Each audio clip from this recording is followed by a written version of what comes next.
Hello, everyone, and welcome to continuing coverage of the Triton Super High Roller Series from here at Sporting Monte-Carlo in the Principality of Monaco. Ali Najad, joined by Randy Liu. Happy to have you with us with a very full schedule on our hands, much of which we're going to get to a little bit later on, as the final table of the richest event in this particular stop is set. But first, last night, Randy, you were on the call late evening as we crowned our very first champion of this series in the 50K Turbo Bounty event. Fast-paced action in the Invitational allowed us to pick up action in that 50K on stream with 6 players left, and ultimately, of the 50 uniques, it was Jonathan Jaffe who would hoist the hardware, picking up $500,000 and his first title. And as I just learned prior to the stream, Luca Vivaldi picked up his first interview credit on the Triton Super High Roller Series as he handled those duties.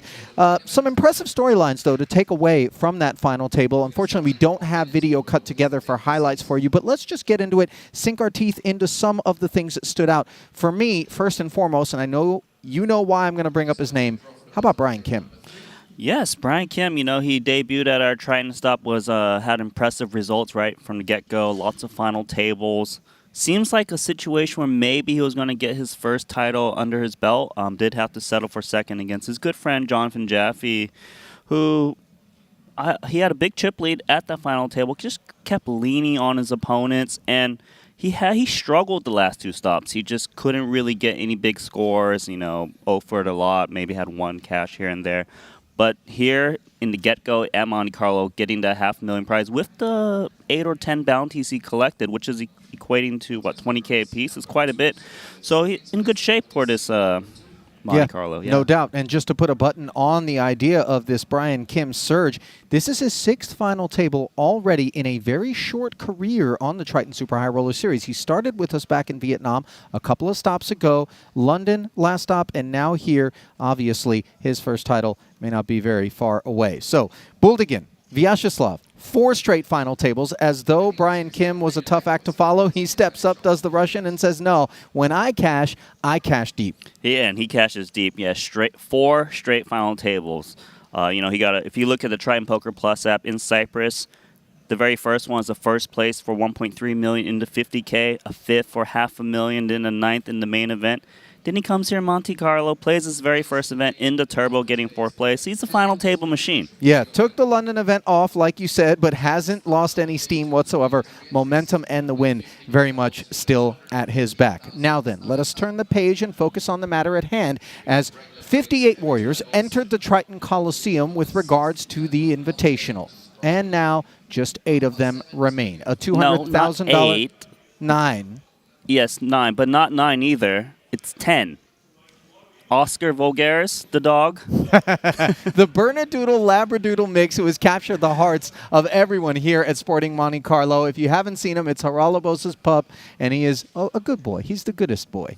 High fives being given throughout play by Oscar. But let's focus up a little bit. Elton saying, this is the man who has really just been wire to wire since the start of day 2, hasn't relinquished that chip lead, and not only is he running good, but he's leveraging that run good, Randy, in a way that's made him quite intimidating. He's always has been that intimidating player. He's willing to play big pots. You know, of course, he's not really worried about min cashing. You know, he was day 1 chip leader, day 2 chip leader, now chip leader coming into this final table. You know, he's just known to play the highest stakes at all times. He won that $1 million pound tournament for, what, $12 million, that one drop so many years ago. That was right here in 2015, I believe it was. Monte-Carlo in Monaco? as well? Yeah. Well, yeah, so this is home for him, and he's on pace to really do some damage. No doubt about it. Now, above the average stack of $2.4 million, which is good for 49 big blinds, we find the local, not Monacan, but French, Jean-Noël Torel, as 5 invitees blend with 4 pros, taking a peek at the Triton Poker Plus app in search of the chip counts. You can see JNT right there in 4th place. He's coming off of a 2nd in London in the main. That was a big score for him. Does he have another one lined up here today?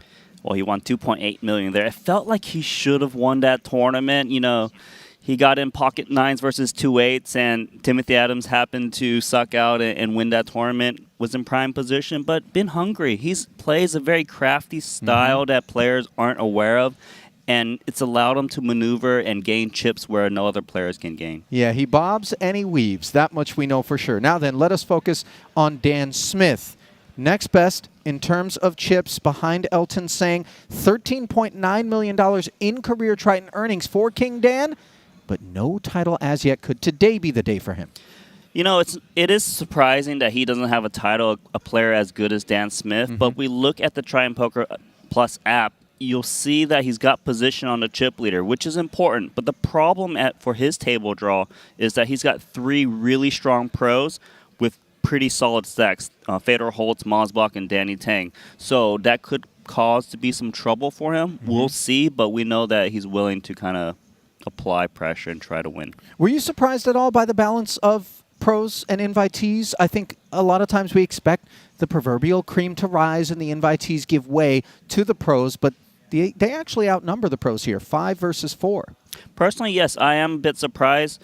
You know, I do expect the invitees to do a lot of work in the beginning in day 1 when it's pros versus pros, but at the final table, the cream of the crop rise to the top usually is the case, but we do have an outnumber of 5 versus 4, as you mentioned, and you know, these invitees are just getting stronger day by day. No doubt about it. And note that Elton on the invitee side is the chip leader, 3rd and 4th, or rather JNT in 4th, representing the invitees, both above that average chip stack of 2.4 million. So do you think that we're going to have to buckle up for the long haul, just given the depth that you're bearing witness to, blinds at 25 and 50,000? Once again, normally, yes, this is supposed to be a very long final table, average stack of 49 big blinds. But then again, I thought the bubble was going to last a very long time, and that just ended at a snap of a finger, you know, when Elton won with ace-queen against ace-king of Juan Pardo.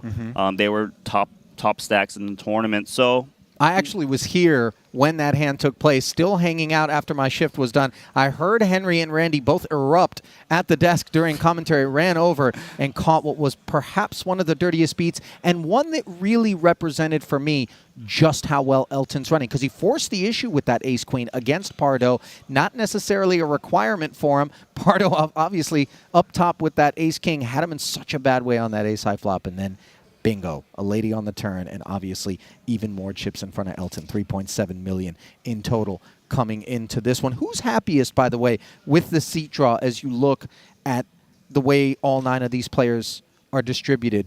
If you wanted to pick a seat out of this, 9-person final table, where would you want to be sitting? I kind of like J&T's seat. You know, he's got position on 4 of the strongest pros at this final table. You know, Elton Sang's a bit across, not to his direct left, 1 or 2 seats over. It's a very comfortable position for him. Yeah, no question about it. So just a couple of minutes away from getting things started today. Randy, I actually enjoyed, prior to today's broadcast, a Monacan odometer rollback. Do you know what that is? No, please enlighten us. That's a cut and some color, my friend. I went down. Now, here's what I didn't know about this particular salon. I was on Google just looking, where can I get my hair cut real quick close by? It was, it was a small, quaint place, and I believe the youngest other client in this salon was 90. And I'm not exaggerating, male or female. It was like shady acres of barber salons, but it was very sweet. There was, French. They like to keep, well-dressed late into life. It was adorable. I'm glad you got some grooming happening. Yeah. How much did it cost you? Not much, 63 euros in total for both, by the way. I'm never getting that back in the States. Was this a young person discount or what? I don't know, but I felt like a piece of meat in that place. I'm not going to lie. I had some eyes on me. I was like, okay, everyone, I'm just going to step out right now. What about you? You do anything before we got started here? Beautiful day outside. Not today, but yesterday I did take a long walk, got in 20,000 steps, went up to the palace. It was a lovely stroll. Did you really? Yeah. Then you were with James Chen. Yes, and he's here. He's going to play the main event, so that should be exciting news. A number of people actually have shown up now, with the Invitational being front-loaded to play the main. The big stuff is up front, but they didn't have to come in if they hadn't gotten that invitation. Among them, Justin Bonomo, I noticed, who didn't get an invite into the Invitational. But people shouldn't take that personally. There's a finite number of invitees and a finite number of slots that they can bring in. Sometimes it's friends, but as we saw, the only pairing of Shelukin and Mosbach at this FT, 2 guys that we didn't necessarily expect. Sometimes it's just a random pick out of a hat. I think that's what happened here. You know, sometimes it's really close-knit. You know, maybe they talk strategy a lot, but I think in the case for Shelukin and Masbach, it was, let me just pick a pro that hasn't played this before. Yeah, or a pro that's for some reason has an Arkansas football jersey on. Now, come to light, obviously, that Masbach's girlfriend does hail from Arkansas, and believe it or not, he spent some time out in that part of the U.S., something none of us would expect. Now then, we will draw the curtain on this opening show here, this pregame show, and we'll send it down to the final table of 9 players, 10 if you count Oscar, of course, and let's see how things shape up.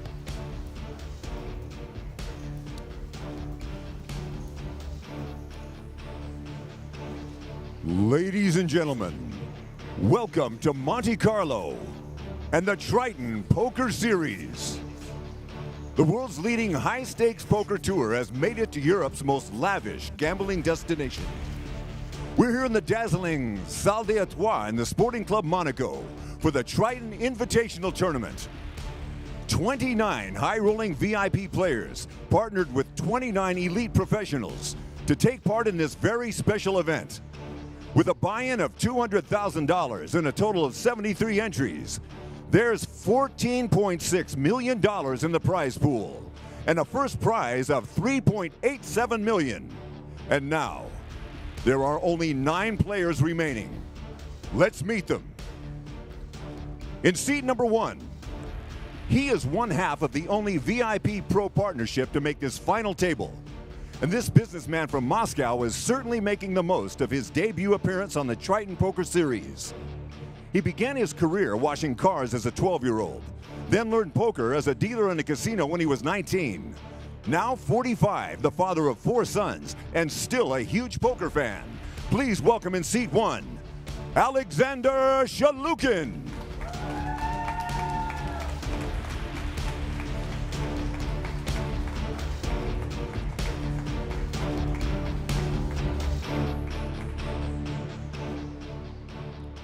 And in seat number 2, a philosophy grad from the University of Manitoba who became one of the most respected and successful sports bettors on the planet. Specializing in NBA stats and analysis, he later became a director of quantitative research and development for the Dallas Mavericks, but now focuses on soccer and is the owner of the Spanish club CD Castellón. Accompanied to the poker room by his 3-year-old Bernedoodle Oscar, please welcome to seat 2, Bob and Oscar Vulgaris.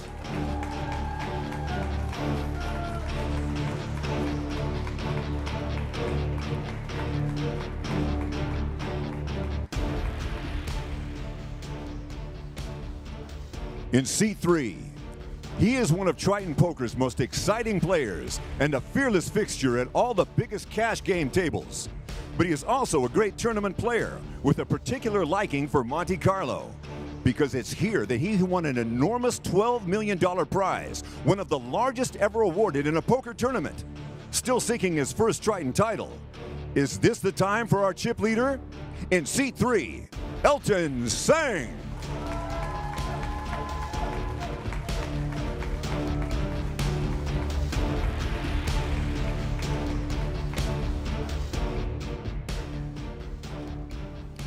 And in seat number 5, a financier from Baku, he is aiming to become the second winner of a Triton Invitational from Azerbaijan, following the success in Cyprus of his countryman and fellow businessman, Raman Hajiev. His first poker result was victory in a $25,000 buy-in tournament in the Bahamas that he says he didn't even intend to play. But now, this 34-year-old can go even better on what is his Triton Poker debut. Please welcome to seat 5, Ilkin Garibli.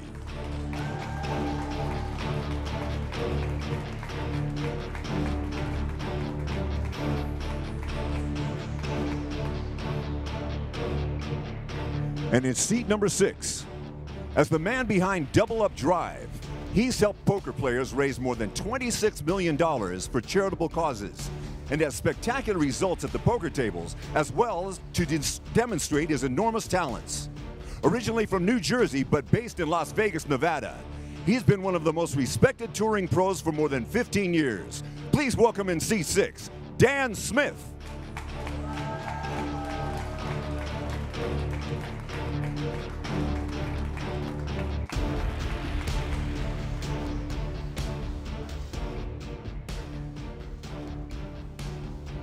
And in seat number 7, Triton Poker's most informed player. He's won 4 titles on the tour since his trip to Vietnam in March. He's back at yet another final, the 17th of his career, and is now well established in poker's very highest echelons, having worked up steadily from low-limit games only a few years ago. He says, work hard and believe it, and dare to dream. Welcome to seat 7, Danny Tang.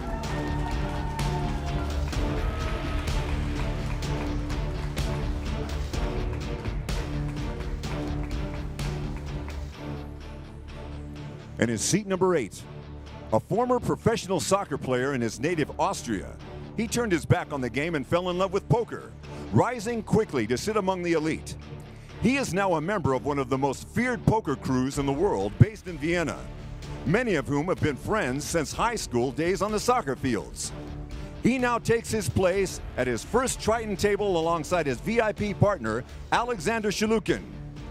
In seat 8, it's Mario Mosbeck.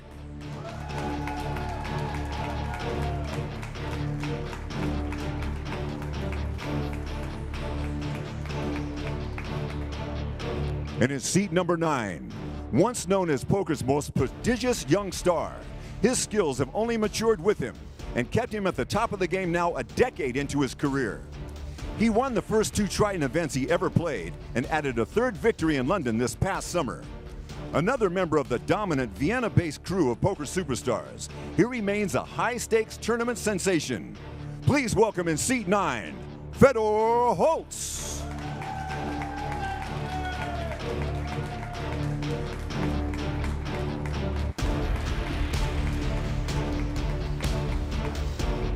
And finally, in seat 10, after a dynamite performance in the Triton London main event, the wider poker world learned what the high rollers have known for a long time. This man is one of the most entertaining poker players on the planet. He has the chance here to climb to the top of France's all-time poker money list. Not bad for someone who only took up the game after he turned 60 years old. Please welcome to seat 10, the legend that is Jean-Noel Thorel.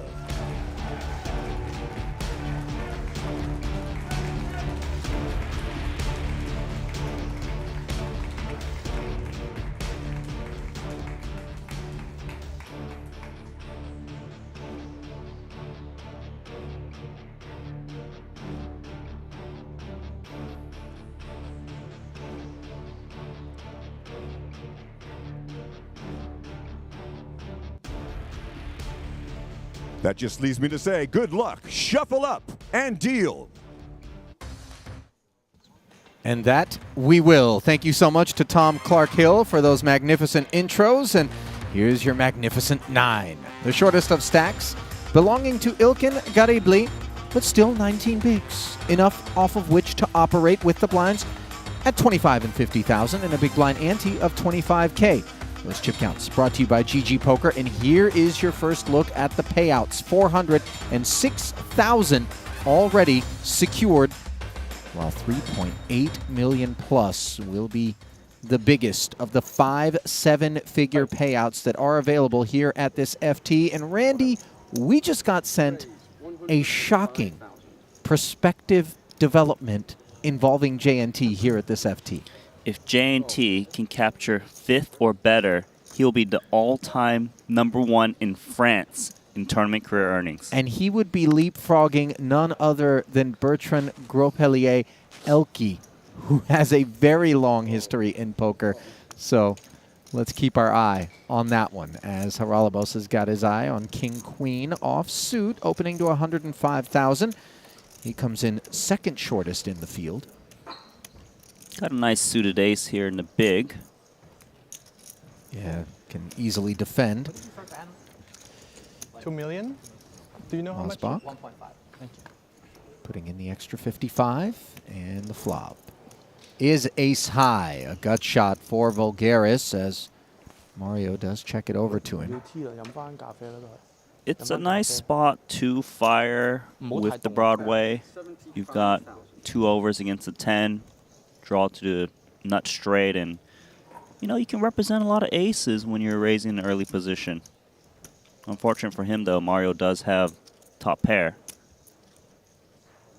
Seems like a call would be the natural path for Mosbach.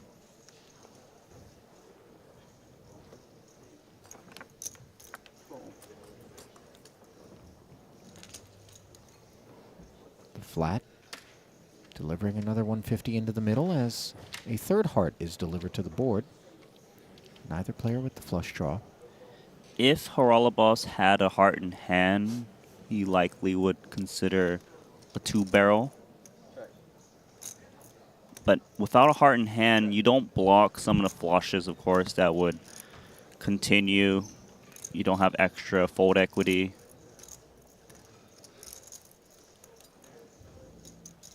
So it did check through on the turn. Main thing here for Mario is, does he want to put in a block bet so he doesn't have to face a bigger bet? Or does he feel confidently that Haralabos wouldn't come in for bet check bet line as a bluff?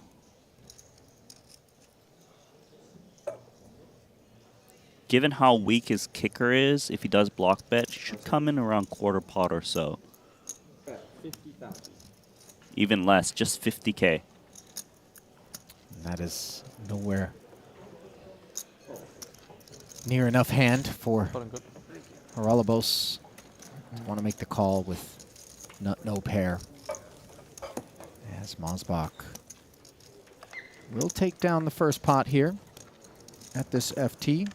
Mario coming in with 319,000 plus in career Triton earnings, 4 cashes. Didn't visit us in London, but went 1 for 4 in Cyprus. He, like Brian Kim, visited us for the first time ever out in Vietnam. Kind of a splashy start for Mosbach as he went 3 for 5. And it's interesting because you might have been tempted to presume that he's coming in from the invitee side, just given that by trade he was a professional footballer. Yet he's representing the pros. Yeah, you know, he's got a tight-knit community, friends with Fedor Holt. Clearly they talk a lot of strategy. He's just one of those guys that transitioned from a very competitive sport and apply those skills to poker, where you need to be driven in order to improve drastically. Well, nines, a fairly drastic improvement on King Jack offsuit, and Garibli as the short stack coming in sub 1 million. Randy, is this a jam kind of spot? It feels like you need to jam, or fold. Flat calling isn't really the right play given how many people would be acting behind you. Folding certainly doesn't feel like the right play either, though. I don't think so. I think it's really just a jam and pray, especially because you're the shortest stack by a wide margin. You know, you need to find opportunities to just chip up, and the main uncomfortable part is that your opponent's raised from under the gun. But sometimes you can't just wait for the absolute nuts pre. And that opponent is JNT, who I'm not suggesting is ultra wide, but he throws some different looks at you from time to time. So just because he's open from under the gun doesn't mean that these nines are in a bad way. But you can see the discomfort for Garibli. Yeah, he's actually taking quite a long time in this spot. You can see he's really thinking it through rather than for balance purposes in terms of timing. Garibli joining us courtesy of Ramin Hajiev, coming in from the invitee side. And there is the jam. It took him some time to get there, but in the end, it would seem that the right approach has been taken. JNT and company not going to be giving him a spin. But those are big pickups, you know. Granted, we're 9-handed right now, so there is some runway between each orbit, you know, bringing the blinds to your doorstep.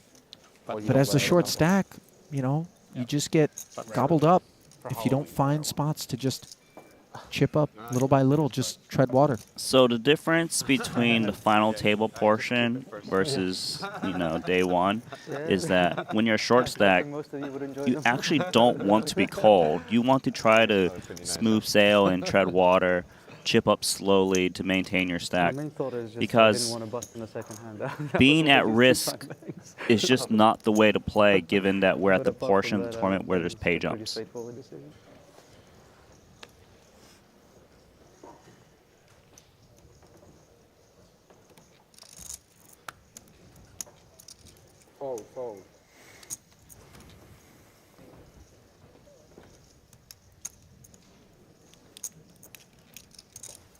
Jack 6, not quite enough for Elton to go to work, as he is yet to open a pot.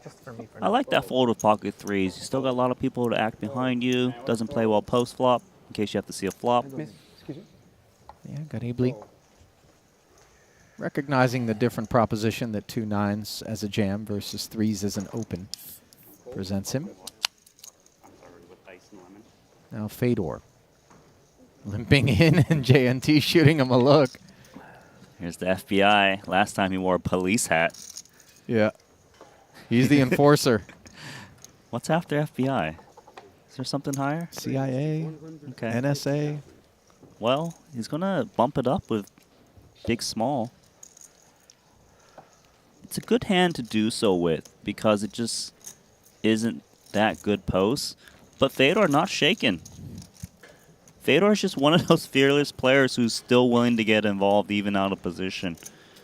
And the fearlessness, as we see him flopping bottom pair, more than we can say for this Queen 5, is just command of craft, Randy. Whether he's in position, out of position, short stack, big stack, middle stack, final table, day one, he's been there, he's done that, and obviously he brings a tremendous amount of experience to each and every spot that he's playing, and that creates a lot of comfort, you know?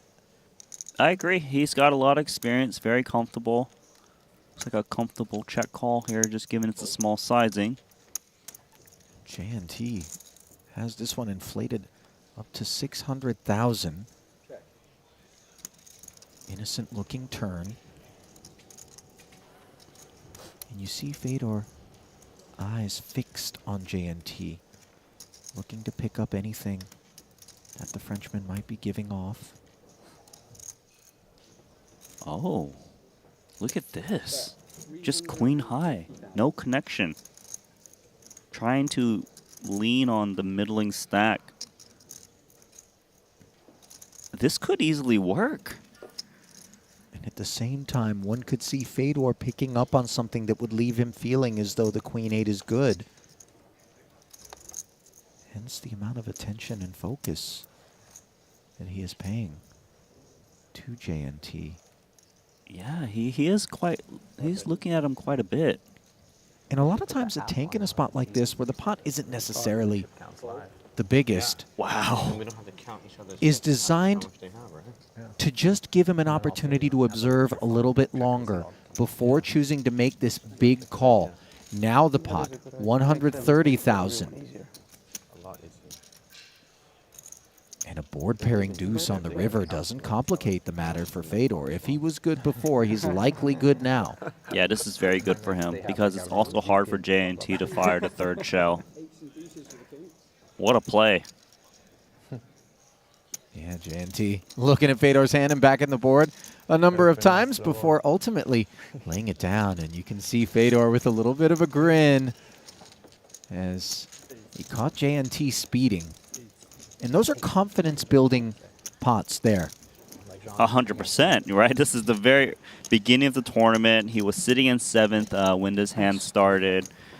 It goes to show you how good of a player Fedor is, stood the test of time. And remember, he had that huge year where he won, what, $15 million or so, what, in 2016? At the time, I think it was the biggest year anyone had ever put together. This was in the mid-2010s, I want to say. And some people think, oh, maybe he's sun-run. But then he's coming back. So many big scores already ever since coming back from retirement. It's just, I've always regarded him as one of the best tournament players of all time. I don't think many would argue with that assessment.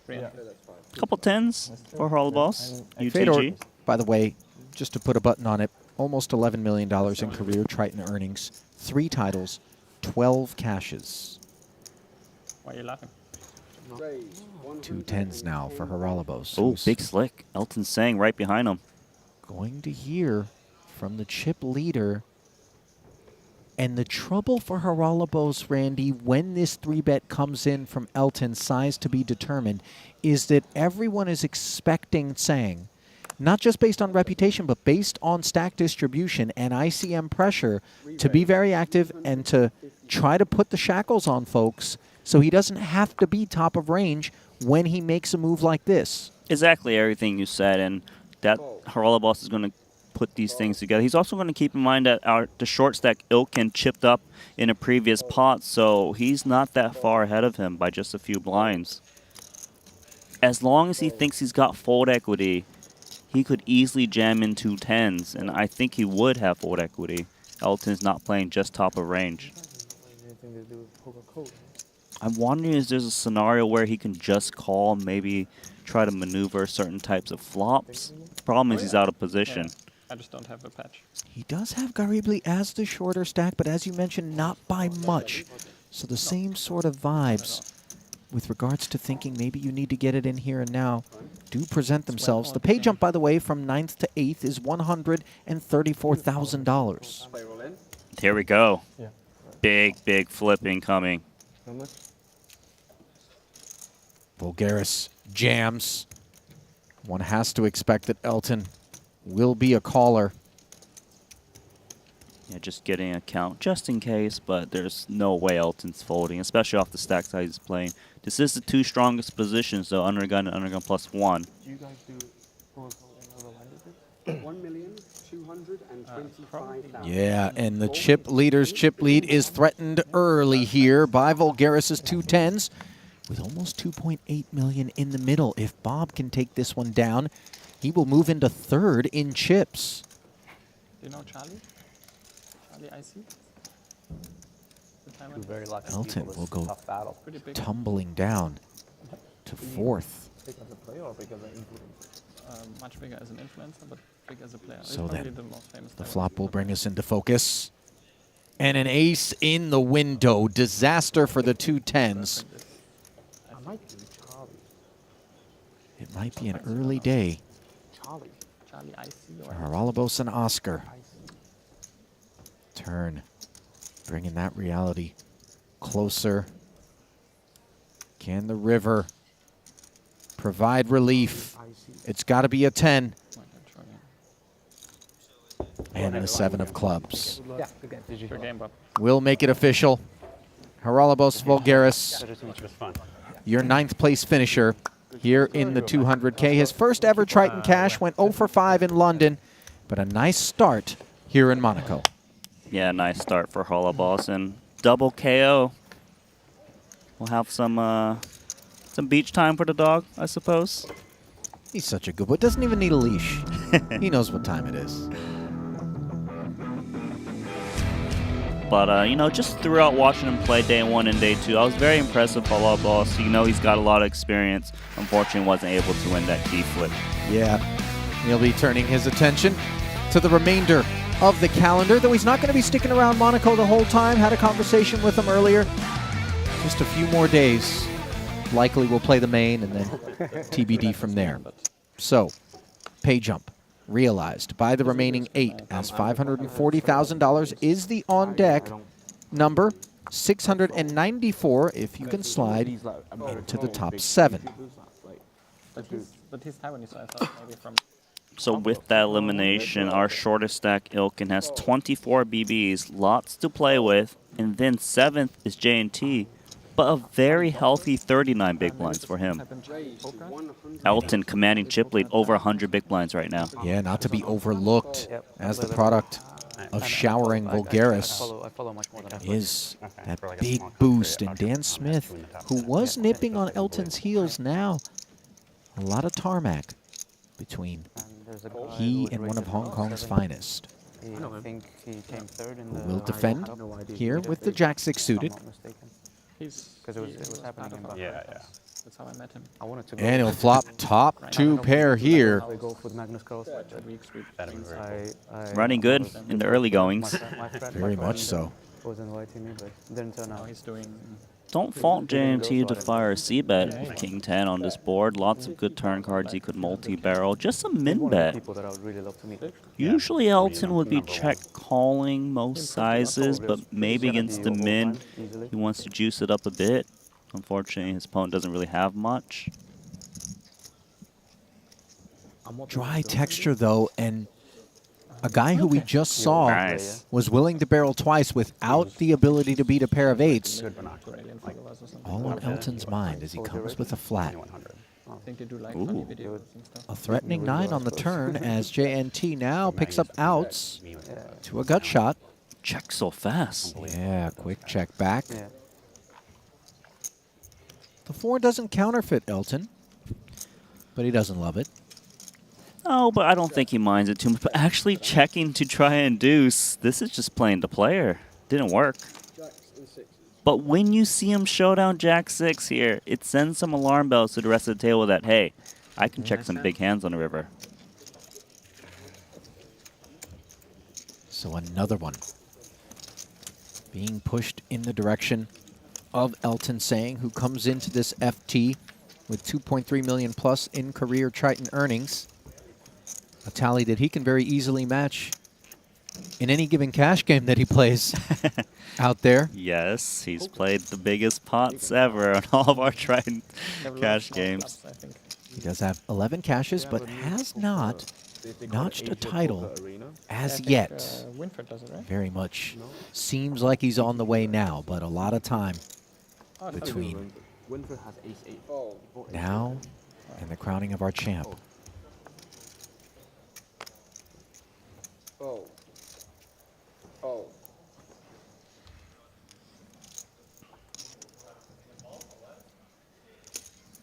Raised to 105,000.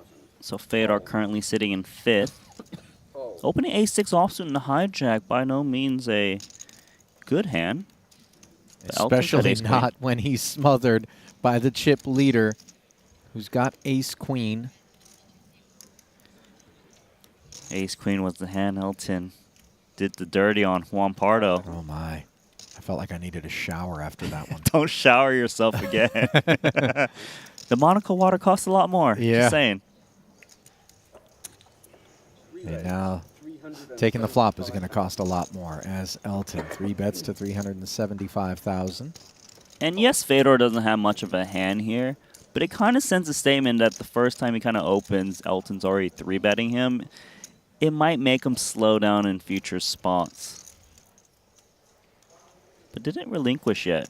I don't think he's going to come in for 4-bet just because it's a bit too risky. Especially when you heard the news that Elton jammed ace-queen into ace-king for 50 bigs. So Fedor does release. Not the man that he's looking to tussle with here at this FT. The way things are going, if Elton can kind of just continue this little run, he can really just separate himself even further from Dan Smith and run away with this one. I'm almost tempted to suggest that Elton has an opportunity here to just start V-pipping super high with small opens just to see who really wants to get involved with him, right? We're talking about very meaningful pay jumps from this point forward. The one on deck is 150,000 and change, but it just gets bigger and bigger from there. And like we touched on, there's 5 7-figure payouts here. You know, it's not a bad thing to pick up 540,000, but when you're looking up at 3.8 potentially, it does make you get a little bit conservative and err towards stack preservation against a guy like Elton. Let's see if you're right. 9-7 offsuit on the button is one of those hands where he can just throw in some chips. Let's see if his opponent wants to fight him. Take a stance. 110 if you do.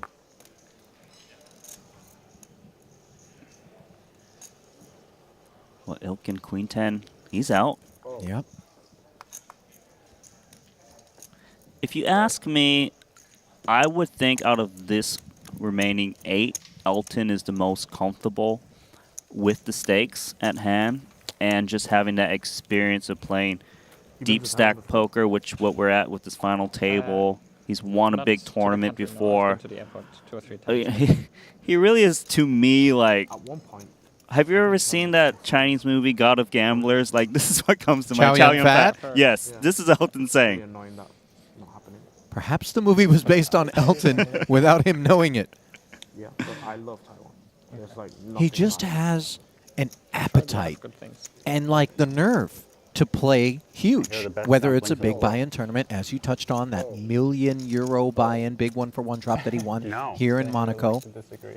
or the biggest of cash game blinds and antes, buy-ins, There's many cities that or these invitationals. Yeah, and he's that guy who, I don't need to sell any action, you know? Let me just up the stakes as much as he can. Taiwanese, so maybe he's biased. And he's doing what you're saying once again, opening ace-8 offsuit in the Did cutoff. you grow up in America as well? Seems No. deeply reasonable. Okay. Call. I mean, he moved there when he was like 10 or something.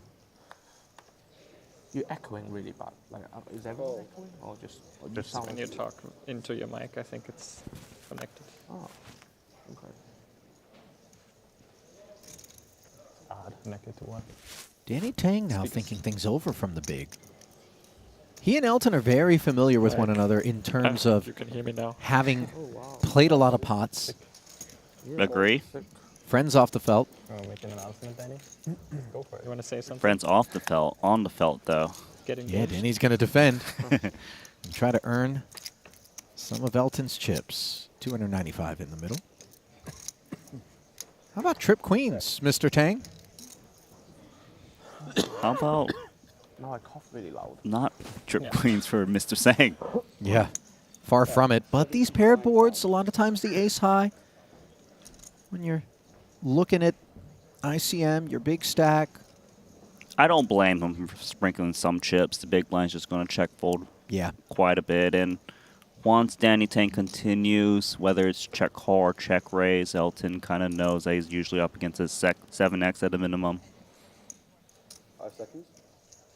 but then it may become a question of whether or not Raise. he thinks he can lean harder and harder on a 7x. Danny doesn't flat, though. Check raising here and now. It might bait Elton to continue. He might be thinking, Danny, are you really raising a queen on this board? No flush draw present? 5 seconds. It would seem unexpectedly reckless for Danny to be making this play short of a very strong hand, though, just given that he comes into this pot midfield, fourth in chips. Elton does make the call, as you suspected that he might, Randy, and this is more just trying to see what Danny does on the turn, isn't it? Yeah, basically. And I really would like to see Danny Tang slow down here, make it look like I took one shot, try to induce from the floats, which he does. Well, unclear whether or not Elton will bite. No immediate draws on that flop. So he doesn't necessarily need to barrel at this one. Has some showdown value with ace high in case Danny was just out of line.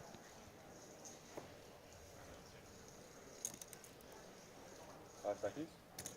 Bet. 225. Man, Danny Tang has played this hand to perfection so far. Very much so.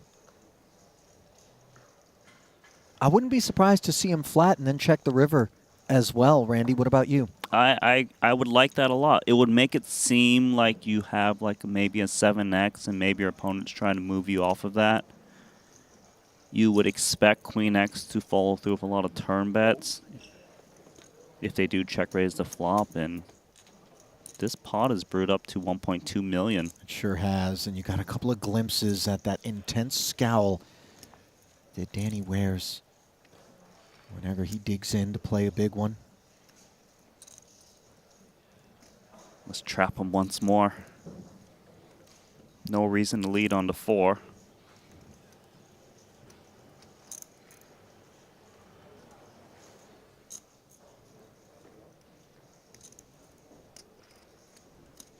Now, when it does get to Elton, I wonder if he just shuts down now. He must feel that if he was to get called on the river, it's always Queen X.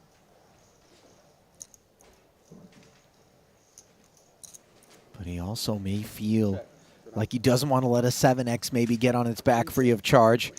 In the end, shuts it down.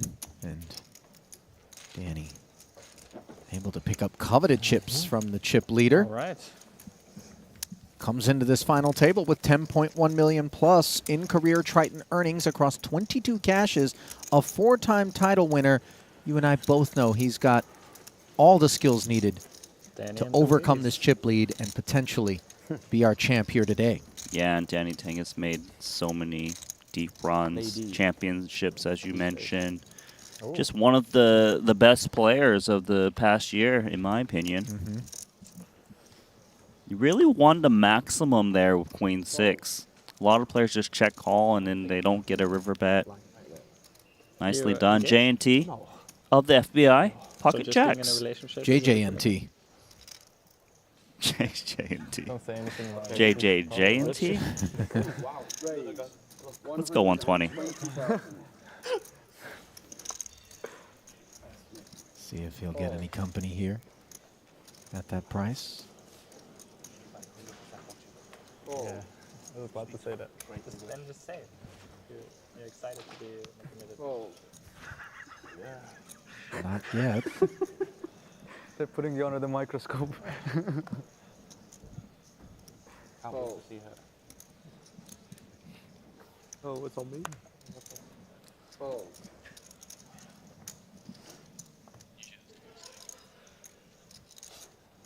Now fold it around to Mario Mosbach's big blind.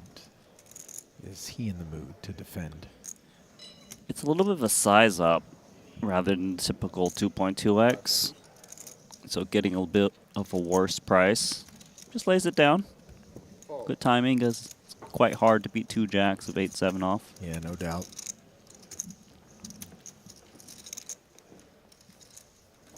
Sticking with Danny Tang, by the way, I'm looking back at his results in London, Randy, and he made a staggering 4 consecutive final tables in terms of his cashes. Picked up a title in the 60K 8 max, late in that one, and then the 25K short deck, he finished runner-up. Could have picked up a second title there. And am I remembering correctly that he was saying that he's going to gun for this Ivan Lau Player of the Year award? He very much did say that. You did, right? You're correct. Times, yeah. I think he's got the chops. As we look at the Season 3 standings for that Ivan Liao Player of the Year award. Like this? Yeah, a few years after. Only if everyone. Waiting for that to load here on our tablets. We know I do it that occasionally. in the lead it was Like in Vegas. Jason Kuhn, I believe, Jason coming Kuhn. into this one. It's a tough one to beat. Yeah. But if Danny Tang can get a nice score, would vault him to the top. People would do it. Yeah. Like a no rake tournament. Phil Ivey they in wear second. Something nice, No sure. rake? Yeah. Is the super high rollable rake rate? Bruno Yeah. Volkmann. I mean, 1,000. We haven't seen here yet. Don't know if we'll see Volkman. I saw Ivy over at the See you there next city center the other day. What was he up to? year. You can with Chilling, Texas or- having a good time, enjoying the weather, having some lunch. Harry's place. It's amazing, yeah. Very Was he nice being concept. hounded by all the tourists that were there for autographs or I- photos? I mean, he's a very recognizable He player. was, but you know, I don't think that was.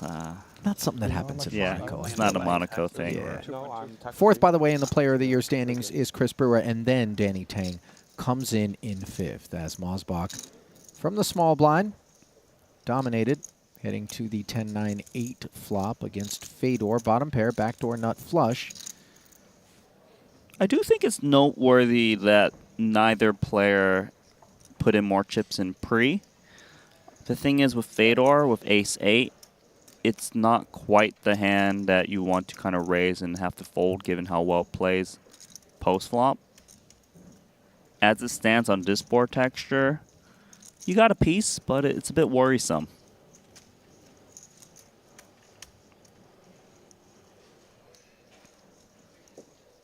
Seconds. Check. Hence the check back from Fedor as he looks over at Mario, and then he'll look back at a board, which has given him trip 8s. It's funny. That'll leave Mario drawn dead. The thing is, Mario's hand still actually is the best hand usually against the wide big blind check back. Check. So when Fedor comes in with a bet on turn, it doesn't necessarily mean he's just going to check fold because he's got no piece.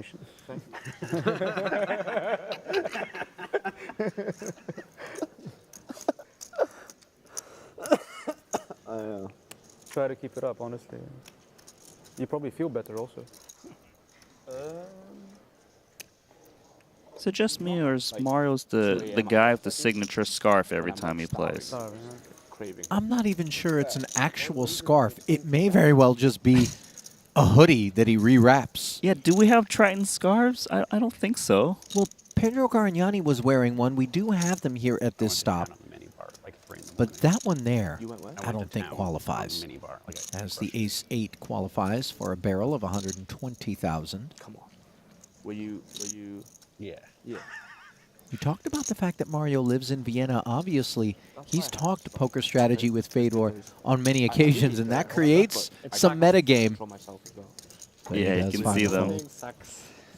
having some chatter after the hand. If I'm talking strategy with play regularly, I'll tell you this. I don't want him to my direct left. Then he can really fully take advantage of that information. Sorry, I don't know that. No sugar, nothing. Fedor leaning over, putting a hand on Mario, saying, in the end, we're friends. Maybe you can put it good hand. Me too. You know Chewy much? No, He's the best. but he's like a legend. So Total legend. no, but In the meantime, Everyone though, loves I don't know. sporting I might have, adversaries. like, spoke to him once. He was like giving me, he was teaching me how to order Nobu online. Who's that? Shoot. I have Chewy. his number, but I don't know. I've spoken to Fedor a lot more, but He's the I second don't most know Fedor's positive number. person I've ever met. positive. 5 seconds. This girl Liz from our Raised to Burning Man camp. 110,000. She took over #1 this year. King Jack suited. But they haven't met yet. Should we listen First to him? involvement Yeah. from Alexander He's Shelukin. never really interacted with him, but gives good vibes. Tom Clark Hill pronounced it Shelukin. That reminds me too much of Street Fighter. So I'm just going to stick with my pronunciation.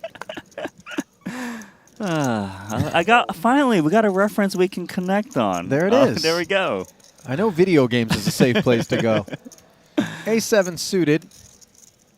Relatively safe You've won 4 in the small against this King Jack. Yeah, it's tricky though because you tend to play a narrow range from the small blind, especially the earlier the position, the original raise. But Fedor Holtz is doing what Fedor does: raise.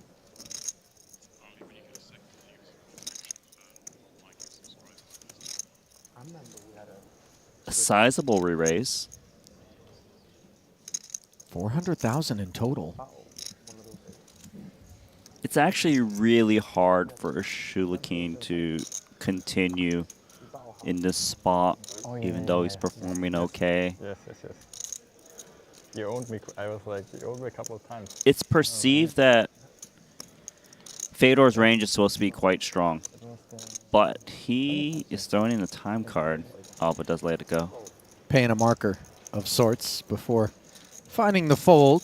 Would have had position against Fedor, but not the kind of guy that you want to be playing heads-up pots with, is he? Nope.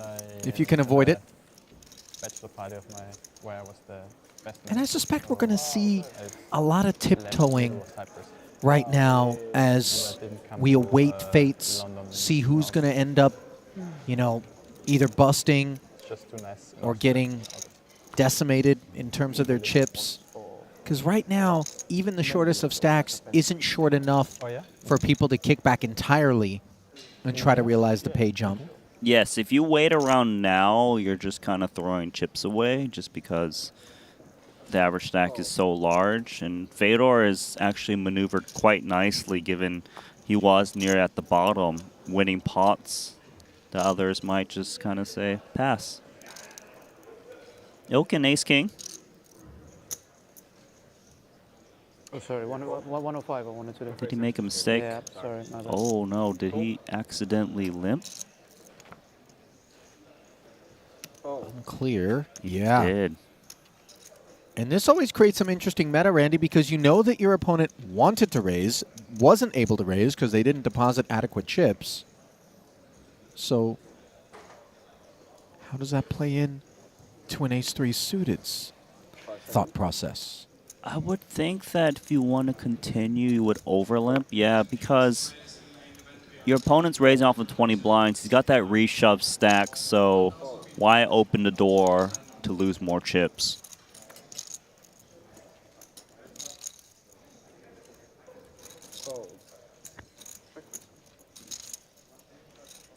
Gets to close the action 9-7 offsuit if he wants to. Happily. Oh, yeah, I'm sorry. He gets to check his option. Yeah, yeah. Normally it's a raise pot. It's still a form of closing the action, though. Fact remains, queen 6-4. No pair anywhere.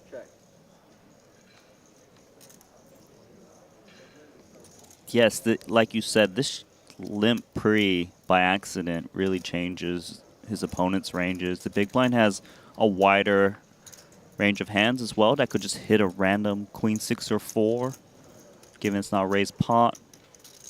Looks like he's still going to fire a continuation bet. It should look strong, though. The guy wanted to raise pre, and he's still betting the flop. 80,000. You see Danny. Got an eye on that 4 of clubs. Yeah, he sees it. He's not out. Does make the call. Getting a decent price.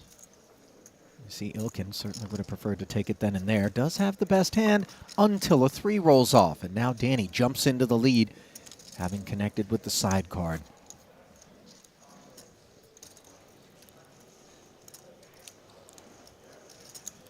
Ilkin needs to try to define what is the overcall range. He should expect like an ace-queen to bump it up pre. King-queen, maybe unclear. Looks like he's going to just check fold. I think Danny's game plan was to bet turn no matter what, but once he pairs the 3, realizes he can beat all the ace highs now.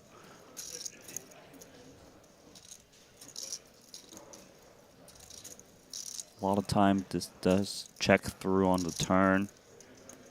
Play the river.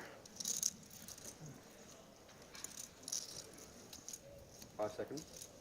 It seems that Danny is confident that Ilkin is kind of in a one and done mode based off his stack size.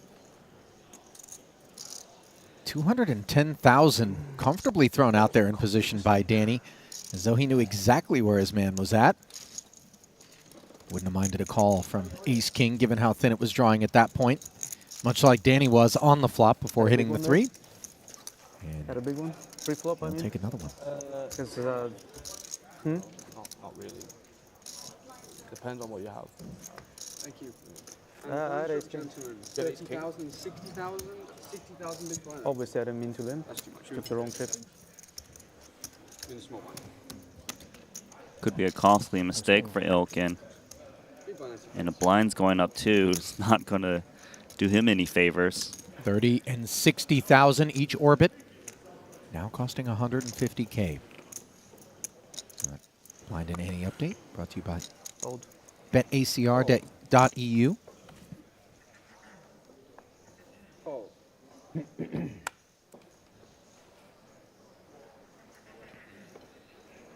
Oh. Oh. Oh. Round of mucks over to the blinds. Now, Alexander's got a good stack. Problem is, tournament chip leader to your left, who's got 6-3 off. Let's see what kind of game plan Elton's going to go with in these blind versus blind spots. Is he going to just press? Just gonna He is. that I save money. That's fine. Raise 210,000. Possible for sure. Yeah, because 210 PSIs of torque and I probably lose a bit more. being applied to this limp by Alexander. Good stuff, Elton. Just tournament awareness, situational awareness, let's call it. Yeah, and you would think like Elton, as primarily a cash game player, wouldn't be making some of these plays, but he seems quite Comfortable, knowing all the moves that all of the pros are taking and reenacting them and playing even stronger, I suppose. I mean, listen, when you consider that Elton's one of the OGs, he's been around since the early goings, as have you. Mm-hmm. And you observe his operations and procedures today versus the player that he was coming in 6-7 years ago to the beginnings of Triton, leaps and bounds more advanced than he was back then. He's definitely evolved in many different ways, and you know, he still retains that action player kind of vibe, but with a lot of finesse now. But you know, Elton has been always regarded, even before we started these kind of Montenegro streams for Triton, as one of the very best unknown players at the time. But now very known. Thanks to no shortage of viral clips where he's getting himself involved in massive pots. Sitting this one out as Fedor has opened with ace-3 suited. Playable Jack-7 suited under normal circumstances. Garibli, though, quite short. I'm in there just because I'm so short. All eyes on me. Hand plays okay. Opponent raised him to hijack. Oh, this is next level. 3-bet off of this stack. We were only considering, is the man going to flat or fold? We were never thinking that all of a sudden Azerbaijan's finest would bring the 3-bet to the table. I don't think Fedor gives his opponent credit for making these kind of plays, given he's expected to be an invitee, but this is very pro-heavy style. There's no way Fedor can put in a 4-bet jam, can he? It would work. But I mean, never say never. We've seen Fedor do things that maybe don't add up when you just take everything in a vacuum, but he just makes the right decision when deviating so often. Sit open. You got to give it to Elkin. He deserved that pot. Yeah. Take a seat, Par. Earning it with that 3-bet and maybe wiping a little bit of sweat off his brow as boss Paul Bua comes over to check in on things. I'm a positive thinker. Straight to J&T. Wishing him good luck there. Such a wonderful ambassador to the Triton Super High Roller Series is Paul. Never far from a smile, and welcomes people from far and wide to each and every one of these invitationals. And we welcome you to get in on our exclusive Triton merch giveaway if you haven't already. Those joining us live, type !giveaway in the stream chat, or of course you can scan the QR code on our screen and get yourself in on some of that delightful Triton merch that you see the players wearing, and on occasion those of us here at the desk as well. And while we're on the topic, do want to take a moment to thank those of you who are streaming us live, whether it be on the Triton Poker Plus app, Twitch, or of course YouTube, the latter of which is where we invite you to click like and click subscribe. Make sure you don't miss a moment of what we have on offer, as we're still just getting started here at this first ever Triton Monaco stop.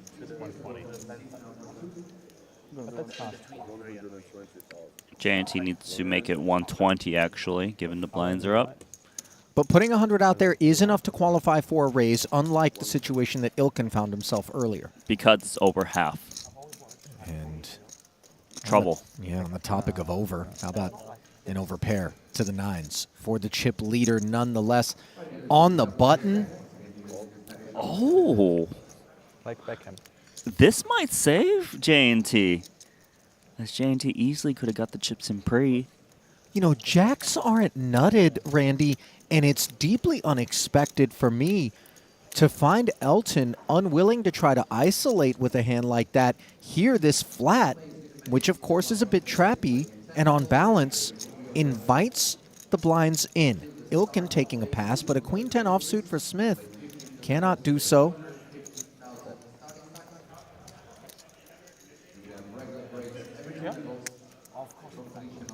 Call. extra 60K. Plastic surgery on top. 120 a man to a flop of ace, king, queen. And this, as we see Smith with the gut shot and the queens, best hand right now is maybe where one makes the case for 3-betting. Although TBD how Elton wants to proceed with the jacks. Yeah, TBD. But yes, he did let Dan Smith in to take the lead. Blank turn card here after Yeah, then it could be interesting. Elton closes flop action with a check back. I do think Dan checked there with his left hand on the rail, if I'm not mistaken. I'm not sure. It was kind of weird. No, there's the official check. Okay. I think it was a did you check? No. Like semi-elegant clothing style. He uses more JNT staring at those 3 overcards, No, like, also I think wary. this- the guy that, Checks. Elton will do the same. he's like a famous actor or something, right? Yeah. I've seen his face before. I mean, each player with the weak pair on this board, they're just thinking, let's just check it down. Hopefully I win.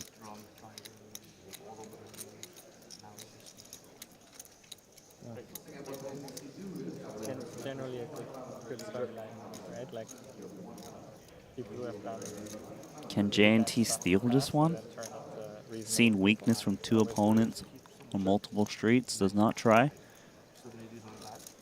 Maybe I win this. Queen. Yeah. Prompt response there from Elton after Dan shows the queen. Oh my god. Fish. Super fish.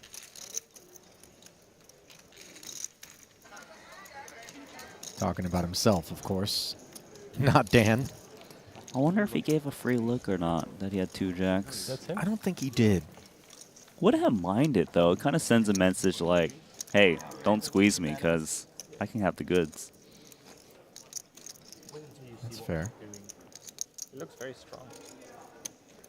He's carrying one of those, you know?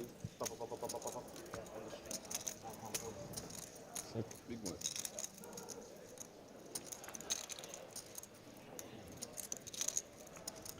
You went through something really.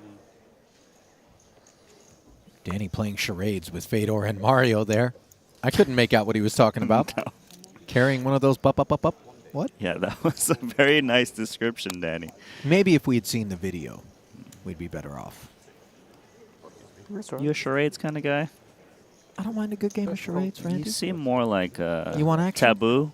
Is that your I thing? don't think I ever played Taboo. Oh, I okay. do enjoy things that are taboo, if that's what you're asking. God. All right. Let's But in get terms of the board game- I don't know why I asked. Let's get back to the action. Ace-4 for Dan here. All right. Okay. Small blind. God. Limp. Okay. Not at all taboo. Hold it. What taboo things? Just kidding. Careful, Randy. Got a 7 deuce here for Danny. Opportunity to take a free flop, but from time to time, we don't want to bother playing bottom of range post-flop. So we will put in the raise. This doesn't seem like it would be the right moment, though, given Smith with the ace. I'll say if you had a choice, you would raise the offsuit one and then check back the suited variety. Diamond in the window gave promise to the 7 deuce, but in the end, it's just 7 high on a paired all paint flop. Nice board for Dan Smith. Sometimes you just throw out a little bet or you check to try to induce one. He would never check fold the flop.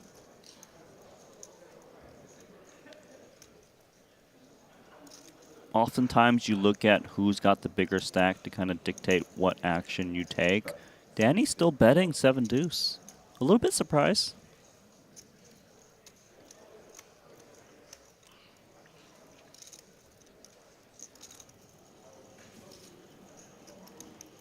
And Dan's probably also thinking that Jack X actually checks back the flop a lot, so it looks like a King X or nothing situation.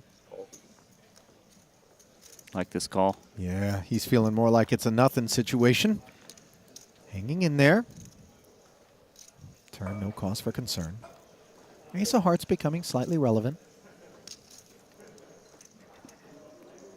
Now, once Danny gets check called on the flop, he must feel that he's up against kings, jacks, ace highs, occasionally some gut shots like queen 9. Against that range, it often isn't folding to a multi-barrel.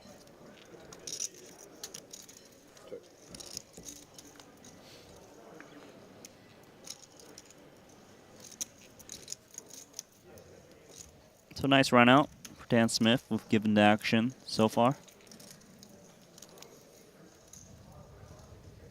Don't think Dan Smith would be looking to block bet this hand.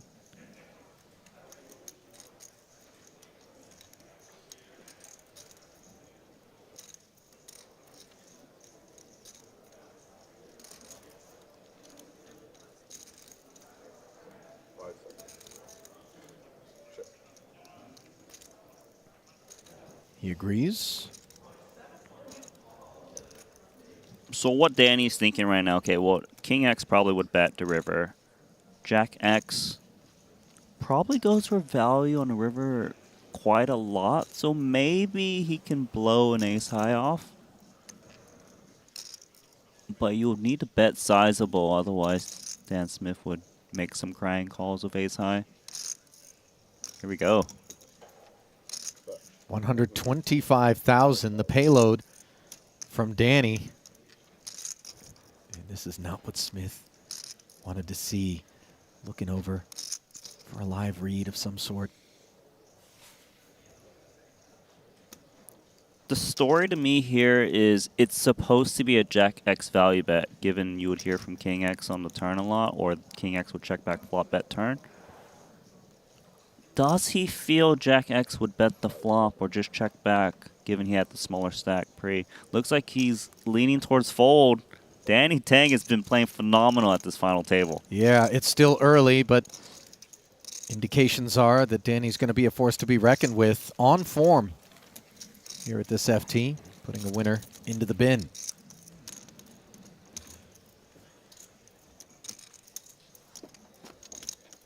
You know, sometimes it's just as simple as thinking about what the line is more often consistent with in spots like that. As you get a look at the Triton Trophy that awaits our eventual champion here in this 200K Invitational. Look, these punts are not easy.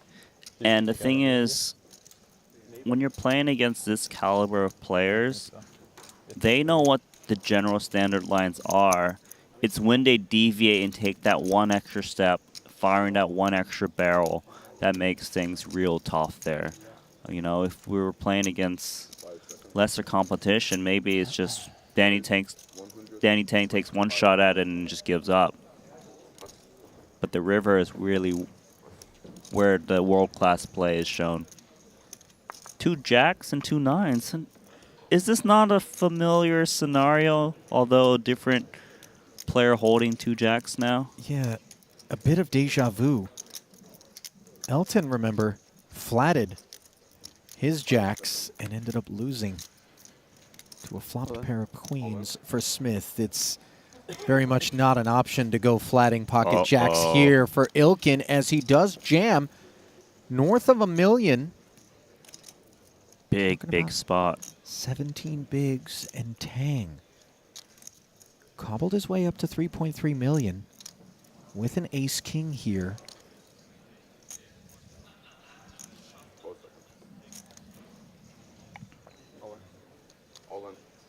He jams over the top. Oh, Mario's got pocket tens.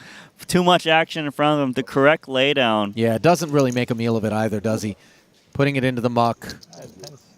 JNT with the nines doing the same, recognizing they don't play well in this situation, and on his feet to observe that he was cooked by Garibli's jacks. 2 nines? And Ilkin. I have 2 tens. You got 2 tens now? Yeah. 2 nines, 2 At tens? risk. That's a sick hand. Can the hooks hang on in a 2.3 million chip pot? No. king in the window. Tang jumps in front. Still 2 to come. No backdoors will be available. And no jack as yet. But can Then Garibli hit the much-needed 2-outer to avoid elimination? GG guys. No. Playing with you was fun. And another invitee bites the dust here in this 200K Invitational, Randy, on this occasion. Ilkin Garibli, Good as luck. he will collect 540K. Yeah, good game. I really love watching him play. I was most impressed with the Jack 7 suited 3-bet off of that short stack. Udachio. Phenomenal performance. His debut at this Monte-Carlo 200K. We'll see you next time.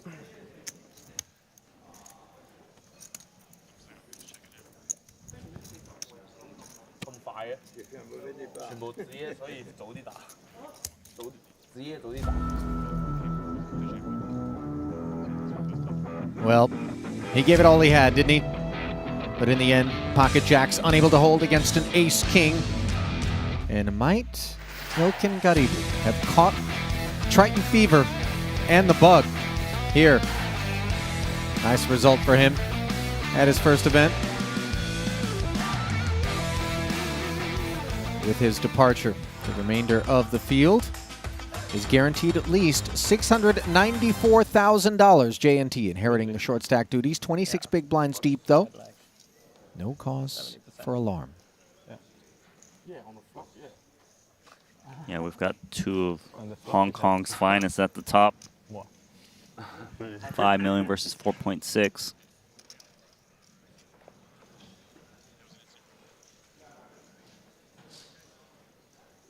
Action on Dan Smith, the suited king. Average stack now 52 big blinds with the elimination of Ilkin Garibli. You know, the suited king thing has kind of really Caught the bug. emerged in the solver era. Folks maybe tinkering around with our partners over at GTO Wizard on the app. That's right.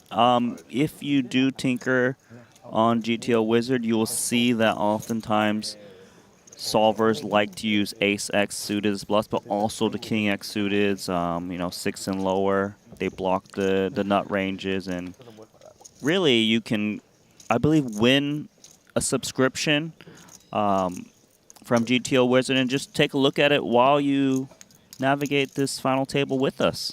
You can indeed earn yourself a subscription. Just click the link in our chat to enter the giveaway, or click triton-series.com/GTO Wizard giveaway. As Dan Smith up against a flush draw here after Fedor defended the big, following through for 115K. Yeah, you never know what Fedor's thinking.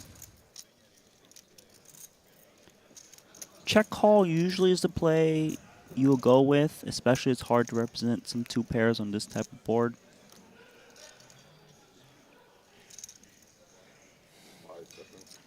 Fedor currently sitting in 5th place. It's going to be hard for Dan Smith to win this one given the type of hand he's got. No club on board. And now Fedor pairs a 9 to make things even more attractive for him. Yeah, perfect. He would never be folding the turn, of course. Quick second check, however. Let's see whether or not Smith has designs on a multi-street bluff. Dan really just doesn't have anything. Well, it's not a requisite. It's not, no. You can. You are allowed to fire with any 2. That is true. And you're right, Ollie. Excuse me.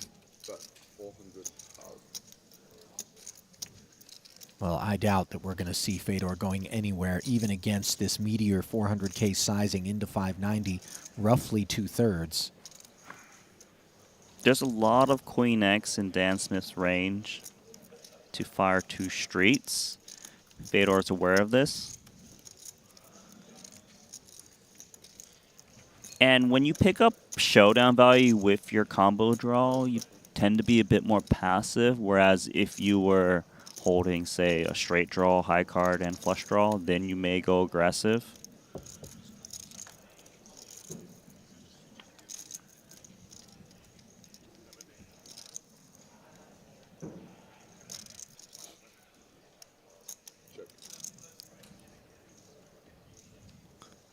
Jack of clubs, now a second overcard to the pair of nines for Fedor. Disappointingly doesn't hit the diamond that he really was looking for.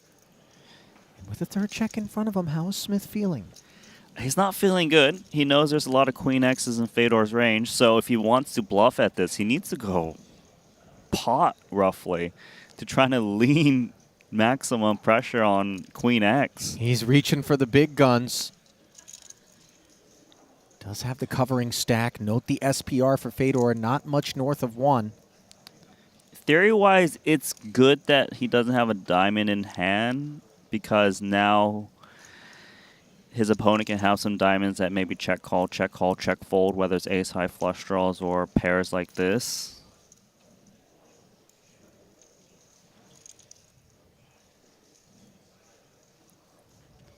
It would be heroic.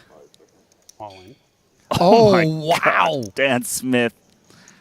Asks Fedor for all of it, and now into the blender goes the German. How did he find this bluff?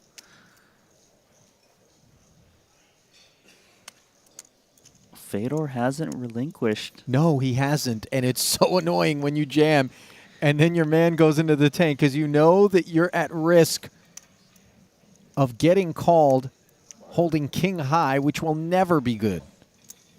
But Smith does what so few are able to successfully, takes a multi-street bluff up against Fedor and shows the deuce of clubs, by the way. What did you show? Deuce of club. Damn. Gangster. Very bluffy, but no bueno. No bueno. Fedor saying it felt very bluffy. Confirmed. But you know, Smith just correctly recognizing no matter how bluffy it feels, that is a call for Fedor's final table stack, and one that if he preserves, he continues to fight on with some depth. 27 bigs, even after laying down the winner there. Recenter, fight on.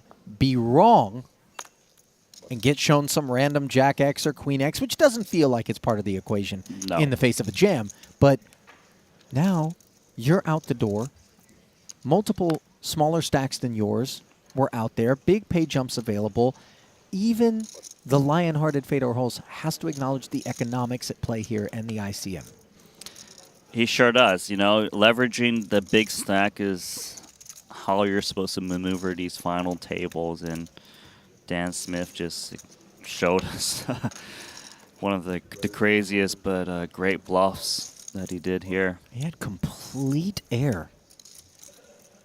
Unblocking diamonds was about the best thing that hand did. Yeah, didn't I say something like, no, he's probably going to give up on a turn, but you knew it. I don't know why, but I think also for Dan, he's one of these guys that can really kind of rally himself up, and showing the deuce tells me that he wants to get some respect out here at this final table, you know, feel some swag, get into his zone, sitting this one out as he allows Mosbach to open from the button with Queen Jack up against Ace 3. He's out-flopped JNT, who defended from the big. Straddling that deuce of spades, however, as he checks it. Small and wide is nice for Mario on these paired boards, but actually checks. Looking to play a two-street game. Maybe that makes JNT think he's got the best hand.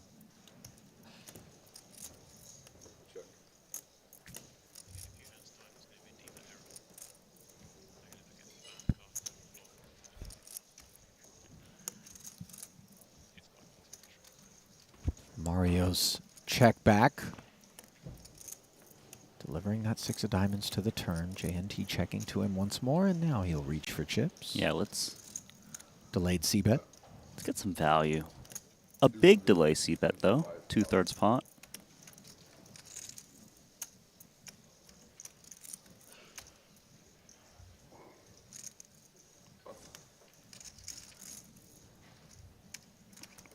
JNT avoids expensive curiosity.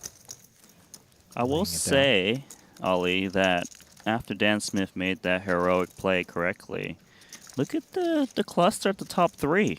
It's very close. You know, Elton's still the chip leader of 83 big blinds, but Danny's got 77 and Dan's got 73. Logjam on the podium right now. Average stack 3.1 million, good for 52 bigs. As Elton picks up a playable one.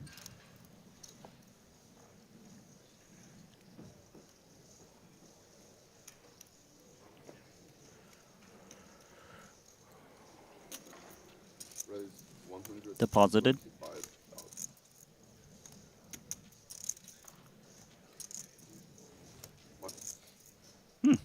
Suited ace here. Danny did tangle with Elton earlier, got the best of him.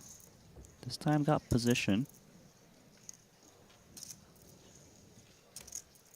I'm curious to see if he wants to be aggressive against the chip leader, or does he maybe just try to take as many flops as he can with these types of hands. Looks like he does want to make a statement now. 3 betting. Up to 380K. We know Elton's got a little bit of a reputation to have some stick in him. But not being suited isn't that appealing.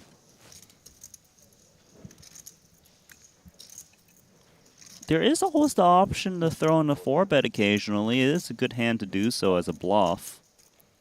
Don't think that's on his mind, though, so he's out. Nice play, Danny Tang. Showing that he's not afraid to get involved with the chip leader.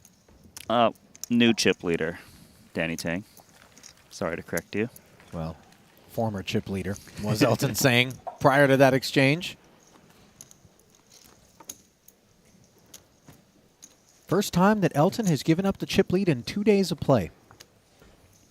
I'm sorry, once again. He has a 5,000 chip lead. Oh. Elton the chip leader. Go on, I'll stick to So he the hasn't given it strategy. up You yet. do the Negative stats. 2 Yeah. water, please. Excuse me? But it's not. Danny's been playing great, right? Multiple spots, not just him getting some Sills coolers left, and please, chipping up. ma'am. Yeah. Good decisions. One more. What are we ordering? Assume just some waters. Maybe I'm wrong. Hopefully it's not the uneaten pasta and bread on your side of the table. It will be eaten shortly, Randy, fear not. But What is the other plate Duty there? calls. Like, is this a buffet going on, or this is what? a tomato and mozzarella salad. Okay, and you just got like this cup of butter. You know, it's not just a cup of butter. There's bread as well, Randy. You know? Orangina, okay. Some of us, okay, now that's a less sophisticated selection that doesn't really go with the rest of this feast. One that has grown cold throughout the course of the first hour of commentary. By the way, last night you just left us an uneaten bowl of bread. Yeah, I did, just in case. You know, it's the sustains life late in the evening, Randy. You never know when you might need a slice just to keep you going. Okay. Very thoughtful of you. All right, I'm going to take my bread this time. You see Fedor raising and taking it there.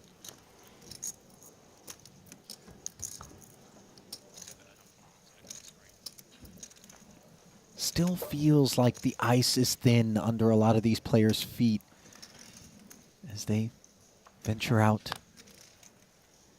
here at this FT from time to time.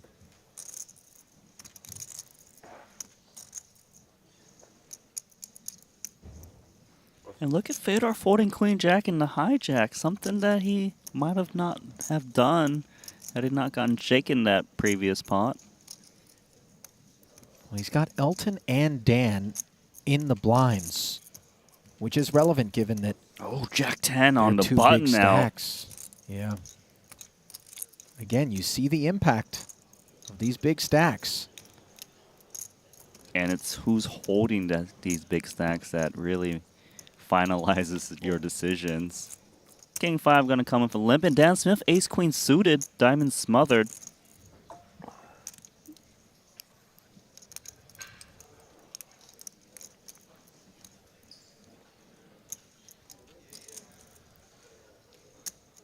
Boy, he's worked hard to put together 4.3 million in chips. It feels so precarious to have to get involved against Elton, but nevertheless, this hand warrants the 3-bet to 225,000.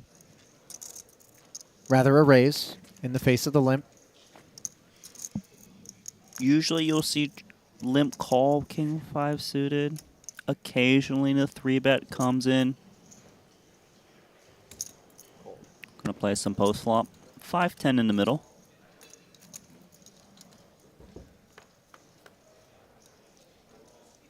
Elton's King 5 flops the second nut flush draw. And why is that important? You see for yourself. Smith with the nut flush draw and the best hand.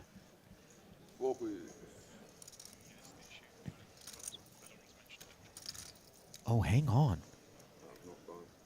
It would appear that Fedor Holtz has just identified that there is no burn card down, which means this is not the natural flop. Jack 9 diamonds, 2 of clubs. Yeah. Well, this is interesting. Part of our tournament staff, Sunny, she's here mixing up the flop and then selecting one of the cards to serve as the burn, or what have we here?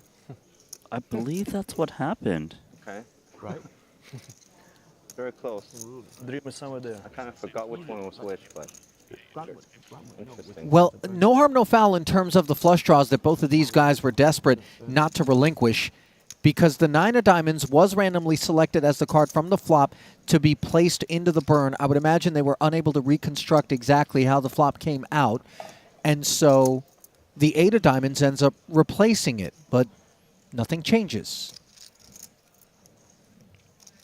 Yeah, very interesting. And both players actually picking up strong flush draws. Check, check on the flop. Oh, and the the flush diamond still gets comes there. in. Brace yourselves. We're talking about the chip leader and a third-place stack, only separated by 10 big blinds. Nut flush versus second nut flush. Now, granted, the diamond that came in did pair the board, Randy, so obviously not quite as strong, but as played in a raise pot pre, how many deuce-X combos do we expect to be out there? 8-8 Jack-Jack from time to time for Smith. But not that many. It just seems like a spot where Elton's going to lose so many chips. You got to keep in mind that Dan Smith checked back the flop, so it doesn't really look like he's got a flush too often on the turn, and Elton's going to think he's got the best hand. Thank you. For now, though, does Dan Smith want a smooth call or put in a raise? we're about to have our answer. Okay, call for now. Yeah, he's going to lie in wait as another 400 goes into the middle. Elton thinking this is such a great spot. And this could be a saving grace for Tseng as the board double pairs. Elton is thinking, what a terrible river card, but really, this should save him. I don't really expect a bet and a raise at this point, as 8x is a likely holding for both players. And if Elton does bet, I think Smith could very well come with the flat. If Elton does check, Smith will likely value bet, but Elton's not going to be doing any raising. Here is the sizing, 400 into 910. That's actually interesting because he came in with a sizing that's less than half pot that might get Dan Smith to raise occasionally. But he did immediately grab calling chips. He's asking the question, am I getting a jack to bet or is it 8? And they're going to see how big of a collision it could have been. Yeah.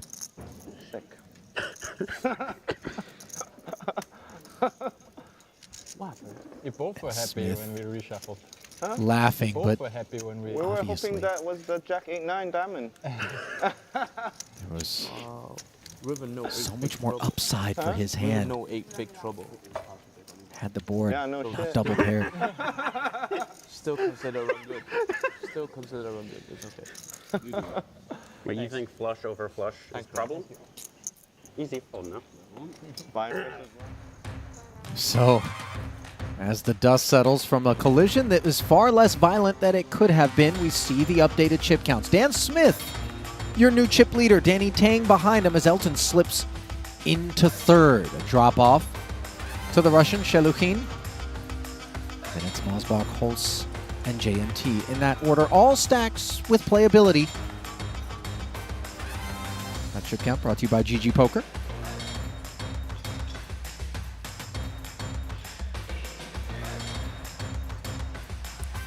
Yeah, what an interesting pot. Just imagine the different scenarios of what could have happened and how, you know, maybe the 9 of diamonds hanging along and, you know, Elton doesn't have the double paired board.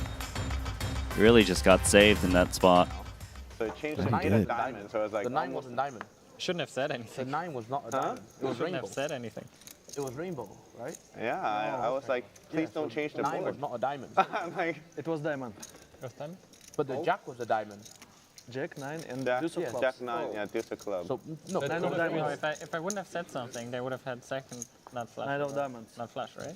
Oh. It would have just been one Yes, diamond. I would be having a much more enjoyable break. Wow. Smith lamenting that Holtz said anything, but in the spirit of fair play, obviously it's important for Fedor to point that out if he's aware of it. Good. Yes, of course. Elton, I saved you. Thank you. You're welcome. And maybe I don't get the 8 of the full house on the river as well. You can pay me later. Raise 120,000. Call. Suited one How gapper. do you notice this kind of stuff? he's like, that's why you need Elton. to cover yourself up seriously. No joke. Like, I have Look at no your- clue. He look at you and he can see the veins, you know. Raising the button. That is very observant of Fedor, right? To Depends notice how thick the skin is. no burn card. I never used to have this problem. Give me another Yeah, when I'm not in a pot, I got to admit, I probably wouldn't have caught that. You're looking at dogs on Insta. I might be doing that. Ace Jack 6, Rainbow.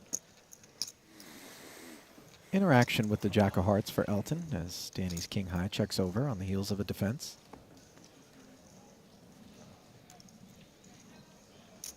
Bet 100,000. Looks like he'll get a little rebate after losing that last pot.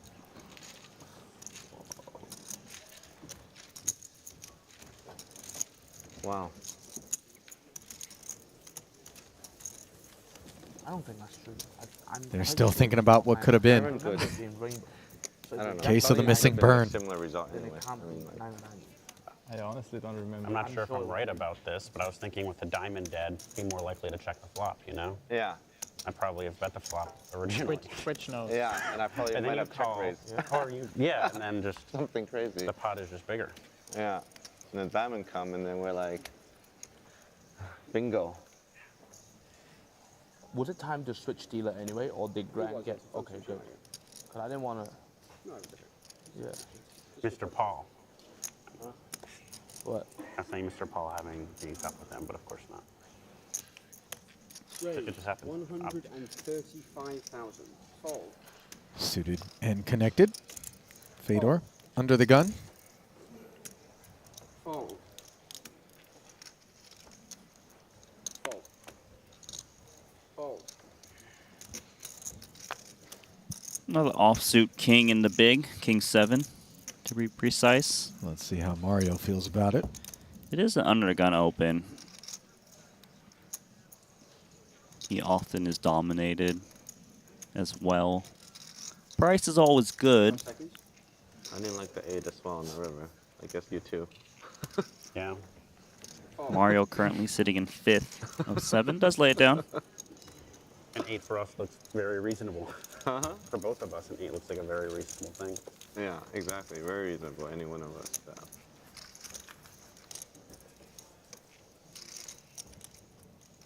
Check you bet river. Yeah. And I would have bet bigger. I mean, not a lot, but like a bit. Still talking about that pot. They're going to be talking about it. Yeah. It was an interesting one. Until tomorrow, I would say. Oh,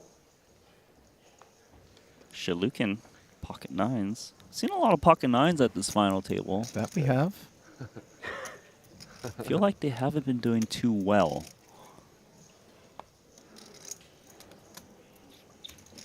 raise. 130,000. Fold.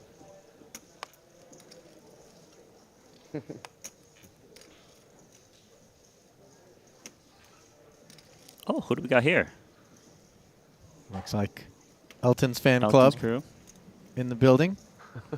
Unclear if it's friends or family. Surprise, Did you spot the Tom Brown? I did spot the Tom Brown. Huh? Surprise, surprise. Fold. 130 That's gets why you're my called by the ace-8 suited of Dan Smith. And now an ace-king suited for Mosbach in the small blind, playing off of 1.9, fifth of 7 runners right now. Not ex-girlfriend, but Careful. And he's playing, what, off of 33? He might just squeeze jam this one. yeah, fucking these. He could. Obviously, the other line is kind of 3-bet to, like, say, 500K or so to try to induce action, but usually don't mind just taking this down pre. You also want to think about what you would do with other hands that you would be dealt in this spot. Would you squeeze or would you squeeze jam? Looks like he's thinking about putting 5 seconds. the induction in. 3 raise. And by that, you mean a 3-bet sizing that does not involve all of his chips. 535K, meaningful. And let's see Alexander's response. It's tough. His opponent would do this with a bigger pair than nines, ace-king, of course. He needs to wait how often it's 3-bet bluffs. 5 seconds. If he wants to play this one, usually it's 4-bet all in or fold. Fold.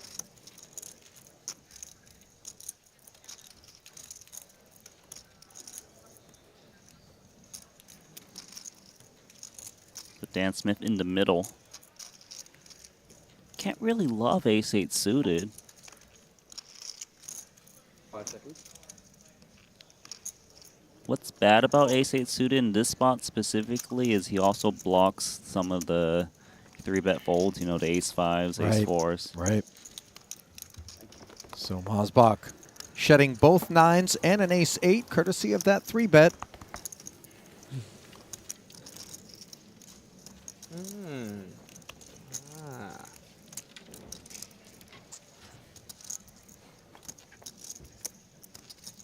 That one drop hand is still like far and away the craziest thing that I've ever, with the exposed ace, just definitely the craziest thing I've ever been a part of at the table. Yeah?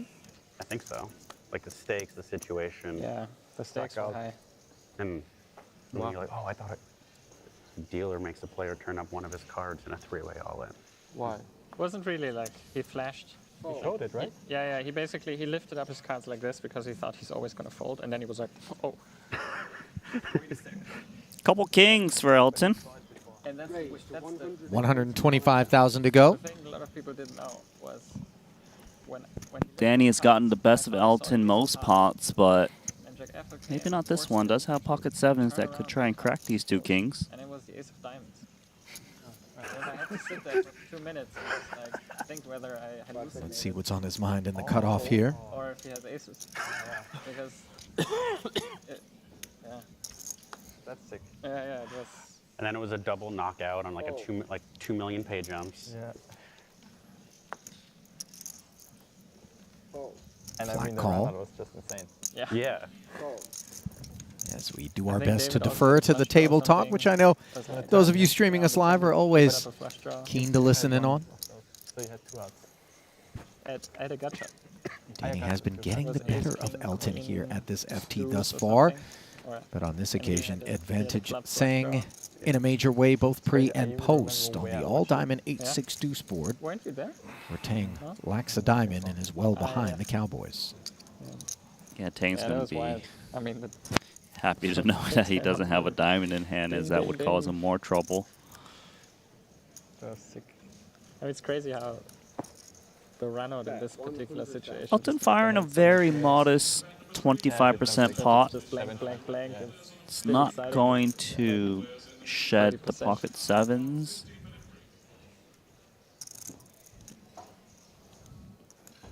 It's designed to retain a hand like this, isn't it? Yeah, and when you bet small, you get hands that normally would just fold and what they got 7%. You want these kind of calls. Just printing.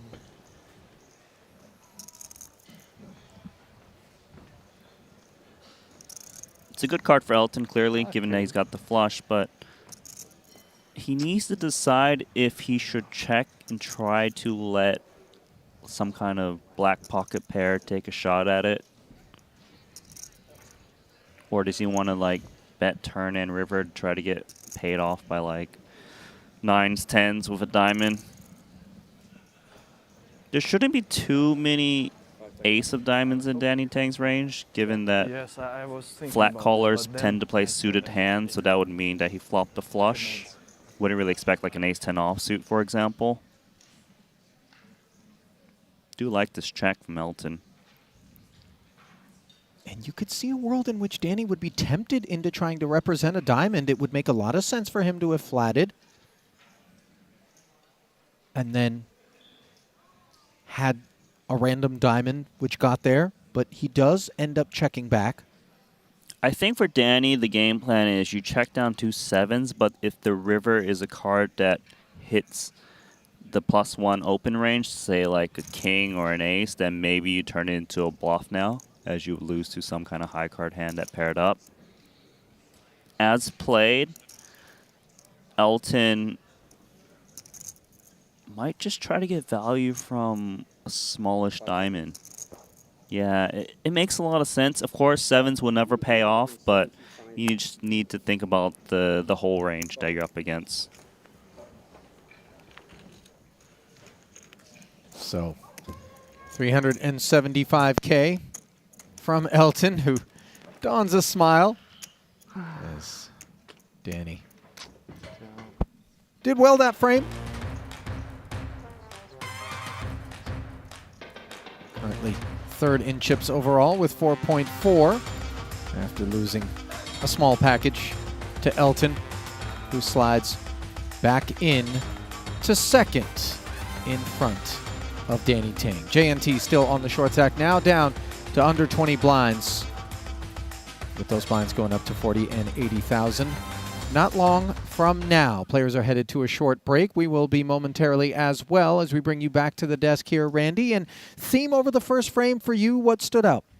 What stood out was that these players are fighting for every chip, tooth and nail. You know, Yeah. we saw the most notably for me was Dan Smith's triple barrel bluff, the king deuce. You know, no connection in a spot where most players would just kind of just give up the turn and concede, but really just put Fedor to the test against that pair of 9s and got it done. Yeah, we'll see whether or not he rides that momentum into a deeper and deeper finish, as we lost 2 players during the first frame, those being Haralabos Vulgaris out in 9th and Ilkin Garibli out in 8th. 7 still remain here on the final day of this $200,000 invitational. I'm going to step aside. Henry Kilbane will join Randy to take you forward from this point on. Don't go anywhere. Just about 10 minutes. We'll be back with continuing coverage from this final day of the invitational. Stay close. GG Poker. Why so many players? This is a crazy thing to do. GG Poker. Broke the Guinness World Record. Welcome to the World Series of Poker, main event. Larger than all of GG Poker's traffic reaches all-time high. Jump, jump, jump, jump! No way!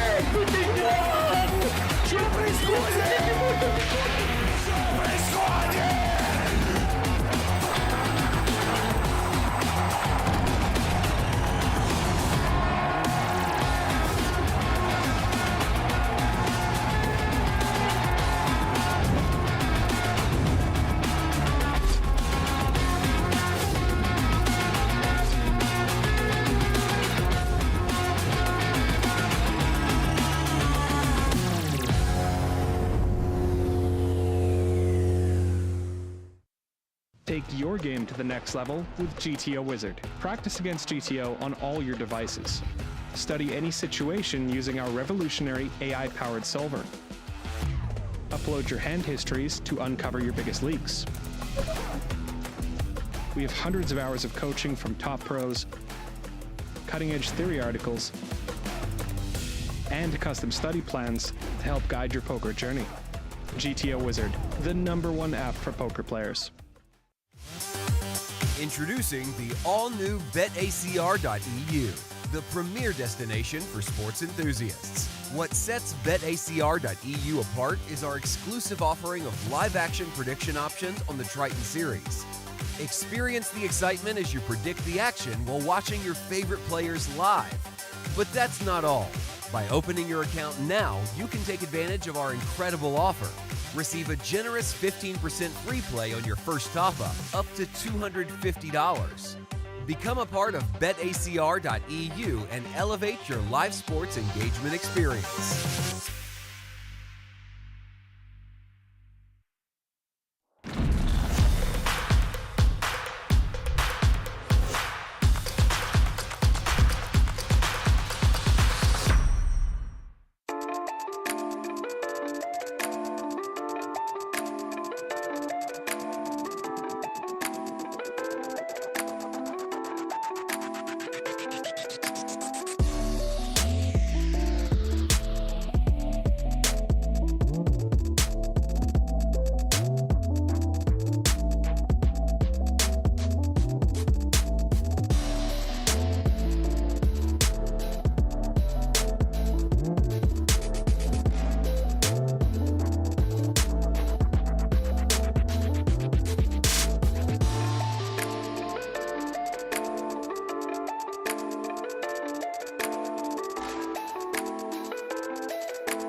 Oscar. Turn. Bringing that reality closer. Can the river provide relief? It's got to be a 10. And the 7 of clubs. We'll make it official. Haralabos Voulgaris, your 9th place finisher here in the 200K. His first ever Triton cash went... He just has an appetite and like the nerve to play huge, whether it's a big buy-in tournament, as you touched on, that €1 million buy-in, big one for one drop that he won here in Monaco, or the biggest of cash game blinds and antes buy-ins, There's many cities. or these invitationals. Yeah, and he's that guy who, I don't need to sell any action, you know? Let me just up the stakes as much as he can. Maybe he's biased. And he's doing what you're saying once again, opening ace-8 offsuit in the cutoff. Grew up in America as well? Seems deeply reasonable. Okay. I mean, he moved there when he was like 10 or something. You're echoing really bad. Like, is everyone echoing, or just when you talk into your mic, I think it's connected. Oh, okay. Odd. Connected to what? Danny Tang now thinking things over from the big. He and Elton are very familiar with one another in terms of you can hear me now. having played a lot of pots. Agree. Friends off the felt. You want to make an announcement, Danny? Go for it. You want to say something? Friends off the felt, on the felt, though. Yeah, Danny's going to defend and try to earn some of Elton's chips. 295 in the middle. How about trip queens, Mr. Tang? How about No, I cough really loud. not trip queens for Mr. Sang? Yeah, far from it. But these paired boards, a lot of times the ace high, when you're looking at ICM, your big stack. I don't blame him for sprinkling some chips. The big blind's just going to check fold quite a bit. And once Danny Tang continues, whether it's check call or check raise, Elton kind of knows that he's usually up against a 7x at a minimum. 5 seconds. But then it may become a question of whether or not he thinks he can lean harder and harder on a 7x.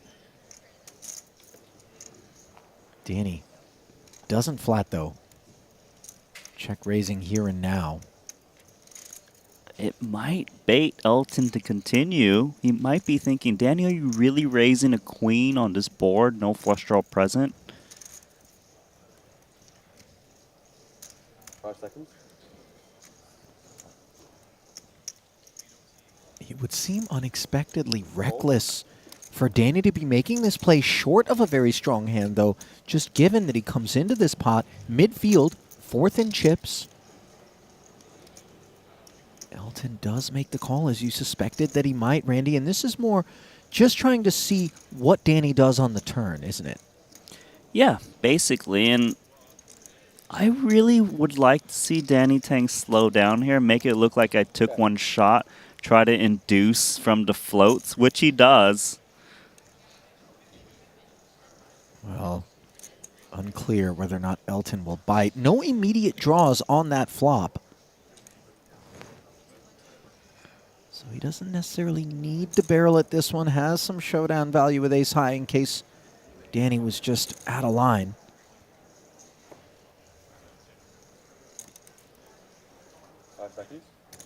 Bet 225. Man, Danny Tang has played this hand to perfection so far. Very much so.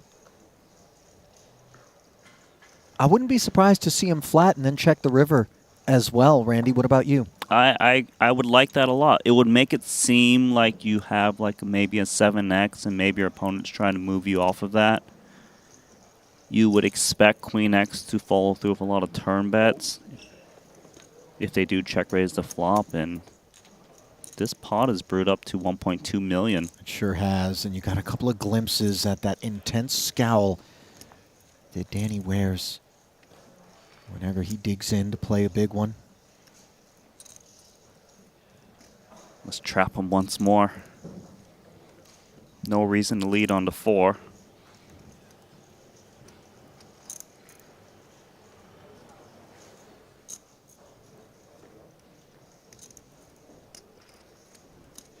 Now, when it does get to Elton, I wonder if he just shuts down now. He must feel that if he was to get called on the river, it's always Queen X.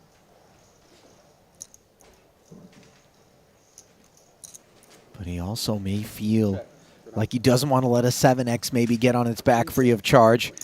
In the end, shuts it down. And Danny able to pick up coveted chips from the chip leader. All right. World champion Then here in this 200K Invitational.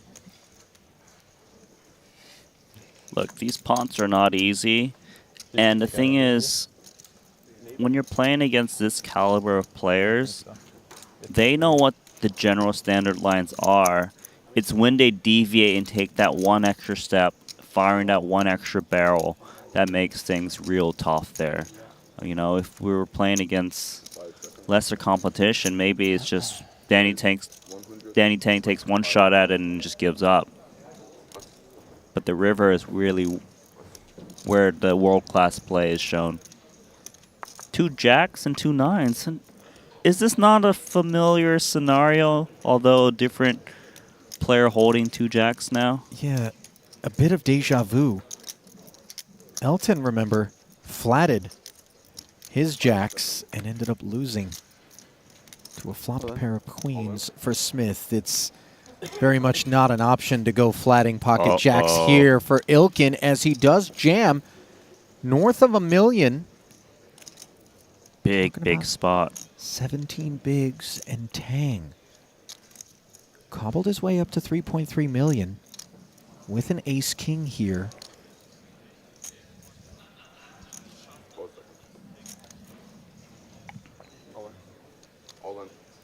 He jams over the top. Oh, Mario's got pocket tens. Too much action in front of him. The correct laydown. Yeah, it doesn't really make a meal of it either, does he? Putting it into the muck.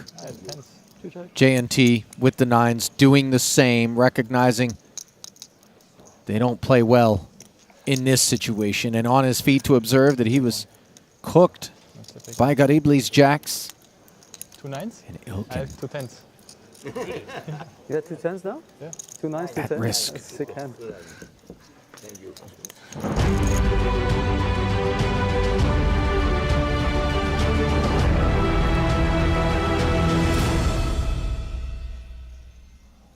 Day 3 of the 200K Triton Invitational here in the Sporting in Monte-Carlo, Monaco. Randy Lou alongside myself, Henry Kilbane, stepping in for Ali Najad after the first frame of play. Randy, we've had 2 eliminations. Do fill me in, my man, on what I've missed and what's been going on. I managed to catch a couple of glimpses, but I want you to tell me who's been like getting out of line and really going for it.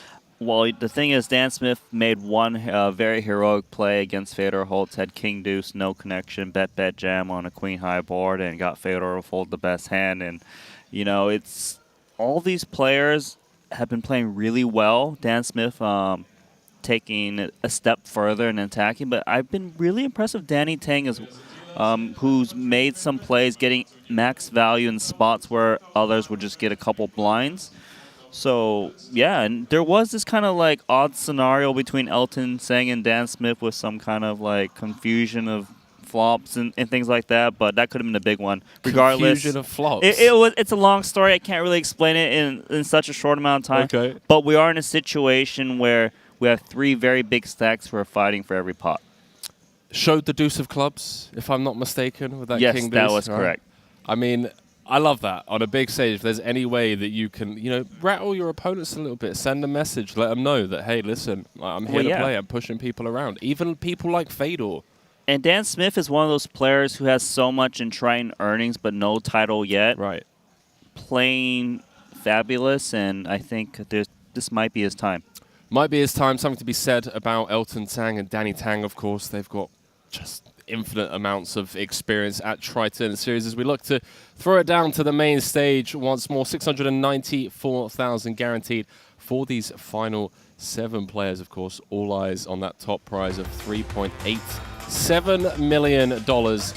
That is how things stand, and as Randy alluded to, pretty significant drop-off from those top 3. Everyone in a bit of an ICM cage. Alexander Sholokin, Mario Mosbach, and Fedor handcuffed at present, with JNT being sat on just 15 bigs. Now, Randy, we always like to allude to the potential storylines that could emerge here. You already touched on Dan Smith, over 13 million in Triton earnings, remains titleless. Danny Tang looking to tie Jason Kuhn for 5 titles this year. Elton Sang has been with us since 2018, no title. OG from the cash game streets. Fedor looking for title number 4. JNT, if he comes 5th or higher, if I'm not mistaken, will overtake Elke as number 1 ranked on the French poker all-time money list. Confirmed. So a couple more ladders. He is currently nursing the short stack. Wow. Has some work to do, but one of the storylines that we are keeping our eyes on is Dan Smith just straight back in the driver's seat with the ace-9 of diamonds on the 9-4-3. Yeah, he's going to put his foot on the gas pedal and put some more chips in here. Maybe. What's the, without going into an insane amount of detail, what's the vibe been like out there, Randy? Has it been like banter and chattiness, you know, once they came to the stage, or has it been a bit tense? No, I would say there's been a decent amount of banter for sure. I've seen other final tables where, you know, not a single word is spoken. Right. But I believe because of just this format in general, the invitees and pros, you know, things are a bit more loose. Even though it's the largest prize, will be, you know, given away at this Monaco stop. And whenever you throw Elton Sang in there, it's a bit lighthearted. That's true. Couple of ladders as well. You know, they've just had their first break. They've laddered up an extra couple of 100,000. So hopefully a little bit of, you know, relaxed energy out there. Tell you what's not relaxing though. Well, actually, it would be relaxing over WSOP Paradise. I mean, let's go. Shout out GG Poker, our title sponsor. Going to be handing out WSOP bracelets in the Bahamas. Would you believe? Check out GG Poker for qualifiers and satellites running now. Going to receive 10 to 11 days accommodation, free daily lunch, obviously the 5K main event, as well as flipping and going your way to becoming a millionaire. All details available on the GG Poker. Do you flip well? Because I wouldn't mind investing if you do. Right. Lifetime, I'm up heaps with aces against aces in PLO. Okay. I'm definitely up like I don't think the flip and go is related to Omaha hands, so I'm going to go find another. You go find someone else. Someone else to maybe Fedor. Invest in. Maybe Elton. Well, this would be a coin flip. I think it's going to go in there. Oh, there you go. Elton should be jamming from the big quite a lot, unless it's 3-bet to induce, but never flatting. Yeah. So Fedor currently sitting in 6th place. J&T off of 15 blinds. Lays it down. That got it hurt. King Queen suited.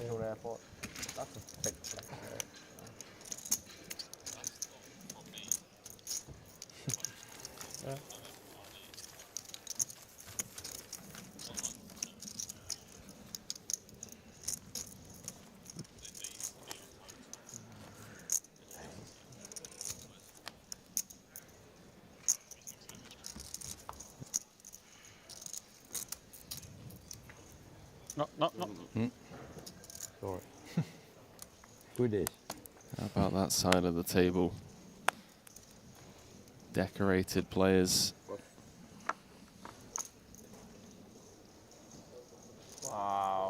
Wow. The whole Brazil team literally sat out.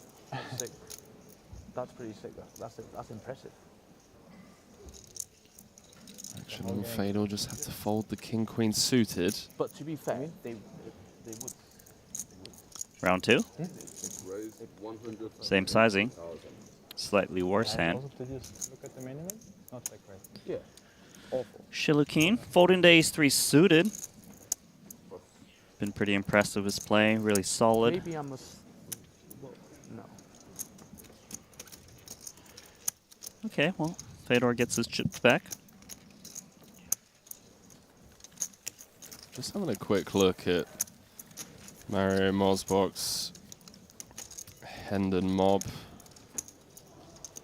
Part of the Poker Code team. I know a lot of Mario's biggest scores come from the online felt. For what I remember, just big wins in the biggest tournaments. Really? Yeah. Okay. Not sure too much about his live performances, but clearly the biggest one for him here in this 200K. Yeah, huge spot.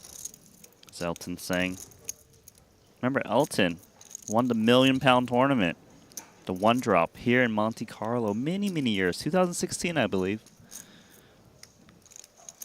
Right at home, especially if this raised to 160.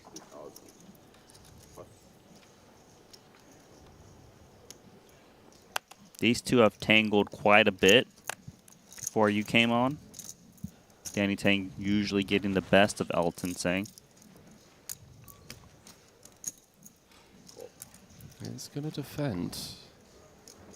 Elton does have Danny covered.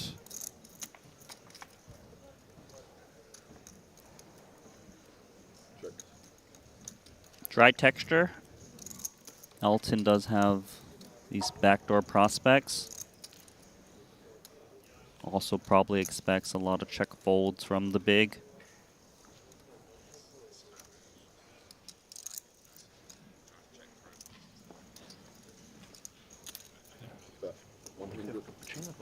Still water. I don't need glass, nothing. I mean, That's C-bet 125. And for Danny, ace high usually best. Little bit of backdoor straight draw is helpful in deciding whether to continue or not.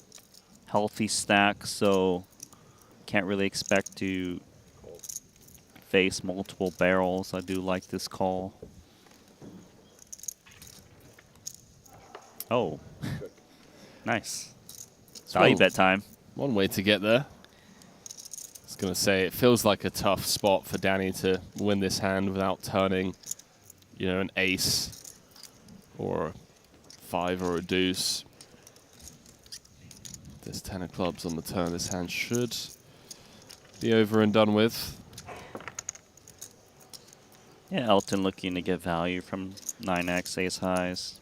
Hand quite vulnerable to overs. GG. Winner.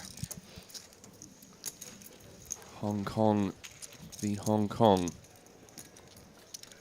Two of the most decorated players ever played the game out of Hong Kong. Elton Zhang. Oh, look at that. It just looks like straight out of Super Mario Treasure Bros. Chest. Yeah, it does. Reminds me of Legend of Zelda. Yeah, the Triforce. I got you. Good man. This is what producer James was talking about earlier. It's like you two are the nerd team. What? Look at us. Can we get a Bonding new producer? over I would like Legend a of new Zelda. producer. Thank you. Could I also please have Put in a formal request, Randy. Couldn't have asked that last time, so she didn't have to go back and forth. 4 titles in a year. Do you remember in Vietnam, Danny Tang was saying how he'd placed a bet with a friend? Yeah, his friend got showered. It was like 1 title and 5 cashes or something like that. He didn't like in money. 2023. And then literally just like wins a title within the first few events, I think it was, in Vietnam. It's like, okay, well, this bet's over and done with. Yeah. Fast forward to October. Like taking candy from a baby. J&T of 15 bigs. Couple of 4s, that looks like a 3-bet, and I think Collision time. we might be rolling the dice here. 2 shortest stacks. J&T looking to go with 2 4s. Elton Sang's got ace queen. This actually changes things because if Elton comes along, Fedor gets out most likely.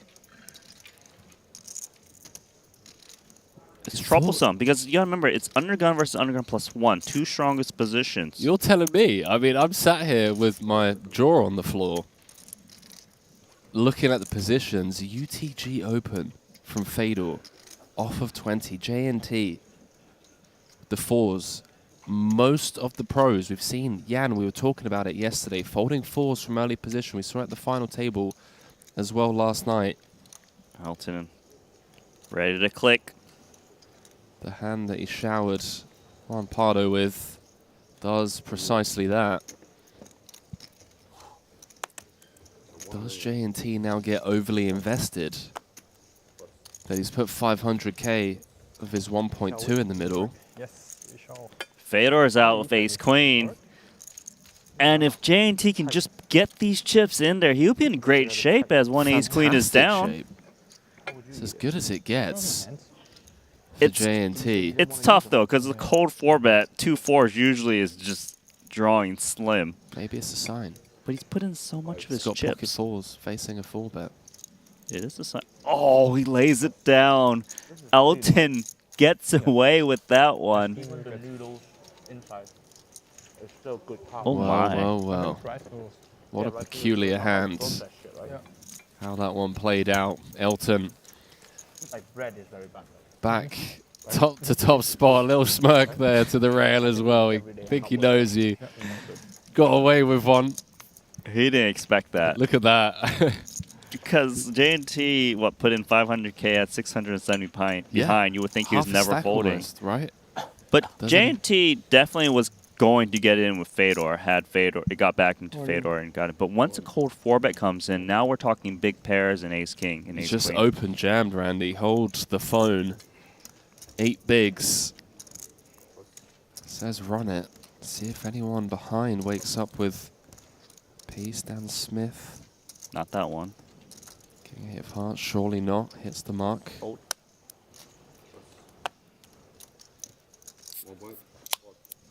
Got to pick up the blinds in the big blind ante. Super important. Up to 11 blinds. That pickup. Okay. GTO Wizard approved. That pocket 4's hand, do you think? The J&T?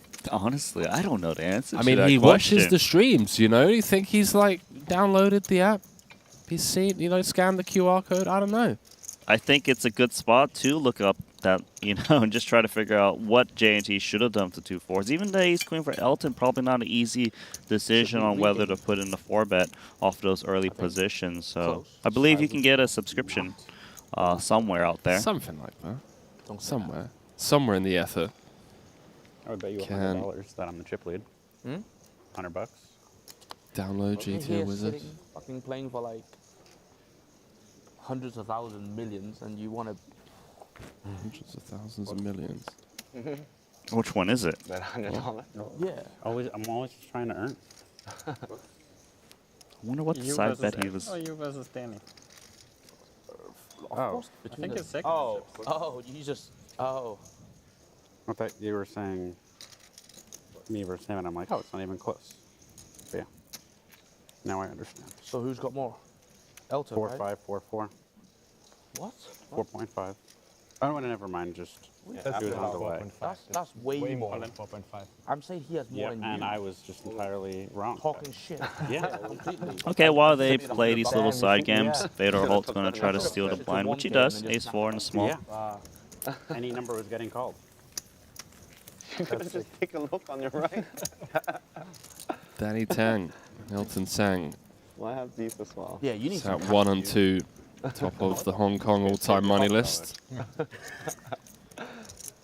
Who was number 1? Elton, yes? Danny's number one Danny's number 1. by a considerable amount, by 3.5 million. Really? Even with the Elton 1-drop score? Yeah. Something wrong with my eye. Best live cash for Elton, 12.2 million. I didn't account for those shuffle whites, and I'm like, how could that be more than me? But even that, even that, it's probably more than you. It's close. Very close. Just water. Yeah. But we'll close. Not more, but close. It's close. It's close. As per usual, I just have no idea what's going on.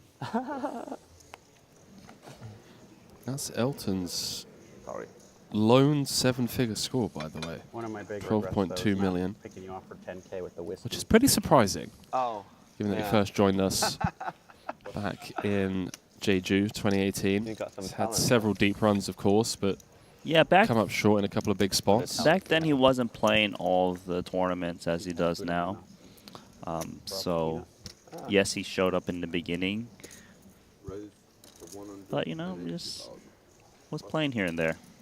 Yeah, I mean, now he's just trying to pick up a title and play the highest stakes any given moment. I say it's a lone 7-figure score. Firstly, it's one of the biggest ever. It's an 8-figure score, so actually he doesn't have a 7-figure score. I stand corrected. And secondly, he's played and won multiple 7-figure cash game pots, so those ones aren't tracked on Hand and Mob, unfortunately. Alex, how much did you start with?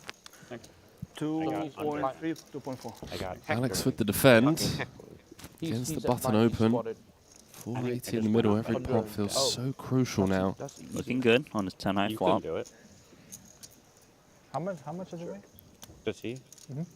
I don't know. Because if I go under him, I have to go down. It's different then. Oh, yeah. Fedor's been nursing the short stack. Awkward spot, it feels like, to see bet here. Yeah, because you're thinking that your opponent's just going to check fold a lot. You do have nice turn double barrels, but then again, you're short where maybe if your opponent has a pair, they'll check raise you. 2 pair looking good. No. I also just, it's hard to guess somebody's Joking with the 100% check mark next to his name. With 1 card to come. Does he just extend the rope? Give Fedor a chance to river a piece, perhaps? It's hard to extend the rope on this board, especially you're not looking to see a 7 or 8. Also, this board hits you, so in theory, you should be the one that's betting out. This hand should be over. Key card for Fedor holding the jack is not good, as you can't pick off the broadways, straight draws. You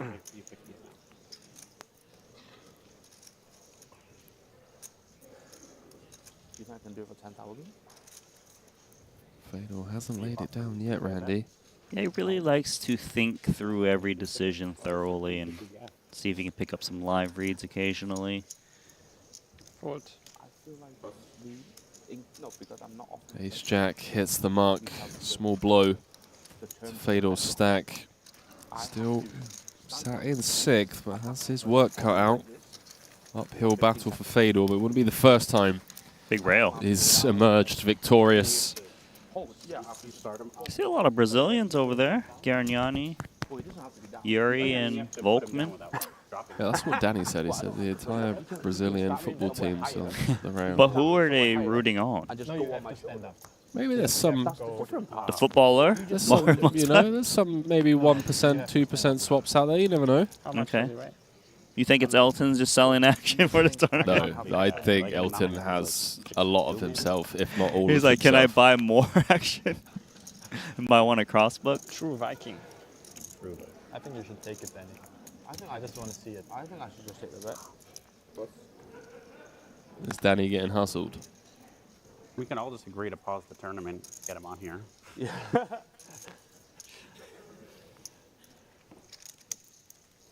Raise 160,000 plus.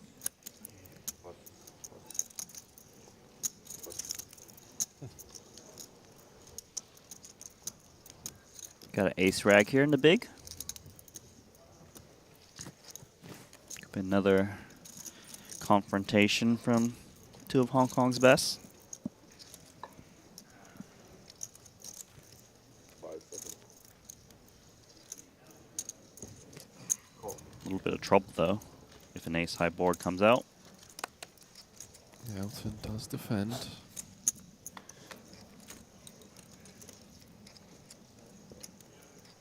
Both players completely whiffing. Yeah, bad for both. Very hard for ace jack to throw in a c-bet on this flop. Check.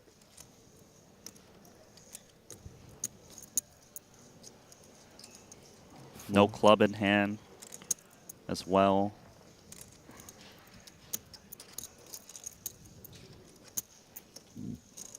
.440 to fight for, as Danny does knuckle back, and now picks up an open-ender.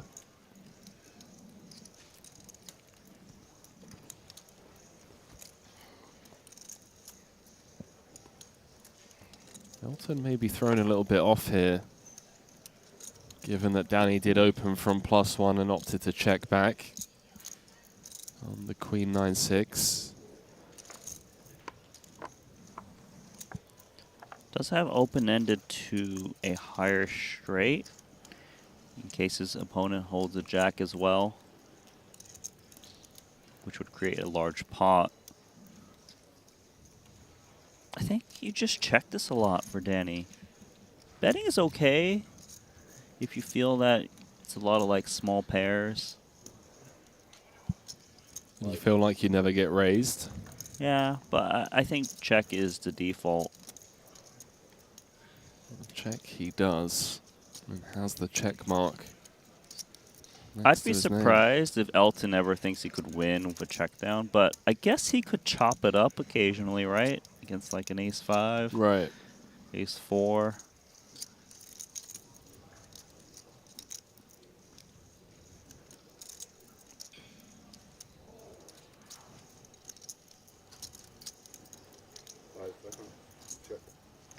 Danny's going to win this one. Happy to show down the ace-jack and chip up nicely to 4.3 million. As the heater of a lifetime continues. Danny Tang, 4 titles in a calendar year. Looking to add a 5th. No. Over 10 million in Triton earnings. Small pots. Small pots. 22 catches.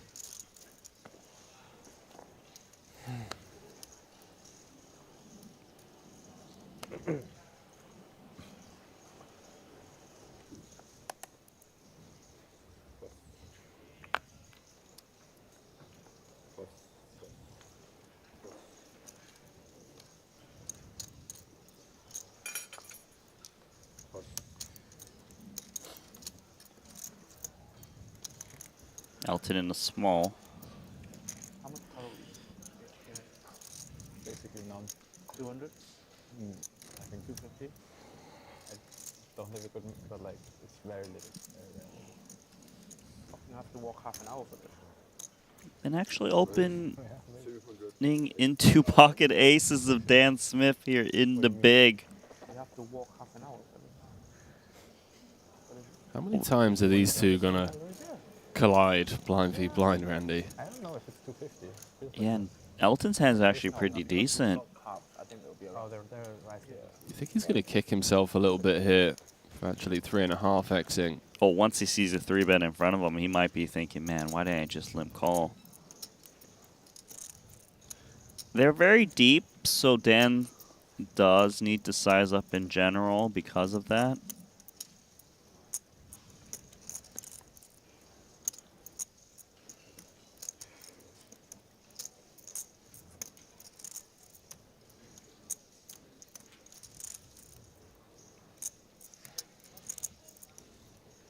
$750. 750 announced. Just shy of 3x. Does Elton want to continue battling in this blind v blind spot? What sucks for him is that he's out of position and Right. this hand can't make a straight. About 4 cards on the board, I mean. I know what you meant.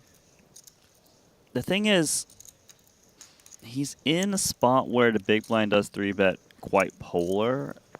In that sense, King X suited does okay.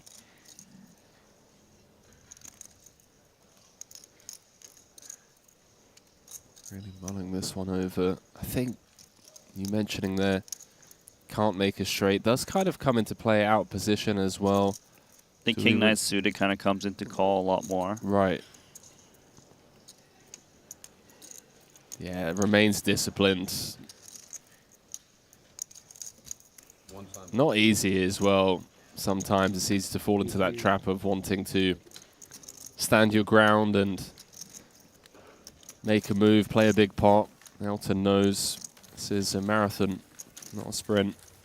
Has time to bob and weave and pick his spots. How about that for a shot? This stage here at the Bay in Monte-Carlo. Those of you just joining us, 2 eliminations so far today. It was first Haralabos bowing out in 9th. And then Azerbaijan's Ilkin Garibli in 8th. 694,000 guaranteed for these final 7 players. A few guys in the hunt for their first Triton title. Fedor looking for title number 4. Danny looking for title number 5. Elton bumping up ace-8 suited. And it would appear round, I don't know, 5 or 6 between these two.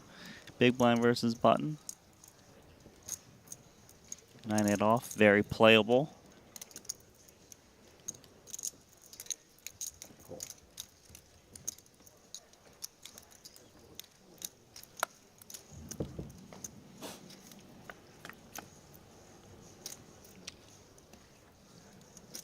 And that's all Elton. Seems like this should be a simple pot. Maybe Elton checks occasionally, given it's hard to get 3 streets of value from worse with this pair of aces. Depends on what he does with his bluffing range. If he bluffs his whole bluffing range, then he needs to bet more aces to kind of protect it and not get floated out of position. So min bet gets it done. I like checking when we have the backdoor nut flush draw. Okay. And we can cooler, you know, some runner flushes. This is Elton's crew. Elton's crew. There's not too many. In for the long haul. It's going to take a minute. I think it's not enough. 2.5, 3 hours into play. 2.5 hours. Long old day ahead. Wouldn't surprise me if this is a 10-hour final table. Unless we get some insane, like, runaway chip leader spot where Elton and Dan Smith collide. It could take some time, but, you know, we do have some very action-heavy players remaining in this final table. You know, Dan Smith, Elton Sang come to mind. But, you know, Fedor Holtz, if he can build a stack, we know he likes to press. King 10 for Dan. Yeah, Fedor with the chip lead. I mean, Fedor with a short stack also likes to get involved. Not as I used to.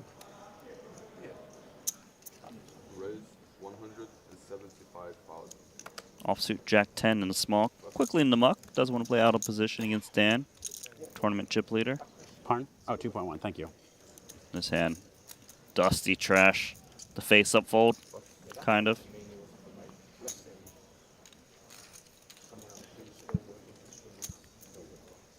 Fedor's cash here, guaranteed 694,000, means that at the end of today, you're learning something new, it's more satisfying. You will cross the 40 million just learn a big thing, you know? in total live earnings mark. It'll be like really Number 1 on Germany's all-time money list. Currently 13th on the all-time money list. A win here today. Ladder him up a few spots. Just 8 blinds for J&T on short stack. 670K. Elton back at the top. Elton reigns supreme for now.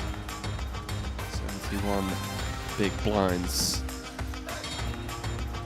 Yeah, Fedor needs to cash for 1.2 million to overtake Phil Ivey and Carrie Katz on the all-time money list. And what number place are they? Phil Ivey is 11th, Carrie Katz is 12th. Fedor's guaranteed to overtake Carrie Katz and needs to come 4th or better to overtake Phil Ivey. Gotcha. Well, Dan Smith needs to raise this one. Jack 10 off.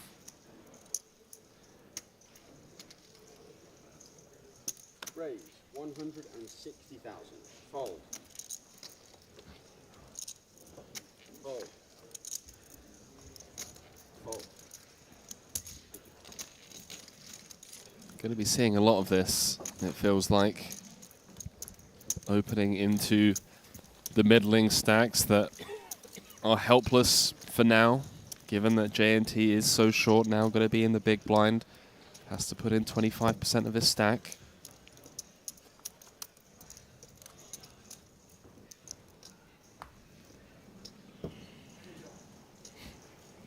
That falls hand. Such a strange hand. And you're right, like he was going to stack off against Fedor, but the cold 4-bet from Elton. He would have been a nice favorite too, as we mentioned.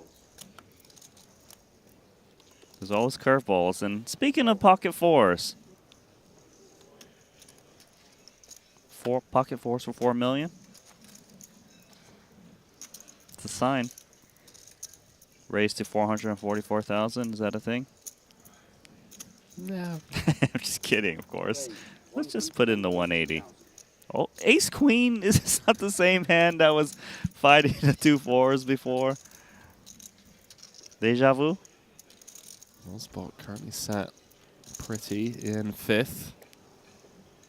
Does he want to activate here against the very active Danny Tang, especially given that Dan Smith and Elton Sang are out of the equation? Does open the door for DT to step into the role of table captain.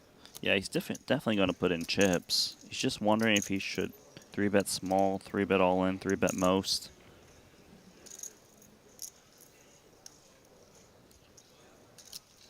Let's see what he decides on. 515. I wonder, does he intend to 3-bet call this one off or 3-bet fold? Do you have any thoughts on that, Henry? Because J&T is sitting on such few chips. Right. No, I know what you mean. It does feel like a little bit of an ICM disaster to call off should Danny Tang announce himself. But good thing. Fortunately for Mosbach, doesn't have to face that all-in decision. Up to 2.3 million. Time bank.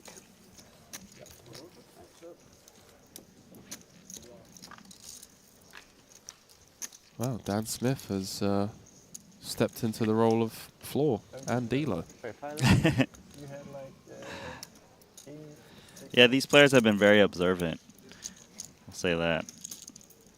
I got avocado toast. Avocado toast, is that what I heard? Yeah, I actually saw Elton's personal assistant munching on some avocado toast as well. They've got some like special dish going on, trying to eat healthy. Well, Elton's funny because I remember there was one like cash session or something. He was just ordering like blueberry smoothies, and that was like the thing, like every day, like his lucky smoothie. So I don't know if it's like health reasons or if it's like lucky avocado toast, because you know he's just been doing well in this one. Health, generally a theme for poker players these days. Blueberry smoothies are the absolute nuts, mate. Is it? I've Oh. never really had one. Hang on, what's the JNT? Stop it. Let's see a flop. Wow, okay. Surprised, Randy? I mean, I feel like I'm surprised because it's from the small. Big blind, yes. But when he flatted there, you know, it just kind of kicks out the big blind. Technically, he's getting a little bit of a larger overlay. Yeah, he really is. And well. Oh, that's just trouble for him because he's only got 350 back, 480 in the middle. He's got a decent piece, and Dan Smith's going to snap him off. And Smith got to make the call. Cards on their backs. J&T in rough shape. Looking for a queen, jack, or a 9. Does have 30% equity with 2 cards to come. 9 ounce twice, dealer. All in brought to you by betacr.eu. To get back up to 15 bigs. To keep the dream alive of becoming ranked #1 on France's all-time money list. 6 of hearts, no help. Uh-oh. He's taken the mic off. He's learned the tricks of the trade, Randy. And it's worked. And it's worked. The Queen of Hearts on the river. The double fist pump. The French rail celebrating. His good buddy there. Mike back on. He did that one to perfection. And you know it was a ploy because he double fist pumped it right after. He knows. In between turn being dealt and river being dealt, you know, you reach for the mic, you start slowly unraveling the wires. Back through the shirt. He unraveled just enough. J&T back in it. Bit of a blow there for Dan Smith. He called small blind and then shoved his last 350. Okay. And then he stood up, took off his mic, and then obviously hit. I mean, then you were basically drawing that on the turn. You should have stood up. No, you can't stand up when you cover. Just come on. That's true. That is true. Dan Smith's a veteran. Stand He up. knows. I lose the pot. Where am I going to go? And then just sit back down. That's true. Smith's not wrong.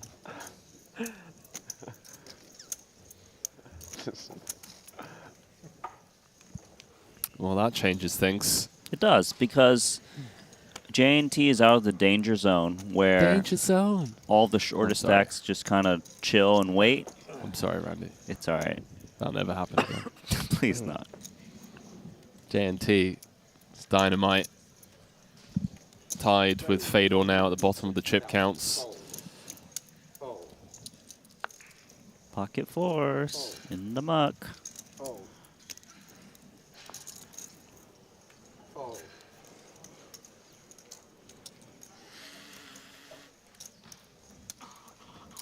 I win. You do win. Oh, wow. And you can show. I had all my outs for live. Should have stuck it in.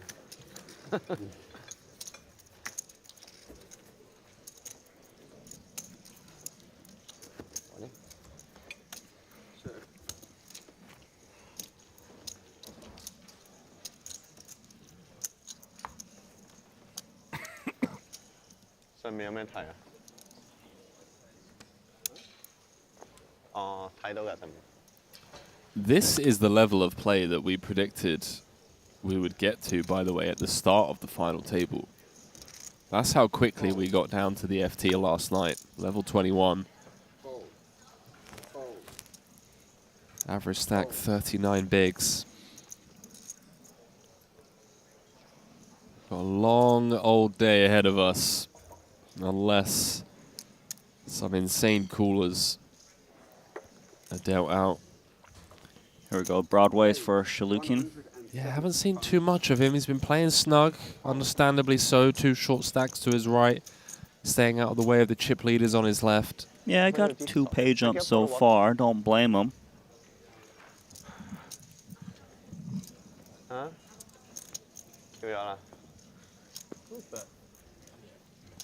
Dan Smith, baby suited connector's gonna come along. Looking to give Alexander a little bit of fight. Danny Tang. Check. Check. What the fuck is that made on?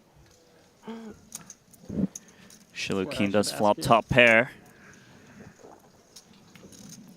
Look at that. Being sneaky. Check back. You're part of Team Hawk. Especially with a hand this strong. Yeah. Perhaps he feels there's more value in trying to induce from Soon to be the Team top Super stack. Is there another team? Or it's just Team Hawk? You have other like Team Not So Hot? Basically, Team Hawk is just Team Pro. And then there's like friends of Knuckles. It might bait Dan Smith is Dan probably expected to queen the bet, but tempted. Did check again. He does have equity. Check once more. The way Alexander Shalukin's played his hand actually looks like ace high. No. You know, casual check on flop and turn.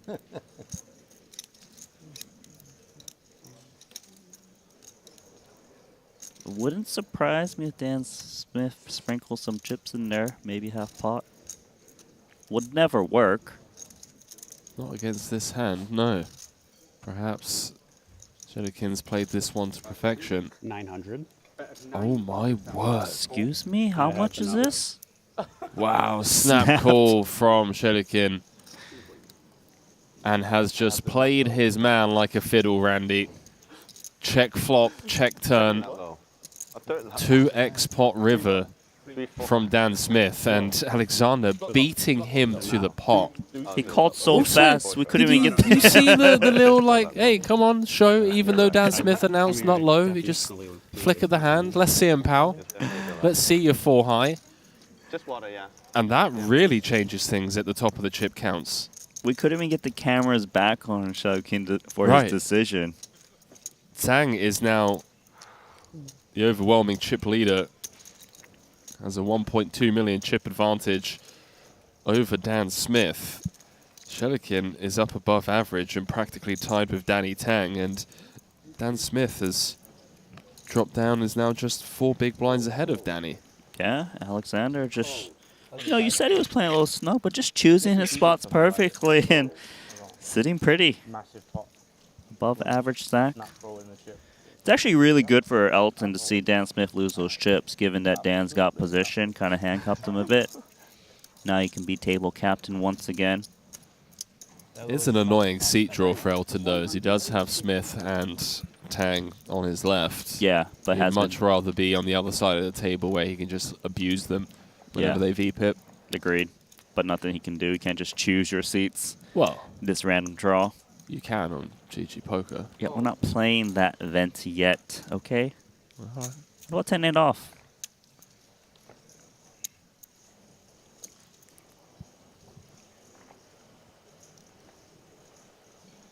Sprinkle.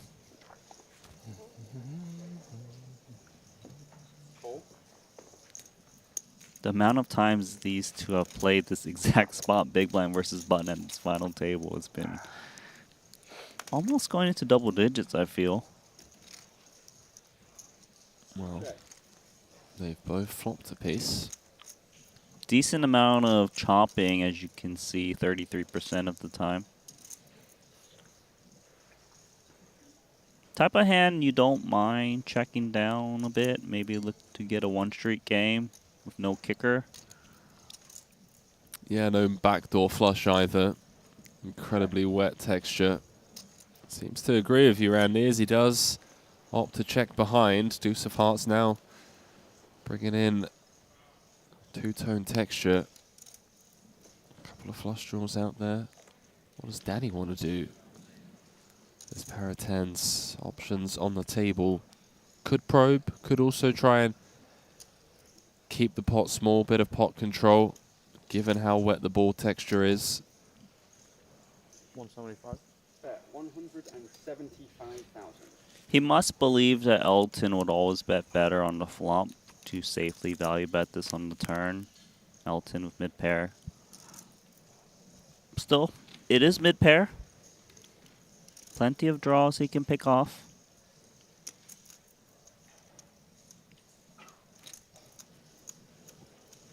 Getting a very favorable price as well. Hey, he's never folding this. We're going to play river soon. To the river we go. 13% chance to tie, but Danny way out in front. 80% of the equity. Now has the 100% check mark. Kicker plays, would you believe? Backdoor Hearts does complete on this river. 790 out there. If there were thoughts to value bet this hand on the river, maybe a bit less likely when flushes come in.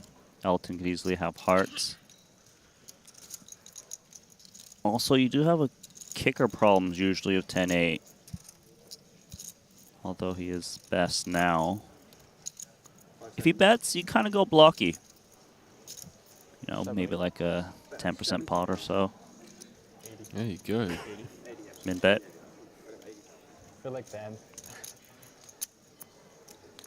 10% block bet.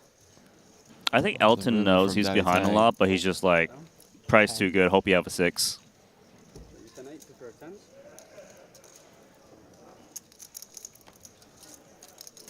Does the trick. 950k pot. 6, 8. Going Danny Tang's way. Out-pipped by 1. 7. There's Elton Tang.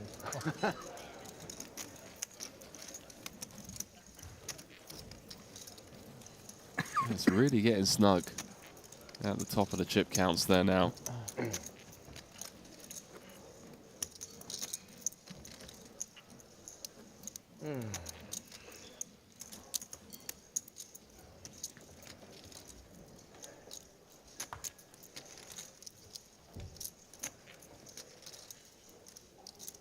$64 bigs for Elton, 54 for Danny, 53 for Dan Smith.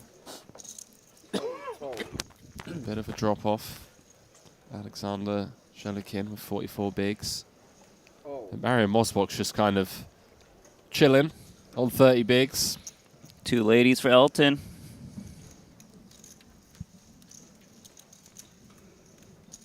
$694,000 guaranteed for these final 7 players. 3.87 million for first. Elton Tang in the hunt for his first Triton trophy. Looking to close the gap. The top of Hong Kong's all-time money list. $3 million behind his good friend Danny Tang. Mario's got the King 10 in the big. He's going to close this one out. How much you have? 2.3 to start. 2.3, thank you. 2.3 to start, and see a a king in the window. King 7-5 rainbow, Randy. Yeah, troublesome for Elton. With two queens, whenever overcards like this with the king, you're kind of looking at a 1 or 2 street game. The mixed game guy. The legend. Yeah. Wow, Elton. He doesn't normally play. First time here. Finding the check back on the flop with the presence of that 1 over. It doesn't mean he's not going to lose some chips. Oh, really? Yeah. Mario could value bet this for sure. Nice guy, too. It will cross his mind that there is 2 small stacks of 15 blinds that are out there, so by betting, technically he does open the door to kind of bloat this pot up, but it looks like he will bet. Rainbow completing turn does bring in a couple of straights that Mosbot could have. Yeah, that's a big Not bet. Big. It is, around 75%, Randy. Thoughts on this sizing?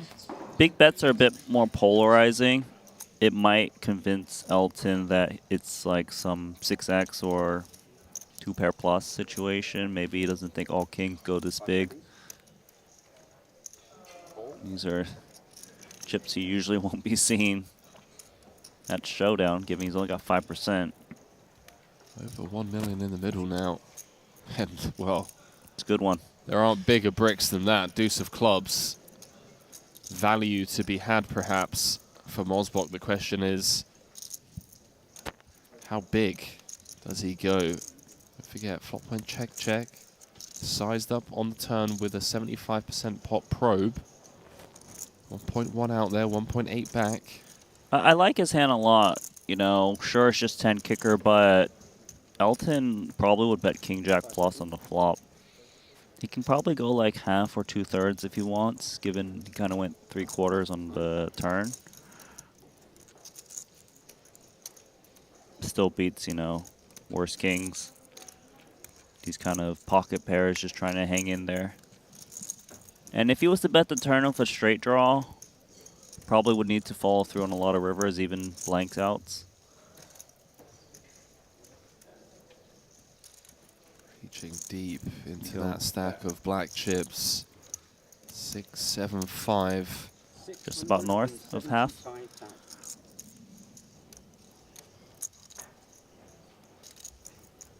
Seen Elton make some fantastic folds. That one against Mario yesterday with the trip queens. That one went viral on socials. Can he make another disciplined fold here? Feels like a tough one. Theory-wise, he doesn't block the straight draws you want to pick off, right? The 6x, 9x, these types of holdings, Jack 10.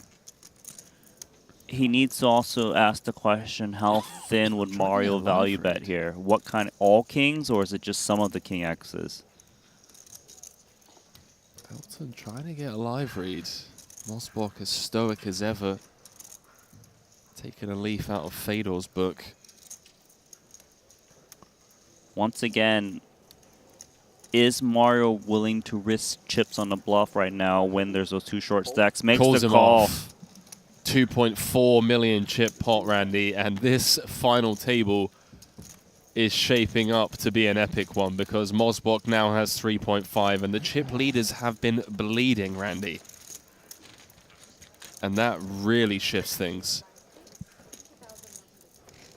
Elton now dropping down to 3rd in chips. Danny Tang, out of nowhere, has become the chip leader. That's what they're playing for, and that's what you could be playing for. Scan the QR code, pokerstake.com, where you can buy action from some of your favorite players at the Triton series. So many incredible storylines from 2023. Soiser sold action on pokerstake.com on a few occasions. Came 2nd in the main in Vietnam, had that big win in Cyprus. Mikey Zhang as well. Came 2nd in the short deck main. We had viewers in the YouTube and Twitch chat letting us know they'd managed to snag a few pieces. I believe Espen Jorstad action available for this series as well. Do head on over to pokerstake.com, check out the Triton tab.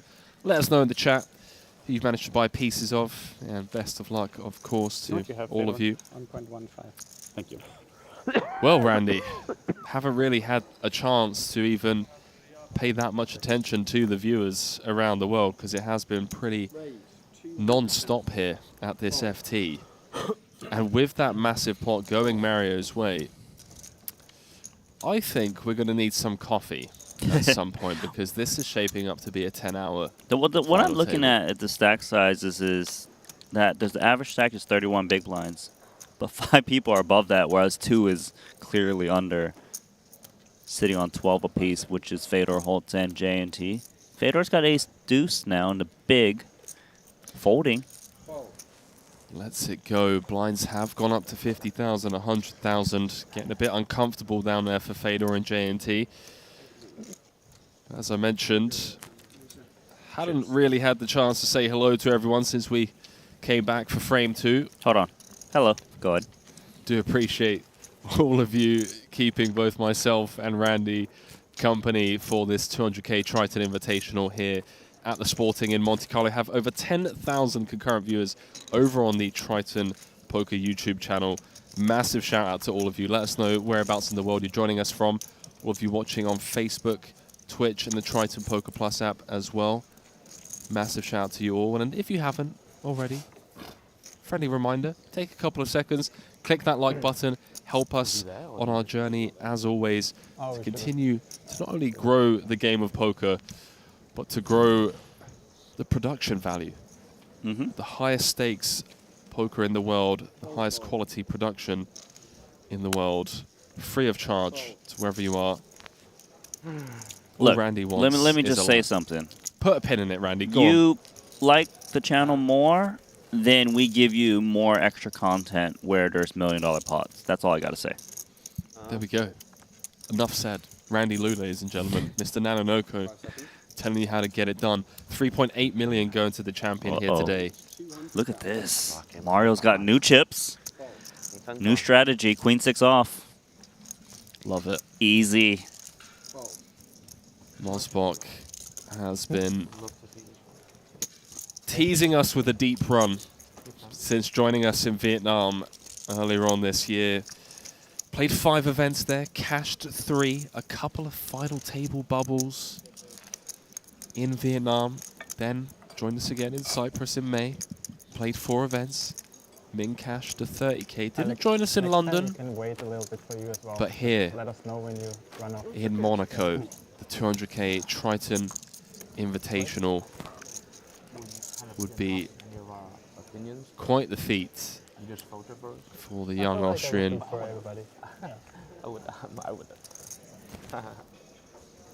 So hungry to improve as a player. Shared some insights into the way he structures his lifestyle around poker to put himself in the best spot possible to compete at the highest stakes, to show up consistently. And well, showing up here, potentially going to get himself in trouble. 7s in the cutoff against Danny Tang's pocket 10s. Playing off of 37 big blinds. It's a stack he could take a flop with in position, which he is going to try.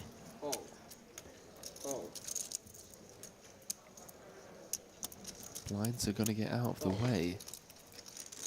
Advantage Danny Tang. Position for Mosbach. 3.75. Germans and Austrians do say always come in 7.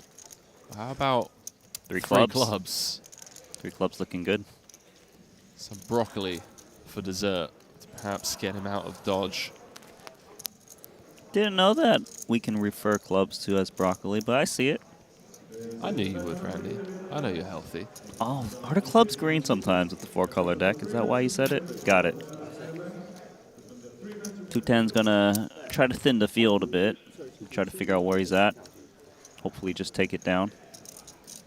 Well, 3 undercards to his pocket pair and a club in hand. 7's not going to be going anywhere just yet, Randy. Nope.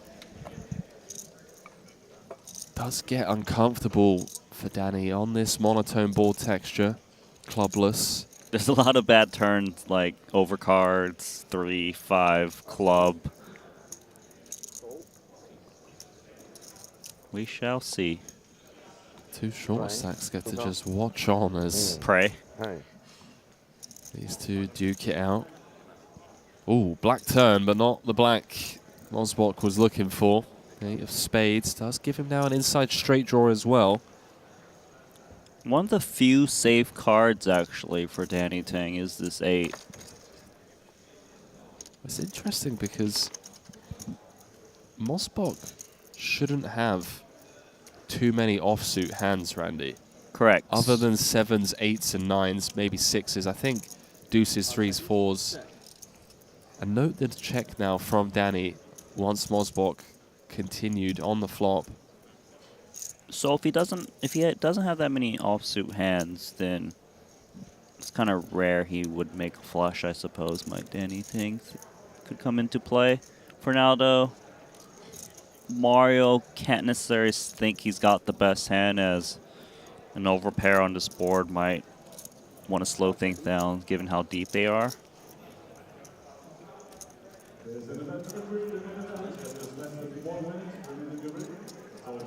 Small bet. Check back rivers. I prefer to bet the turn, not holding a club, just because it needs a little bit more protection. Right. Let's check behind. Bad. This is so bad for Mario, right? This is... What a sick run out for How Danny. did Danny Tang hit 2 really nice cards with pocket 10s, no club? Yeah, we talk about variants. Different forms of run good. And his pocket pair is so strong, because you're going to hear from jacks plus pre. You would have heard from a set on the turn. So he can safely value bet this. And given that we said there's not too many offsuit hands that would flat call in position, there's not much checking to induce from, say, like a queen-jack offsuit, for example. Those hands aren't flatting. I would like to see him value bet this.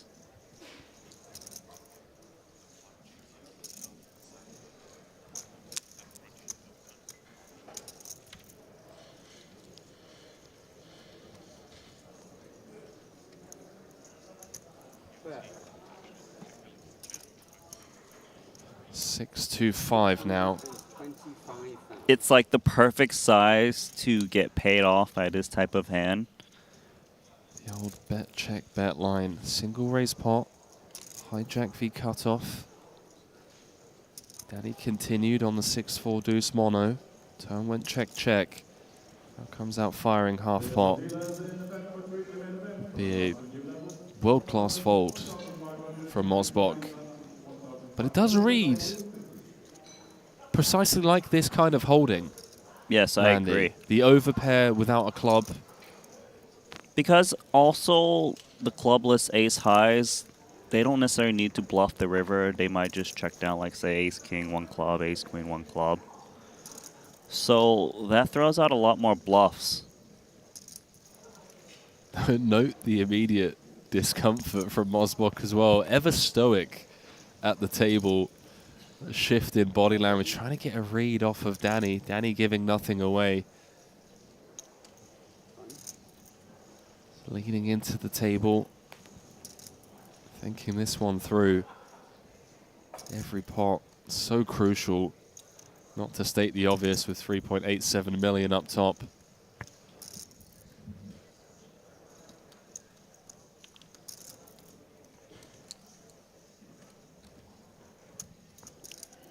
What did they say, Randy? Think long, think wrong.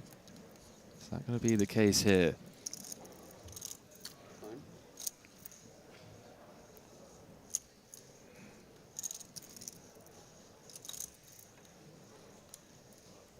Mosbok going to put on the cape.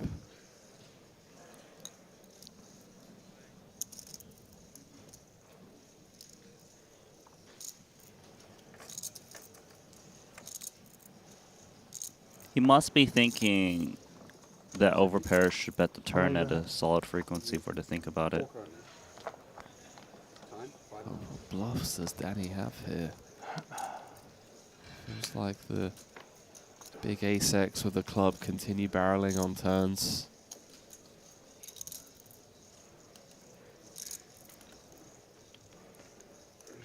Oh, he's flicked in the one chip. Gets shown the 2 10s, and Danny Tang scoops a monster 2.4 million chip pot.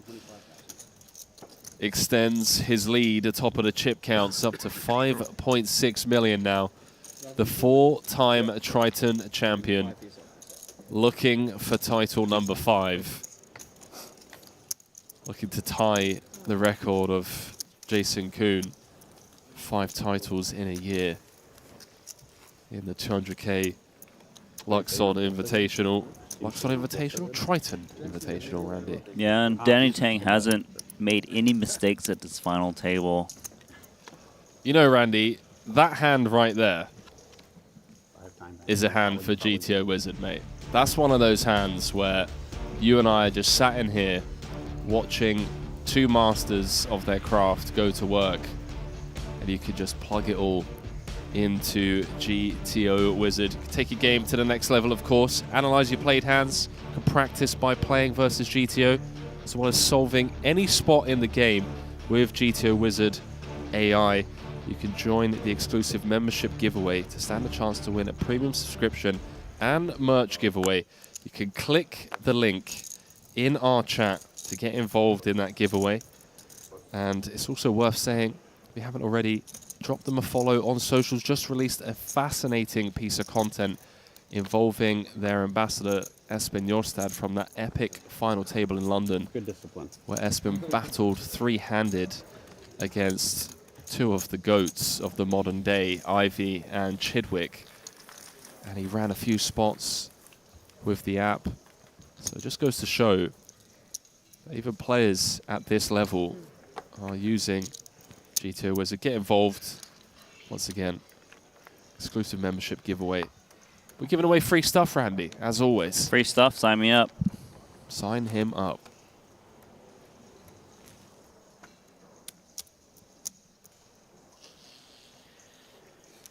Here's our tournament chip leader, A7 offsuit, under the gun, 7-handed. Just laying down. Respects his opponents, can't just get away with raising recklessly.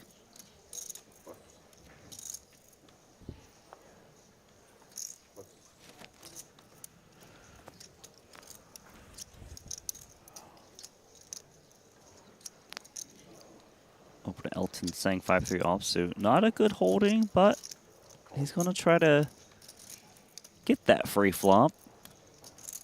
Dan Smith A6 offsuit. Do want to have some aces in your check back range in these spots, although you do have blockers to continue.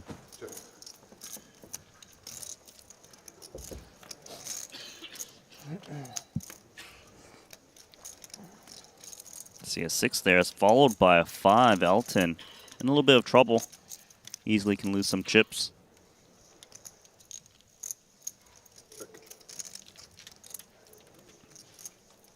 Dan having the ace is a little bit important, given that he can get value from worse 6s as well as the 5s.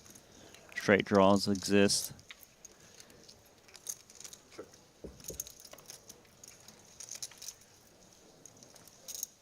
Eight might be a bit pesky, given it overcards both of their pairs.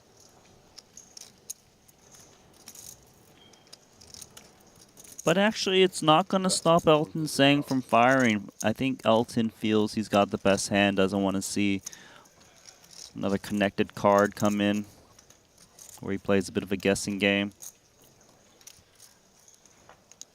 For now, though, Dan Smith does have a clear-cut call, pair of 6s. You know, Randy, on a few occasions, kind of felt like, okay, chip leaders are running away from it, distancing themselves. And then these small little pots that we don't really pay too much attention to do add up. They do. Right. You know, a few of them don't go your way, and all of a sudden, you've lost 1.5 million chips. Look at Sang now down to 3.5, just 35 big blinds. Heavy pair. Chop it up. Chop it up. No chop. Not even close. Are you at A6? Chop it up with A6, he says. Yeah, like That's hilarious. How likely was that to ever chop? That is, well-timed humor there from Dan Smith. I like it. I like it. It's like so unlikely to ever chop. That was really good. I love that. Well executed, sir. One of the most decorated players of all time, Cowboy Dan. 2 10 big blind stacks, followed by 26 and then much higher. And that 26 big blind stack does belong to Mario Mosbach. First one at King Queen offsuit. Something he can give some fight with. Raise to 235. Ooh, Fedor's got ace 10. God, so annoying. Wow, folded so fast. Snap fold. It's a situation, you know what, let me let J&T maybe get it in first. Here's Elton saying, same ace 10. Yeah, let's see if Elton wants to play this hand the same way. Obviously different stack depths, different positions. Can lean into Mosbach's 26 big blind stack. It's a candidate to put in a 3-bet bluff. Mario would have to play pretty tight, even if he knows his opponent's up to no good quite a bit. And hello. Elton. Hello. Playing 625. We raise to Sang has 625,000. picked these spots to perfection so far today from what I've seen. Mosbach does let it go.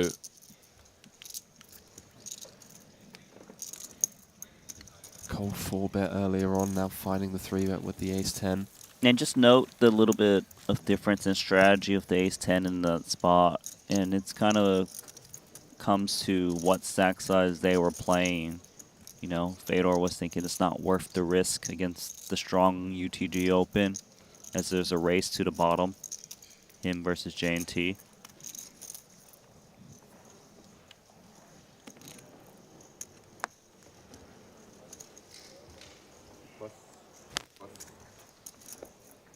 Well, Rags dealt all the way round to the button. Rags on the button. Be a battle of the blinds, perhaps.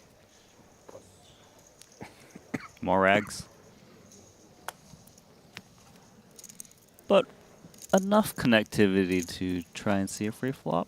Although he could maybe raise occasionally, right? Because Mario's sitting on 24 big blinds, 2 10 big blind stacks, just waiting around. Mario shouldn't be able to respond too much against a raise, which he does. Raise to 375,000. Free chips. Well, Rags all round. Chip leader extending.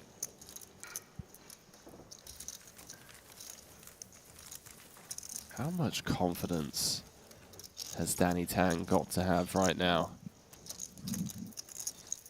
After the year he's had.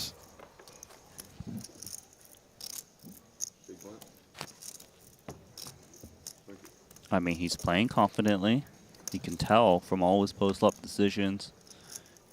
You know, navigating tricky spots. He seems dialed in. Just seems like a different Danny. I agree. You know, he's not getting distracted. You know, after a couple eliminations, you start to realize that 3.87 million could be yours. Especially the way things have played out. Now has position on second and third, who he now covers, so he really gets to just step into the role of table captain, should he choose to. It's a good spot to be table captain on the button, 10-6 of clubs. Fedor's trying to outweight J&T. Mario's got ace-4 off. I don't think Fedor's trying to outweigh anyone, to be perfectly honest with you. He said it was the 27th. Pretty card dead. Unlucky. My watch was on the wrong date. It seemed unlucky. You know what? He's right. 5 seconds. So is my watch. 575. Look at Mario.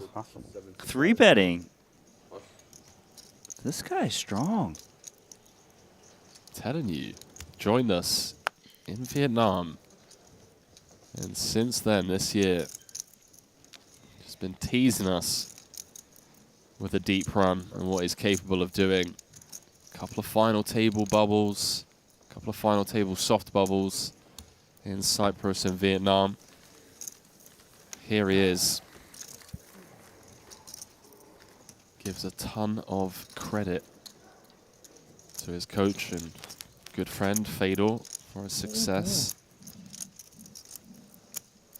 Fedor took a couple of young gunners under his wing. You feel that? You're free betting me like that, yeah.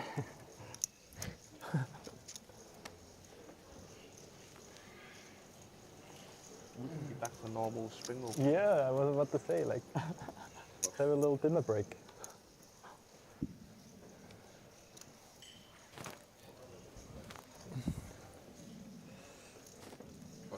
Getting a little tense.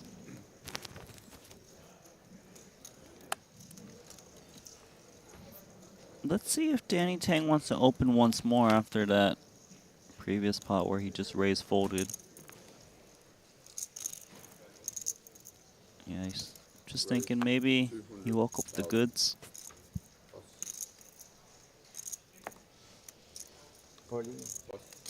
There we go, ace queen. Go on, JNT, the double-fisted jam. Mr. FBI himself. Triangle, motion. Remember he wore the police cap when he got the second place finish against Timothy Adams in that London main.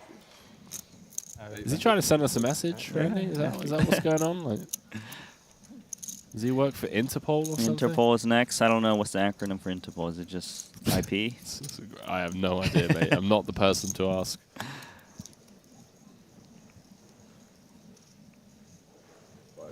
Danny can't be calling this one. Yes, it's a small price, but it would be a...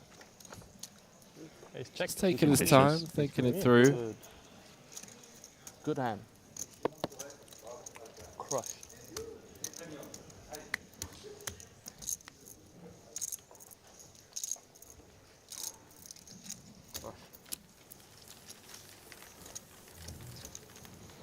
With that pot, though, JNT does create some separation between him and Fedor. 5 big blind difference, 12 versus 7. Yeah, it's getting a bit tight down there and uncomfortable for Fedor now. Needs to make a move sooner rather than later. As he is getting to that stack depth where, unless he does something the next orbit or so, it's going to be tough for him to overcome this one. I wasn't actually destroyed. That's what liars say.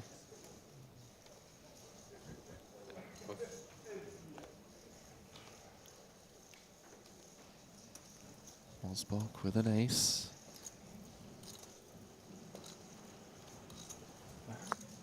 I was thinking about it. Reached for chips and then decided to fold. I wonder if he picked feels up like on something behind, or feels like an ace, right? An ace rag. Maybe Fedor thinks the calling range will shrink. Oh, there is an ace right he there. picked up on something. Ooh. Saved some chips. I saved some chips. What? Maybe you raise your fold. Fair enough, yeah. King 6 is no good. Nah, it was so much better. Don't you dare, Randy Lou. Oh, yeah. You stay away from me, pal. Okay? You stay on that side of the booth. We don't need you getting sick. Yeah, it doesn't fold. It's the Nano Noco. Triton Super High Roller Series commentator OG. Where high stakes dreams are dealt. How many millions of dollars exchange do you think you've got? Like, are we in the billions yet? You've been here since the start, bro. I don't know about billions, but I know what you're saying. Like, I've witnessed quite a bit. Dude, you've easily been here for 100 mil. Like, easy. I've done that in, like, a year. Yeah, I can see that. So you're getting towards the Elon Musk kind of territory, bro. Like, Elon Musk can handle these games. That's true. Step up, Elon. Where you at, bro? Love to see it. Nanonoko, Ali Najad. We finally, after many efforts, found our fourth. Maria Ho, the wonderful Maria Ho, here in Monaco with us. Just kind of, you know, we needed that extra, that missing that grace to make it more of a, you know, a gracious team, if you will. Ali and I were keeping the bar pretty low.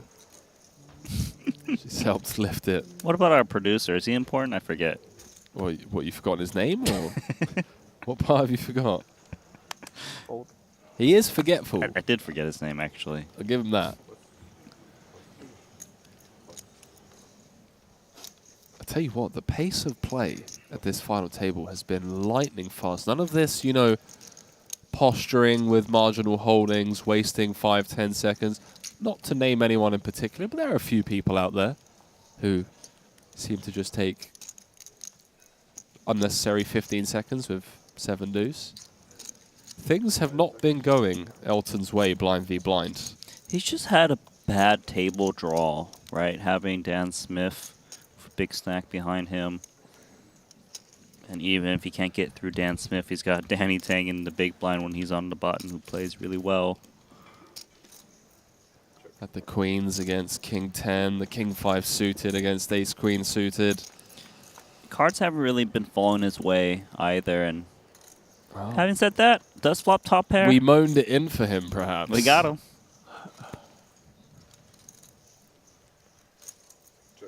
We've moaned it in. Dan's got a decent hand, though. Right? Bottom pair. Backdoor spades.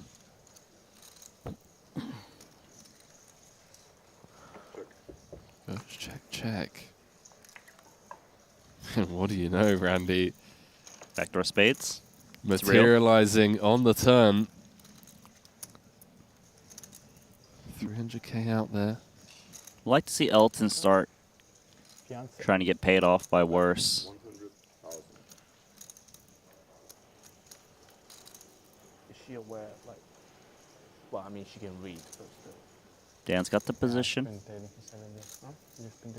Can't really raise. No, not just that. Sometimes maybe the girlfriend or wife just doesn't realize the stakes of it. Be hard to represent a big hand. Would have to be some kind of turn 2 pair.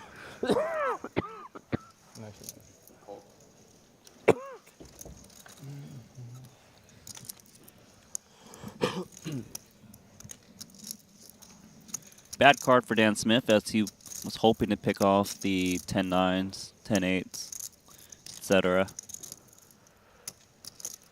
Elton can still safely value bet this against Jack X and 7X, but actually checking. Thinks there's more value in trying to get action from busted spades.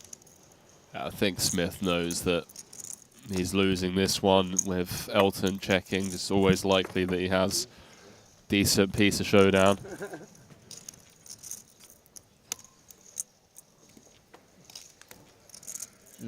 But it has to feel nice to finally win one for Elton. We know, Randy, how those mental game edges can really have an impact. You know, you lose a few pots, it feels like you just can't scoop in a pot against a certain opponent.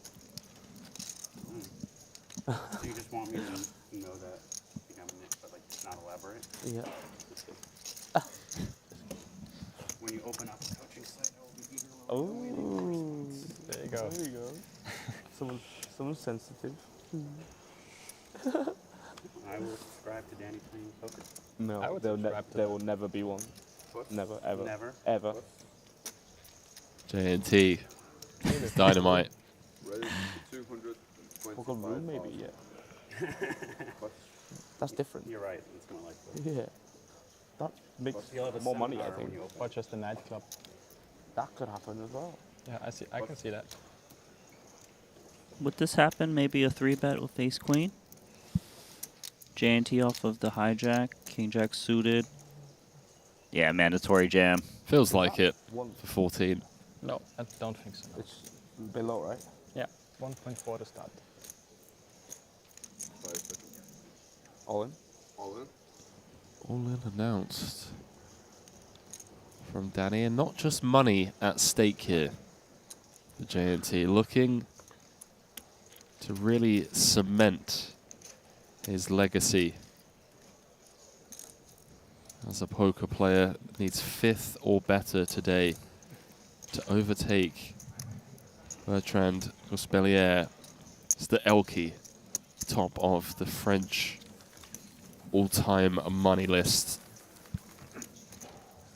That one's got to hurt, folding the King Jack suited off the 14 big blinds. Now you know why I'm in here, Andy. I'm in here, in the booth. Safer? Not only is it safer, it saves me money. No. Because I ain't folding. You ain't folding.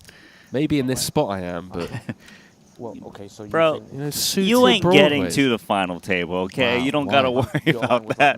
Why you gotta go there, bro? Just saying. That's what You didn't use GTO Wizard enough, I'll tell you that. It's uncalled for. Is there a HR department? No. I can The send a conservative complaint comment to. was just... You were lying. Again. Yeah. G.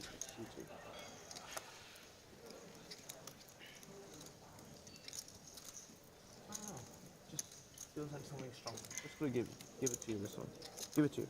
I let you choose one. I don't want to see it. Fuck. Ooh, ace 10. Oh, you're so sick, Danny. Good time for Danny Tang. Smell it. Love it. You are sick.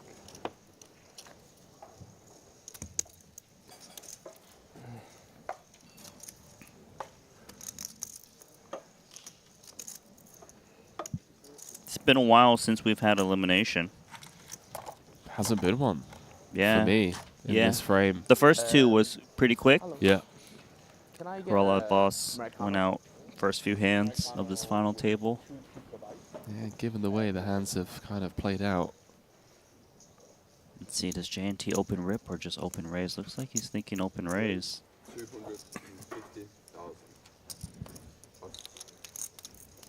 I like that he's keeping it consistent with what he did with the King Jack suited so that he can kind of protect that and so people can't run him over.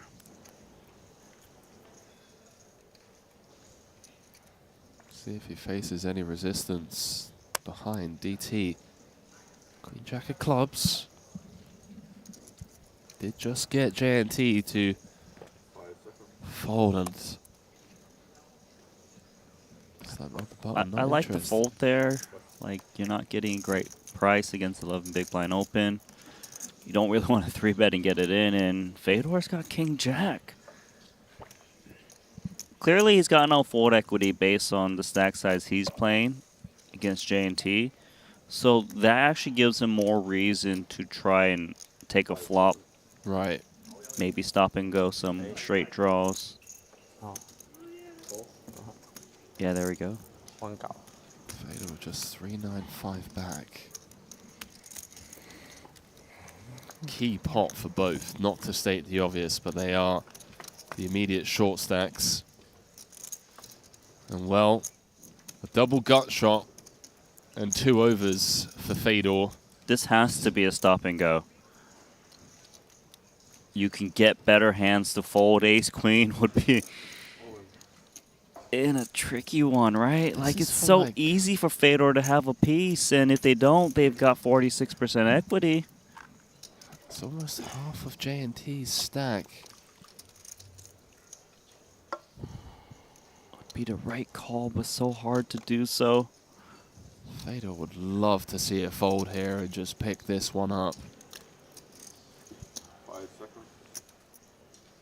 2 overs to the board. His opponent could have some 8X's, Jack X.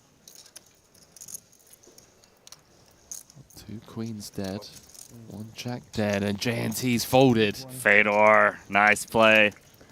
Fedor with the stop and go. Picking up a massive one. So good. Back up to 10 big blinds and a bit of breathing room for the German phenom. #1 on Germany's all-time money list, looking to extend here. Guaranteed to cross the 40 million in tournament live earnings regardless of where he finishes from here on out.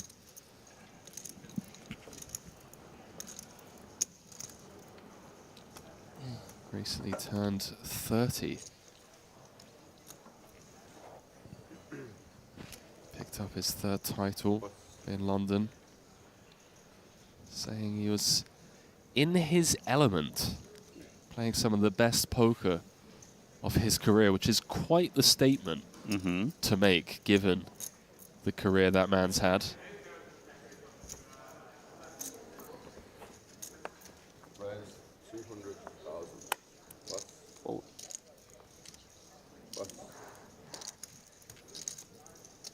Last box turn to pick up King Jack offsuit on the button.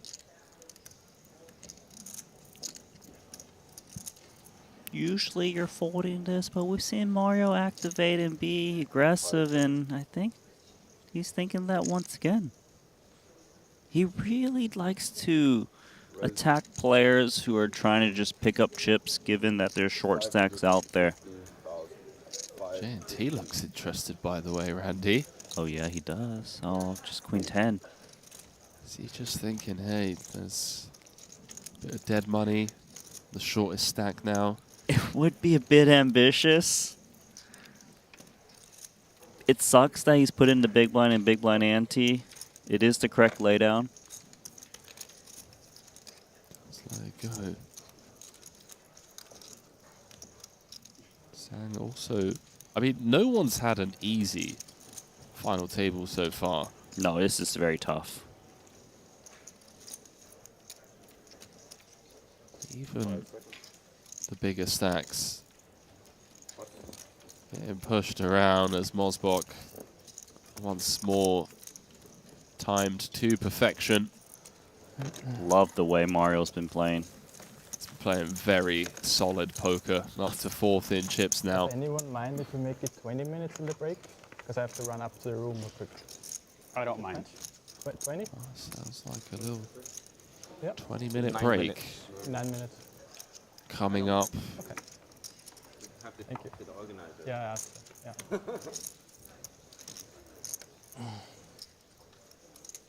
No eliminations so far this frame. That's Those you just joining us. What rock have you been living under? What does it mean? It's the 200K Triton Invitational here at the Sporting in Monte-Carlo Bay. 3.8 million in change. Going to one of these 7 players. Yeah, Mario's just found ways to chip up and hasn't ever been that massive top 3 stack. Once again, raising the ace-5 suited.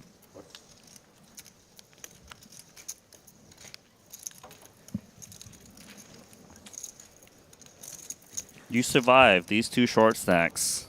Guaranteed 7 figures. 1.125 if you can get to 5th place. And that's what some of these guys in the middle are thinking is, come on, JNT and Fedor, maybe just get it in and let us get those pay jumps. Thank you. Cheers.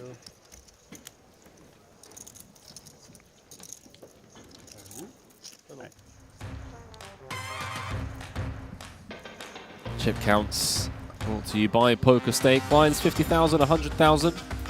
100,000 big blind ante. First 2 eliminations at this FT. Herolbos out in 9th for 406,000. Milkin Gribbly out in 8th for 540k. Everyone else guaranteed 694,000. Look at that top prize, 3.87 million. Going to the eventual champion. It's on me. Oh yeah, given I missed my straddle. Dan keeps dropping these really fun, dry humor one-liners. Yeah. You know, Dan's actually playing, like, he's a funny guy. I like him. What do you mean funny, Randy? He just has these, like, comments like you mentioned. And yeah, but funny how? Humor. Like, he's funny? Like, funny how, Randy? Like... Hey, he's not seeing Goodfellas, chat. No, okay, yeah. Have you seen Obviously, I've not. Is that the line? Because I'm like, literally, yeah. okay, you just had me lost. Thank you. Like I'm really gonna, just like I'm gonna do that to you on air, man. Come on. I'm like, what? That's a great scene. You got to see it. Goodfellas. No, I'm not gonna watch it. Joe I'm Pesci. honestly not gonna watch it. Wow. I have no idea. Robert De Niro. Okay, I know who that is, but who's Joe the other guy? Pesci. Joe Pepsi. You don't know who Joe Pesci? Okay, all right. You know what? I'm not doing commentary with you anymore. What about this spot here, King Queen? Mario has 3-bet so many hands recently. 3-bet against an under the gun open as well. You think they're thinking there's no way he has it once again? Even though he hasn't had it every single time? Let's go. And Mosbok has... This is how you tread water and just chip up slowly. He's been doing a fantastic job, man. He's down to 1.9 million. What are the chat saying? They watch Goodfellas? You think they have? You tell me. Joe Pepsi in the chat. I don't know. I'm glad the viewers around the world understood what I was referencing, man.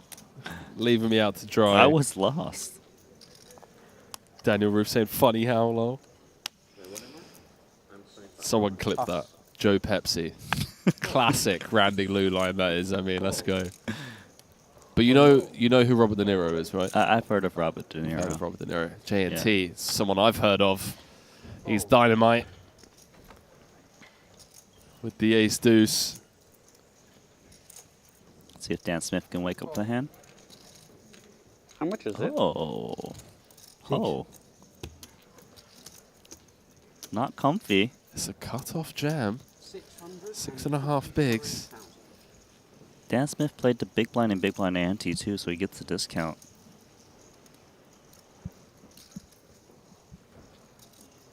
Call. He's made the call. Oh, J&T at risk. 1.46 million in the middle. Note the equities. Got to tie 34% of the time, but Smith is a significant favorite with 5 to come.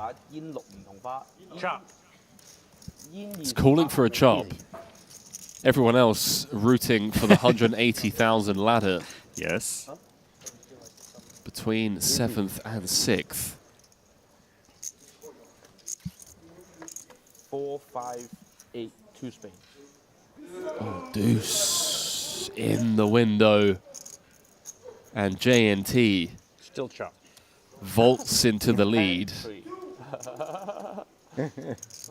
10-3 run out would be a chop. Jack of diamonds on the turn. A 6 and a 6 only 2 of spades. to get us down to 6. 2 of spades for a new deck. Close.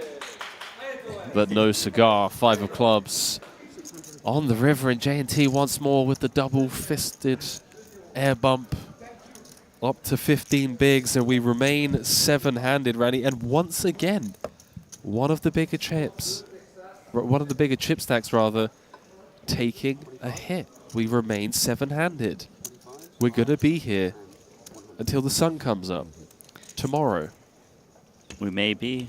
But you know, Dan Smith down again against J&T. Unable to kind of get back to the top. 15 big blinds on a hot run. Second in the London main event for 2.8 million. Almost won that one. I just love watching J&T play because not only because he creates very interesting hands, but you can tell he's just really happy and passionate to just play poker on his spare time. Does. Loves the game. Really does love it. Watches the streams as well, him and his friends afterwards whenever he's at a feature table. Listens back to the commentary. Had great things to say about me. Okay, and? And you, Randy. Okay, and especially your Joe Pepsi line. He doesn't know who Joe Pepsi is or Petch. What's the real name? Petch? I will wager my net worth that J&T knows who Joe Pesci is. Your net worth. Good thing it's not too much. Wow. What is going on? I'm just getting absolutely showered by you and Maria. Pocket nines here for Fedor. Off of 10 blinds. He just saw J&T, the shorter stack, double up to go past him. So now he needs to look for a spot to chip up. So grim. Again, +1 against UTG. But we are 7-handed, so it's a little bit shorter. I just don't see how he can get away and just lay this one down. It's actually a favorite against ace-queen suited. It does suck that there's 5 players to act behind him. Does say run it for 10 bigs. 4's out, I assume. Yep. See a 10-9 offsuit. In the muck. Also a queen.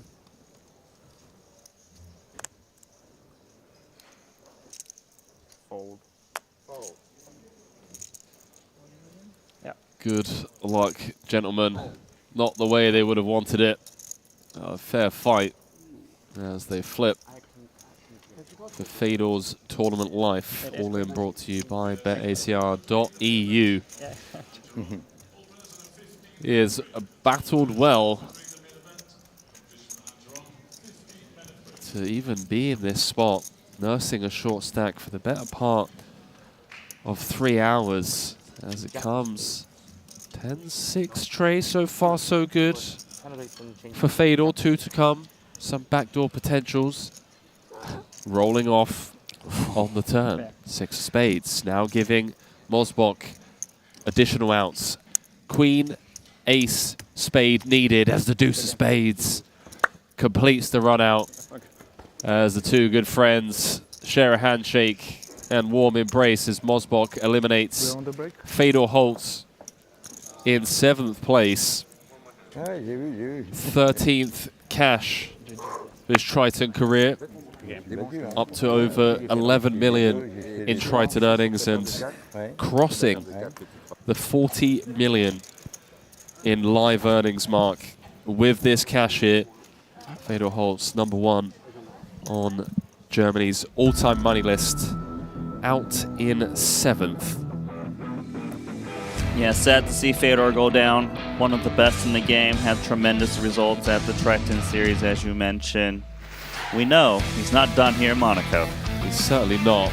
We're seeing plenty more of Fedor. Probably going to go for a little walk, some fresh air, and straight into that main event.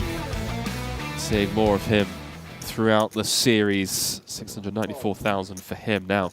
Final 6 players guaranteed 875,000. And Elton guaranteed to raise ace-king.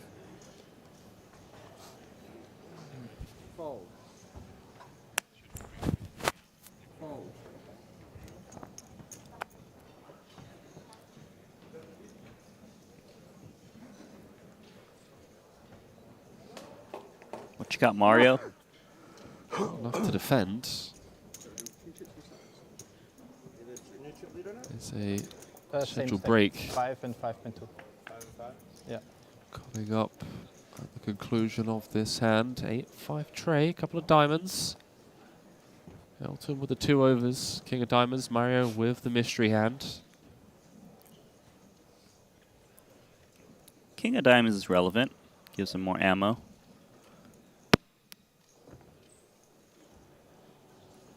Queen of hearts on the turn. Elton remaining unimproved. But when it does come over card, it does favor to check back. So likely he's going to want to take another free one, try to get the showdown. Don't think he thinks, oh, actually going to bet? I guess he feels he's got the bet. Oh, it's a small bet, so trying to just deny outright equity.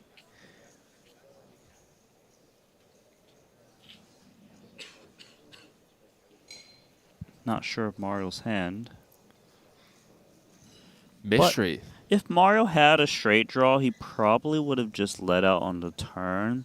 So I'm thinking Mario's either got nothing or some kind of weak pair most of the time.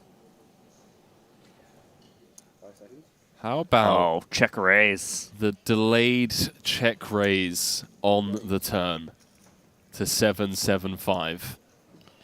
And it feels like Mario just keeps attacking Elton. Mosbok has just been dialed in this entire frame.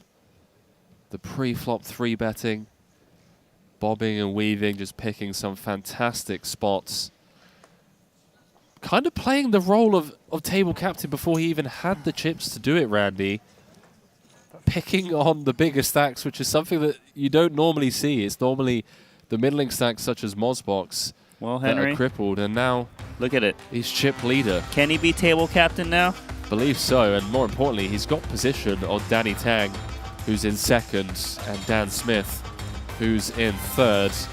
JNT at the bottom of the chip counts, Alexander Shenukin, who, again, we really haven't seen much of, other than that King-Queen hand.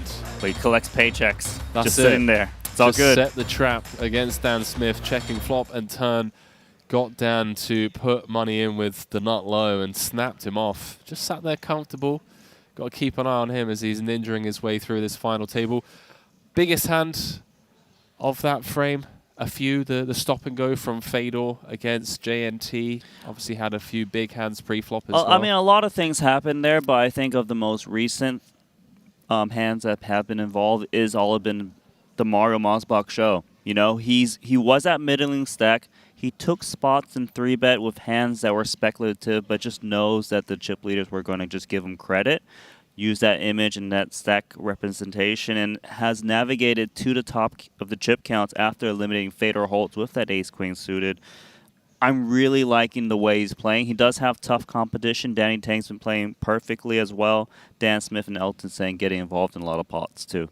Well, 3 pros and 3 invitees left. 6 remain as Fedor Holtz, the lone elimination there on that frame. All guaranteed, 875,000. Battling it out for 3.8 million when we return to sporting here in Monte-Carlo. Randy Lou going to be stepping aside for Maria Ho. Don't go too far. We'll see you for continuing coverage very shortly.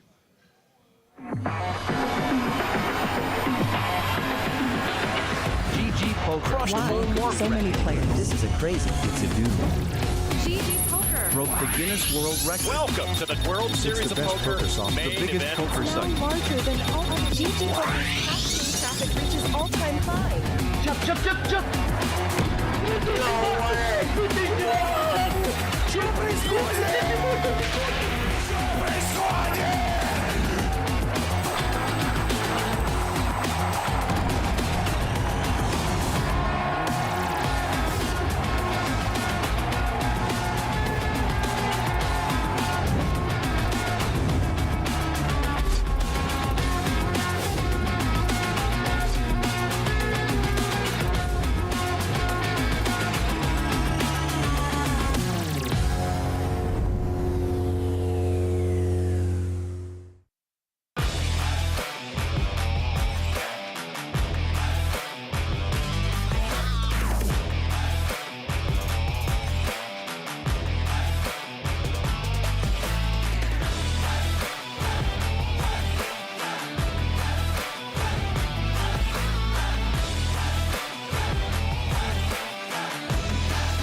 Introducing the all-new BetACR.eu, the premier destination for sports enthusiasts. What sets BetACR.eu apart is our exclusive offering of live-action prediction options on the Triton series.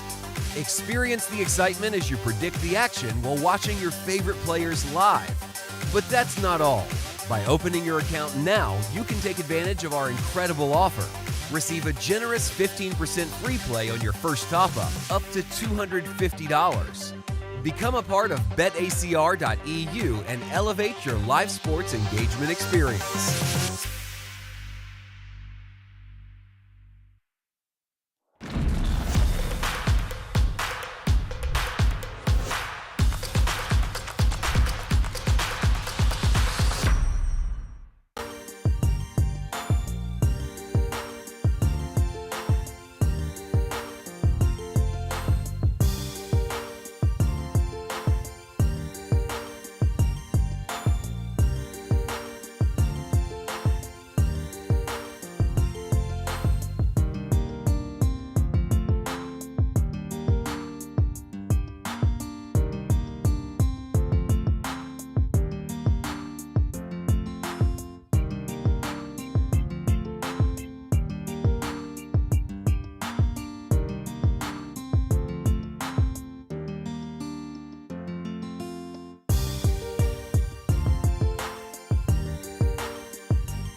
doesn't have to be top of range when he makes a move like this. Exactly everything you said, and that Haralabos is going to put these things together. He's also going to keep in mind that the short stack Ilkin chipped up in a previous pot, so he's not that far ahead of him by just a few blinds. As long as he thinks he's got fold equity, he could easily jam in 2 10s, and I think he would have fold equity. Elton's not playing just top of range. I'm wondering if there's a scenario where he can just call, maybe try to maneuver certain types of flops. Problem is he's out of position. Yeah. I just don't have the patch. He does have Garibli as the shorter stack, but as you mentioned, not by much. So the same sort of vibes with regards to thinking maybe you need to get it in here and now do present themselves. The pay jump, by the way, from 9th to 8th is $134,000. Here we go. Big, big flip incoming. Voulgaris jams. One has to expect that Elton will be a caller. Yeah, just getting a count just in case, but there's no way Elton's folding, especially off the stack size he's playing. This is the 2 strongest positions, though, undergun and undergun +1. Do you guys do $1,225,000. Yeah, and the chip leader's chip lead is threatened early here by Voulgaris' 2 10s with almost 2.8 million in the middle. If Bob can take this one down, he will move into 3rd in chips. Do you know Charlie? Charlie IC? Elton will go tumbling down to 4th. Much bigger as an influencer, but big as a player. So He's then, probably the most famous the player. flop will bring us into focus. And an ace in the window. Disaster for the 2 10s. It might be an early day Charlie IC for Haralabos and Oscar. Turn, bringing that reality closer. Can the river provide relief? It's got to be a 10. And the 7 of clubs. Good game, Bob. Will make it official. Haralabos Voulgaris, fun. your 9th place finisher here in the 200. Look, these pots are not easy. And the thing is, when you're playing against this caliber of players, they know what the general standard lines are. It's when they deviate and take that one extra step, firing that one extra barrel, that makes things real tough there.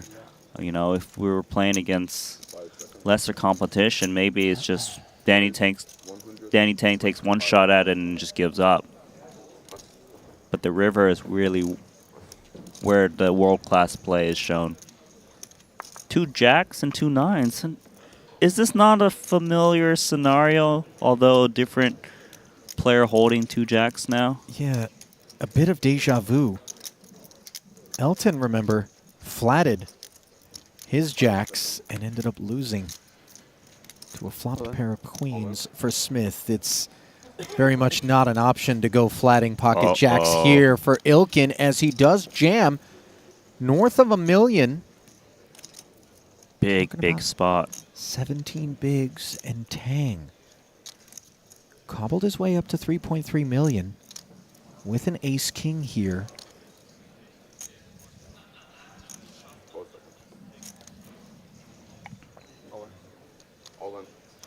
He jams over the top. Oh, Mario's got pocket Wowzers. 10s. Too much action in front of him. The correct laydown. Yeah, it doesn't really make a meal of it either, does he? Putting it into the muck. J&T with the 9s doing the same, recognizing they don't play well in this situation, and on his feet to observe that he was cooked by Garibli's jacks. 2 9s? And I Ilkin have 2 10s. You got 2 10s now? Yeah. 2 9s, 2 At 10s? risk. That's a sick hand. Can the hooks hang on in a 2.3 million chip pot? No. King in the window. Tang jumps in front. Still 2 to come. No backdoors will be available. And no jack as yet. But can Danny. Garibli. Hit the much-needed 2-outer to avoid elimination. No. And another invitee bites the dust here in this 200K Invitational, Randy, on this occasion. Ilkin Garibli, as he will collect 540K. Yeah, good game. I really love watching him play. I was most impressed with the Jack 7 suited. Going on, trying to eat healthy. Well, it's funny because I remember there was one like cash session or something. He was just ordering like blueberry smoothies, and that was like the thing, like every day, like his lucky smoothie. So I don't know if it's like health reasons or if it's like lucky avocado toast, because you know he's just been doing well in this one.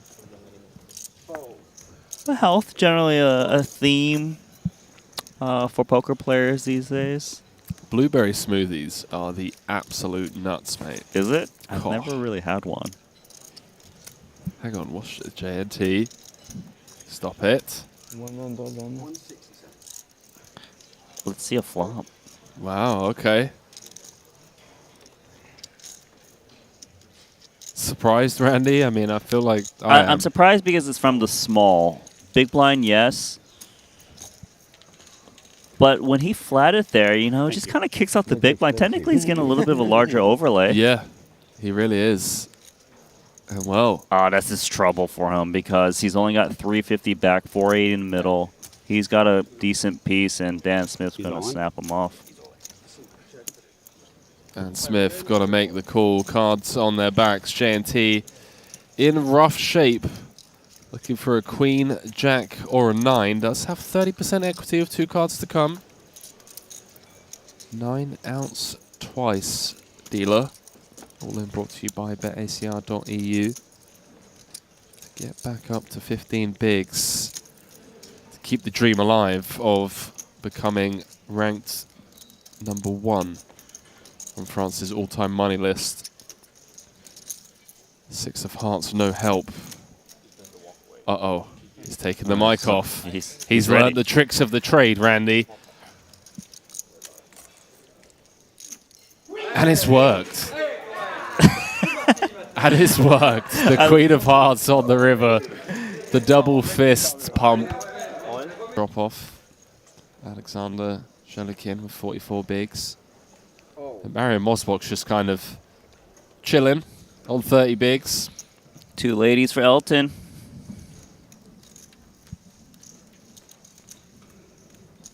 $694,000 guaranteed for these final 7 players. 3.87 million for first. Elton Sang in the hunt for his first Triton trophy. Looking to close the gap. The top of Hong Kong's all-time money list. $3 million behind his good friend Danny Tang. Mario's got the king 10 in the big. He's going to close this one out. How much you have? 2.3 to start. 2.3, thank you. 2.3 to start, and see a a king in the window. King 7-5 rainbow, Randy. Yeah, troublesome for Elton. With 2 queens, whenever overcards like this with the king, you're kind of looking at a 1 or 2 street game. The mixed game guy. The legend. Yeah. Wow, Elton. He doesn't normally play. First time here. Yeah. Finding the check back on the flop in America. with the presence of that 1 over. Yeah, it doesn't mean he's not going to lose some chips. Oh, really? Yeah. Mario could value bet this for sure. Nice guy, too. It will cross his mind that there is 2 small stacks of 15 blinds that are out there, so by betting, technically he does open the door to kind of bloat this pot up, but it looks like he will bet. Rainbow completing turn does bring in a couple of straights that Mosbach could have. Yeah, that's a big How bet. Big. It is, around 75%, Randy. Thoughts on this sizing? Big bets are a bit more polarizing. It might convince Elton that it's like some 6x or 2 pair plus situation. Maybe he doesn't think all kings go this big. These are Chips he usually won't be seeing at Showdown, given he's only got 5%. Over 1 million in the middle now. And, well, it's a good one. There aren't bigger bricks than that. Deuce of clubs. Value to be had, perhaps, for Mosbok. The question is, how big does he go? Don't forget, flop point check, check. Sized up on the turn with a 75% pot probe. 1.1 out there, 1.8 back. I like his hand a lot. You know, sure, it's just 10 kicker, but Elton probably would bet King Jack plus on the flop. He can probably go like half or 2/3 if he wants, given he kind of went 3/4 on the turn. Still beats, you know, worse kings. These kind of pocket pairs just trying to hang in there. And if he was to bet the turn with a straight draw, probably would need to follow through on a lot of rivers, even blanks outs. Reaching deep into that stack of black chips. 6, 7, 5. Just about north of half.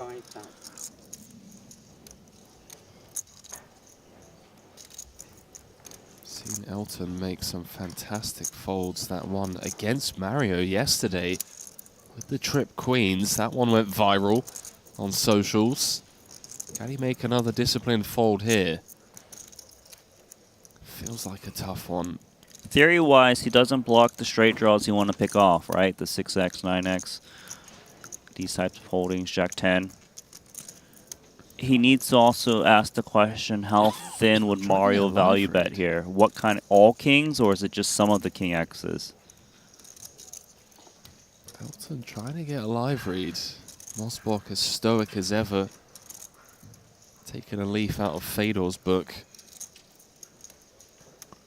Once again, is Mario willing to risk chips on the bluff right now when there's those two short stacks? Makes Calls the him call. off.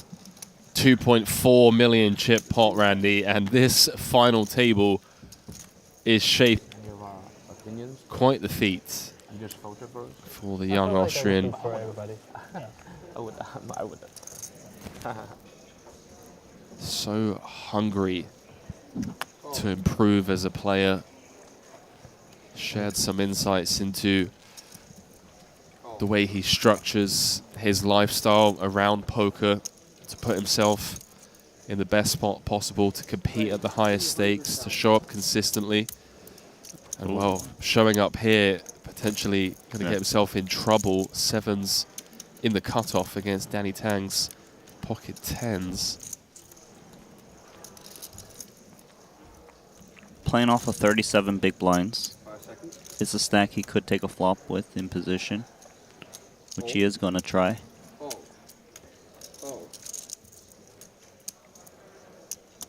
Blinds are going to get out of the way. Advantage Danny Tang. Position for Mosbok. 3.75. Germans and Austrians do say always come in 7. How about three clubs? clubs. 3 clubs looking good. Some broccoli for dessert to perhaps get him out of dodge. Didn't know that we can refer clubs to as broccoli, but I see it. I knew you would, Randy. I know you're healthy. Oh, are the clubs green sometimes with the 4-color deck? Is that why you said it? Got it. 210's gonna try to thin the field a bit. Try to figure out where he's at. Hopefully just take it down. Well, 3 undercards to his pocket pair and a club in hand. 7's not going to be going anywhere just yet, Randy. Nope. Does get uncomfortable for Danny on this monotone board texture. Clubless. There's a lot of bad turns, like overcards, 3, 5, club.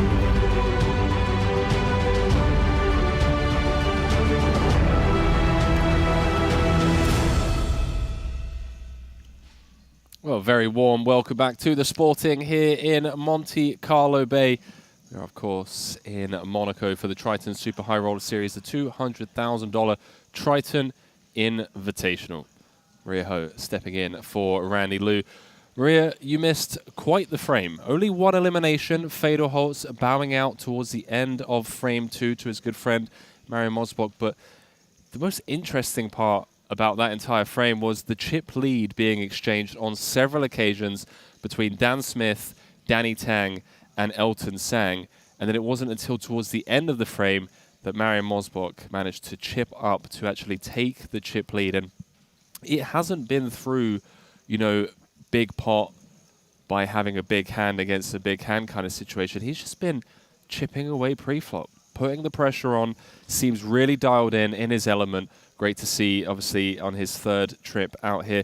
All guaranteed 875,000. I think we've got a long final table ahead of us. And I want to ask you, given the stack distributions at the table, looking at the app, is there anything that immediately stands out to you right now? Well, I think that we just have to note how shallow it actually is, though, with the average big blind being 30 big. So when you mention how the chip lead kept trading hands, that's definitely a function of the fact that, you know, winning one small pot can put you into the chip lead, as we see the separation between first and second is only 2 big blinds. But I think what stands out for me is JNT being down at the bottom with 12 big blinds, an immediate short stack, which of course, you know, puts a lot more pressure on those middling stacks to survive JNT's elimination. But, you know, we got to say we're rooting for JNT a little bit. We don't have favorites, but man, I really want to see him top the all-time money list in France. He needs to come 5th or better to overtake Bertrand Cospelier, Mr. Elke, in order to do that. Let's throw it down to the floor once more as the final 6 players of event number 1, kicking things off with the highest stakes here in Monaco. Feels like the place to do it. If there's ever a place to just spend copious amounts of money, unnecessarily so, on, say, a chicken burger and salad. You know, I was just going to say, you don't really have a choice but to spend copious amounts of money in Monaco. I love spending 20 euros on a cappuccino. They don't really give you the option. You know, I asked for almond milk today in my coffee, and I thought for sure they were going to charge me extra. You know, it's like, could you imagine if there was a Chipotle here and I wanted to get guac, how much more it would be? I might have to go guacless. Guacless Chipotle. That is a prisonable travesty. Prisonable offense. Excuse me. $875,000 guaranteed for these final 6, as we see a snap all in straight off the bat. Danny Tang, Ace King of Clubs, opening on the button. JNT with just 11 bigs in the big blind. Couple of 10s, all in, brought to you by betacr.eu. To get us down to 5, Danny needs to convert this Ace King of Clubs. JNT on a mission. Needs to ladder one more spot, and it's looking favorable for Mr. FBI. 864. No club in sight. The 5 of Hearts does present some chop outs. 4 7s in the deck. Don't do Would it. chop it. JNT needs to fade an ace or a king to double up. As he does precisely that. And the show goes on. I mean, this has got to be the sweatiest final table we've witnessed in quite some time, as every opportunity the chip leaders have had to potentially run away with it.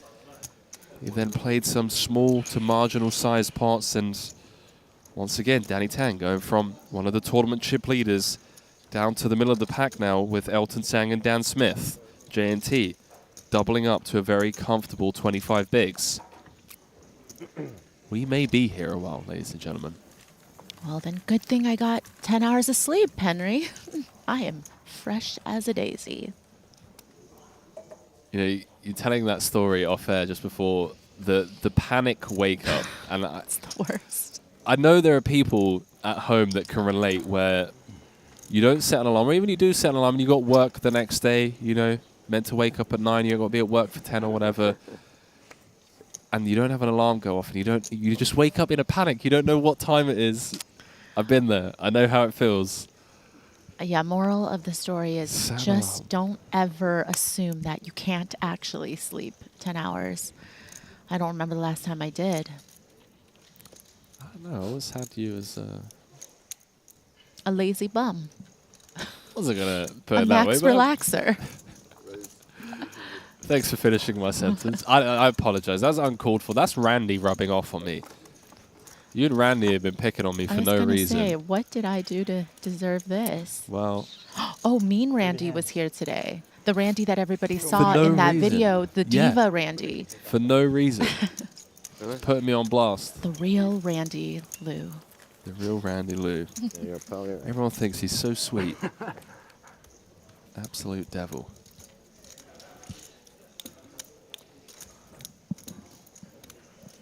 One more elimination to get us to the 7-figure payouts. Everyone bar Danny Tang looking for their first title at a Triton Super High Roller Series. 3 invitees against 3 pros. What an incredible achievement it would be for those players to get their first title in the 200K Invitational of all tournaments. And of course, when we kick off the series with a buy-in as high as 200K, it's so nice to know that you're kind of free rolling the rest of the buy-ins, right? These buy-ins get big, there's re-entries, but it's pretty safe to say you probably won't be going home in the red, even if you were to fire the remainder of the events. One would like to think so. One would like to think. Let's not presume, but 3.8 million should cover it. It should, in theory. 12 events. It should cover the buy-ins, but maybe not, you know, the cappuccinos and the Diet Cokes and the chicken burgers. Those all really add up here. The laundry bill. 17 euros for a pair of socks. Let's go buy new ones. I'm joking. That's not the price. It's for one sock. Danny Tang with Ace King again. The old double check, re-peak. What a year it's been for this man. 4 titles in a calendar year and still has this final table to play out, plus 10 more events. Oh. Uh-oh. Oh, majority of the time, this is going to end up as a chop, but there is, of course, a world in which someone makes a flush and one of these 2 Hong Kong Titans is showered. And obviously, this is just an interesting spot now that it's been 3-bet by Sang, because action back on Tang, who does have Sang covered, but again, you're still just somewhat de-incentivized to play really big pots here when you have shorter stacks in play. Okay. Yeah, thank you. Thank you, thank you. Interesting spot. I mean, this really just goes to show how quickly you can go from ruling the roost as chip leader to potentially being out in 6th. Obviously, we can see here a chop is likely, but a couple of big hands don't go your way. You lose a flip. Ace King against 10s.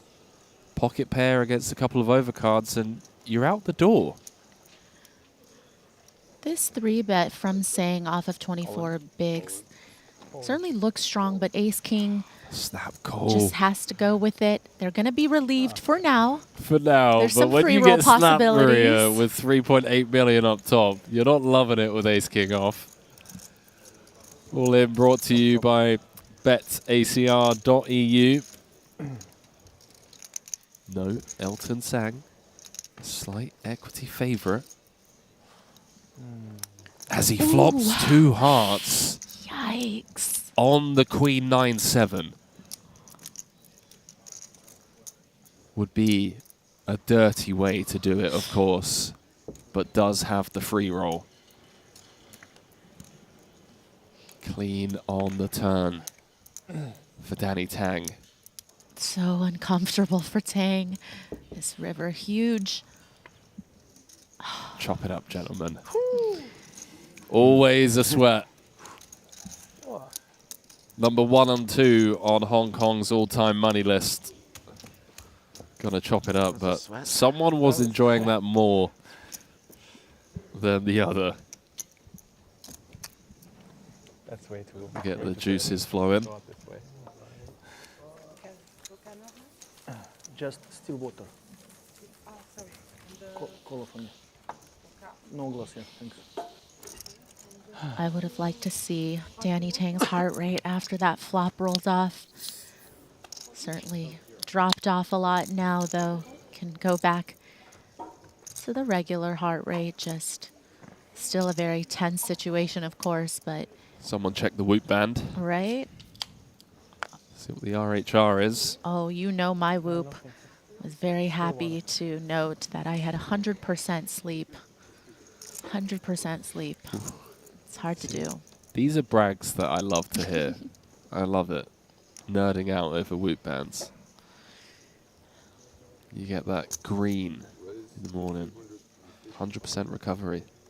It really... Big day for lifting. It just really speaks to, you know, that sense of approval I think we're all looking for in life. It's like getting an A in class. Yeah. It's like getting the gold star is so important. The acknowledgement.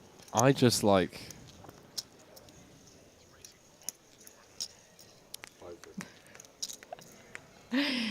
Producer James Wood, you know. We've seen Producer James out, you know, for a night. He what, Maria? No, I'm just saying. He what? There's probably a few nights where his recovery is non-existent. He probably doesn't even go to sleep, you know, just shows up for work the next day. Yep. Smelling of bushes. Bushes. Sticky feet. We've all been there. No shame in it. Danny Tang with an ace in the big blind, facing the JNT EP Open and the Dan Smith Pill out the small. It's going to come along for the ride. And how do we feel about this flat with the ace-8 out of the big? It's like potential troublesome spot for Danny. Kicker issues, perhaps, as it does come ace-high, and yeah, now immediate discomfort with top pair. Especially because, again, you know, Dan Smith will certainly be under rep sometimes, calling from the small blind. Not going to be a lot of hands that he's going to be willing to 3-bet out of position, even if they're pretty strong. And ace-jack being one of those hands. So certainly going to be a lot of stronger ace-X's in Smith's range. JNT's like, no, this is my flop. You guys don't have an ace here. But he will... He's run into not one, but two Right. top pairs. Does have a nice hand to trip off with, to be fair. Would love to see it. I'd love to see it too, but then I just want it to work, you know. I can root for Queen on the turn. triple barrel, but I want it to get through. What does Danny do now? This is precisely what I was alluding to pre-flop. Yeah, it's quite uncomfortable, of course, especially now that it's raised to him to not only find the overcall. If Dan Smith had just called, that would have already been a tough situation Wow. for Danny, but really great folds here. I tell you what. And you know what? You can defend whatever you want. If you're going to Exactly. make folds like that, bravo, Danny Tang. Just bobbing and weaving, ducking and diving his way out of a potential car crash there. I used the time ban because I said raise. Wow. Oh. We talk often, overly talk or analyze the big hero calls, And the I'd huge like to flips that one announce has how to win much in order to before- take down tournaments. Big folds needed as well. Okay, if I No, say what raise. he's saying And that is one like may not seem time like when he much, gets but to 0 and he said raise. more often than not. Minimum we're all like. But if it was hit So to 0 raise. and I said raise, and Lose then money I in that decide how spot. much. You should say raise in the amount. Okay. Raise in the amount, it'll be fine. Okay. Okay. So raise itself is not enough. Fantastic Raise final itself is table not it's enough, been so but far. the Hope handbag all of is you fine. viewers around the world have been enjoying the continued coverage from Monaco here. The final series of the 2023 calendar year. Kicking things off with this 200K Triton Invitational. At 73 entries in total, down to the final 6, down to the final 6-figure payout. Goes home in 6th, heading home with $875,000 for their efforts. 5 of the final 6 looking for their first title. Danny Tang looking for title number 5. Yeah, you wonder how Jason Kuhn's going to feel about that if Danny were to catch him.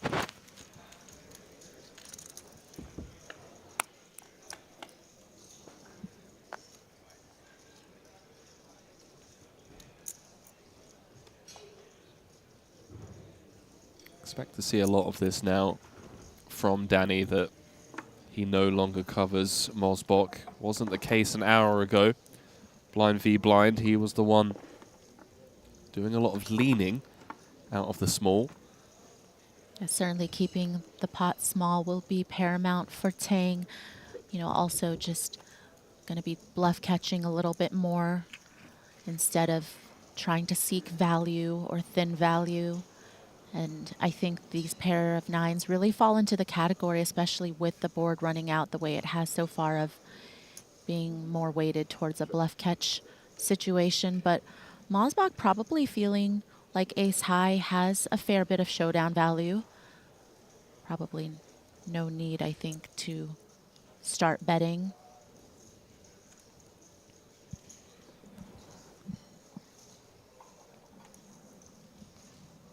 Do have to ask the question, when Danny checks to you twice, how much showdown does ace high actually have? Does feel like Tang has a piece. Scary run out though. Tang looking to just get it to showdown. See if Mosbach allows him to. It's a weird one to bluff, right? It is a little bit of a weird one to bluff. And again, now that Danny checks the 3rd time, it does feel like, as you mentioned, he does have a little bit of showdown, but not a super strong hand in this spot, which is why you see Mosbach targeting perhaps a weak 1-pair hand here. Mosbach just dialed in this FT, regardless of whether this works or not, just seems to know the exact kind of holding that Danny has. But when we're looking at the sizing that Mario chose, it does feel like it's weighted more towards straights, or perhaps, you know, 2-pair hands. It doesn't make sense that he would be checking back a king both on the flop and the turn. Bravo. Nice Bravo, call. Danny. Picking that one off successfully, as Maria was alluding to. That sizing, a polarizing one. Nuts or nothing kind of situation.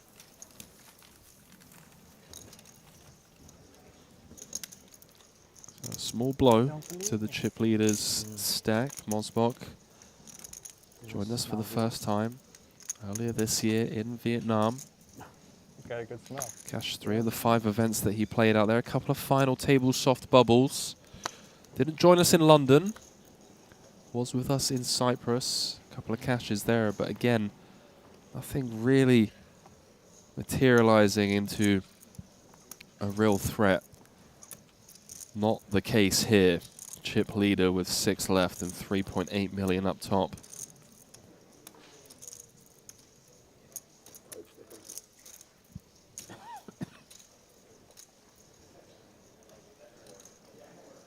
Ace King for Alexander, who really has been snug. I believe Randy and I called the action on one hand that he was involved in during that last frame. Not insinuating anything, by the way. It was card dead and just picked one spot to perfection against Dan Smith. Had a lot of short stacks to worry about as well. How about this? Very committing like open 2.5, raise right? here from Little bit Shaylukin less. with Little bit less. Ace King. And Tang knows that. Starting the hand with 20 bigs. ICM be damned. Just happy to run it. Gonna pick up the blinds. How do we feel about that? Or is this him just avoiding a min open and having to play a pot against a big blind defend, gets awkward at this stack depth kind of thing? Yeah, I think it's definitely unorthodox for somebody, of course, with ICM to go ahead and raise it to that size. But yes, I think you're absolutely right when you mention perhaps just feeling a little bit uncomfortable playing post, you know, getting defended, you know, having to, you know, see a flop. And also doesn't necessarily want to just get outplayed, perhaps feeling like he would just rather take over control that way of the hand overall. Joined us for the first time in Cyprus. Played just 2 events. 25k GG Super Millions and the 30k Mystery Bounty, which he cashed for 54,000. And you could say, caught the Triton bug, as a lot of these invitees do, coming here, looked after by Carla, Kate, Maya, Tiana, the VIP team, taking care of not just the invitees, but the pros as well. Yeah, We've that's got a very high retention rate at Triton. That's the good kind of Triton bug, not the bug that you have, whoa, Henry, that you're whoa. currently working Can we with. please? What's going on? You want one of these? Did you guys have like a little meeting or something? No, I'm good now. Thank you. Let's put Henry on blast. Let's humble this kid. Fair enough. Can I get one too? Water? Sure. You gave us the oyster bug. I don't know why that's being put on me whatsoever, by the way. It was your fault. What about the restaurant What? that served it to us? What about Espen, who was also at dinner, who also highly encouraged, you know, we're looking out for you, Henry. Why don't you go ahead and try something for the first time? It's good to try new things. No, it was the words came out of your mouth. Looking at the menu, you saw the oysters, and you put that into the universe. You made it happen. That's why. Double paired board. Yeah, and a bet and a call on the turn, which is so interesting now that Thoreau Go on then, JNT. is going to go ahead and he gets lead looked up river. as well. Okay, okay. You know what? Gets Kudos to called. both of them. They both put in their best effort to win that pot. But neither succeeded, but they both managed to hang on to chop it up. Someone put that into GTO Wizard. Plug that for me. Let me know in the chat. Listen, if JNT wins this, we're going to rename it to JNT Wizard. You know, he's the new solver. Oh. I like it. JTO.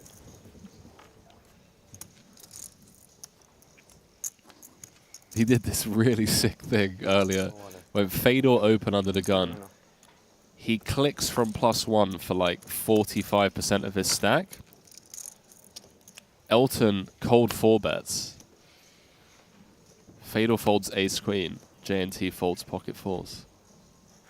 Like, clicks half of his stack with 4s, UTG +1 against under the gun, then folds to the 4-bet. Wow. And here it is. Fedor's been showered. You know? You know, clearly just a few steps ahead of everybody else. Next level. One more ladder away from #1 on France's all-time money. Let's see what you've started in the chat, Maria. You know what? Unbelievable. I want to know if JNT knows that. I assume he does, right? He knows he has the opportunity to surpass Elke today. That's a great question, actually. I assume he does, because he has his team, his entourage, that always watch the stream.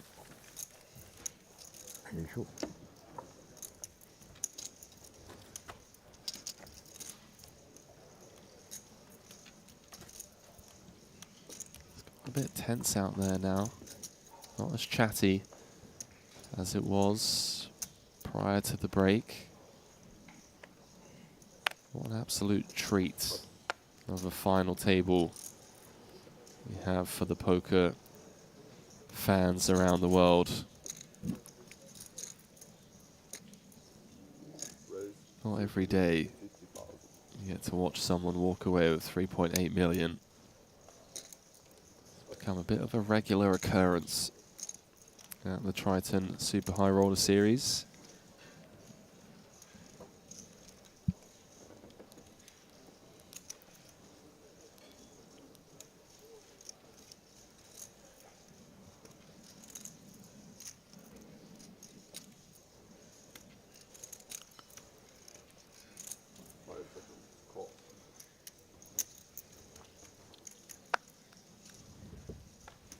Smith just a little pre-flop balance on timing tells there before making the call with threes.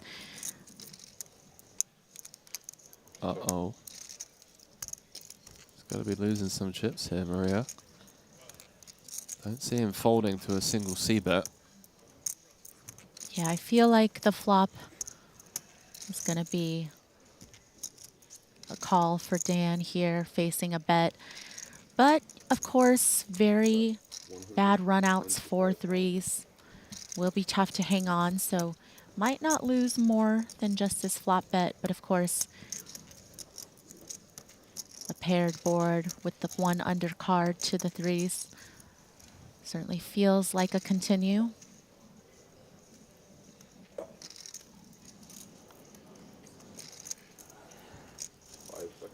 You can tell that Mario's a student of fatal holes. How about this?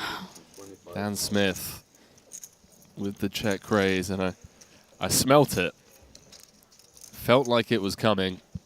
Yeah, certainly trying to get some clarity and definitely trying to fold out some overcard equity as well. You know, Mosbach is going to continue with a portion of his range here, but considering how wide Mario could be opening because of his chip lead, there's certainly going to be some bet folds as well. Out of nowhere, 1.5 in the middle. God, it was close. Yeah, 4 of spades on the turn. One of those cards that perhaps Dan still feels comfortable on. You mentioned the 2 overcards, the ace-x, the suited broadways perhaps. All of those going to continue against a check raise, but still seems like a pretty clean turn for Dan against that range, but will slow down here.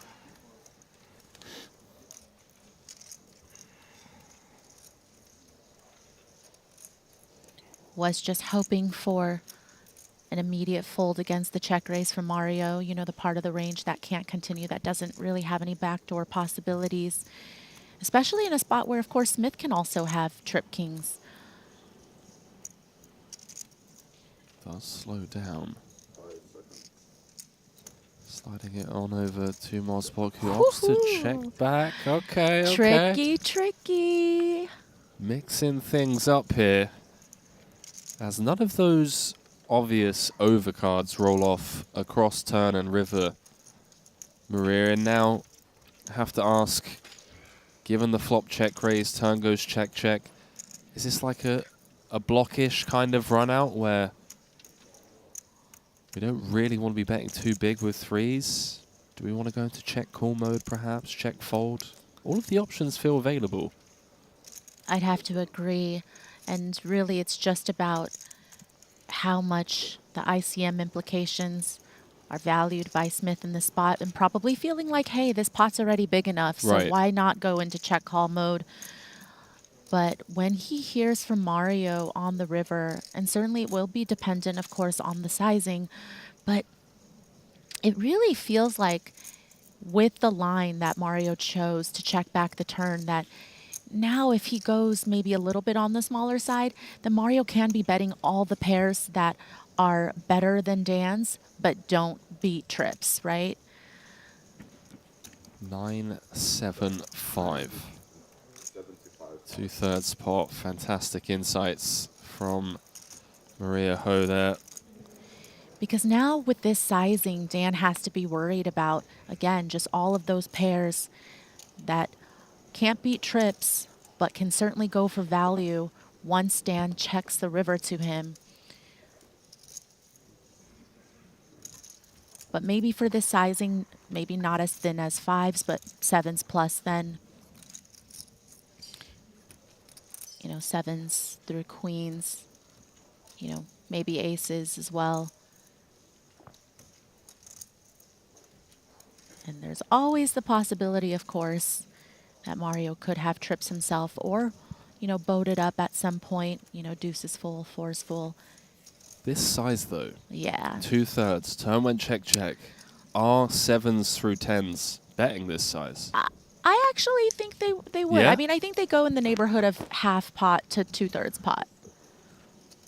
Smith pained by the river decision, but ultimately making the correct decision, and Mosbok extends atop of the chip counts.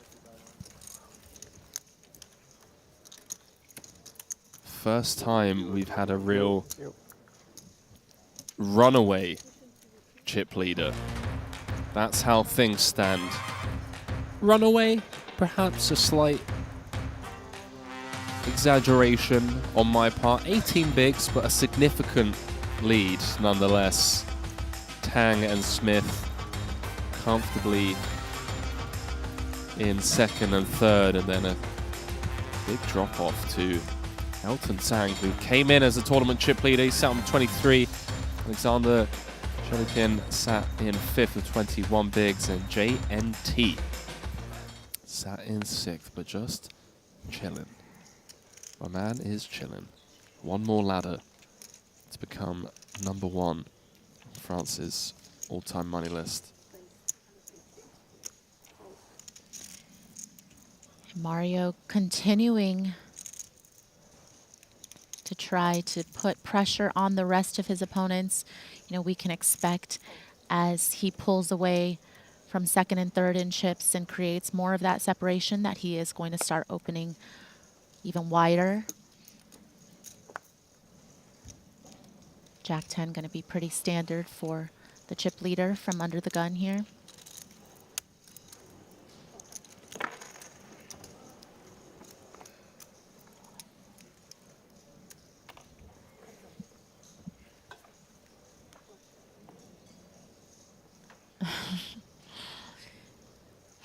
Now it's Danny's turn to flop trips.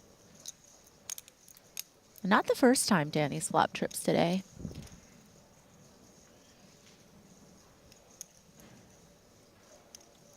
Had trip queens against Elton Sang earlier on. Thanks for filling me in. Just left me hanging there. I forgot that it was Ali that was in, but you know what we do, Henry, is we watch the stream even when we're not on. No, you don't. How would I have known that then? Don't pretend you saw the highlight reel. No. I actually, I was watching. I really... You were sleeping. No. I woke up at 2, so I woke up just in time, actually, to tune into the start. Well, we were, I think, 15 minutes late on the start, but feel free to quiz me at any point, though, Henry. It's fine.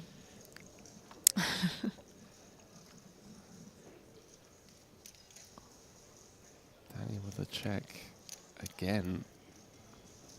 Really extending the rope over to Mosbok, and he's going to take a nibble here in the form of 275. The turn brings some straight possibilities, and of course there was that flush possible on the flop, flush draw possible, and so you wonder if Tang wants to approach this with a check raise, although that would look quite strong, but perhaps represent some combo draws or something mixed in as well.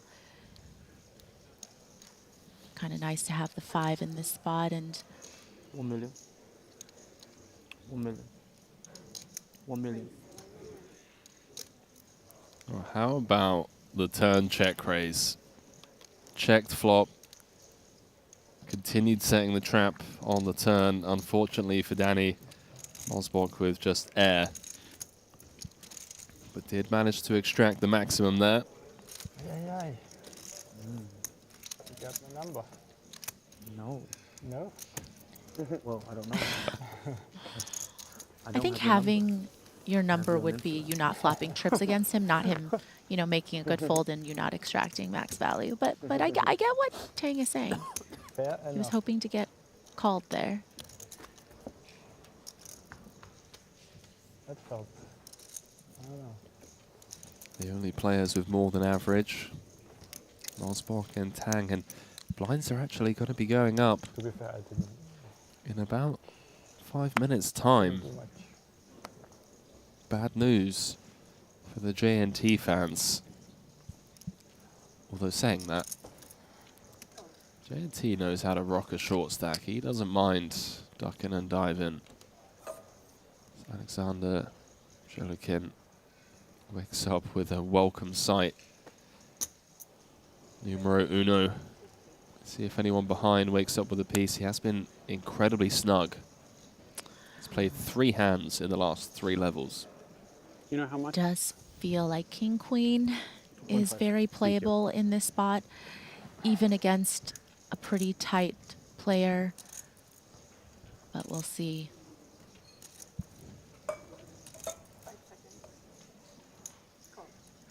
Smith just going to call on the button, does open the door for a potential squeeze out of the blinds. Interesting now for Tang to pick up the 7s. But again, as you mentioned, Shalukin has a table image of someone who is fairly tight in terms of their opening hand ranges. Mosbach being laid an insane price, but Queen 3 not going to cut it. How frustrating is that? There's a million out there and you get dealt Queen 3 in the big. Come on. Unbelievable.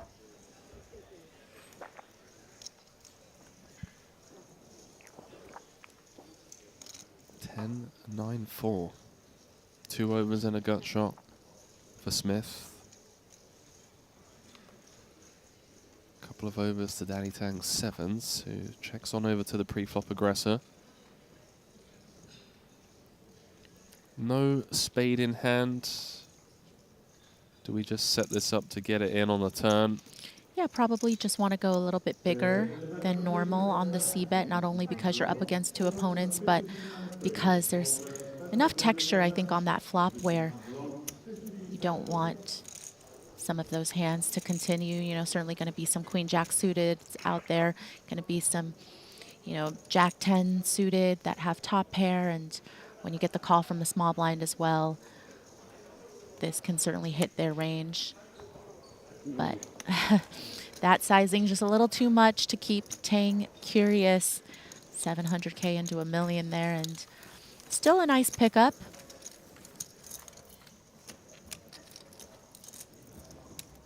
Getting pretty uncomfortable out there now. For a few of the people that once sat atop of the chip counts, Elton Sang has slid down to 5th. Dan Smith now down to 4th. The blinds set to go up in just 3 minutes' time. It has been nice to watch Sang, of course, shift gears as he has, you know, once sat atop the chip counts or had more chips, was a little more active, and now recognizing, of course, that this might be the time to lay back a little bit. Every stack to his immediate left has him covered.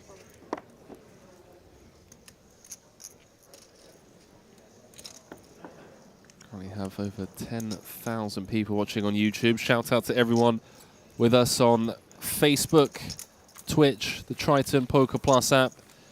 See, we've only got 1.1k likes on our YouTube video. Would love to get that up to 2,000 by the end of today's final table. So if you haven't already, please do take a couple of seconds out of your day to just click that like button as Triton continue to strive for production excellence from festival to festival, Always taking on board the feedback of you viewers and the players that come to join us at the Triton Super High Roller Series. Yeah. And all Maria asks for in return is a click of a button. Click that like button, and if you haven't, join the subscriber family or the follower family on Twitch. We do truly appreciate it. Yes. And people, you know, in Twitch chat or YouTube chat wondering if we read the comments. You know, occasionally we glance over in between hands. So if we didn't get a chance to say hi, here it is. We see you. You are seen. I'm getting showered for asking for likes from 2 people in the chat. It's the first time I've done it in 4 hours, so you can rot. Okay.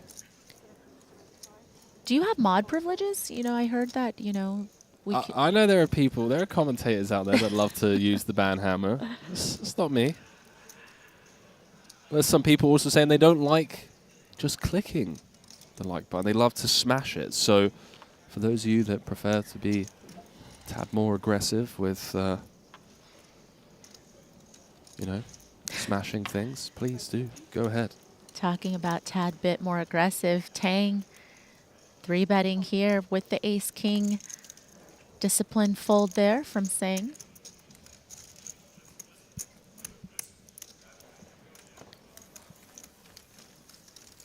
You can tell it's gotten to that stage of the tournament where there was some banter earlier on, but not now. The time for that is very clearly over.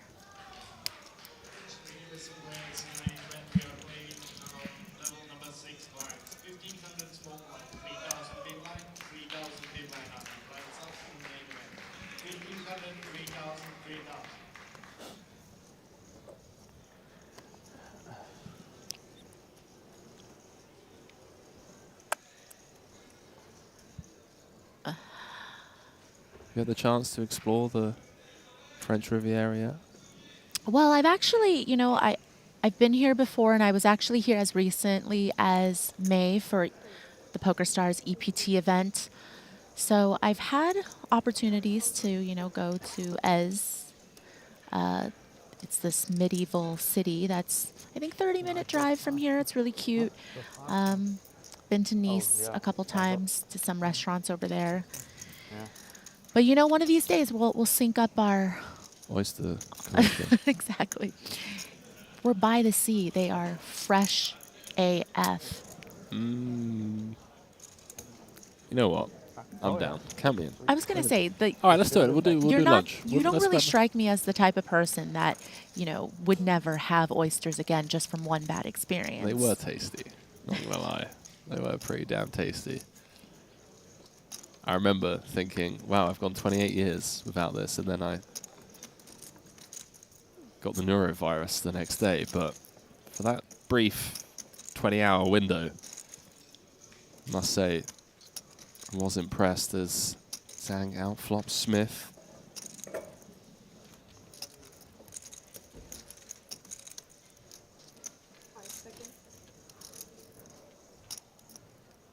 Axel Corp said, everyone's leaning into the screen with their controllers. Serious mode. I know what you mean. You're up 2-0 in FIFA with 15 minutes left and they make it 2-2. You know, things get serious. It's similar in poker. Get down to 6. Average stack drops down. Millions of dollars for first. Time to get into serious mode. Yeah, understandably so. And saying pretty serious about top pair here, which does put the ace-king in a bit of a tough spot. Does have the ace of hearts, though. Wondering, you know, what type of semi-bluffs would perhaps take this line. You know, again, with ICM, a little less likely that sometimes some naked flush draws would just go for the raise. But what about, you know, 10-9, 10-8?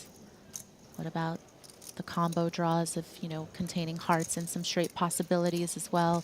Just trying to put pressure on a spot where Sang might think Smith is going to have a very high C betting frequency.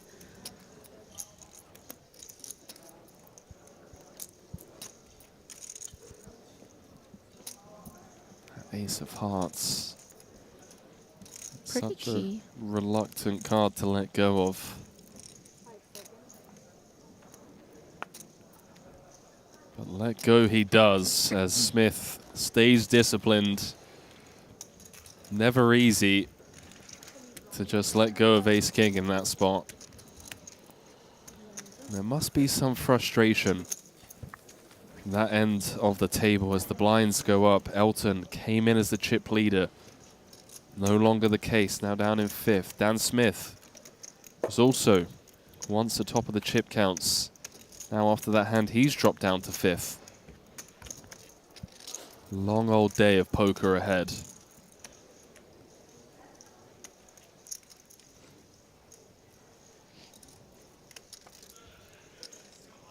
Long old day of poker ahead for these final 6. And if they do bust, it's the main event to jump into.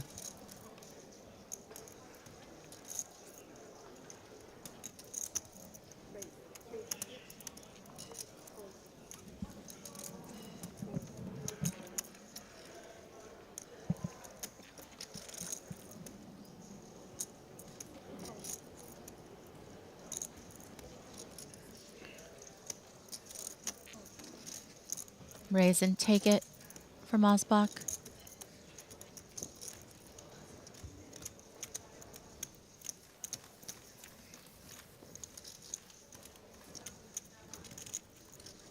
Who have you got, ladies and gentlemen? Let us know in the chat. Who would you like to see get heads up? Who do you want to see battle it out for the trophy and the 3.8 million? Seen a lot of love for everyone. A lot of Russian in the chat. Rooting for Alexander. A lot of love for J&T, of course. Elton looking for title #1, as is Dan Smith and Mosbach. Danny Tang looking for his 5th of the year. Pretty ridiculous. I don't think I've won 5 of anything in a year. Maybe credits at Pizza Hut when I was a student, but 300. that's pretty much it. You know those little stamps that you collect, like order 10 pizzas, get 1 free? Those were the days. I really don't feel like a lot of places have those rewards loyalty point system anymore, but I'm down.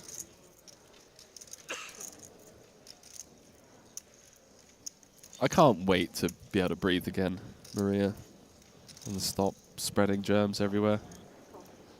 Would be nice. I mean, every time you cough, my chair just slides a little bit more to the right. I've seen it, don't worry. I mean, if COVID's taught us anything, it's that 6 feet is the proper distance. So I'm feeling like we're a little too close right now. Feel free to leave, by the way. Why am I the one who would have to leave in this situation when I'm perfectly healthy? Newcomer. Oh, okay. I get the hierarchy here. See Elton versus Danny. Christian saying Elton versus J&T. That would be a fun one. J&T versus Smith. People want Hong Kong against Hong Kong. How about Hong Kong v Hong Kong here? As Tang does continue with a C-bet on the King 8-4 Rainbow as board pairs 1.4 out there.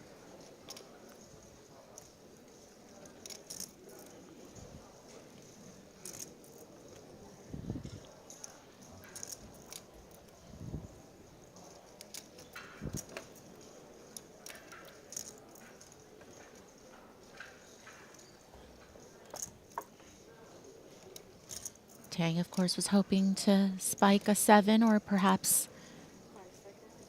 turn some backdoor equity additionally with the clubs. Not realizing, of course, that Sang does have him covered in clubs. But Tang firing again with the board pairing.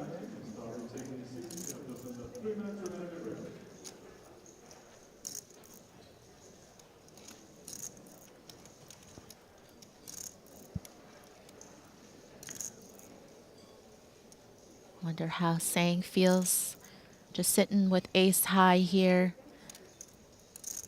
Tang having him covered. Feels unwilling to try to get to showdown there.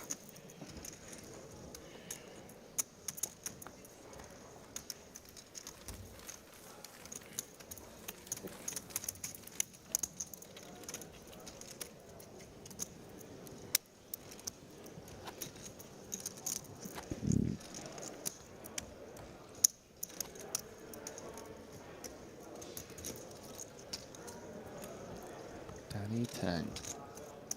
And with winning that pot, Tang is now the chip leader with just 50K in chips more than Mosbach, so neck and neck here.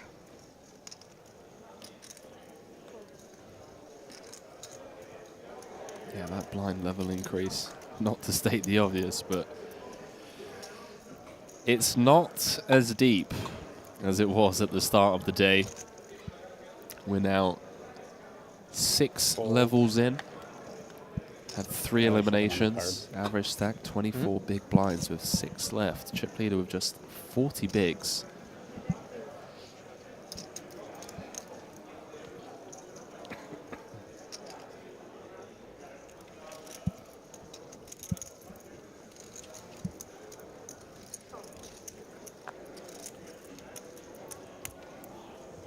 DT. Gonna limp.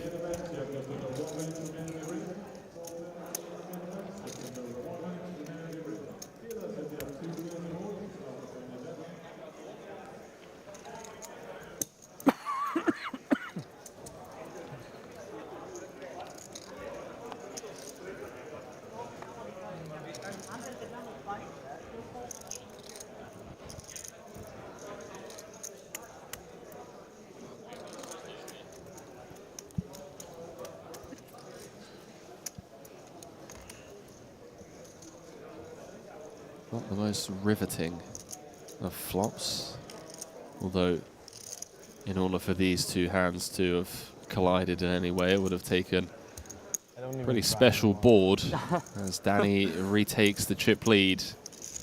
Yeah, nice stab there by Danny with some backdoor possibilities, but also certainly will have quite a bit of ace-x limps there from the small. Quick look at the setup here at the Triton Super High Roller Series and a quick look at our exclusive Triton merch giveaway. Scan that QR code, ladies and gentlemen. You can learn more by typing !giveaway in the chat. I've seen all of you, each and every one of you, comment on the hoodies and the caps and the t-shirts and the tracksuits, everything, all of the swag. And I've seen it in every corner of the globe as well, in Korea, in Vegas, LA. It's pretty much as far as my globe works. I've seen it. I've seen Triton merch rocked everywhere. You can get some. I know you all want to. I mean, I assume that as commentators we're not eligible. That hasn't really stopped me, of course, from scanning the QR code just in case. I mean, I'll check on the back end. There's a couple of items that I've been eyeing now. Get involved. Maria, you've got a 1 in 10,000 chance. When have you not converted a 1 in 10,000 chance? Hold on. Because first against second in chips, small blind v button, and bearing in mind the dynamic that Mosbach has set up to perfection for himself, given just how relentless he was with the pre-flop 3-bets against Danny, against Elton, in the last 2 levels, has that perhaps earned him the whole entire enchilada here? This just feels like such a gross spot because, again, it's certainly probable that Mario is capable enough and knows the amount of pressure he can exert, of course, in these positions, button versus small blind, to be able to put in a 3-bet without necessarily having a hand as strong as queens. You see Danny just making the call, respecting the ICM, wants to see a flop, wants to play post in position, has a decent hand. Ooh. Oh no. Similar situation to the 10s against 7s spot where the roles were reversed earlier on. Disastrous flop for Danny Tang as it's come 8-7-4, 3 undercards on this monotone texture with 3 million in the middle, SPR of less than 1.5, and against someone as competent as Mosbach, who knuckles it on over Maria with the Queen of Diamonds. You wonder if Danny wants to get protection here with his overpair to the board from 2 overs, from these potential flush draws. How is Tang going to proceed? Mario just casting the fishing line out to Danny, who doesn't nibble. King of Hearts on the turn. Perhaps Danny has found a way to lose the minimum here. Yeah, certainly not a great turn card for Danny's hand, especially considering Mario as the pre-flop 3-better checked that flop. And no diamond for Danny, of course, makes it a little bit more dicey as well to get favorable rivers. 655. Little 655, delayed c-bet in the form of 20% pot. 650, we apologize. Feels enticing in terms of Tang's willingness to perhaps stick around for this price, you know, hoping that perhaps if the board pairs on the river, or, you know, Mario might be one and done with some hands and shut down on the river, could he potentially get to showdown when it's this price on the turn? Going nowhere is Danny Tang. 4.3 million in the middle as it comes. King, king, no diamond, making it less likely for Mosbach to hold a king. Yeah, and this is exactly what I was saying about when the board pairs on the river. It might feel to Tang that perhaps 9s can be good in this spot.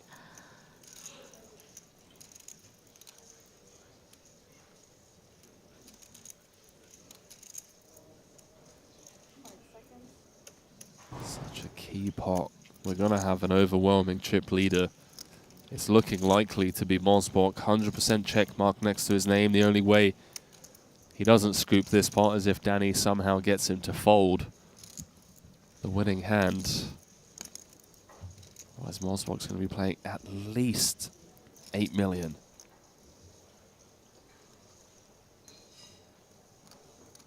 Perhaps more as he cuts out 1.1 million. And about a quarter pot here on the end feels like the type of size that Danny might be willing to pay off.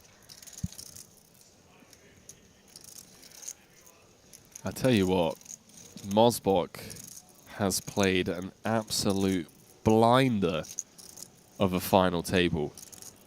I mean, long way to go. Don't want to 1,075,000, right? Celebrate prematurely, but to give Mario credit, I think he's going to look back regardless of where he finishes from here on out and be really proud of his performance. I don't really like it at all. Seems to know exactly where he's at here against Danny, who's given us a bit of insight into his thought process. Doesn't like it at all, announced. Yeah, it certainly looks like it could be, you know, 10s through queens here, you know, perhaps running trips, of course, as well against the pre-flop 3-better, but he's wondering how often does Mario check an overpair on the flop? I think that is the part that he is contemplating right now, is with that check on the flop from Mario. How often can he really give him credit here for tens through queens, aces? One in the chat if you think he's going to call, two if you think he's going to fold. Can Danny get away from it? The answer is no. The one chip flick in gets shown the pocket queens, and Mario Mosbach scoops the biggest pot of the tournament so far. 6.4 million chips going his way, and we now have an overwhelming chip leader. And you see Danny just feeling a little bit frustrated at his decision to call, and I think he's, of course, being a little hard on himself. I think it's very understandable to see why he decided to make the call, but it's also just unfortunate that he was coolered a bit pre-flop, and also coolered by that run out in some and the senses. positions as well, right? Small blind against button. Mosbach, in my opinion, has the highest percentage 3-bet wise pre-flop. I mean, he's been relentless. So if there's going to be a player with perhaps a few more bluffs in there, it's going to be him. Apologies, Maria, I just cut you off.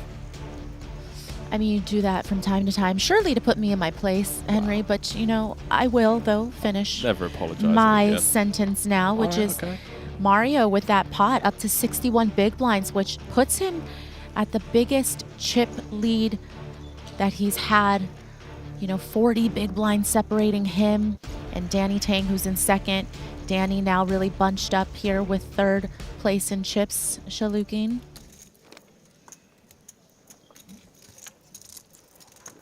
See that, ladies and gentlemen? The man apologizes. It just gets thrown straight back in my face. The woman just pounces. You know, we can't be gracious just to be like, you know what? Thank you for apologizing, Henry. I appreciate it. Don't ever do it again. See John in the chat. And never again, Henry. Axel absolutely love this commentator duo. Appreciate the kind words, as always. It has been an absolute pleasure to be joined by Maria, not only in London, but here in Monte-Carlo, keeping me grounded in my place. Keeping you in check as you rightly need. so. Rightly so, Maria. That's how it should be. Can't let these young guns get away with it, you know? JNT, the double-fisted jam, classic for JNT. We're going to be flipping for his tournament life for what feels like at least the fourth time at this final table. Don't forget, needs to ladder just one more spot to move up to #1 on France's all-time money list. Currently behind against the jacks of Danny Tang. Listen, it's so easy to root for JNT. Elke's probably sitting there watching, rooting for him too. Well, root all you want. Things not looking great for JNT on the King-8 deuce. Couple more pulls for the 2 overs. How about pulling it on the turn as we see him sit back down? He feels good about it. Thinks he's going to fade the 2-outer. 4 of clubs, as clean as it comes, as his rail erupts, as always, showing up to support JNT at the Triton Super High Roller Series. And how about the demise of Danny Tang? We were talking about how variance in tournament poker could be brutal. Just 2 hands, not going his way, 9s against queens, and then losing a flip with jacks against ace queen. And all of a sudden, he finds himself the shortest stack with just 11 big blinds after being chip leader 2 hands ago. Yeah, pretty tough couple of hands for Danny, and really has to regroup now, and down to 11 big blinds, but certainly don't count Danny out, and of course enough of a pro to be able to ride the emotional wave.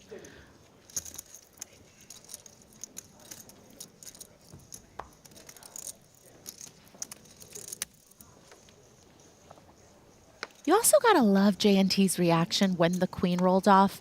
You know, we love to see people still feel something. You know, some pros, we're dead inside, but when you see someone like JNT get excited about hitting that queen, it makes you feel like, you know, there's still some good in the world. Couldn't agree more. Do love to see emotions on full display, even at the highest stakes, where, you know, sometimes, ourselves included, Maria, we take ourselves a little bit too seriously in the booth. That's why Arlene Najad is here, to kind of, you know, just bring out that playfulness, that playful spirit. Yeah, Ali, you know, always riding the fine line of being funny Sometimes, or being canceled. you know, but jumping he's straight willing. over it But head first. we got to give Ali all the props for being willing to ride that fine line. 100%. Every time I'm in the booth with Ali, I know that it may be my last ever time commentating. And I love that thrill. It's like when your parents say, you know, get home for 10:30. You look at your phone. It's 10:27. You're an hour's drive away from home. You know you're going to get scolded. It's just the little things in life. There's JNT, fresh off that double. Fearless. Right? Trying to gain some momentum here.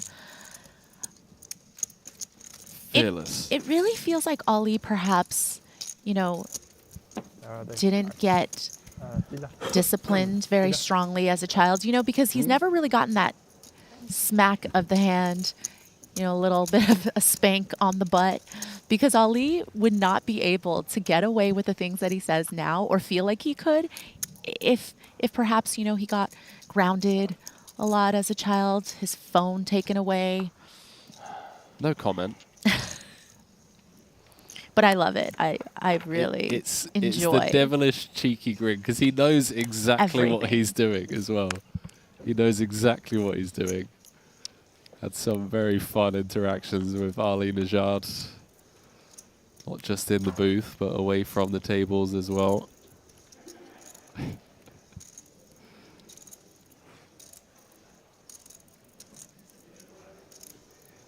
Danny Tang, all in from under the gun for 11 bigs, and Alexander's woken up with a pair.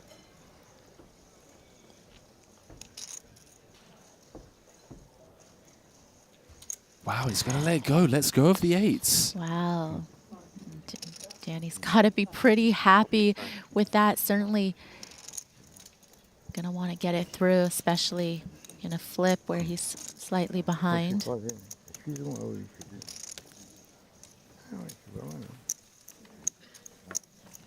How about that for a shot? Looks like Davy Jones's locker of gold. Captain Jack Sparrow. The hunt for a Triton trophy. Quite the piece of hardware. That golden trident becomes such a permanent fixture of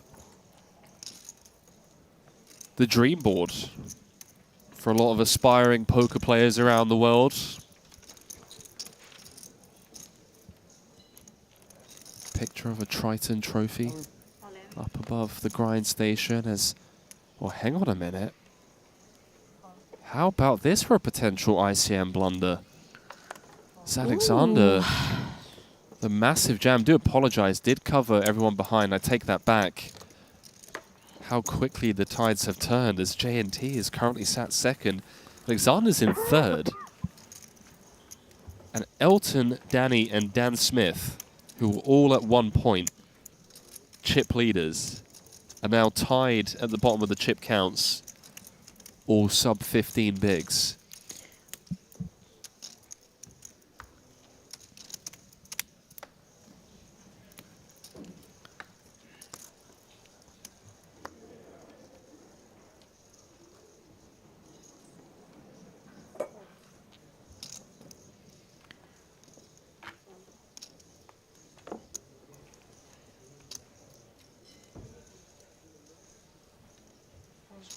To me.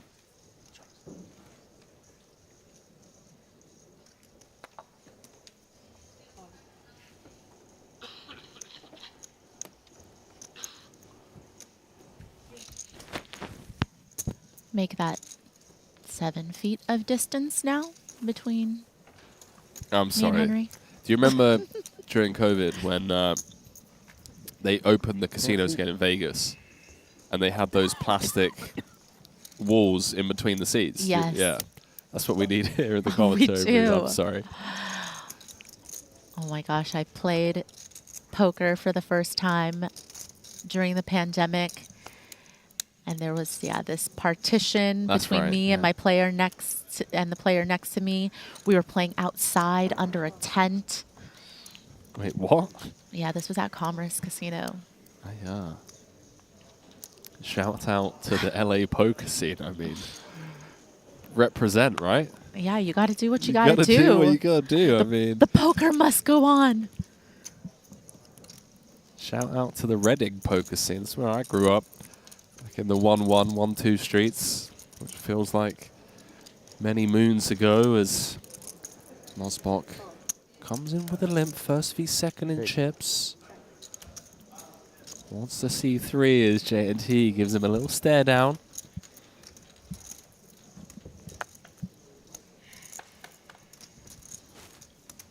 Don't get political in the chat, right? Just because Maria mentioned the pandemic, all right? You know, we've forgotten about it. Okay, back to the poker. Chill, ladies and gentlemen. There's 3.8 million to play for. 6 players left. 4th series of the year. Some of the best players in the world, some of your favorite players in the world, some of your favorite commentators, some questionable ones as well. World-class production. Thousands of likes, messages. We're up to 1.5k likes. Love to see it. Mario, after it's been checked through the flop and the turn, likely to try to seek some value here with kings and tens.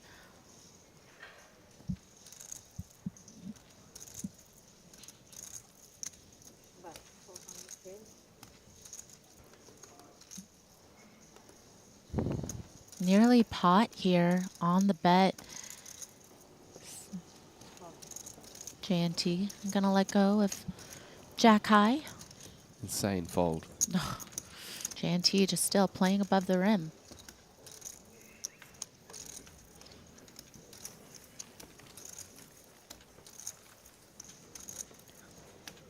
Listen, you can't blame me. J&T's just so easy to root for. It's not that I'm rooting against the other players at the final table. It's just that I'm rooting for J&T. I don't feel like there's a problem.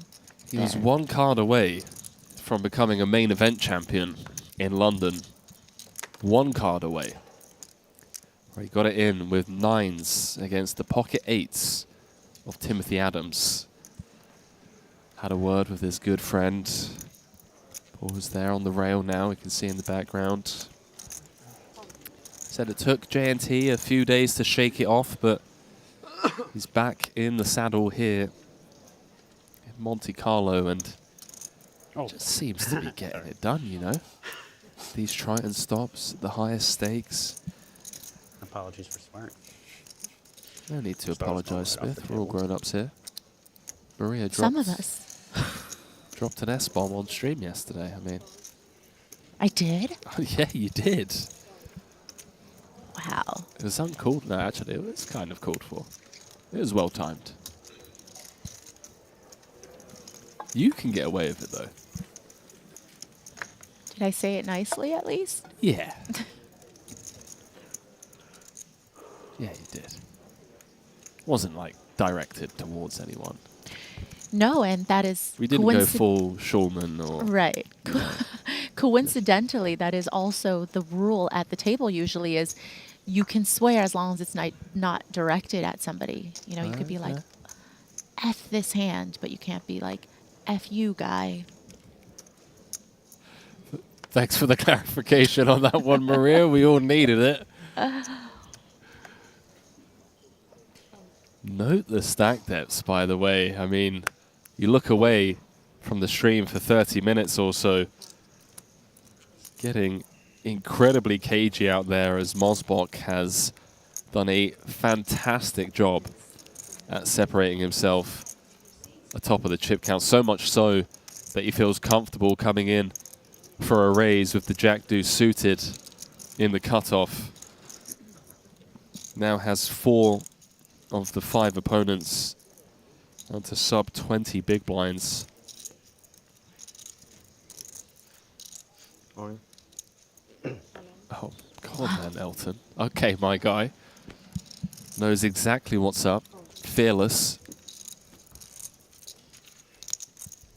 Yeah, if there's anybody at this table that I feel like is going to be willing to take those spots and say to themselves, you know what, forget about trying to wait out the short stack. I believe Mario is going to be opening wide and wider as the disparity between the chips continue. And taking those spots is something that you will need to do to find opportunities to chip up.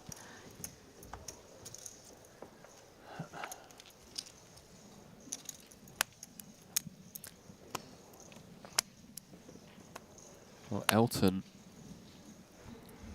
without a 7-figure score, just 1 spot away from changing that. But don't worry, chat, don't feel sorry for him. Just because he doesn't have a 7-figure score doesn't mean that he doesn't have an 8-figure score, because his career best cash, over $12 million. Okay, so he's like, you know what, guys, I'm just going to skip that level, the 7-figure score level. Just going to jump straight into the 8-figure club. It's played. Yeah, it's like skipping a grade in school. Yeah, it's, you know? It's certainly a brag. It's like, who wants to be in the 7-figure club anyway? Played numerous 7-figure pots on the Triton Poker Cash Game streams. One of the most entertaining players to watch. Always so fun and chirpy. Bit serious now, understandably so, given the situation. Has gotten incredibly tense out there.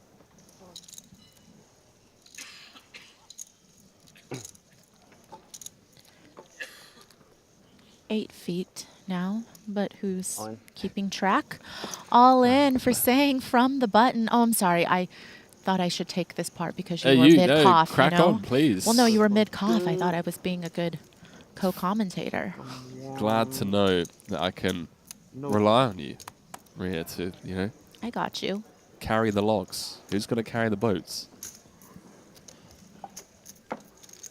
Sang getting a couple of jams through, is giving him a bit of breathing room now. Extending the gap between himself and Dan Smith, Danny Tang at the bottom.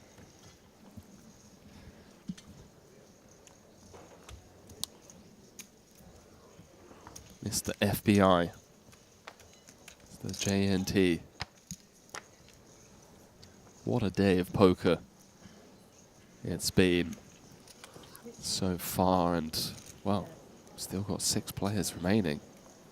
No worries. If that wasn't enough, it wasn't enough that someone's going to be going home with 3.8 million. After we wrap up, we're jumping straight into the main event. The main event, $125,000 buy-in.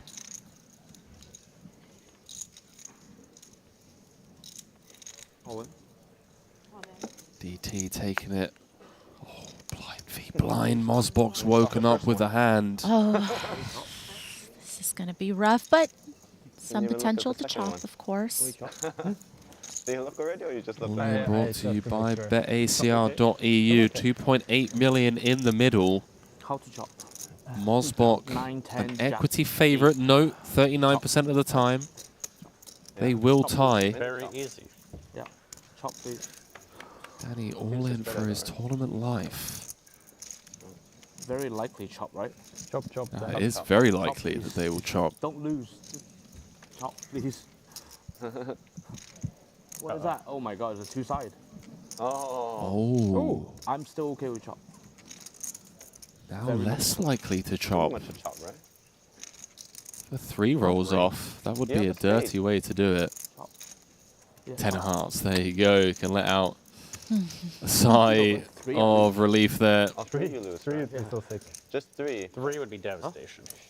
Yeah. 3 Like would have 5, been disgusting. whatever. 3. Yeah. 3 and 5 you lose. You win all Danny the Tang points. just You're like ahead on 45 minutes ago was chip leader. I wasn't greedy. Huh? Just all in for I his didn't think tournament about it. life. Didn't want to lose. I just wanted to stay around. Stay around. Danny.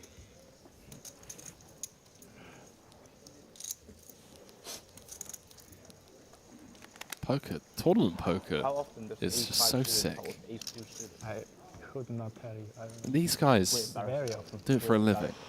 We're They supposed to, choose. They choose to embrace let's this not use world variance. class, but we're That's why I always say, you know, tournament poker players are a little bit masochistic. You're supposed to what? We at this game, but we might don't even lean know how into the often pain does a little ace- bit how- more than Dan- one Dan should. knows. King Don't Dan. even have to ask. King Dan, the guy who's achieved it all.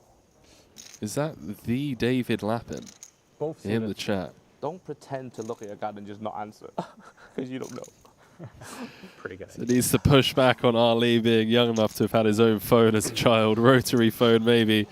Lappin, I hope you and the family are doing well, my man. Lots of love from our way to Malta, the Lappin household. Take care, buddy. Appreciate you tuning in and giving us some kind feedback. 60%. Go a Spot little bit over 60. closing in on the 10 million Yes. chip territory now. Average Even stack with the knowledge. is 3.6.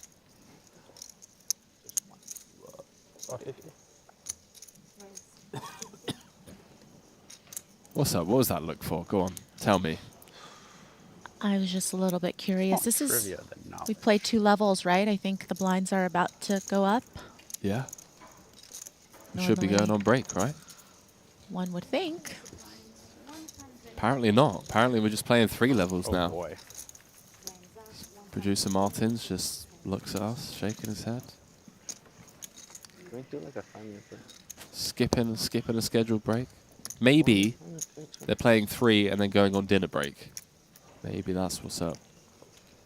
Because the blinds are going up to 100,000, 200,000.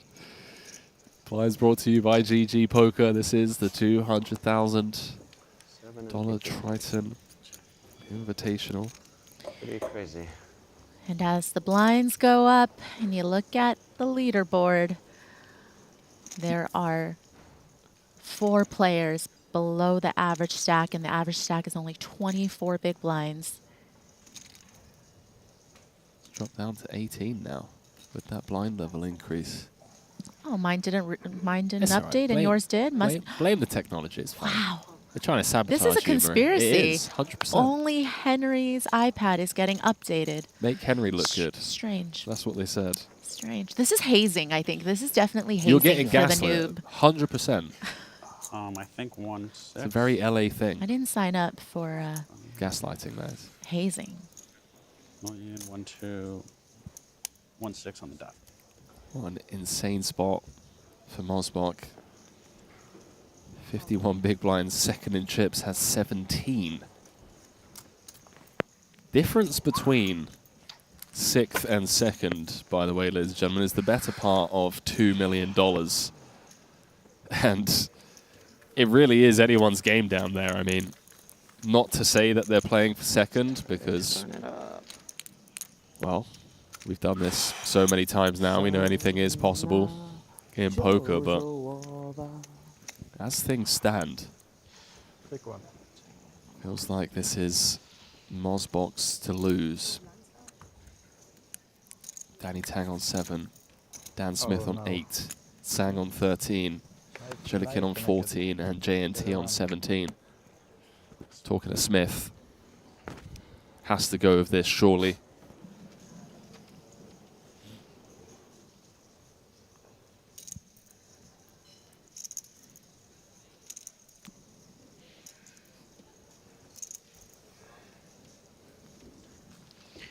Never loves it. All in. But he's got to run it.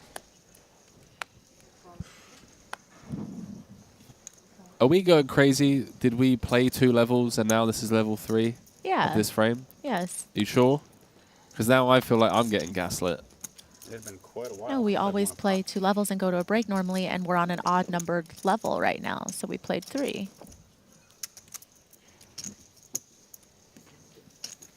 Yeah? Producer Martin's giving us the nod. So we were right and you were gaslighting us? Okay. I think I got to stand up for Martins here. I don't think he was trying to gaslight us. I think he was just merely saying we aren't on a break, but he wasn't trying to say that we were incorrect about us playing 3 levels. I was starting before a to break. question my own reality for a minute there. I was like, hang on. But yeah, 3 levels, go to dinner break afterwards. We're perhaps. creatures of habit, you know. We're used to structure. It's 2 levels and a break, 2 levels and break, and now we're all thrown off. Kings Bring in welcome the sight. relief. Ollie and Randy, tag us out. Tag us in. Tag us out. Daddy tag.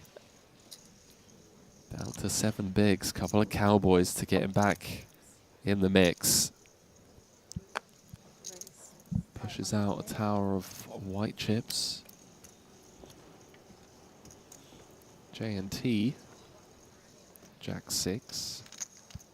Not going to get involved. Neither will Alexander. All the way round to Dan Smith. Facing a 2.5x open from under the gun.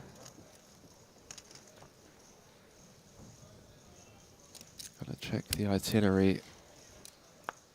Is 10-8 enough kit to see a flop? The answer is no. Discipline fold as these elites enter a realm of ICM caginess that is never comfortable, yet incredibly important to understand and navigate for precisely these opportunities when they do arise. To know exactly how to proceed with 9 bigs, 10 bigs, big blind defending ranges and whatnot. Real intricate part of the game tree. All of these guys, as Mosbach, even considering the Jack Deuce here. Oh, it's on me. I'm so sorry. I was looking at you. I thought I had Mesmerized by J&T. Aren't we all? Aren't we all? Ace on the button for Elton. Covers. Is this enough to just run it?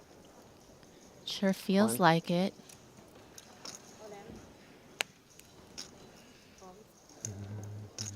Gonna chip away nicely. Picks up the 500k dead money out there.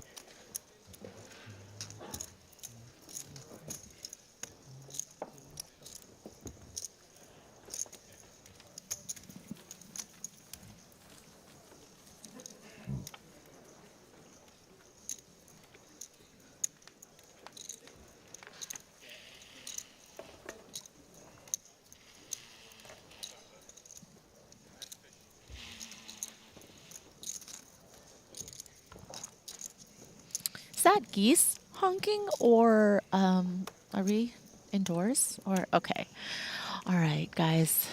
I'm gonna let You it know, go. Poor Henry. Karma works Henry. in Poor Henry. funny ways. Very, and very congested still. I'm a very compassionate kind of guy, but I am looking forward to you catching a flu. Wow. Yeah, 100%. You know, why And couldn't you it know have what? been like? I'm gonna Why be- couldn't you have just gone? You know, just a couple of levels less severe than the flu. Like maybe That's a what head I've got cold. now. You know, That's what I maybe got. start with a head cold. Maybe even a migraine. But like a flu. I thought there was going to be empathy coming from that side of the 1.6. booth in the situation I find myself in, but here we are. Okay. Message received. Loud and clear, operator. Nice little pickup for Smith. We hope for As the the snap. caginess at the bottom continues.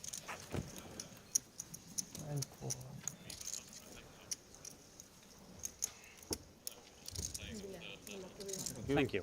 Thank you.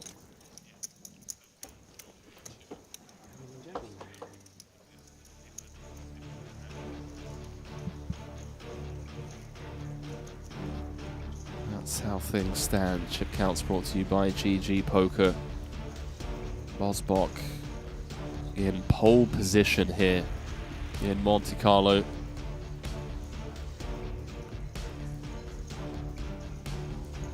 Who took down Monte-Carlo this year? Chat, Formula One, any Formula One fans out there? Probably Verstappen, but I if it was going to wasn't, say let it's me know. probably Verstappen. You know, Old Maxi boy. the last couple of years has really been looking like the type of run that Mercedes was on with Lewis Hamilton, but now with Red Bull and Verstappen. And I am still rooting for Hamilton. I get that, you know, it's nice to have the regime change a little bit, but, you know, No comment. Hamilton is so easy to root for. But Hamilton and JNT very much in the same category for me. Not at all. Easy to root for. JNT, yes. Hamilton, no comment. No, you're just the kind of guy that you don't like it when someone's on top for too long. You want things to get shaken up. I get it. Let's not talk about that. Bosbok, open jamming. Effectively putting JNT all in.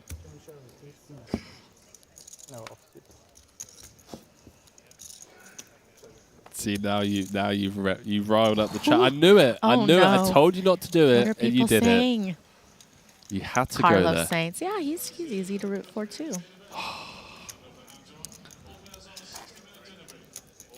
Why would you go there? No. Well, actually, you went there. You asked who I won. was just asking a question. Monaco. Who won? In Monaco, it was Sainz. Okay. Yeah, something. Congrats to Ferrari. I'm just thinking I'm about to say it again. I do like Ferrari, to be fair. So you also made you also made the thing, and then you looked up. So you have the whole routine to work. Jack 9 suited in the hijack for Dan. 11 bigs. Someone in the chat asking why Mario has 9 million chips. Well, I don't know. He earned them. Don't really know how to explain that one. I feel like the other players at the table also asking why Mario has that many chips. And they were there for it.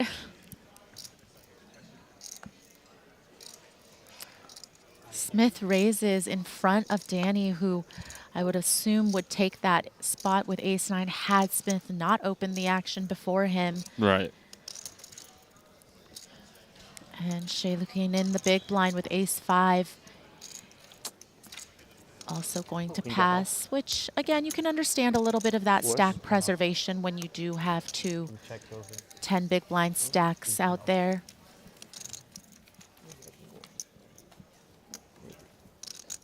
So now we're getting gaslit about F1. Hang on.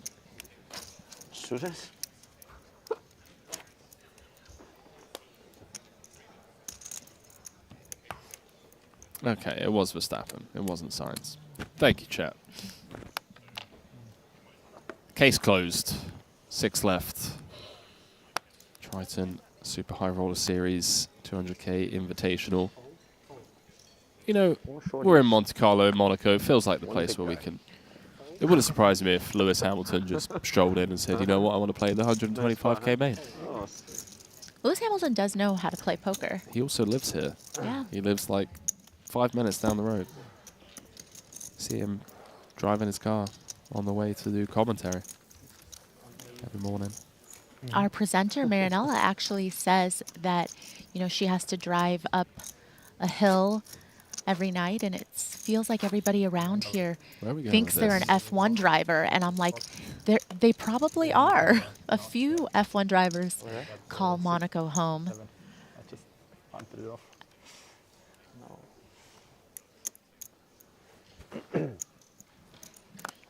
Oh, they're opening the curtains here. Here we go. In the Sporting. What an epic venue. I mean, I was teased as to how much I was going to enjoy this place. I remember you mentioning it in London. A few players who've been here as well were telling me about how amazing this resort is, but truly is a magical place to play poker. Check out our socials on Instagram and Twitter, some behind the scenes as JNT wakes up with the goods.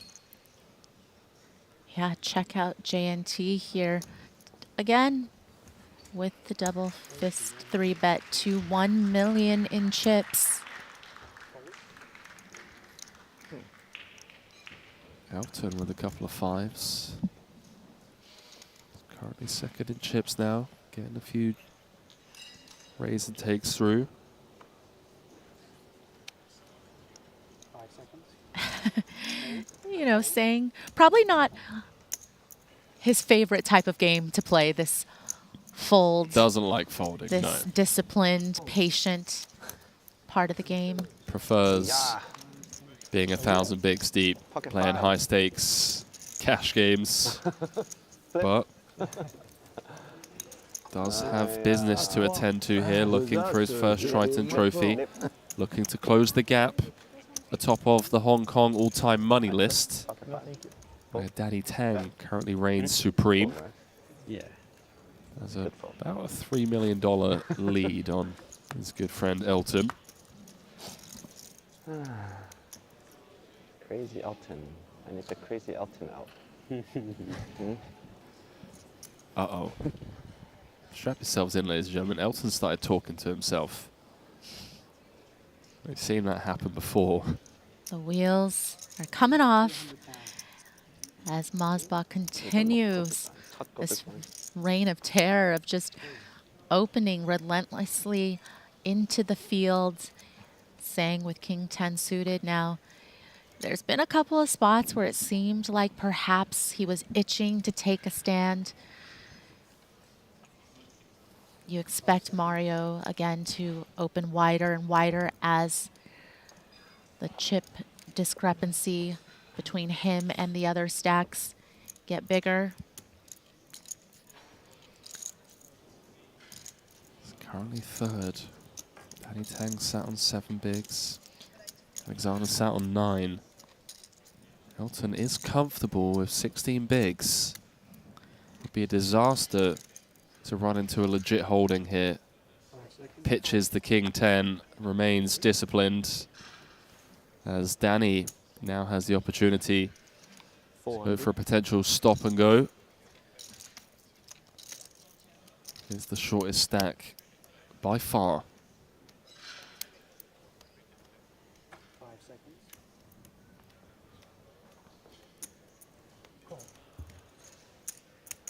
Everyone else gets to just watch on.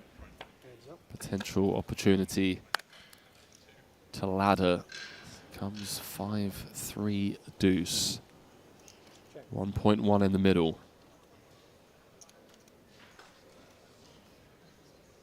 Yeah, unfortunately, comes up empty with connecting here for Tang. So more like the stop and stop here, I think, as this flop firmly favoring Mosbach.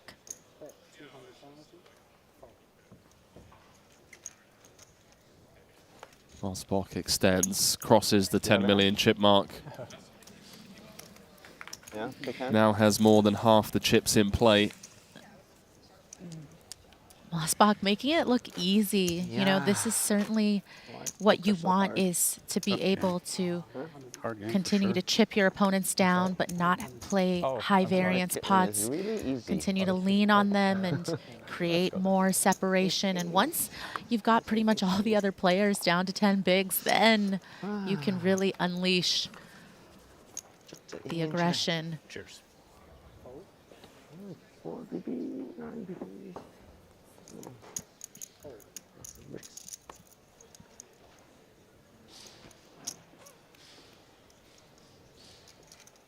It's so tempting, isn't it? In Every Elton's hand, shoes. something to think about. Every single So hand. tempting. You see it written You can all tell. over Look his at his face. He's so incredibly beside himself right now. Huh?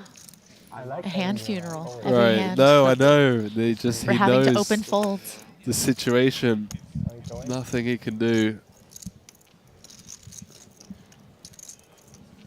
Crazy to think just like an hour ago we were talking about how in these blind v blind spots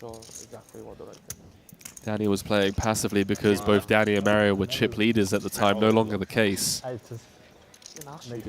Yeah. Tang down to just 4 bigs. Every time I do it, I regret it. Ooh. It's an opportunity for growth. That's probably true. Hey, I don't know. Get rid of our... Nope. There's no... I mean... Never mind. Lot of love in the chat for JNT. Do let us know who you're rooting for. Maria and I, consummate professionals, remaining impartial, of course, as always. But you guys at home, you can say what you want. Let us know who you're rooting for. Who do you want to get heads up? Everyone at this table, bar Danny Tang, looking for their maiden title. 3 pros, 3 invitees.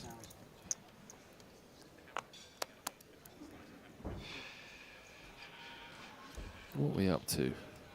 1.6 thousand likes. I don't know, chat. Don't know how I feel about that. Really? I was told that Maria's getting fired unless we get up to 2,000. So I don't know. I'll let that sit with you guys. Wow. You decide the fate. Using me as clickbait. Hi, Danny. I mean, that feels like a very effective marketing strategy, to be honest with you, Maria. How annoying is that? Seems to work. The like counter is increasing, as is the subscriber count. Appreciate each and every one of you watching on YouTube, Twitch, Facebook, Triton Poker Plus app. You hate tournaments? Yeah. Wherever it is that you're watching from in the Boys world. are having the best time. Really? Yeah. Not really. Vi in YouTube chat asking, is there a stream for the 125K already? We will be switching over to coverage of that main event after this final table concludes, so make sure to stick around, of course. Are you guys not entertained? Right? Enough with this 200. We're already talking about the main event. Can we focus on the 3.8 million? People want poker like they watch Sunday football on Red Zone. They want to see all the games happening at once. It's fun when you're like winning. Wait. Oh, hold on, JNT. What happened? Action behind as does make the call. Danny Tang in rough shape, Maria, but does have 2 live cards and 1 live flush draw. It's queen. Win 2 already. I win 1. If JNT can hold here I win 1, okay? with the ace queen, He wins 5 already. not only will he eliminate Danny Tang, but he will move up to number 1 on France's all-time money list, really cementing his legacy as a poker player. Ace, Jack, 2 clubs, and it's looking dire for Danny. Unless he can pick up a sweat on the turn. Impossible. No? Oh, I guess he does have a club. 10 and then queen or something? Everyone's saying it's impossible for Danny to win. Oh, there's the king. Oh my god, I didn't even Yeah, king, 10, queen, king, right? 2 outs once Is he actually aiming for this? for the 4-time Triton champion. Doesn't find it. Close but no cigar. Danny Tang going home in 6th. Another incredible run from the 4-time champion. Those 2 key hands, the 9s against the queens of Mario Mosbach, and then the jacks against the ace-king of JNT. And that one perhaps going to stink for a bit, but Danny, a true professional, knows that the variance is part of what he signs up for. Today at this final table, variance not on the 4-time champion's side, but does cross the 20 million in live earnings mark. With this cash here, extends his lead atop of Hong Kong's all-time money list. Title number 5 will have to wait. But with Danny, you never know. It really could just be round the corner. Wouldn't surprise me 1, 2. if it just happens in the main event. For now, our attention back on these 5 players. All guaranteed 1.125 million for their efforts. And also, with the departure of Danny, that means we are guaranteed that whoever wins will be a first-timer in the Triton Champion Club.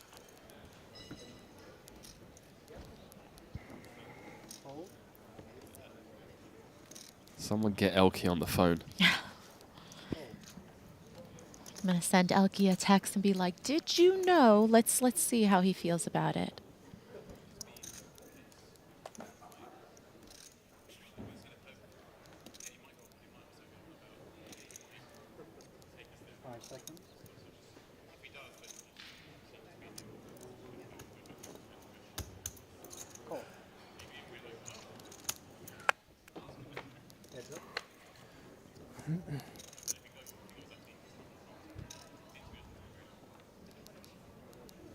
Five, 5-5. Ha ha ha. For the Thai viewers watching, you guys know what's up. Wow, we get it. Sick brag, Henry. You live in Thailand. It's beautiful there. Great weather, great food. What are you talking about? You're learning the language now, apparently. I know like 3 numbers, and 5 is one of them because the Thais just spam the number 5 as ha ha ha. I apologize for knowing that. Make me Mario. No. Yes. Continuing and taking that one down, JNT. Did fold the ace-5.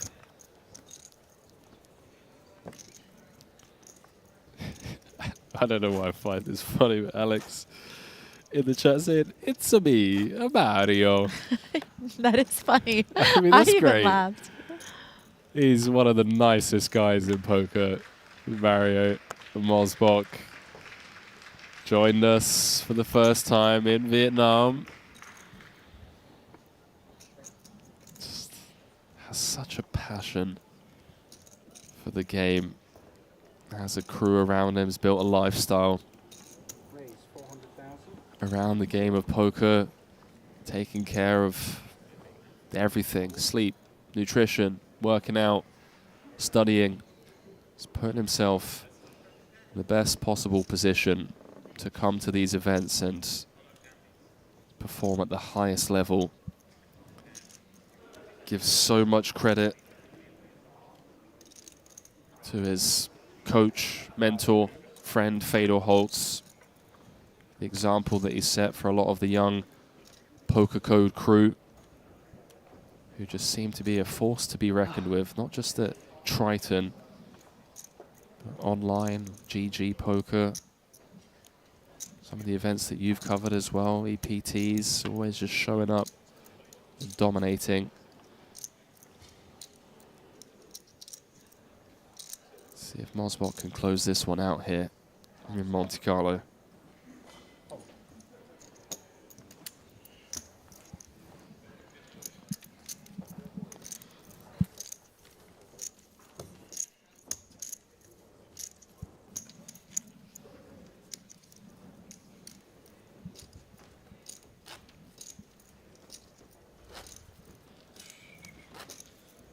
No banter at the table now. All business. 7 figures guaranteed. First 7-figure score for Elton, which feels really weird saying that, given that he's got a $12 million cash, but, you know, factually true. Yeah, it's still a gap on the man's resume. Got to catch them all. Pokemon. I used to play Pokemon Go. I love my Pokemon. But it's one of those things, though, right? You go in and out of phases. You know, sometimes you're all over it. Sometimes you're just sitting there in your apps. I gotta say, though, the one mobile game that's really stood the test of time for me is Clash Royale. I still find myself, you know, playing that probably a couple times a day. Sometimes when, you know, I'm on the treadmill. No. Yeah. How dare you? The disrespect to the treadmill. I thought you were going to say the disrespect to Clash should have my full attention. The treadmill should have your full attention. Right. I go to a dark place on the treadmill. When the demons get brought up. I thought you were going to say Candy Crush or something for a second there. How much money have you spent on this game? Be honest. Actually, Clash pretty reasonable. You know, I also sometimes don't re-up and pay the, there's like a $4.99, I just want to make it clear, in-app purchase to open your chests early and things like that. No, I don't fall for that. And try harder. So who's trying hard to win this pot is J&T with just king high. Mosbok with top pair does check through. J&T remains unimproved. And Mosbok is going to extend his lead. Now has at least 65% of the chips in play, unless he folds here. Yeah, and the flush draw missed from the flop, and you know, also some of those gutties. So Mario betting 700K. We have seen J&T look people up with high cards before. King high not even all that bad here on this board, considering the threes paired on the turn. Yeah, but club and diamond feels bad, right? Even like 5-4, 5 deuce now gets there. Lets it go as Mosbok keeps his foot on the gas. Feels like it's his tournament to lose.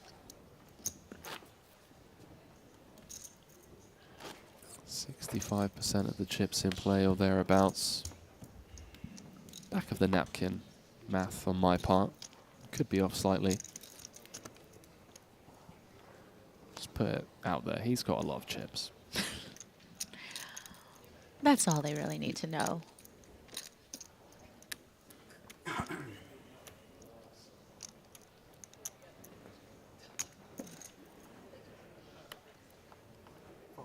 I just feel happy for Elton that he hasn't had some of those closer decisions, because it just so pains him to have to fold those. I like it when he has the easy ones, because he was getting a little visibly frustrated at having potential spots that he had to pass up on.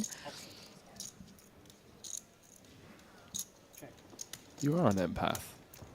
No, I really am. Yeah, because you've been there. You know what it feels like to be in the ICM blender and just be handcuffed, unable to do anything, as Mosbok opting to limp from the small blind with the king 8 suited, perhaps playing a bit more passively against J&T as he is second in chips, 22 big blinds. Just chipping away. There's definitely times when, you know, every pro who understands the ICM assignment will think to themselves, but what if I just forgot all that, throw it out the window, and just see how it feels to just commit some ICM suicide. Just to know that you're still alive, you know, that you don't have to keep folding.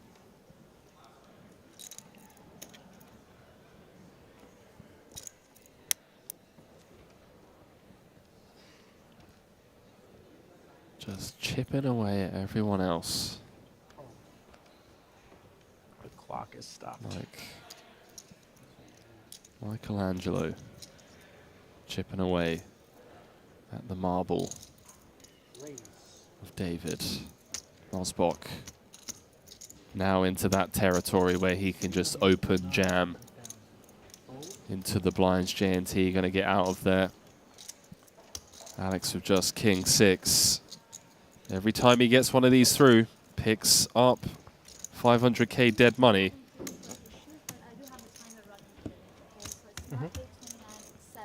Not to state the obvious, but pay jumps getting pretty significant here. 265,000 difference between 5th and 4th. Then a 390,000 pay jump between 4th and 3rd. And then I can't do the math on that one. Break out the calculator. Between 3rd and 2nd, it looks like 890, but it's actually 910. My bad. difference between third and second. And then we're going to have ourselves a heads-up match for almost $1.2 million.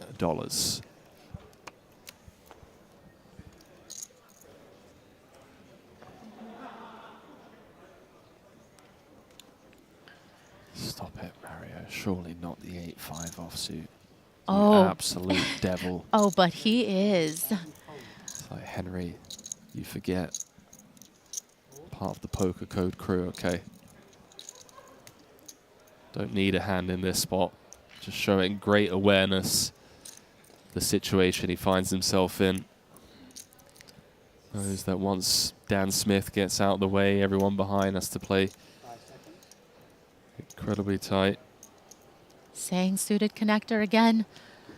Tempted, but will pass. And you got to keep an eye on the stacks of Smith and Shaylu-Keen, 7 and 6 big blinds respectively, at the point where they're going to get close to losing fold equity, especially against Mario. And that's never a good spot to be in. 22 million chips in play. Mosbok has 14.2 of them.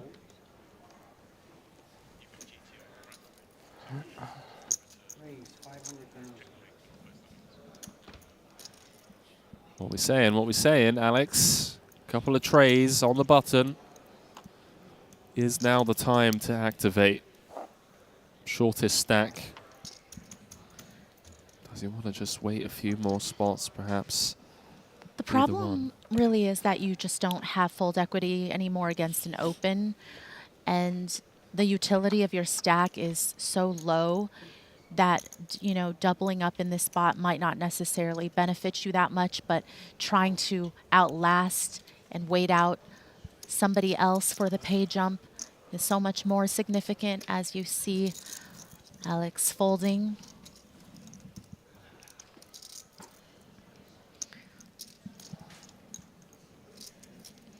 Yeah. And Smith also been pretty card dead as of late. Feels like everyone has. A&T and Mosbok certainly the most involved. Mr. FBI himself, guaranteed to be #1 on France's all-time money lists at the conclusion of this tournament, regardless of where he finishes from here on out. Will it be with a trophy, though? That's what we all want to know. So much love in the chat for him. A lot of fans around the world. Do let us know whereabouts you are joining both myself and Maria from. See a lot of Russian support as well for Alexander.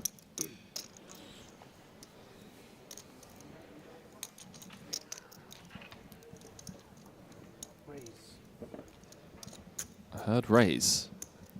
It's Elton Zhang on the button. Certainly a different voice being heard on the raise side of things than normally expected. It's really been Mario and JNT, and saying finding the spot, leaving a little bit behind just in case there's a collision behind him.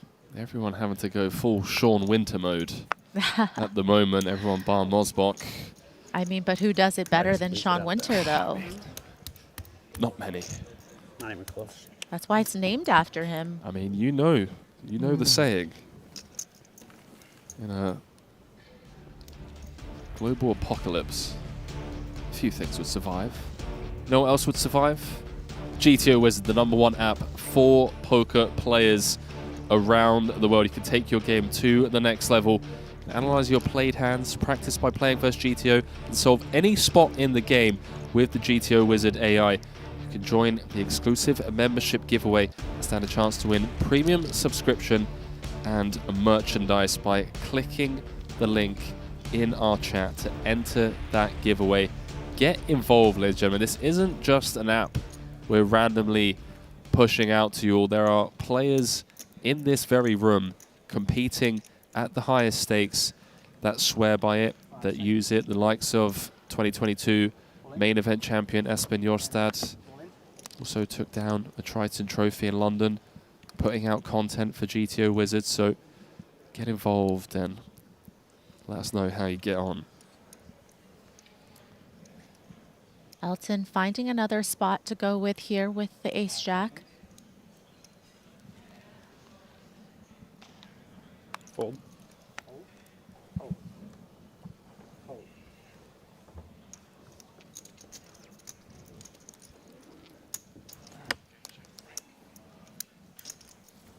Five remain.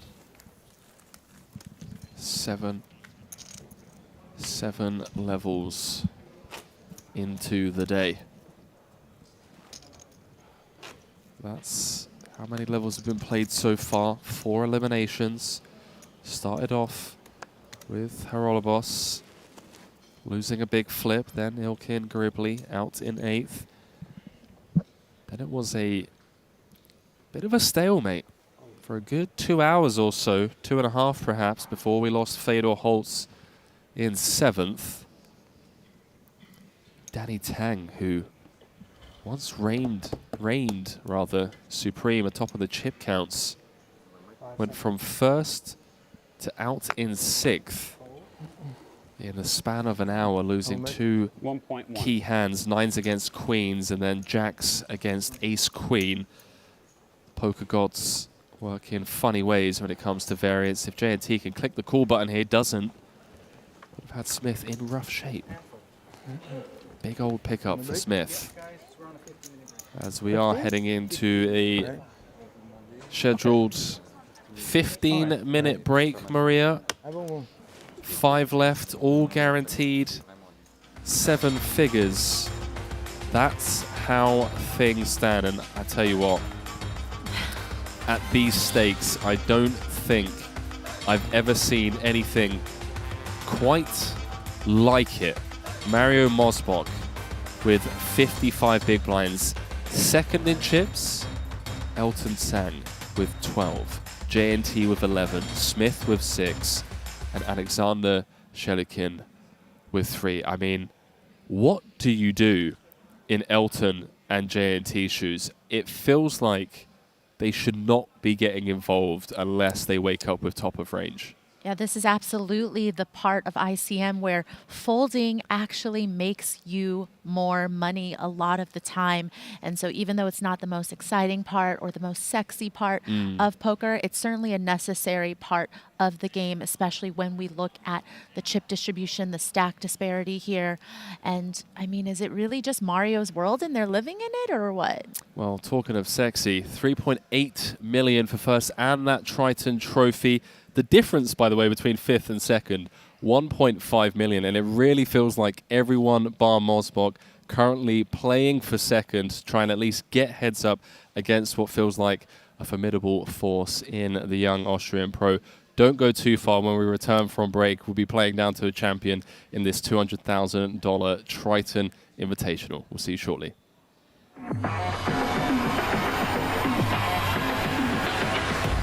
Poker. So many players. This is a crazy to-do. GG Poker Broke the Guinness World Record. Welcome to the World Series of Poker main the biggest event. poker site. larger than all of GG Poker's traffic reaches all-time high. Chop, chop, chop, chop! No way!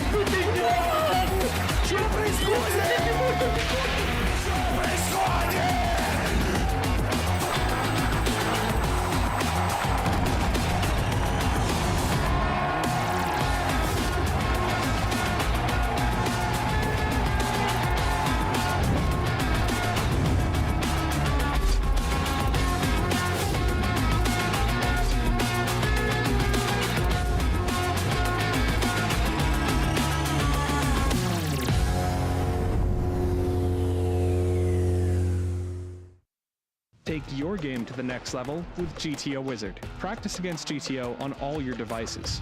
Study any situation using our revolutionary AI-powered solver. Upload your hand histories to uncover your biggest leaks. We have hundreds of hours of coaching from top pros, cutting-edge theory articles, and custom study plans to help guide your poker journey. GTO Wizard, the #1 app for poker players. Introducing the all-new BetACR.eu, the premier destination for sports enthusiasts. What sets BetACR.eu apart is our exclusive offering of live-action prediction options on the Triton series. Experience the excitement as you predict the action while watching your favorite players live. But that's not all. By opening your account now, you can take advantage of our incredible offer. Receive a generous 15% free play on your first top-up, up to $250. Become a part of BetACR.eu and elevate your live sports engagement experience.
Clubs. Yeah, good game. GG. Good game, Bob. We'll make it official.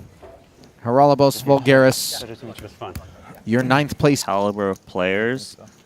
They know what the general standard lines are. It's when they deviate and take that one extra step, firing that one extra barrel, that makes things real tough there. You know, if we were playing against lesser competition, maybe it's just Danny Tank takes one shot at it and just gives up.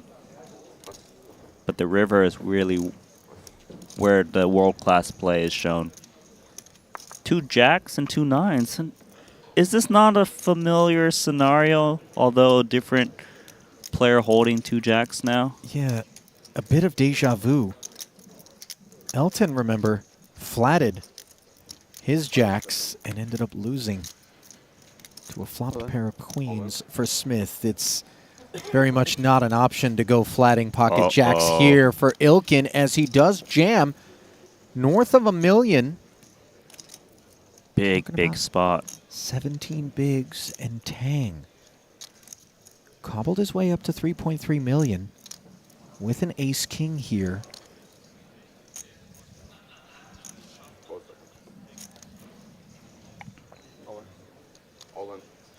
He jams over the top. Oh, Mario's got pocket tens. Too much action in front of him. The correct laydown. Yeah, it doesn't really make a meal of it either, does he? Putting it into the muck.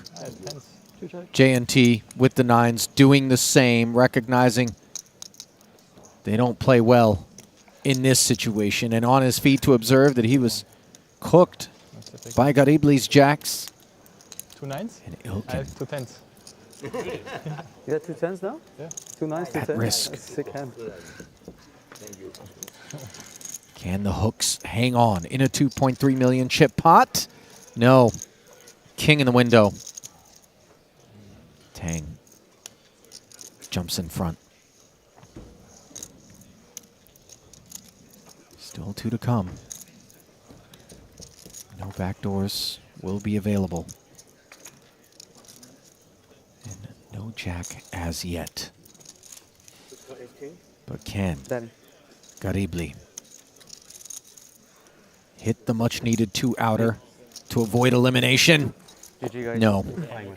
And another invitee bites the dust here in this 200K Invitational. Randy, on this occasion, Ilkin got... Eat healthy. Well, Elton's funny because I remember there was one, like, cash session or something. He was just ordering, like, blueberry smoothies, and that was, like, the thing, like, every day, like, his lucky smoothie. So I don't know if it's, like, health reasons or if it's, like, lucky avocado toast because, you know, he's just been doing well in this one. Health, generally a theme for poker players these days. Blueberry smoothies are the absolute nuts, mate. Is it? I've Oh. never really had one. Hang on, watch the JNT. Stop it. Let's see a flop. Wow, okay.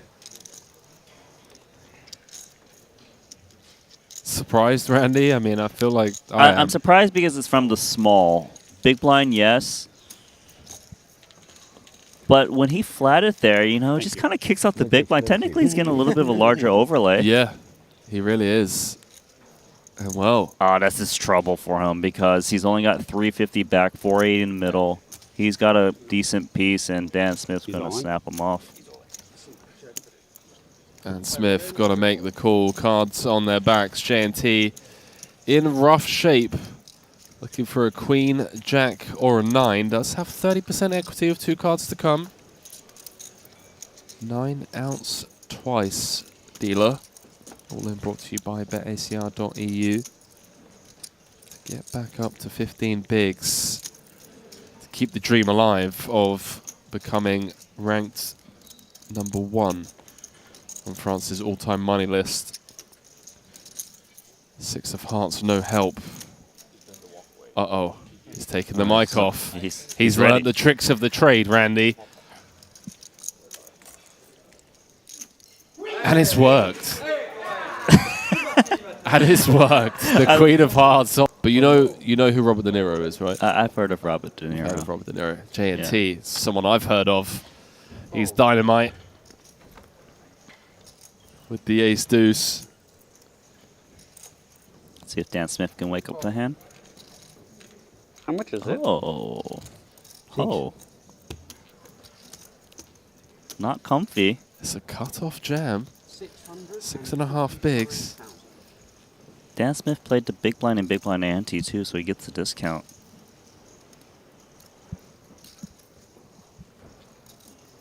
Call. He's made the call. Oh, J&T at risk. 1.46 million in the middle. Note the equities. Got to tie 34% of the time, but Smith is a significant favorite with 5 to come. Chop. It's calling for a chop. Everyone else rooting for the 180,000 ladder. Yes. Between 7th and 6th. 4, 5, 8, 2 spades. Oh, deuce in the window. And J&T Still chop. vaults into the lead. 10-3 run out would be a chop. Jack of diamonds on the turn. A 6 and a 6 only 2 of spades. to get us down to 6. 2 of spades for a new deck. Ooh. Close. But no cigar. 5 of clubs. On the river in J&T. Especially your Joe Pepsi lines. He doesn't know who Joe Pepsi is or Petch. What's the real name? Petch? I will wager my net worth that J&T knows who Joe Pesci is. Your net worth. Good thing it's not too much. Wow. What is going on? I'm just getting absolutely showered by you and Maria. Pocket 9s here for Fedor. Off of 10 blinds. He just saw J&T, the shorter stack, double up to go past him. So now he needs to look for a spot to chip up. So grim. Again, +1 against UTG. But we are 7-handed, so it's a little bit shorter. I just don't see how he can get away and just lay this one down. It's actually a favorite against ace-queen suited. It does suck that there's 5 players to act behind him. Does say run it for 10 bigs. Force out, I assume. Yep. See a 10-9 offsuit. In the muck. Also a queen.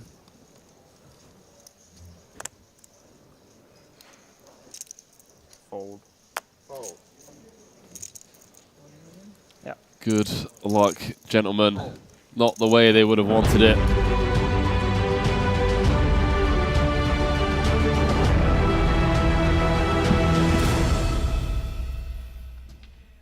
And welcome back to continuing coverage of the 2023 Triton Super High Roller Series from here at Sporting Monte-Carlo. Ali Nejad stepping in alongside Maria Ho to take you through the home stretch in this $200,000 Invitational, which began a couple of long days of play ago. We saw a segregated field, and then we merged toward the top end of day 2. And of course, here we are, where we find ourselves with just 5 players left. A couple of deeply short stacks out there, Maria. Yeah, if you look at the leaderboard, Mario sitting on top with 55 big blinds. Everybody else below the average stack, with Alexander Shelukin down to 3 big blinds. So no real fold equity there for that stack. It really seemed like throughout day 2, late stages, even coming into this final table, that Elton Sang was going to be the man to beat. Obviously, things haven't gone his way, unraveling down to these 12 big blinds where he finds himself. But a double through Mosbach in particular, and he could make a match out of this thing. Still plenty of play left to go. Blinds are going to be 125,000, 250,000. As you look at this, though, would it require Mosbach making a misstep, Maria, for him to not hoist the trophy in this one? I probably wouldn't, go as far to say that he needs to misstep to not win. He doesn't have it particularly locked up just yet. If we talk about, JNT or Elton, if he doubles through, then, they could definitely be in a spot where they're going to be in contention. I think for Mario, the key is to just play small pots, continue to chip his opponents down. And if you lower that variance, you will likely be able to close this one out. Yeah, I think in terms of bettors, everybody would want to be placing their bets on Mosbach at this point. Next payout is going to be the first of our 7-figure scores. 1.1 million plus will be delivered to the 5th place finisher. A healthy 265K jump as you work your way up to the top 4. And of course, that 3.8 million plus going to be going to our eventual champion. Just moments away then from sending it back down into the arena, where you will get a look at the official chip counts brought to you by Poker Stake. There they are. And when you consider the pay bands, 5th to 4th, 4th to 3rd, the gaps are huge, but it's just 9 blinds that separates Elton Sang in 2nd from Shelukin at the bottom. Maria, gonna be a real grindy, chisely sort of affair, isn't it? Yeah, especially considering how short the shortest stack is. Now that means it's even more significant for the other players to fold and wait for that ladder, which again goes back to how much pressure Mario is able to exert in this particular situation. Oftentimes we hear our colleague Henry Kilbane say the words, ICM is for poor people. Now, no slights, no offense. It's a figure of speech. We know that JNT does not rate to be in that socioeconomic category, and the way that he plays from time to time certainly throws some ICM out of the window. So keep an eye on him here, as he does have 11 blinds, 2 shorter stacks than his own out there. Maybe he's going to do something that would look like a bit reckless, a bit careless. Don't want to foreshadow, but we'll keep an eye on things. Meanwhile, it is Dan Smith now. 4th in chips, 6 bigs, looking down at a couple of 3s. All in. Jams them. Not concerned about Shelukin with 3 big blinds. Alexander happy to fold, and is going to be praying someone wants to give Dan a spin here. Queen deuce suited for Elton Sang, and you see he's already got 2 blinds invested in the big and the ante. A grimace, but it's just not enough. Yeah, I think the benefit, of course, especially when you're shoving into pretty much every other stack besides Mario's, is that it's going to be a significant portion of their chips to call off. So certainly going to have to keep that range a lot tighter as the shorter stack, even if you have the all-in player covered. Oh my goodness, I just got him. I just got him, and now they're gone already. Exactly. That is the reality of the situation right now for these shorties, unfortunately. Not gone yet. Look at the tower of power in front of Mario Mosbach. 2 10s right now. That's got to be a good feeling, when you're just sitting there behind your wall of chips, building a little moat around your castle. Mm-hmm. Here we go. And enough to put all others all in. Delivered toward the middle as you witness the power of ICM and the big stack. It's got to be a beautiful spot to be in when you can just open jam into the field. Are you at all surprised by the fact that Shelukeen has decided to draw a line in the sand with what is effectively 8 high, Maria, and he's got a couple of more hands that are free to go before he gets it in the blinds? Yeah, on one hand, perhaps he could have found a better spot in those couple hands, but on the other, he is the shortest stack, so has the least to lose in the sense of people are waiting him out. 9 in the window isn't pretty as it gives Mosbach the pair of 9s and a gutter. Shelukeen, a sneaky 6 or jack would do the trick. Not there on this turn. And might we have another elimination on our hands? The answer is yes. As the deuce rolls off, Alexander with a sporting wrap of the table, getting plenty of love from Mosbach, who was his partner coming into this one. JNT also showing a little bit of love. Sporting handshakes for all. And Shelukeen, the casualty. Certainly nothing to hold his head down about. 1.1 million plus, courtesy of a 5th place finish. That'll go quite nicely alongside the 54,000 in career Triton earnings that he has, courtesy of just 1 cash in 2 attempts. That coming back in Cyprus. Didn't join us in London, but I would imagine we'll be seeing much more of Mr. Shelukeen. And then there were 4. And for JNT, a little bit of it is about how much of a distance can he create in the France all-time money list between him and Elke now. That's right. Courtesy of the 5th or better finish, he has now leapfrogged Bertrand Gros-Pellier as the all-time winningest French national in poker. Who would have thought that? Obviously, it comes courtesy of playing some extraordinarily high buy-ins. You can play catch-up real quick. Saying ace-3 suited. Raise and take it, it would appear from the button, as both the small and the big find the bin. Elton ran white hot throughout the course of much of this tournament, Maria. Found a poor time to kind of cool off in terms of here at the final table on day 3, but he's still in the hunt, and like you mentioned, just a double through the chip leader, and it's a whole different scenario. Yeah, and Singh is definitely one of those players who, you know, especially in the last couple of levels, you could see he was a little bit frustrated with the folding game, you know, having to stay patient and having to wait out some of the shorter stacks. But he's kind of just itching to find these spots to go with and try to find some ways to chip up without too much resistance and continue to stay in the game and put himself in a position to get heads up. No doubt about it.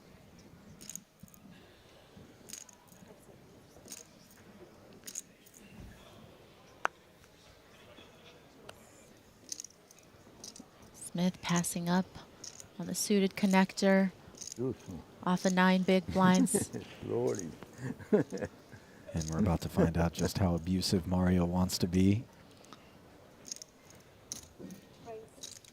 Reaching for the blackbirds. Yeah, certainly about what I expected. Again, in the last couple of levels, as Mario created more separation between him and the other stacks, he really started amping up the aggression and widening that opening range significantly.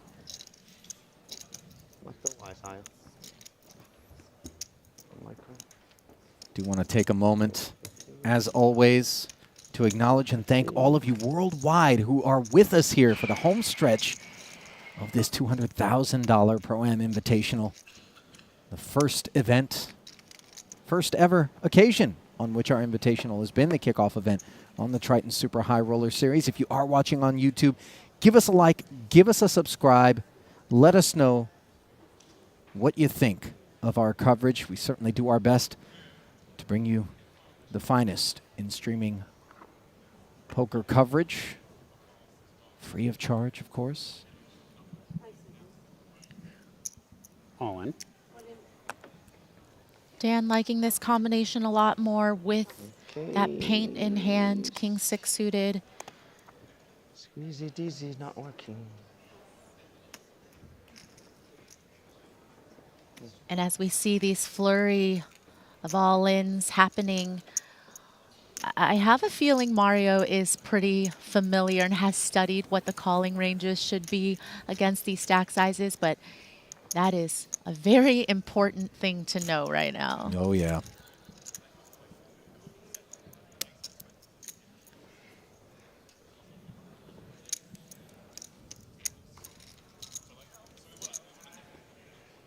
Smith, of course, a student of the game, has been for a really long time. So surprised are many when they come to learn that he has yet to pick up a Triton title, especially when you consider just 1-8-7. how many pay jumps, I'm sorry, how much he's earned over the course of his career in poker in general, let alone here on the Triton Super High Roller Series. Currently, almost 14 million in earnings across 13 cashes. And Masbach continuing to do what he's supposed to, Maria. It's straightforward, and the field is somewhat helpless. No doubt. How much do you have? Unless they wake up with the right amount of hand. Yeah, when you see Mario also going all in, effectively putting the remaining stacks all in a spot to have to call off for their tournament life, you also have to study your calling ranges as well. And so some of these players, of course, 250,000 is tough. having to rely on the deck a little bit more.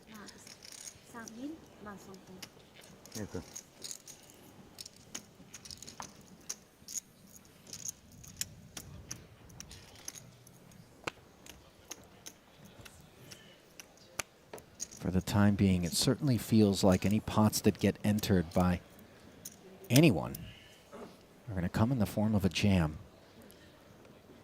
Perhaps JNT would be less apt.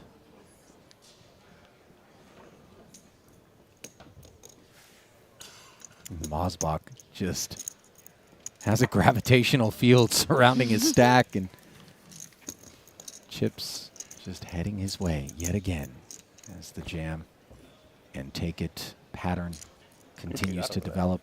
I'm sorry? How much is that? I think the app 16. is no 16. I think it's updated now. That's correct.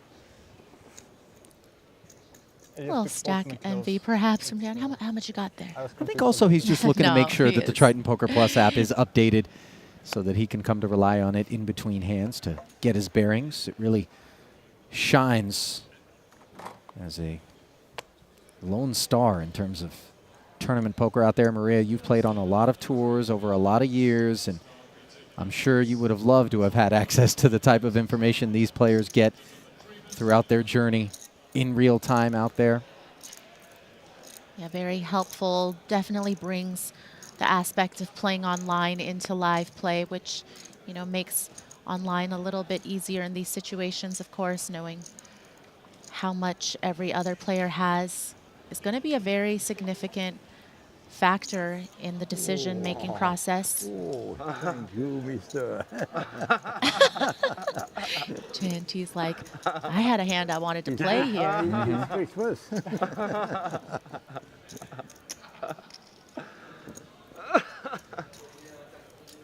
Wait. 9, 9, and 6 blinds respectively. That is what surrounds Mario Masbach. Jockeying efforts with so much money separating fourth and second. 1.4 million roughly right now, 1.78 for third, 2.7 let's call it for second. So consider $1,300,000, the gap between fourth and second. Massive, and yet it is just 3 big blinds that separate 3 stacks, 2 of which are level. Nobody really can afford, of course, to call off against the short stack except for Mario. So the only spot to pick up chips for everybody but him is to be the open shover.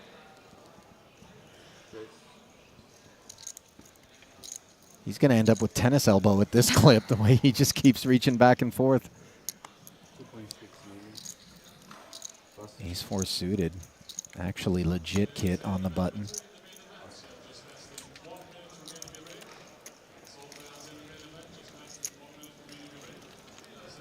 The first cut was really good. The first one?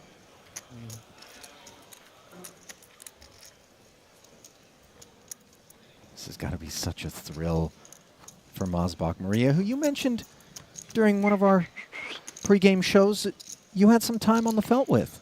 Yeah, I've played against Mario. I believe it was at an EPT, maybe even an event during the WSOP this past summer. What'd you make of his game? I definitely thought that Mario was somebody who was very calculated in his decision. He definitely took his time. He was thoughtful, deliberate. And I also personally knew that, of course, Mario had been studying with Fedor, and it was to be expected, I think, that he was rising up the ranks and reaching that level in terms of the way he's thinking about the game. Oh. I got a spin for you. Ah. What has Elton woken up with? A couple of jacks and an overcard to those jacks is a part of the equation for Mosbach, who's queen 7. Will now play. One time. Double up. You got one for me, baby. One double up, baby.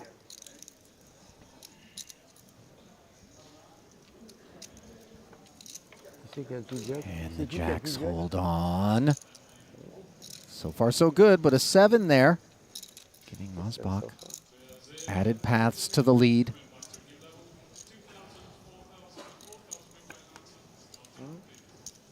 Turn is of no concern and does remove the club queen. 4 outs to fade for Elton. And he's done it. Okay. Gives it the Miyagi hand rub there. Now we're cooking.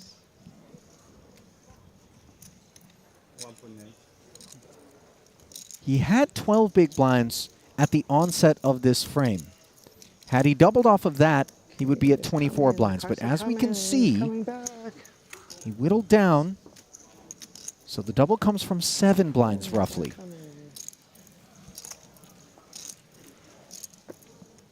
Still no cause for concern for Mario.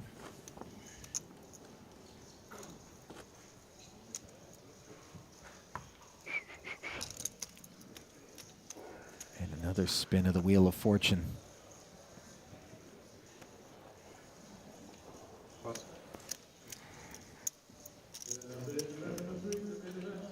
Normal circumstances, King 8 offsuit on the button could be worthy of an open. Yeah, but when we're looking at Dan Smith with 4 big blinds to act behind him, what you're really hoping for is that Dan's going to be all in here. Have some breathing room. One more double up. Get him. Get him all. Elton over to his rail. So he's got some breathing room, and Dan Smith is going to breathe all his chips into the middle. Queen Jack offsuit. I believe it's 1-1. Got it. Gives Mosbach a count as Mario makes the call with 7-8 suited. And you'll remember that Smith's path to this point included showering Nacho Barbero with ace-4 suited against ace-queen late day 2. Dan at one point was chip leader.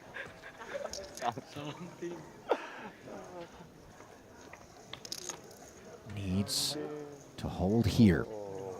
And he flops top pair on a Jack-4 deuce board. Backdoor diamonds. The only concern for the time being, and that doesn't happen, so 7-8 draws dead. Has another nibble taken out of Mosbach's stack. And you see even Dan looks like he's feeling the pressure of this moment. Understandably so. And for Mario now, you know, what he didn't want was to give back-to-back double ups. Still, though, in great position to continue to put a lot of pressure on these stacks.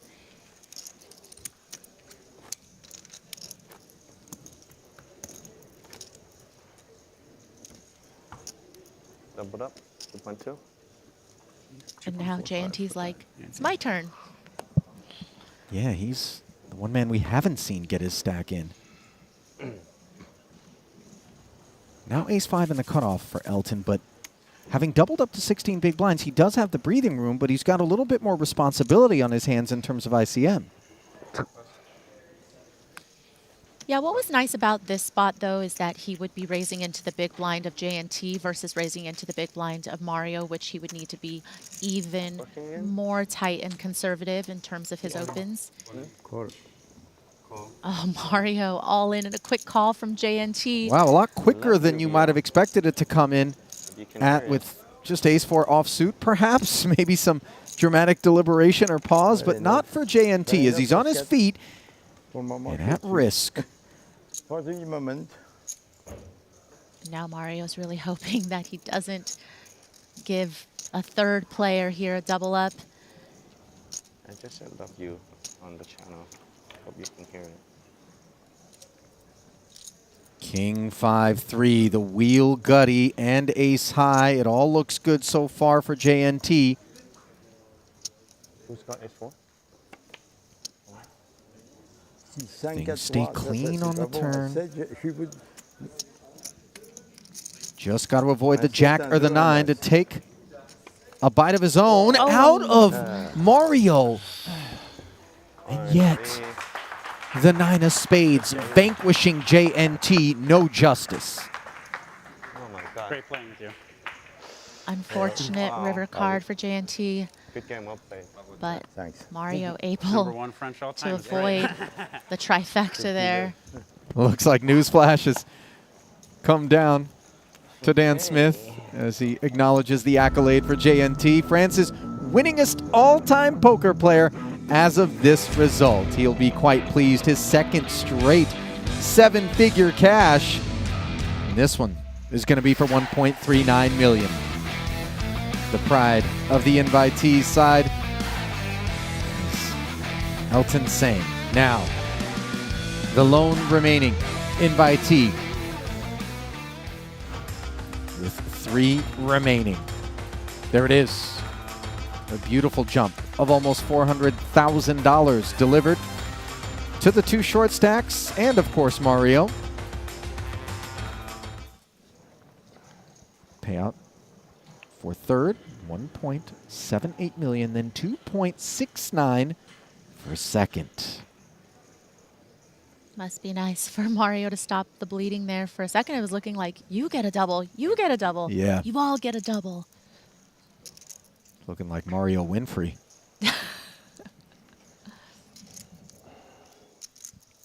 Dan using a time bank here, pre-flop.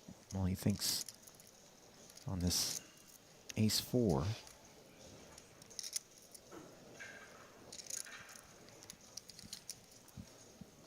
Shortest stack in play. And having Elton in the big blind here is much nicer than having Mario in the big blind, because if you have to call off against 10 bigs, for saying it's very uncomfortable, as that would only leave you with 6 bigs if you double Dan up, so you definitely have to be tighter in your calling range.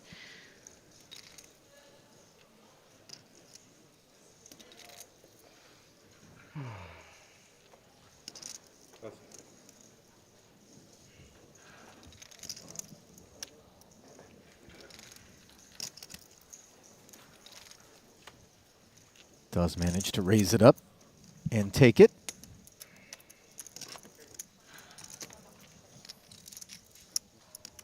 Now, when you consider the pay jump from third to second, it is something not lost on anyone out there right now. Is it not Elton's responsibility, if he can put a little bit of distance between himself and Dan? We can see Dan, having picked up that pot, now narrows the gap between himself and Elton to just 600,000. But when you're the middling stack, whoever you are, you do not want to get into an altercation prior to awaiting the fate of the short stack, right? Right. And as of now, Smith and Singh relatively close in terms of big blinds, even though Singh does have Smith covered slightly. But if you're able to create a little bit more of that separation that you alluded to, Ali, between you and the short stack, then you have to be even more careful to stay out of hands against Mario.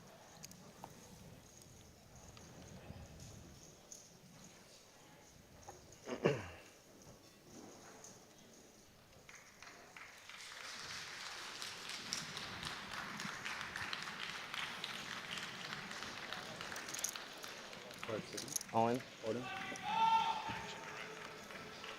Elton jams the ace-jack suited over the top of a Mosbach open. First time we've seen Let's go. Mario open the pot with short of an all-in. And the first time that we've seen a jam come in the form of a 3-bet accordingly.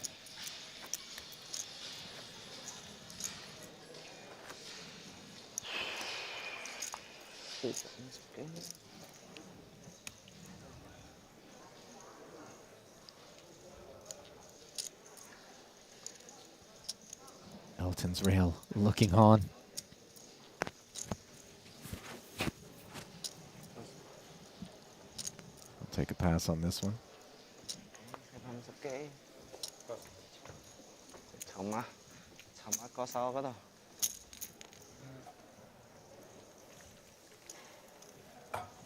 Mosbach handed a walk.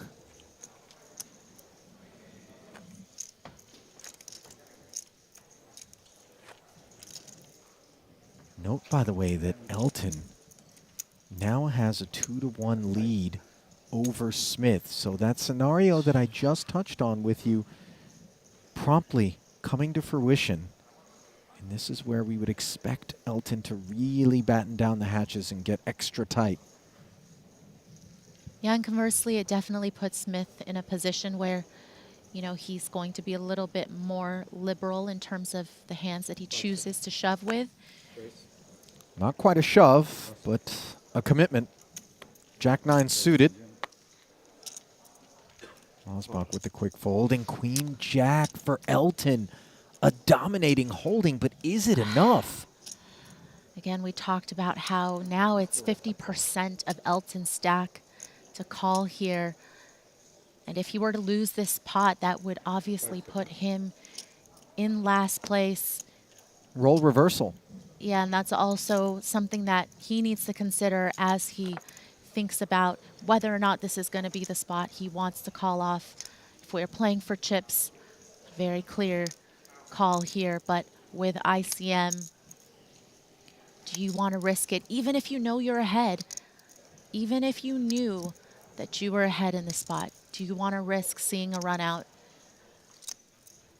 5 seconds. Okay, don't know what to do. And an honest, I don't know what to do. Passing Elton's lips. Close? Huh? Close one? Not really sure. Jack Queen off? Oh. What is that, a call or fold? Call?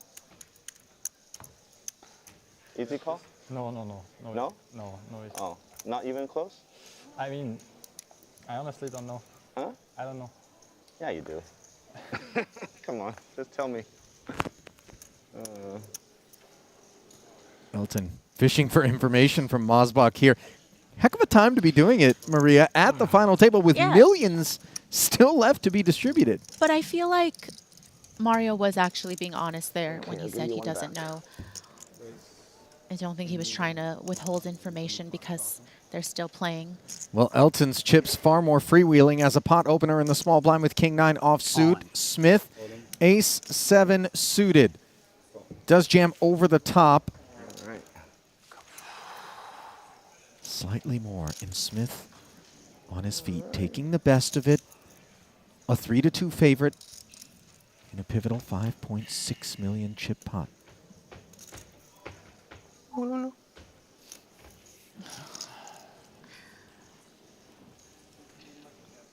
What a big spot for both of these players. Smith slightly ahead. And far more ahead now on a 2-diamond paired flop. 83% equity with 2 to come. He knows it.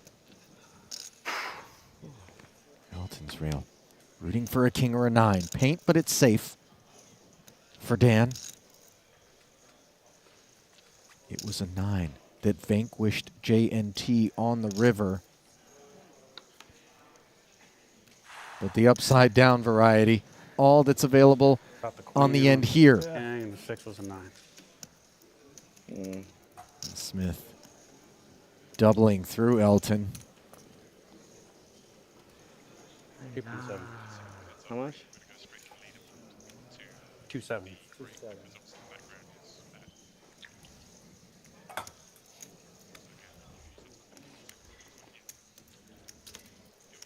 Yeah. And now get a look at the development. Smith, 23 bigs. Elton down to 1.4. Just 6 bigs. Yeah. Yeah.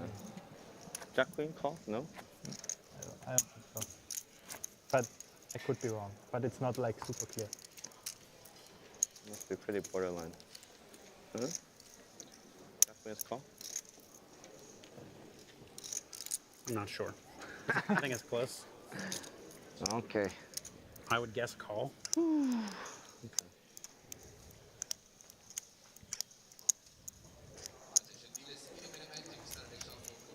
Elton really dwelling on that Jack Queen spot. Yeah, maybe even more so because the very next hand he doubled Smith up. But Whereas he would have been dominating had he clicked call. Little does he know it, because obviously Smith didn't show that he had a weaker Jack. How much is it? 10-8 offsuit on the button. and now deciding to put it all on the line here. I mean, I know he was going to be, you know, in the big blind the very next hand with the big blind ante. So feels like there wasn't a whole lot of room to maneuver, and Smith, Jack 10 suited. Pull the Jack Queen. Probably call, huh? Offsuit. This is 1.4? 1.4. Yeah.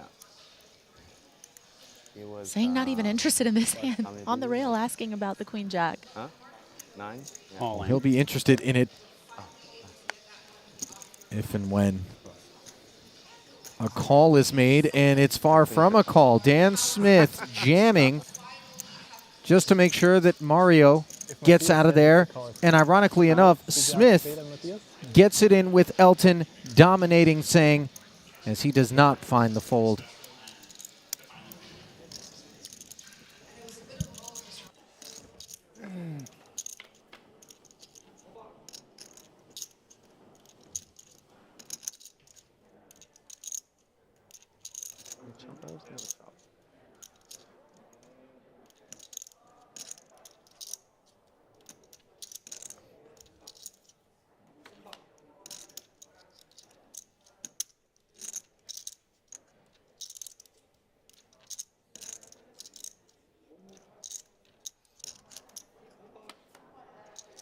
GG. Nice playing with you.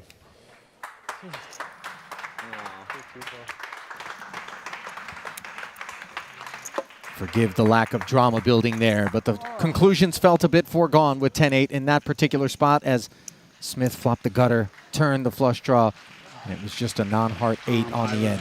It was going to rescue Smith. He was small blind, and he was big, so he has to be small next time. That makes sense. Yep. And would you look at that? Smith now with 30 Sorry, big blinds. It's almost 8. You're saying 8-10? Indeed. While Elton with $1.78 million to add to his career Triton totals, $2.3 million. A 12th cash. Obviously the rail proud of him, but business still left to attend to here as we will step aside to get things set up for heads-up play. When we come back, it'll be the finale of the $200,000 Invitational. Stay close.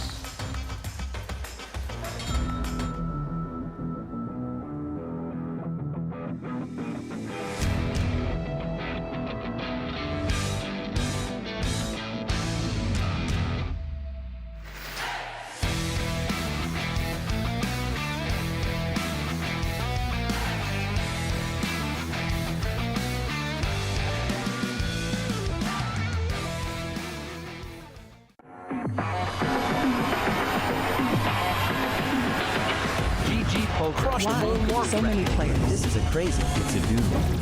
GG Poker. Broke the Guinness World Record. Welcome to the World Series of Poker, the biggest poker Now site. larger than all of GG Poker's passing traffic reaches all-time high. Jump, jump, jump, jump! No way!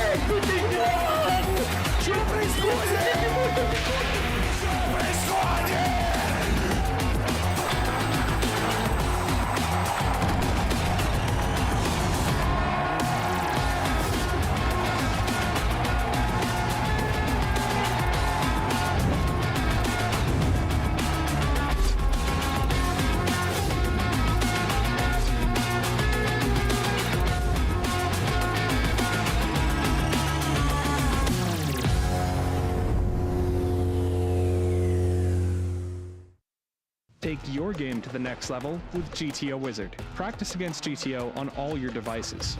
Study any situation using our revolutionary AI-powered solver. Upload your hand histories to uncover your biggest leaks. We have hundreds of hours of coaching from top pros, cutting-edge theory articles, and custom study plans to help guide your poker journey. GTO Wizard, the #1 app for poker players. Introducing the all-new BetACR.eu, the premier destination for sports enthusiasts. What sets BetACR.eu apart is our exclusive offering of live-action prediction options on the Triton series. Experience the excitement as you predict the action while watching your favorite players live. But that's not all. By opening your account now, you can take advantage of our incredible offer. Receive a generous 15% free play on your first top-up, up to $250. Become a part of BetACR.eu and elevate your live sports engagement experience.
Maybe it's just Danny Tank takes one shot at it and just gives up.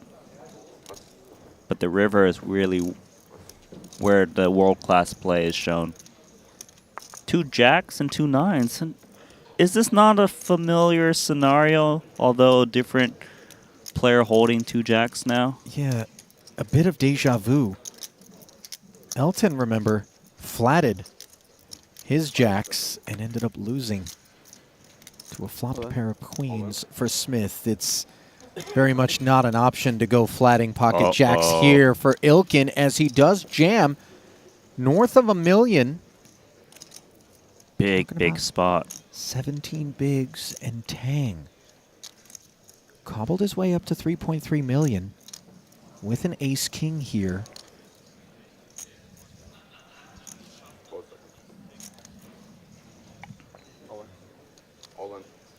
He jams over the top. Oh, Mario's got pocket tens. too much action in front of him. The correct laydown. Yeah, doesn't really make a meal of it either, does he? Putting it into the muck. J&T with the 9s doing the same, recognizing they don't play well in this situation, and on his feet to observe that he was cooked by Garibli's jacks. 2 9s? And Ilkin. I have 2 10s. You got 2 10s now? Yeah. 2 9s, 2 At 10s? risk. That's a sick hand. Can the hooks hang on in a 2.3 million chip pot? No. King in the window. Tang jumps in front. Still 2 to come. No backdoors will be available. And no jack as yet. But can Garibli hit the much-needed 2-outer to avoid elimination? No. And another invitee bites the dust here in this 200K Invitational. Randy, on this occasion, Ilkin got... Eat healthy. Well, Ilkin's funny because I remember there was one, like, cash session or something. He was just ordering, like, blueberry smoothies, and that was, like, the thing, like, every day, like, his lucky smoothie. So I don't know if it's, like, health reasons or if it's, like, lucky avocado toast because, you know, he's just been doing well in this one. But health, generally a theme for poker players these days. Blueberry smoothies are the absolute nuts, mate. Is it? I've never really had one. Hang on, what's it? J&T. Stop it. Let's see a flop. Wow, okay. Surprised, Randy? I mean, I feel like I'm surprised because it's from the small. Big blind, yes.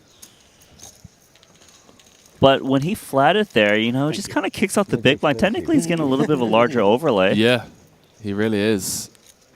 And well. Oh, that's just trouble for him because he's only got 350 back, 480 in the middle. He's got a decent piece, and Dan Smith's going to snap him off. And Smith got to make the call. Cards on their backs. J&T in rough shape. Looking for a queen, jack, or a 9. Does have 30% equity of 2 cards to come. 9 ounce twice, dealer. All in brought to you by betacr.eu. To get back up to 15 bigs. To keep the dream alive of becoming ranked number 1 on France's all-time money list. 6 of hearts, no help. Uh-oh. He's taken the mic off. He's learned the tricks of the trade, Randy. And it's worked. And it's worked. The Queen of Hearts. But you know who Robert De Niro is, right? I've heard of Robert De Niro. Heard of Robert De Niro. J&T, someone I've heard of. He's dynamite. With the ace deuce. Let's see if Dan Smith can wake up the hand. How much is it? Oh. Oh.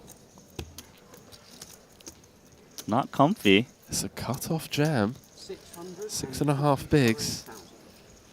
Dan Smith played the big blind and big blind ante too, so he gets the discount.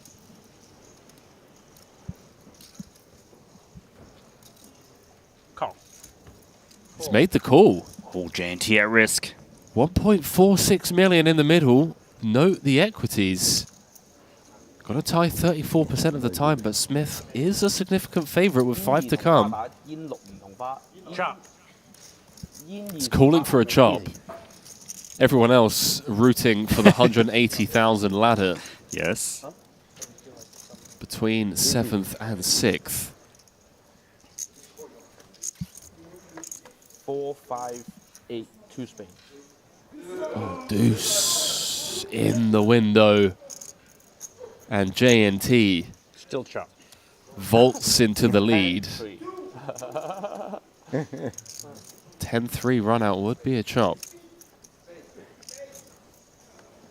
Jack of diamonds on the turn. A 6 and a 6 only 2 of spades to get us down to 6. 2 of spades for a new deck. Ooh. Close. but no cigar. 5 of clubs on the river in J&T, especially your Joe Pepsi lines. He doesn't know who Joe Pepsi is or Petch. What's the real name? Petch? I will wager my net worth that J&T knows who Joe Pesci is. Your net worth. Good thing it's not too much. Wow. What is going on? I'm just getting absolutely showered by you and Maria. Pocket nines here for Fedor. Off of 10 blinds. He just saw J&T, the shorter stack, double up to go past him. So now he needs to look for a spot to chip up. So grim. Again, +1 against UTG. But we are 7-handed, so it's a little bit shorter. I just don't see how he can get away and just lay this one down. It's actually a favorite against ace-queen suited. It does suck that there's 5 players to act behind him. Does say run it for 10 bigs. Force out, I assume. Yep. See a 10-9 offsuit. In the muck. Also a queen.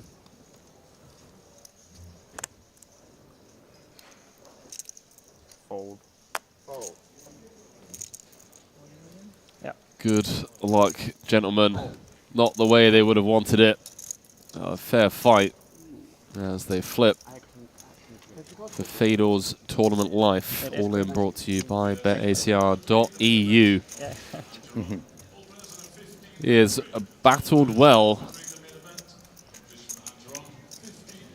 to even be in this spot, nursing a short stack for the better part of 3 hours as it comes.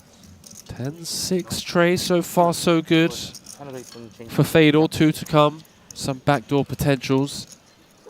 Rolling off on the turn. 6 of spades, now giving Mosbok additional outs. Queen, ace, spade needed as the deuce of spades completes the run out as the 2 good friends share a handshake and warm embrace as Mosbok eliminates. How much more it would be. I might have to go guacless. Guacless Chipotle. That is a prisonable. Travesty. Prisonable offense. Excuse me. $875,000 guaranteed for these final 6 as we see a snap all in straight off the bat. Danny Tang, ace king of clubs opening on the button. J&T with just 11 bigs in the big blind. Couple of 10s, all in brought to you by betacr.eu. To get us down to 5, Danny needs to convert this ace-king of clubs. J&T on a mission. Needs to ladder 1 more spot, and it's looking favorable for Mr. FBI. 8-6-4. No club in sight. The 5 of hearts does present some chop outs. Chop it up. 4 sevens in the deck. Don't do Would it. chop it. J&T needs to fade an ace or a king to double up. As he does precisely that. And the show goes on. I mean, this has got to be the sweatiest final table. It's not the price. It's for 1 sock. Danny Tang of ace king again. The old double check, repeat. What a year it's been for this man. 4 titles in a calendar year and still has this final table to play out, plus 10 more events. Oh. Uh-oh. Oh, majority of the time, this is going to end up as a chop, but there is, of course, a world in which someone makes a flush and one of these 2 Hong Kong Titans is showered. And obviously, this is just an interesting spot now that it's been 3-bet by Sang, because action back on Tang, who does have Sang covered, but again, you're still just somewhat de-incentivized to play really big pots here when you have shorter stacks in play. Okay. Yeah, thank you. Thank you, thank you. Interesting spot. I mean, this really just goes to show how quickly you can go from ruling the roost as chip leader to potentially being out in 6th. Obviously, we can see here a chop is likely, but a couple of big hands don't go your way. You lose a flip. Ace-king against 10s. Pocket pair against a couple of overcards, and you're out the door. This 3-bet from Sang off of 24 bigs certainly looks strong, but Ace-king snap call just has to go with it. They're going to be relieved for now. For now, There's but some when free you roll get Snap possibilities. Maria with 3.8 million up top, you're not loving it with Ace-king off. All in brought to you by betacr.eu. No, Elton Sang, slight equity favourite. As he flops 2 hearts. Yikes. On the Queen 9-7.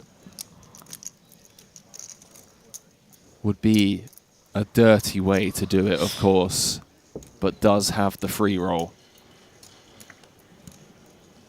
Clean on the turn for Danny Tang. So uncomfortable for Tang. This river huge. Chop it up, gentlemen. Always a sweat. Number 1 and 2 on Hong Kong's all-time money list.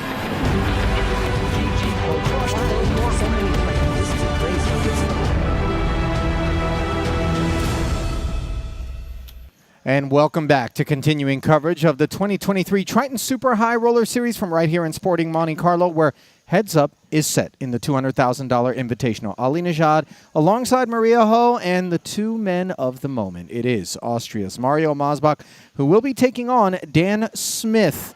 Dan, titleless, 30 big blinds, coming in 2nd in chips. $7.5 million, did everything right to get to this point.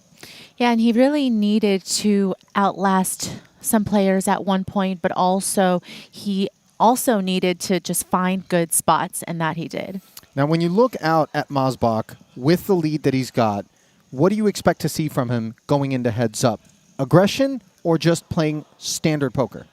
Well, he's got a 2-1 chip lead against Dan, so, you know, somewhat comfortable, but will still stay aggressive. I think at this 30 big blind effective stack depth, there's still going to be, you know, some raising. You don't really quite have to go into the limping part of heads up strategy quite yet, maybe if Smith gets a little bit shorter. So I think Masbach is still going to be looking to keep his foot on the gas, but knowing that Dan is an incredibly capable player, of course, and probably somebody who has a lot of heads-up experience and has closed out some big tournaments. I don't think Mario thinks that he's got it in the bag. Yeah, I don't think he does either, and Dan certainly doesn't. Let's take a quick look, tail of the tape-wise, inside the Triton Poker Plus app, where we find Masbach. His very first visit to the Triton Super High Roller Series came in Vietnam. He did have an impressive 3-for-5 outing, then in Cyprus, 1-for-4, and here he is, poised for a massive score already at the very front end of this tournament. Another peek then at Dan Smith quickly before we get to the action. 14 million in career Triton earnings, 13 cashes, but as you can see, in spite of all those results, you're not going to find a first place. So that's exactly what he's going to have on his mind, but a 2-1 chip deficit as we head in to the arena with the blinds at 125, 250,000. There are the payouts from the original 9 at this final table, which began earlier this afternoon, along with the last 2 men standing. Brought to you by betacr.eu. 27 big blind advantage, to be a bit more precise. That which Masbach brings to this heads-up battle. 2.69 million already assured, both parties. 3.87 though, and of course that ever-important first title to whomever were to be our winner. So then, we begin with Masbach on the button. Both players sharing a 10. And Mario sets the tone with a limp, Maria. I always look at that very first hand, especially in terms of the chip leader. Will they open for a raise or will they raise if limped into? We've got our answer. Yeah, Mario just finding the part of his range that he decides he wants to play as a limp. You know, certainly going to be a little bit hand dependent how he wants to approach what type of hands fall into his raising range. Check. Does make a pair of fives on an ace-high flop. Smith promptly checks.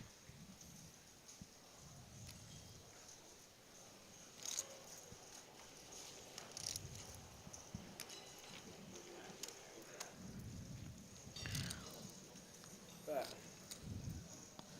300,000. Going to bet here for protection. Assumes that, of course, he would have heard from Dan had Dan had some strong ace-X's there. So easy bet and take it there. Off to a good start. Throughout the course of this tournament, we've alluded to the idea that Mosbach, coming from a professional footballer background, soccer in the States, made a pivot at one point to become a pro and has the benefit of some of the brightest minds in his corner, Fedor Holz being among them, who joined him at this final table. Sure, Fedor looking on proudly. Yeah, Mosbach was in the grindhouse with the other poker code proteges, so to speak, of course, that training site that Fedor and Matthias Eibinger started together. Smith is going to limp an ace on the button.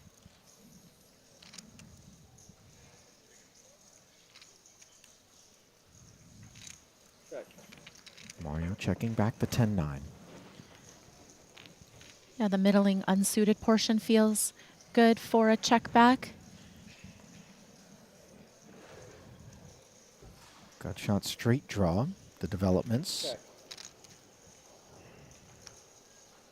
For Mario, knuckles. Not exactly dreamy texture for Smith. It does have some backdoor straight potential, but maybe a little bit of showdown value here with ace high, so goes for the check back. Now, Mosbach picking up both flush and added straight outs.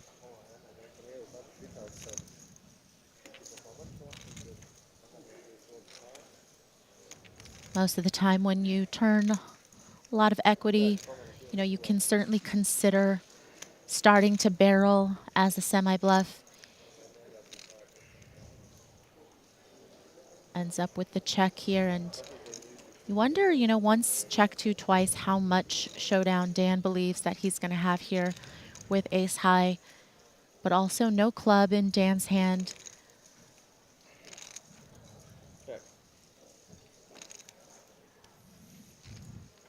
Another round of checks. Board pairing 8 on the river. Disappointing from Mario's vantage point.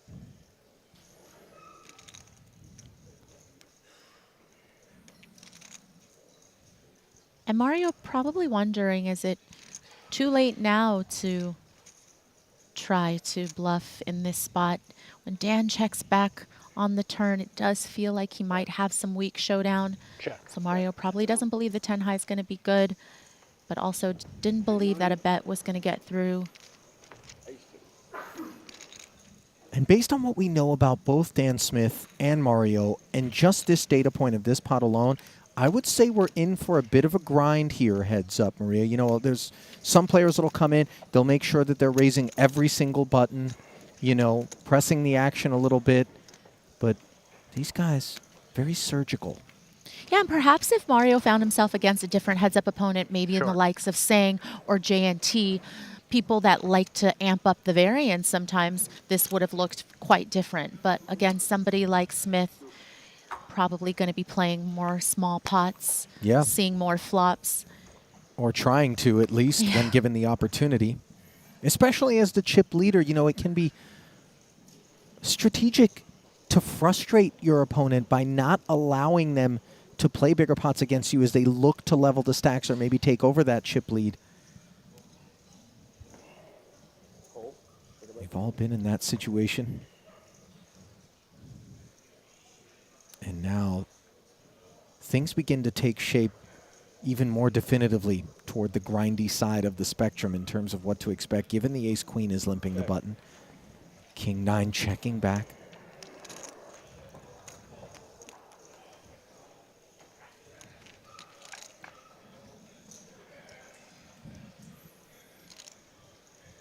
How about top pair, top kick for Masbach? Just that king of diamonds working hard for Smith. And we're really seeing, you know, even though it's early on in this heads-up match, Mario being balanced with his limping range from the button. We saw the limp with the 10-5, and now with the limp with ace-queen, trying to go for the trap, but a very, very strong flop for him. 400,000. And king-9 with the king of diamonds certainly seems to have some potential over cards to the board. Some backdoor running cards also.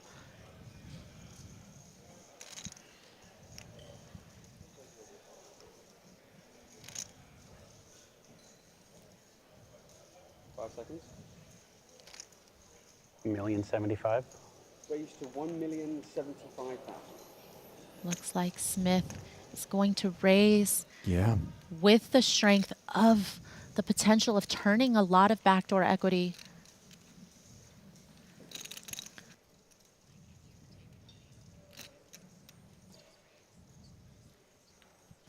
$1,075,000.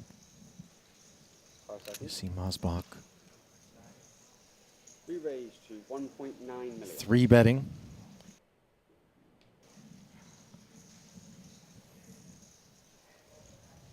And Mario putting in a 3-bet here because his hand is just so strong. Would be happy, of course, if Smith wanted to get it all in here. But I think Smith was raising, of course, to potentially take over the betting lead on this hand because there will be a lot of favorable turns for him. Not really expecting Mario to have a lot of re-raises. And unfortunately, that will mean that Dan's going to have to fold without seeing a turn after putting in quite a bit of his stack.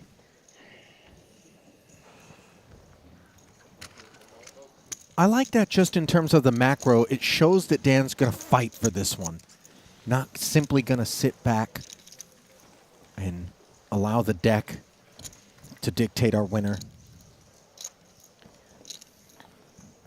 I know that Mario coming into this heads-up match probably would have, you know, wanted to play against certain other players. Knows Dan Smith is very tough, knows Dan Smith is very experienced. And so I think this is right in line with what Mario would have expected Dan to do, even coming in with the chip deficit. Doesn't mean that he's going to play like it.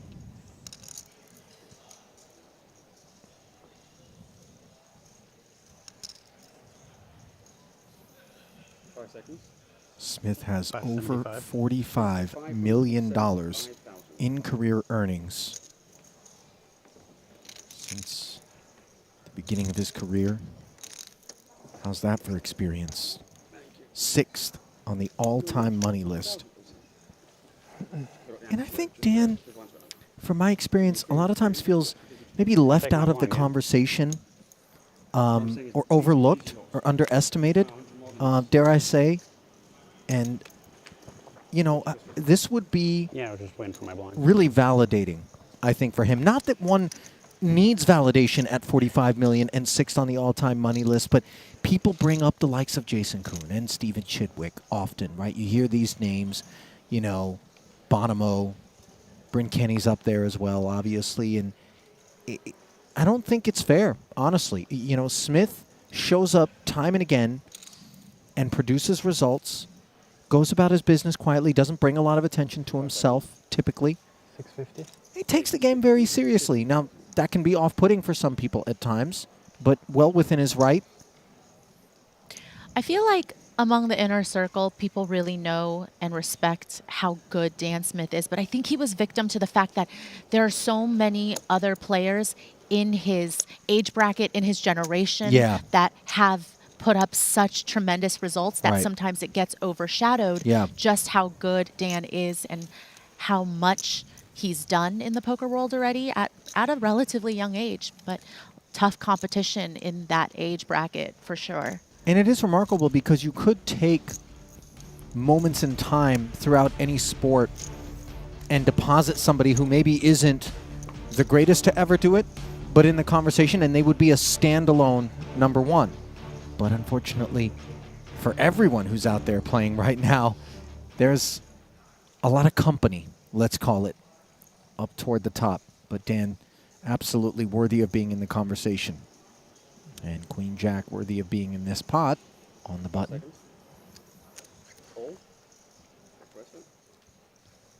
And down to 20 big blinds now. So finds the limp, you know, starting to, of course, incorporate these limps more and more when you get a little shallower. 5 seconds. 1.2. 1.2, you said. Raised to 1.2 million.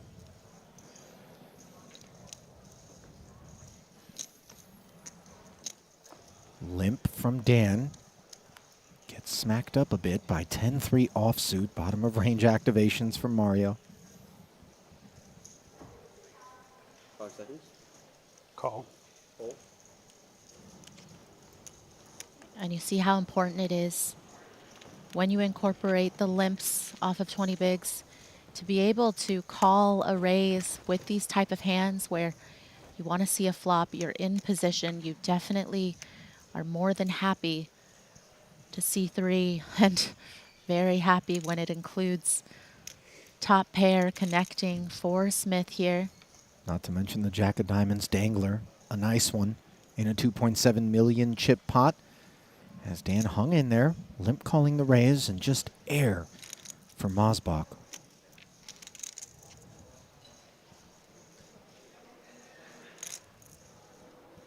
Check. Check.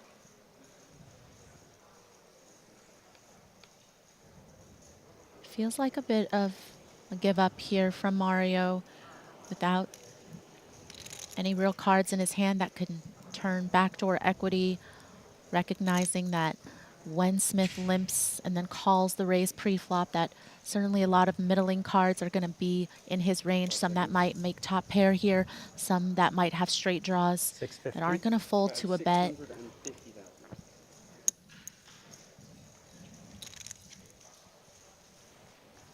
The Jack 10s, the 10 9s, the Queen Jacks, the Queen 10s, all of that's going to be in there. So Mario okay with check folding there.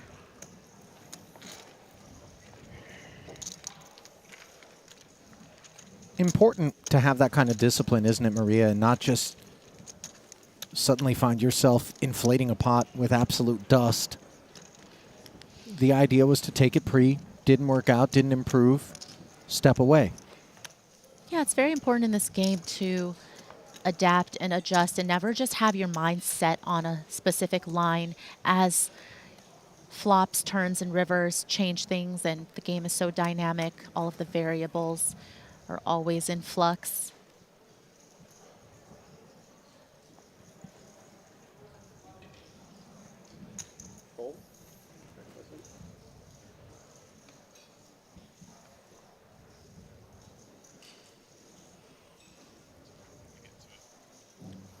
Mosbach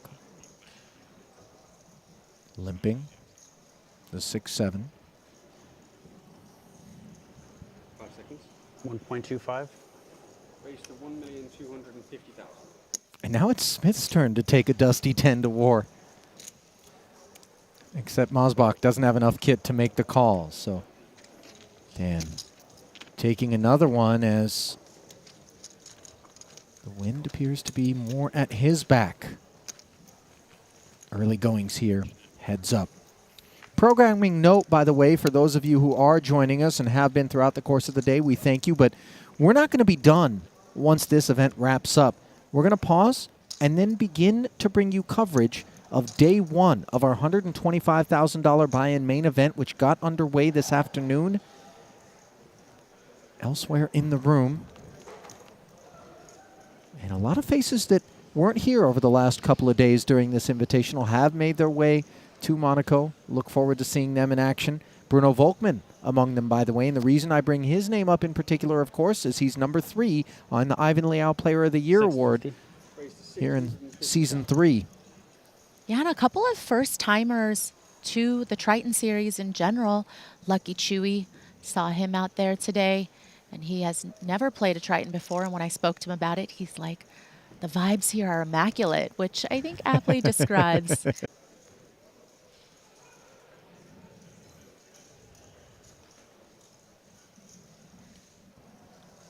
Pretty favorable flop, of course, for the pre-flop aggressor, and, you know, Smith having 25 bigs or so before the hand started.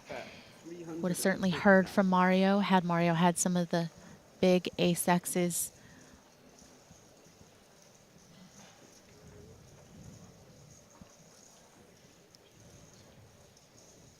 Mario taking a little time, some thoughts about the potential backdoors, but decides to fold.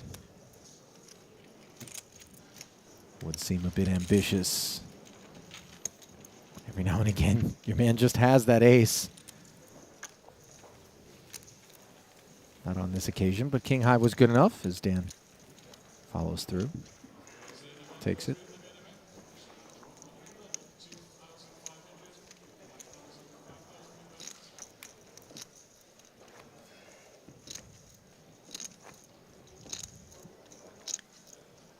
Big blinds separating the stacks at present.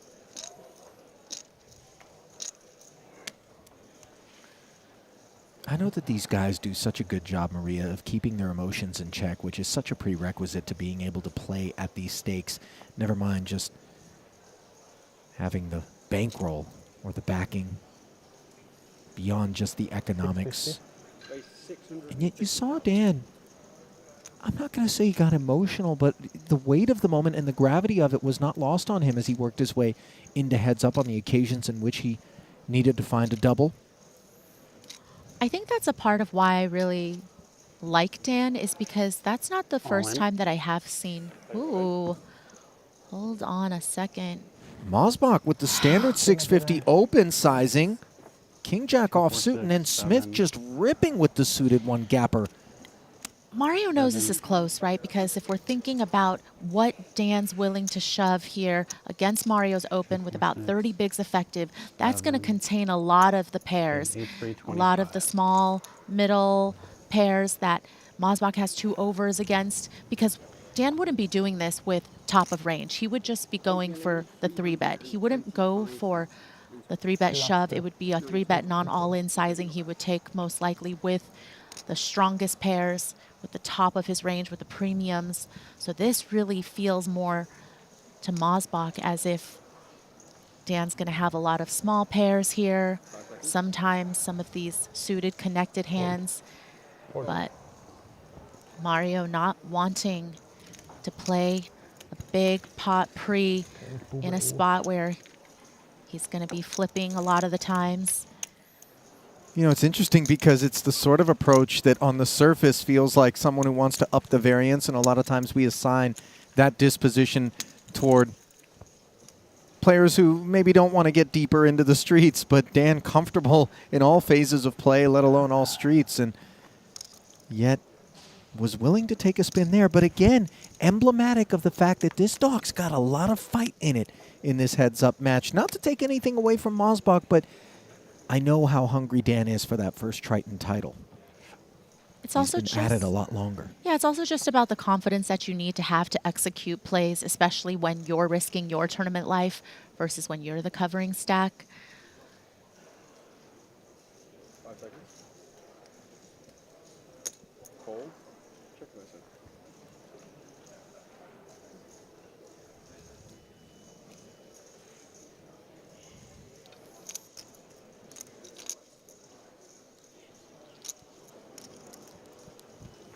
Now Smith's turn with King Jack, taking a different approach on the button. His limp allows Mosbach to take a free flop.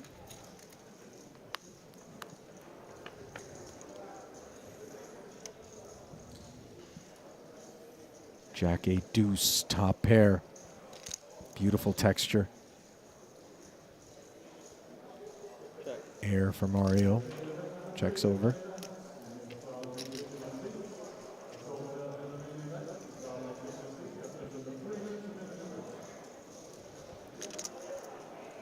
Smith, very strong hand here. Doesn't really need to go big. Maybe thinking sometimes he could check back and trap as well. Straightforward approach. Half pot. A simple fold for Mosbach. As again, most of the pots heading Smith's way. And even if they're not the biggest pots, limp pots, Maria, you know when you're out there and you feel like you're hanging a lot of L's up, heads up, it can start to creep under your skin.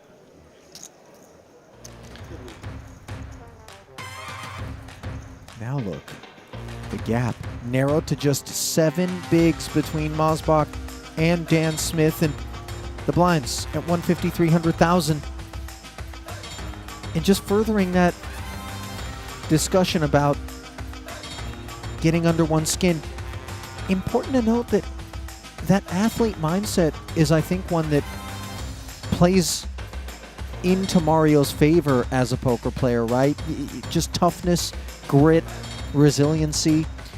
Absolutely. Just knowing that sometimes you might feel down, but you're not out, and maybe feeling like when you come in with the expectation that you are the chip leader, starting heads up, that maybe you have to continue that upward trajectory, but that's not how tournaments look. It's not always linear. Sometimes you're going to have to ride that wave. There's the ebb and flow of chipping up, chipping down, but mentally and psychologically, it's really important to still feel good about the way that you're playing, the decisions that you're making.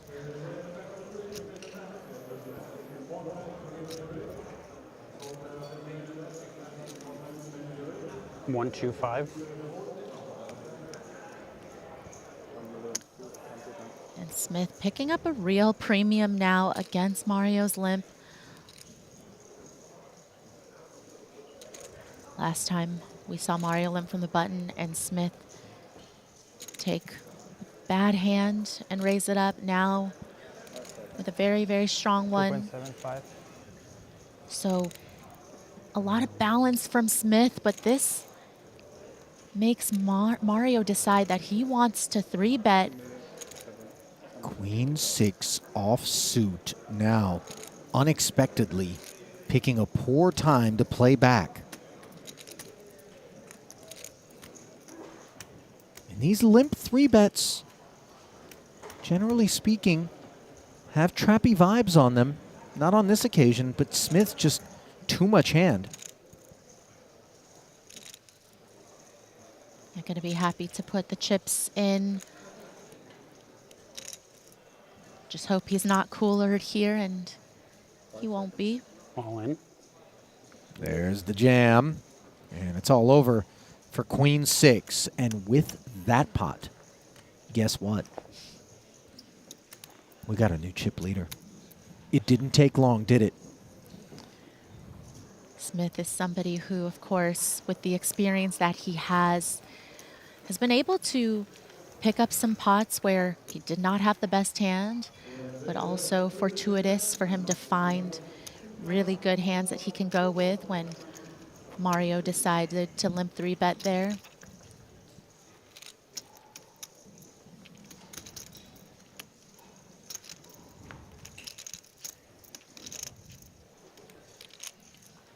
Still plenty of play left, though, in these stacks.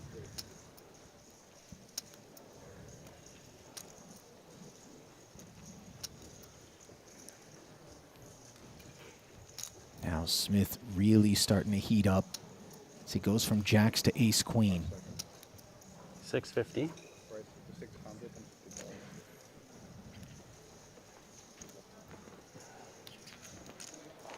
Raise and take it. And this is so deflating if you're on Mario's side of things. Goes to the water bottle.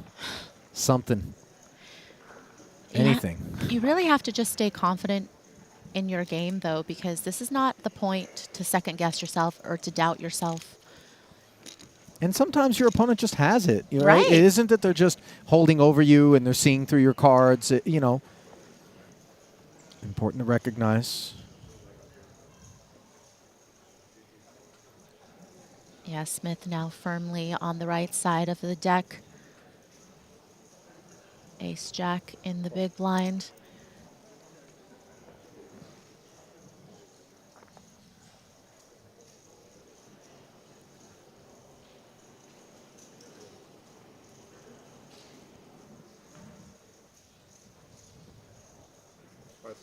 All in.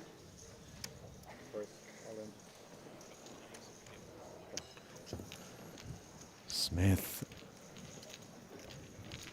wagging his finger at the Mosbach limp. He's really just been helpless, powerless. You gotta wake up with some hands in these spots, and Mario just hasn't had the right scenario. About 8, yeah? 8.3. Thank you. So the app's right, yeah. I mean, 1, 2, 3, 4, 5, 7,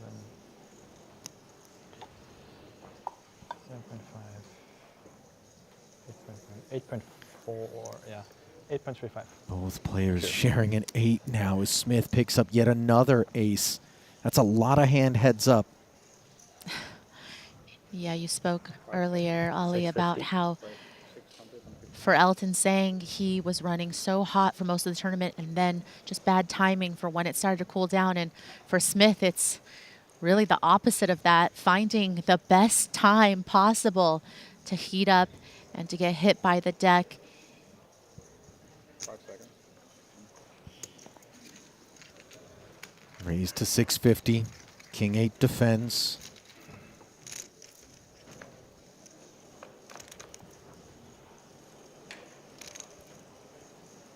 An ace in the window. Smith. Stranglehold. Mario checking over. Not only is Mario dominated, of course, and Dan flopping top pair, but I don't think Mario can quite avoid losing more chips just yet. That King of Clubs pretty key on this board. Also, that 8 could be working for some backdoor potential. 5 seconds. Bet 450,000.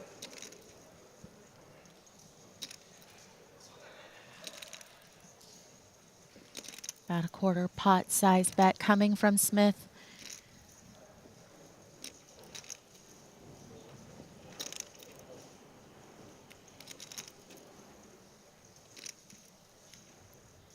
King of Clubs is relevant, of course. 1.55.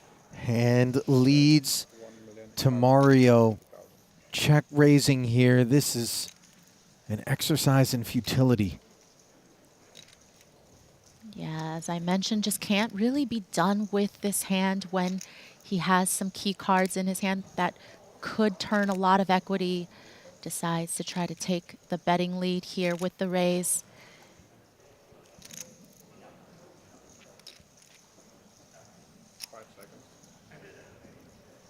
Smith predictably continuing in the form of a call. Pot up to 4.7 million now.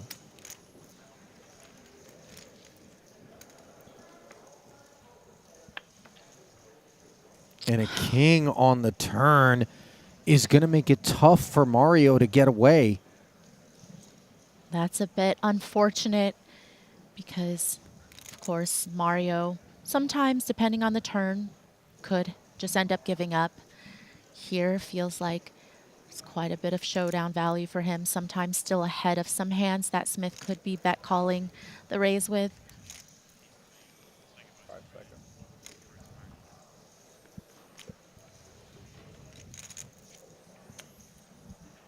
A lot of texture on this board now. Two-tone, flush, straight possibilities abound. Mosbach does check.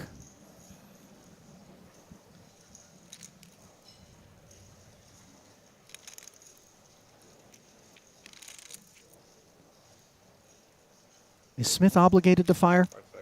I think so. You want to shut down some of the hands that could potentially have some equity in the form of draws. Don't really expect very often with this much texture that your opponent's checking here to trap. They're likely going to bet all of their value hands themselves because they're also going to be looking to protect.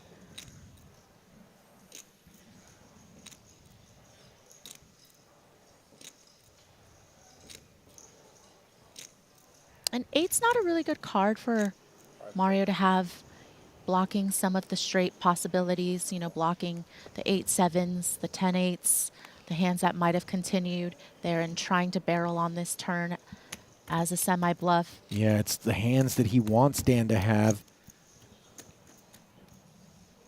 Nevertheless, check calling. Yeah, not to mention the king of clubs, of course, blocking flush draws as well for Smith. Oh, boy. Well. The 8 of spades on the river. Mosbach with kings and 8s. Runner, runner. Little does he know, he's cooked. Smith aces up. And look at this SPR. 4.5 million left. Yeah, from having what he perceived as, of course, showdown value once he turned the pair of kings and then checking it over to Smith, now feeling like he's going to be beating a lot of hands, beating a lot of semi-bluffs. Backdoor spades did arrive. Mario does check it. And Smith can certainly gun for the full amount, can't he? Absolutely. I think he's going to be putting Mario all in here, especially having the ace of spades, blocker to the nut flush. Nice cards to have. But also just simply the strength of aces and 8s here. Call. There's the jam, and Mario always knew what he was going to do. As he says, call, and just like that, it's all over. Dan Smith has won the $200,000 Triton Invitational from here in Monaco. His first ever title. $3.87 million going to be going Dan's way, courtesy of that victory and that extra large trophy. You can just feel how much it means to him. Dan played such an excellent heads-up match, obviously towards the end, just picking up a lot of hands, but such a strong showing from Mario. Really dominated a lot of this final table. At one point had all of his opponents covered significantly. When perhaps it mattered most is when Mario was no longer the dominator, but the dominee. Just never got anything going heads up. $2.7 million for the effort. Nothing to be ashamed of. As you get a look at the final tally, courtesy of Poker Stake, that's how the $14.6 million was distributed across the final table. 13 players did make the money of the 58 original pairings. As we are moments away from bringing you back to the desk. Be sure not to go anywhere, by the way. We're going to hang at the desk for a little bit. After, we're going to be going to a break. I'm going to send it down onto the stage. Dan's going to do a bit of an interview, but we've got that $125,000 main event, so keep your streams open. Stick with us here. Final thoughts, Maria. What a match. It was a one-sided affair. Yeah, heads up. Mario had Dan out-chipped 2-1, so it certainly looked like if he continued to lean on Dan that he would be able to just chip away and take it home. But Dan not only finding some hands, but finding the courage to execute some very well-timed aggression, you know, with the 10-8 suited, shoving over Mario's open. And of course, when you are the person with less chips, you might shy away from those spots to put your tournament life on the line, but not Dan. Yeah, definitely not. Certainly credit and acknowledgement to Mario Mosbach's performance there. Just his third ever Triton Festival, notching a massive seven-figure score. Obviously, that's always going to put a smile on your face. Disappointing, though, heads up. He did bring a lot of fight. picked some times to check raise. Unfortunately, they weren't the right times. And so with that, we are going to send it down to the stage where Marianela Pereira is standing by with Dan Smith, a very long overdue winner's interview. Let's take it there. We'll go to a break and then come back with main event coverage.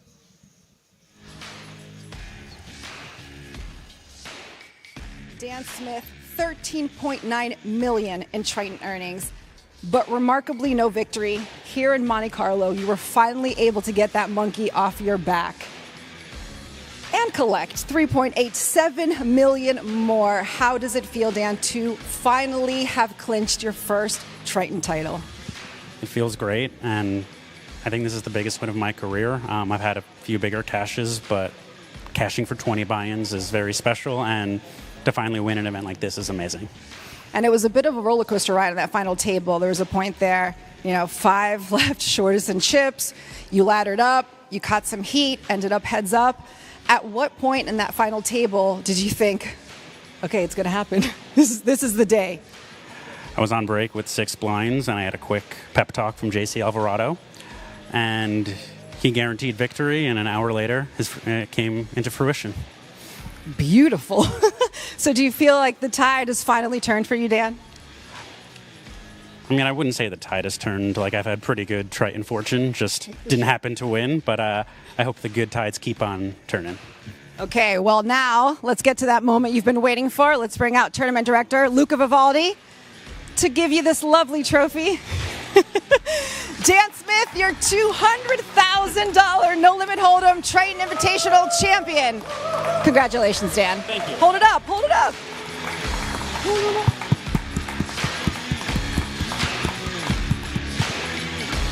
And by the way,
Welcome back to the desk. Caught me off guard a little bit there. Ali Nejad now alongside Randy Lou Mariaho checking out. That is a lot more emotion than I think a lot of people would be exhibiting in a moment like this, and I think it's emblematic of just how badly Dan Smith really wanted to win his first Triton title. You'd be hard-pressed not to be happy for him, especially given the philanthropic initiatives that he has. Really a good guy all around and a deserving champion. A deserving champion, he is one of those players who fought for a lot of pots throughout this final table. He has, 13 or 14 million Triton earnings before this score. No titles, one of the best to play the game, and it's very well deserved, and he's going to be feeling very good going into this next event. Yeah, no doubt about it. And that next event is, of course, the $125,000 main event, which got underway this afternoon in the shadow, of course, of this final table of the 200K Triton Invitational, as we front-loaded this particular schedule here in Monaco. The big stuff coming right off the top, and I'm sure you're all delighted about that. So we're going to send it down to the main feature table where Henrik Hecklin in this field is the overall chip leader, 709,000 in front of him. Shortest stack in the room at present of the overall 75 runners belongs to Germany's Ole Schemion. 10 bigs. Nacho Barbero also with 10 bigs. Blinds are at 2K, 4K.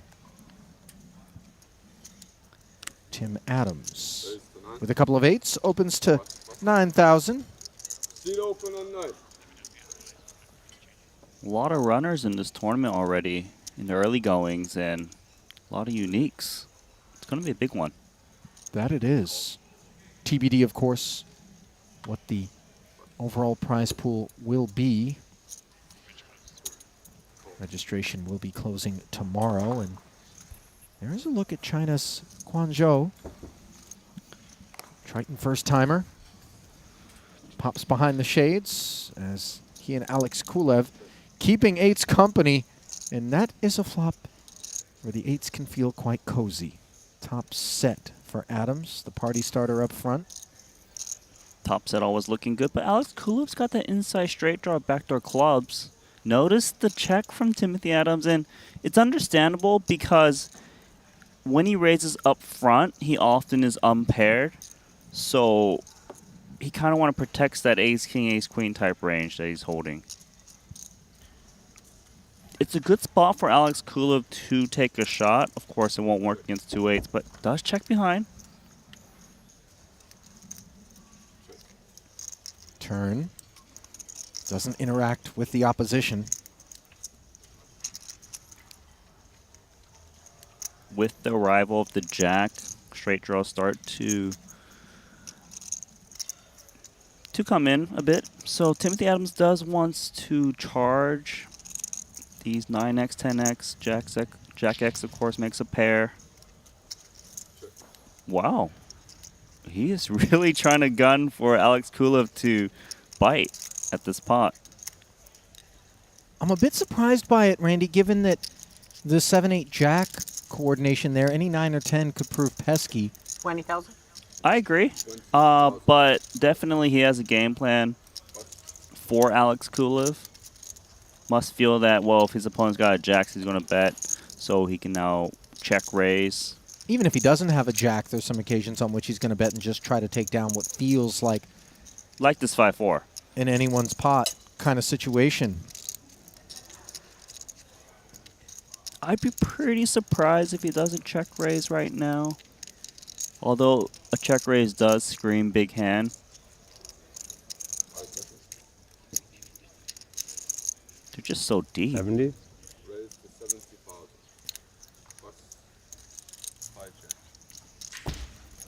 70K. Check raise as Adams does earn an extra 20. Courtesy of that line that he took.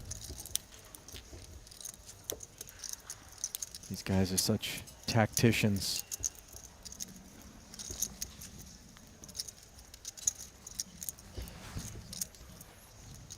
Michael Adamo, Sam Greenwood, and Andrew Lichtenberger. Lichtenberger's first Triton, isn't it? Also here, yeah, believe it or not, Chewy hasn't paid us a visit until this time around. I thought we were missing someone, you know, from America. You know, a funny story of Lichtenberger. I actually ran into him in Iceland, of all places. What? I know. It was a long time. I was shooting this weird video with, you know, the Game of Thrones, The Mountain. And you know who that is? No, but go on. Okay, and Lichtenberger was just randomly in the same location in Iceland. I have no idea how. When they say small world, yes, I guess they really mean it, don't they? He was just on vacation? I guess. I think he was on one of those spiritual retreats, I believe. He was kind of away from poker for a while. Story checks at that out. time. Little ace-jack. Pump it up. Yes, sir. Story checks out. Adamo, suited and connected up front, started the trouble. Greenwood caught in the crossfire here with king-queen. You always hate to see the guy that opened up front raise, the 3-bet comes in, then he folds and leaves you to it. It's like, come on, man. And Greenwood flicks the king-queen forward as Chewy takes that one down. Now, for those that aren't familiar with Andrew Lichtenberger, we call him Chewy because when he was younger, his mother used to pack a specific brand of granola bar into his lunch for him, those being the Quaker Chewy granola bars. Many people may already know this. Those that don't, that's as simple as it gets for a nickname. Everyone kept seeing him with these granola bars, so it was Chewy, and then he ran real good, and it turned into Lucky Chewy. There we go. I didn't know the story, but I know those Quaker Oats bars. Yeah. I bought them in bulk at Costco. Okay, here's the thing, man. I had like a bulk purchase of those granola bars, and I didn't eat them that fast. And then last time I went to grab one and eat it, I'm pretty sure it had gone bad. I didn't know a packaged granola bar could go bad, Randy, but it tasted awful. Did you finish the bar though? Because I know you tasted it. Because you might. It's crazy that you would ask that. Because you know your customer. You know what I mean? And yeah, I finished the bar. I packed it in my backpack for when you're kind of like low on blood sugar in a poker session. Reached for it and I was like, well, I'm committed now. Raisin, take it for Greenwood. How would you know that I would finish it?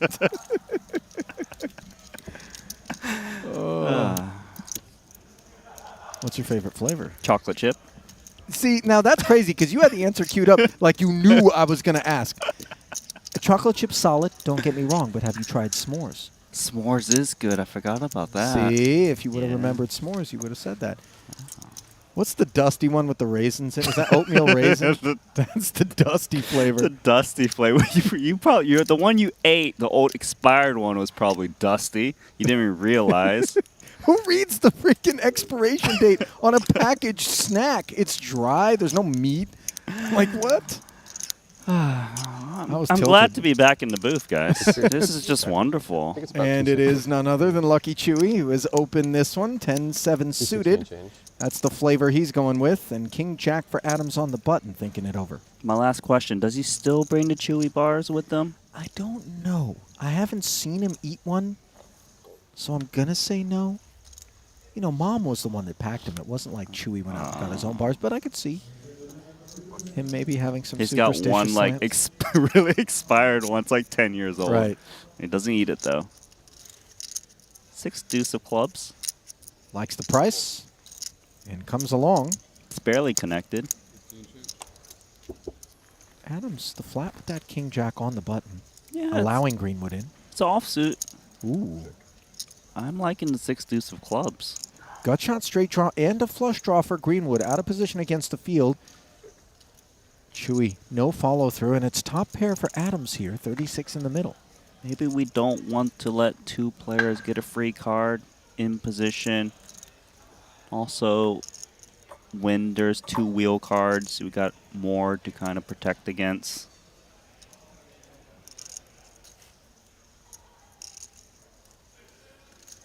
I'm quite curious to see if Sam Greenwood opts to check raise from the big.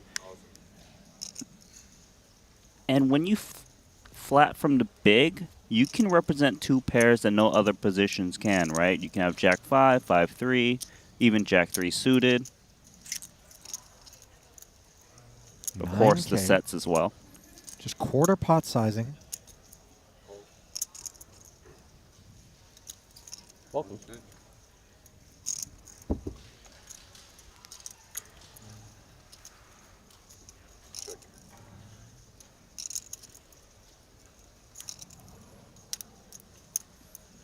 9 on the turn here, not what Greenwood had in mind, as he's the lone continuing participant in this one.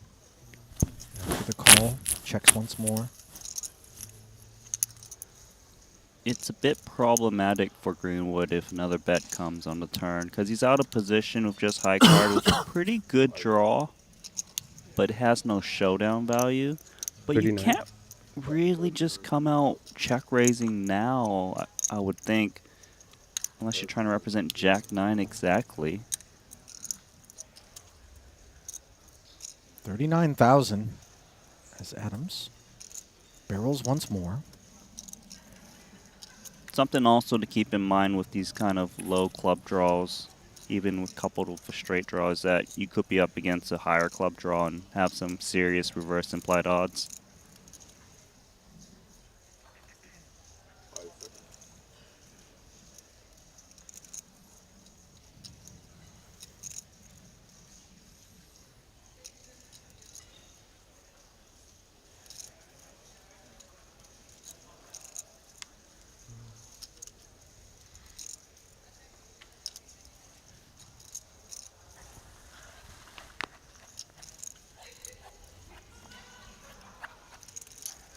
Really giving this one some thought. Yeah, he sure is. Just trying to think, can he raise and represent a big hand?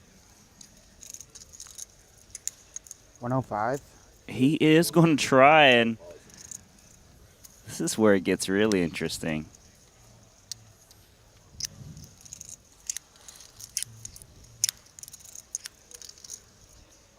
Obviously, plenty of equity against a wide variety of holdings. For Adams, these are the perils of flatting on the button is you allow that wide range to take a price and you're not quite sure where you're at in a spot such as this. Yeah, and like I said earlier, the big blind has all these random 2 pairs that no other position can have. Right, the 9-5 suiteds. It's not unheard of for Sam Greenwood to slow play 2 pairs even on the flop or sets just because he might have tried to trap Lichtenberger.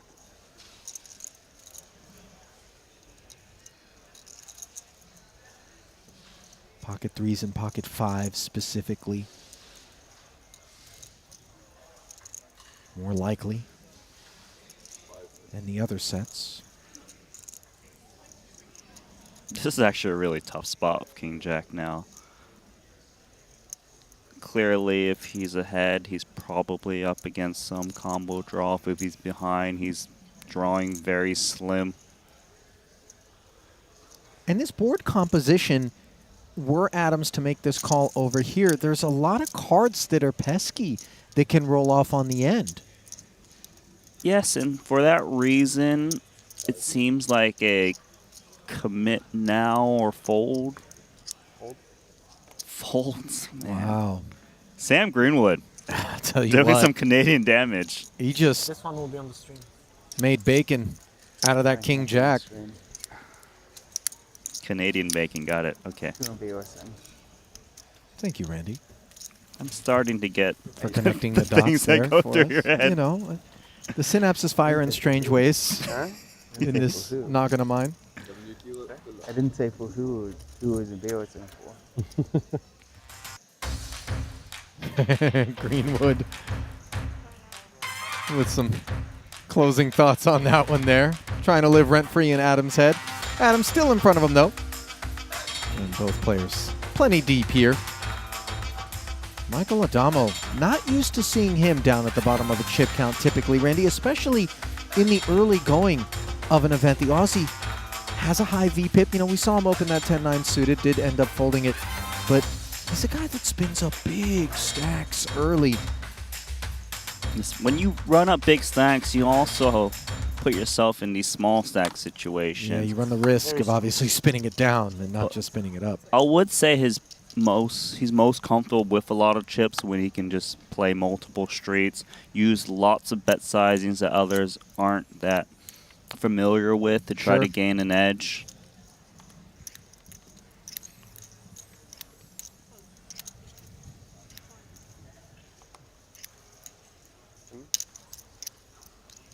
Now, paused on Adams.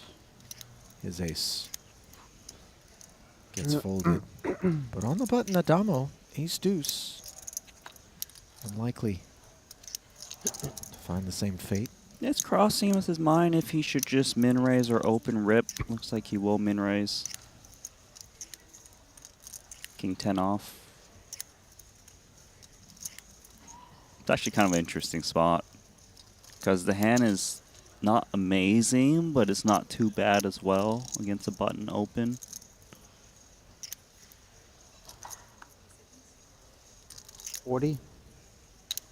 I like that he's opting to 3-bet rather than just flat because it puts the big blind in a tough spot. And when he 3-bets to 40 against the 80K stack, it looks committing. Therefore, the big blind needs to respect it a bit more. He gets more fold equity. Greenwood really getting frisky. Yeah, I know. He's usually really solid and. Well, I mean, not to allege that there's something not solid about 3-betting with. I'm not saying he's King doing 10. something awful or anything. No, Right. I'm just saying he gets a lot more respect, hence that fold earlier from Timothy Adams. Yeah, I would agree with you. And I think Adamo may be lacking respect. Agreed. Kulev deliberating with these sevens. Comes into this one 48 bigs deep. It's not easy. Must be just trying to figure out, okay, can I get any more information based on the bet size that Greenwood opted to go for? Or does Greenwood just do this with his whole range? That's hard to determine, but definitely you try to use some prior history to try to figure this one out. Owen? Wow, so good. Sure is. Jeez. Kulev taking his chances there. Very relieved to see the field shrivel up quickly. That's impressive. You know what? The more I think about, let's just say Greenwood had like even pocket eights. He's like, well, I'm willing to commit to the 70, 80K stack of Adamo. Right. But if it's a 60 big blind cold jam, he can get those hands to fold. So sevens might look a little reckless, but when you really think about the calling range is actually rather narrow because of how much he's actually jamming over that raise. And look, Adamo has raised folds off of that stack depth, so you don't need to assume that that open is a commitment. And the other thing is, Kulev is just looking at the meta and thinking, okay, what does Greenwood think of an Adamo open on the button, even off of this stack size? If his range is wide enough as a 3-bet, now my sevens can actually represent and make themselves out to be a much mightier hand in the form of the jam. And in case of emergency, if somebody takes me to war with ace-king for all of it, I'm doing well. Being Greenwood, I'm doing all right. Of course, worst case scenario, one of those two guys has a big pair, but these are the chances we take. But this is why it's so fun watching these big main events. There's so much history and meta from prior tournaments, you know, whether it's London, Vietnam. It's just so fun. Even like from event 1 to 2, in the later events, event 5 and 6, you can see like, oh, he did this to me earlier, therefore I do this. Just really a delight to watch. Yeah, and it's tough to kind of know exactly all of those things that are factoring into those decisions at any given moment. Sometimes we're aware of storylines between certain players, right? Big, memorable pots. But there are so many unseen hands that get played at outer tables, right? That nobody knows about except the players involved in that particular spot. Right Meanwhile, on. bring you up to speed here where Kwanzaa opened this one to 11,000 with the Jack-10 suited. A dominant ace-10 worked its way in there for Adams in the form of a flat call, mindful of that under-the-gun position from the Triton first-timer. Adams unlikely to have a lot of intel on Kwanzaa. Lucky Chewy also joined the party with this 6-7. And you see, despite flopping middle pair and having the betting lead, Kwanzaa plays it as a check call against Adams, down to heads up. And Adams goes from just the Broadway gutty and ace-high to the nut flush draw. This is a nice development for him to really just fire the bazooka and just put in so many chips, especially against the under the gun check call on this flop. Very Jack X heavy. So he can really just try to make these Jacks just fold outright on the turn if he goes big. If he's wrong, of course, he can hit the spade, the king, an ace. 42. Like this.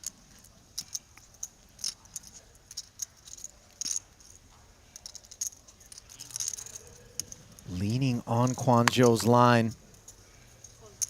And Joe just check folds it. I mean, he has to fear the river barrel as well. Could also be drawing very slim. Nice.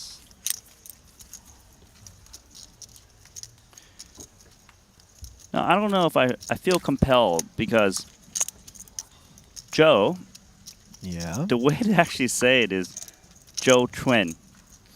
I don't know if you want to go Kwanzaa, that's fine with me, but I used to play with this guy actually quite a long time ago. And you waited until now to tell us, Randy? The thing is, I misspelled his name for so long, and my wife just says, I don't know who you're talking about. And then when she finally realized who I was talking about, and she corrected me on how to say it, and I was like, oh. Well, give it to us one more time. Well, Joe is correct. Okay. Then Chuen. Chuen. Or Chuen. I'm a little, Okay. look, I've got a little American accent in me too, but Yeah. it's something along those lines. Well, we can go with Quan. Would that be easier for you? obviously that's the anglicized way to pronounce it, but I do want to honor whatever the correct way is as much as possible. So maybe we'll get somebody to slide over and ask him how he wants us to say it at some point, and then go with that as Kent Stahl. Now, this may be Stahl, by the way. I have no idea. Okay, I'm doing my best out here. It's an international affair. And on this occasion, a no-hold cards kind of affair. Which I'm checking out then. Makes us, oh, stop it. You're well capable of trying to read into a spot here. Kent, by the way, was the opener to 15,000. Kulev flatted on the button. It was a meaty flop bet of 26K, so I wouldn't imagine Kulev just floating 2 random cards too often. But him firing again, it looks strong. Stahl. What size did he come with on this occasion? 50,000 and a sprinkle. And even if Alex has got like a pocket pair, okay, never mind. Ace. Wow, Queen 9. Did not expect that. Nice call from just Ace Queen. Not at all. I mean, this is... It almost makes you want to question whether or not we've got the right cards out there. But I know from watching him day one in the Invitational, Kent's a guy who keeps his chips in motion. And look at him doing exactly that here, jamming. And Kulev, you know, he had a hunch. Ace-Queen would be good. He was right. Both flop and turn. But now all of a sudden, it's going to take most of his stack to get to showdown. And look at the brute force out of Norway's Kent Stahl. Powering through the Bulgarian. I mean, just bet, jam under the gun, Queen 9 off. 25. I mean, hats off to Kulev for even getting to river. He just didn't expect the third barrel to come in. Here's the thing. Those lines, they're damn sexy when they work.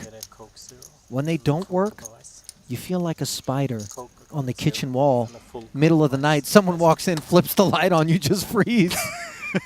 You're like, I hope no one saw that. You roll over the Queen 9, you know what I mean? Oops. I'm glad you live your life as a spider some days. So like, oh, surprised. But that was gutsy. Tell you what, let's not overlook the gutsy 2-street call with the Ace-Queen. I granted a couple of overs, but you know. The turn call was amazing. He is very good at it. The river barrel even better. Yeah, you're right about that. Not so amazing as Ace-7 offsuit, but nevertheless. I've never seen such a bad beat. Greenwood I heard you and Nick, puts it to work. Nick and Pete gassing him up the other day on stream. That was cool. Ollie. Casual Jack 6 offsuit. Yeah, he's great. Flopping top pair. Yeah. Easy game. He's an action player. Didn't take long for you to figure that out, did it? No, this is the second hand I've seen him being dealt. Did not get to cover him. No more data points needed. No. Playing fast as well. Yeah, Stahl quick. Check call now. Jack's full. Good hand. It's a good hand. It's actually pretty bad for Greenwood because Ace High performs well even on his board because he can pick off straight draws that miss, some pocket pairs that got counterfeited. I would think that Greenwood's checking back to turn a lot. If it comes low, it's really bad, and that's one of those cards. So real meaty. With that check back for Greenwood, as played, you kind of feel like you need to keep your man honest. There's so many busted straight draw combos now. Pocket 8s are down as well and lower. Yeah. Stahl 30 into 41.5. I like the 30K bet too because it kind of makes it seem like he doesn't have 9X as much. You expect it to be bigger, and therefore Greenwood would think it's less value that he's up against, and paid it off. He's a machine, Kent Stahl. Yeah. I feel like this guy doesn't need time banks. He's the fastest player I've seen. I mean, blistering pace. Greenwood looks a little stunned there, but, you know, Greenwood A lot of times, it looks like he's suffering from a migraine. It's just standard sand. Everything's all right, guys. Nobody worry. Hand on head. Yeah. It's not quite the thinker. Well, that's the hand under chin with the fist. Yes. Yeah.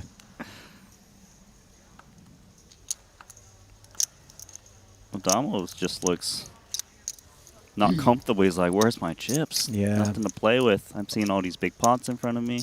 Unfamiliar territory. But good on him for not just like splashing off his remaining 15 blinds. You know, it's still 125K buy-in. Over to Joe Tren, King 5 of Hearts. Muckety. All right, so 3 in a row for Kent Stahl. In the small, Jack 10. Flatting, dominated by Chewy. It's not going to Adams. stop him from trying to win this pot. Give the boys a table for 2.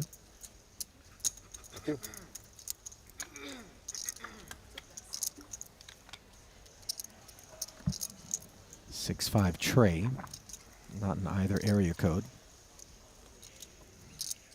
Again, quick clip out of stall. Check, check. Third diamond on board. Neither player with the flush draw. Will Chewy look to rep the ace? Yeah, he could strongly consider it. It would have been helpful if he had a diamond. Does not. Ooh. 4-liner. Yep. The 4-liner actually better for the small blind, I think, a little bit, but doesn't want to take a shot at it.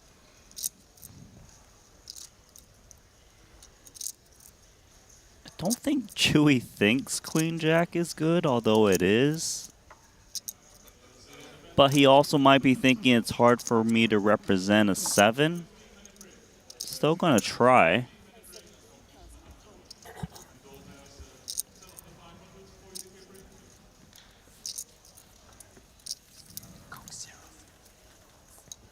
Chewy able to take that one down.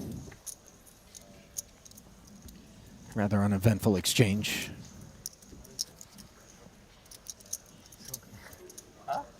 I don't know. 17 I don't gate know that. bet, getting the job done. It's okay. Excuse me. Did you come with this now? Taking a peek, by the way, at Chewy's Hendon Mob. Enlighten me. 56th all-time. Okay, almost top 50. 17 million in career live earnings. And if he keeps hanging out on the Triton Tour, Randy, He'll be a lot yeah, higher. that number can grow very, very quickly. Finally. Got an ace-king here for Adamo.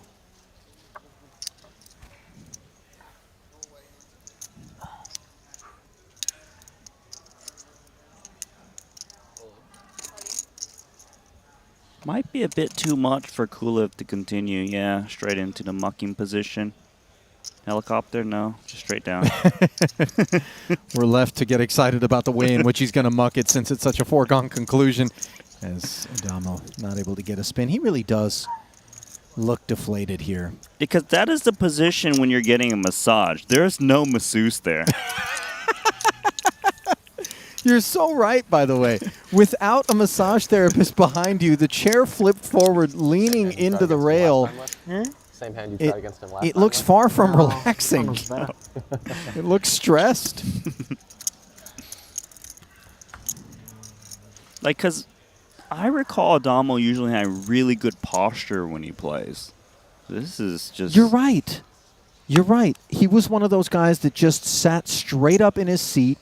Hands were always beneath the rail, you know, composed, gathered, and that has given way to a very different affect here. Not sure if it's just the product of the sub-20 big blind stack and carnage throughout the course of today, but one would think he would be well served not to deviate from, you know, that which kind of earned him a lot of his wins. Yeah, I'm curious to see, like, if he gets a bigger stack, does he kind of just change his composure a bit? Sure, the 15 big blind stack kind of plays itself a bit more, but, you know, it's interesting to note. Queen 10, you know, Timothy Adams has been very happy just playing even the offsuit broadways. Got the boss stack at the table.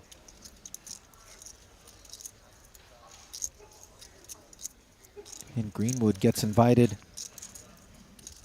in from the big blind, dominated. Salle, the pre-flop raiser with the ducks, which are still good on an ace-6 tray board.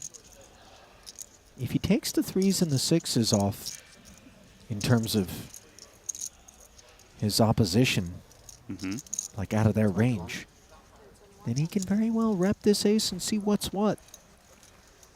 21K, he'll be delighted to see both those hands into the muck, and there will be a good amount of Broadway combos that are a part of that flatting range. Exactly. Exactly what happened. What is he like, 4 for 5 in the last 6 hands? I don't know, but I like this guy. Me too. I'll tell you right now, you can keep Ken Stahl at the feature the whole time as far as I'm concerned.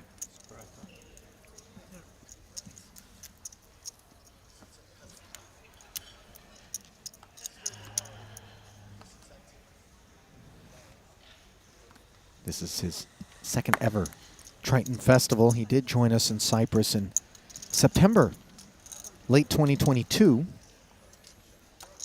Played 3 events, the 200K Coin Rivet Invitational, just a 25K PLO, and then the 100K main. Failed to cash in all 3. Didn't cash in the Invitational. 185. Now here he is in the main.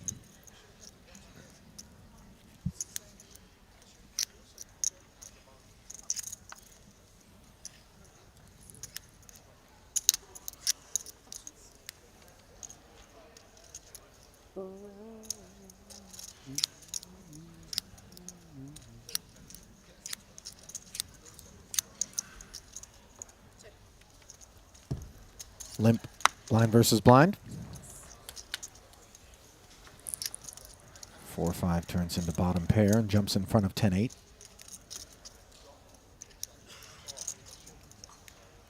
I'm not sure if he's going to kind of bet out to just try to kick out his opponent. Looks like he's going to check. Sometimes these small blind, big blind check pots seem not that interesting, but really when you put them in the hands of these technical players, they can really just create some interesting plays. Like even like this 10-8 offsuit, you might be thinking, why is he betting? But there's a lot going on in how players react on ace-high boards when it checks through, given there's less ace-X's in both of their ranges.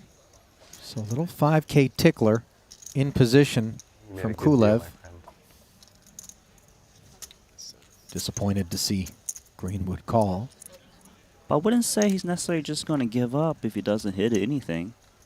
Oh, that one is the open-ended straight draw. Yeah, multi-barrel firepower. Courtesy of the 9. Greenwood checking again. Chewy stretching in the background. Nice.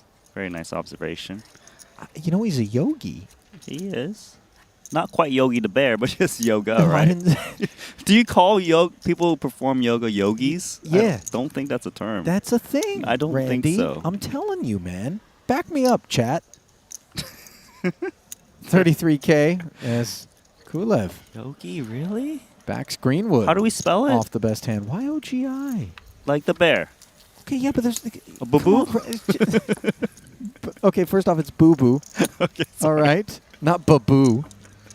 That's the little cublet that was on the car. What? We're deep into the week. You thought these guys, blind versus blind, were going to get... You could ask him for change. What? You can mute my mic. I'm going to laugh for a while. Oh, my God. Randy, did you pop into the booth from a bar? Where were you? Were you out having cocktails in Monaco, my man? Doing the exchange. Huh? You're a little loopy in here tonight. And I got to say, I like it. Of course you like it. Of course. I'm the Minister of Mayhem.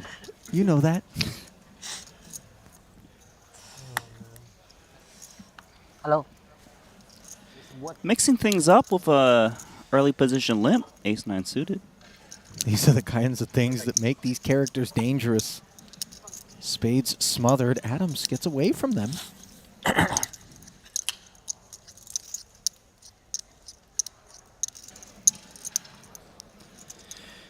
Do you just feel the pain right now for Adamo? He's like 6'5" suited, so playable. There's a limp in front of me, but I'm just sitting on, what, 17 blinds? Yeah, lays it down.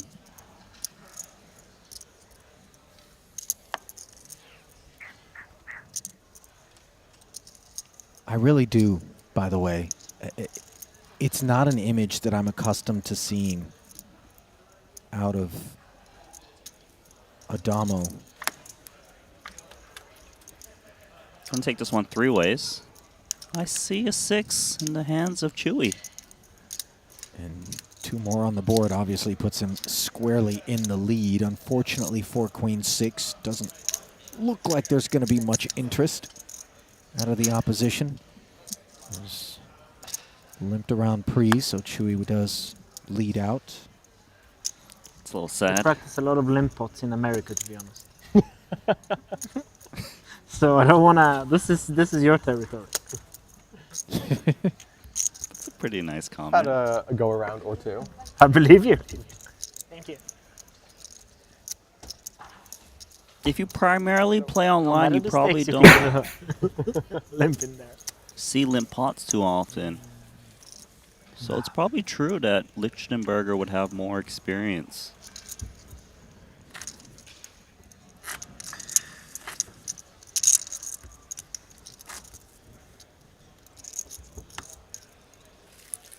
I know you're a connoisseur yourself. Am I? Takes one to know one.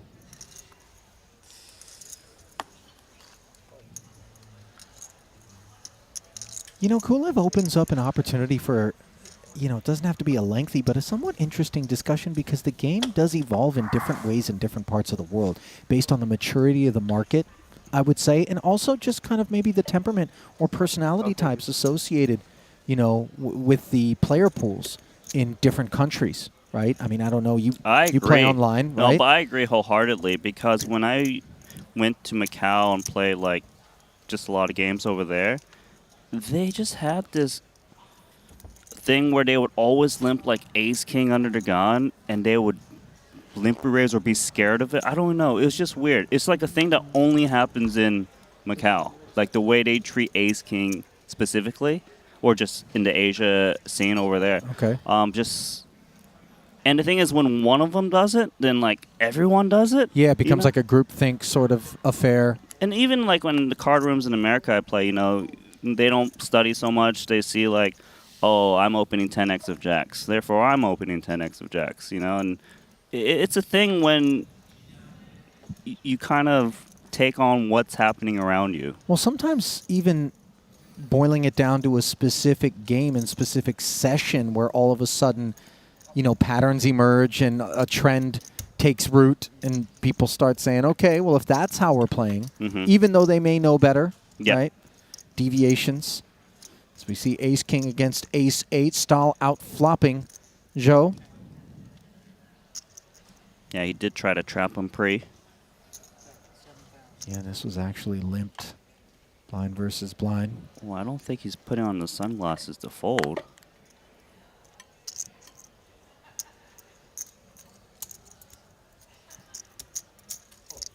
You're right.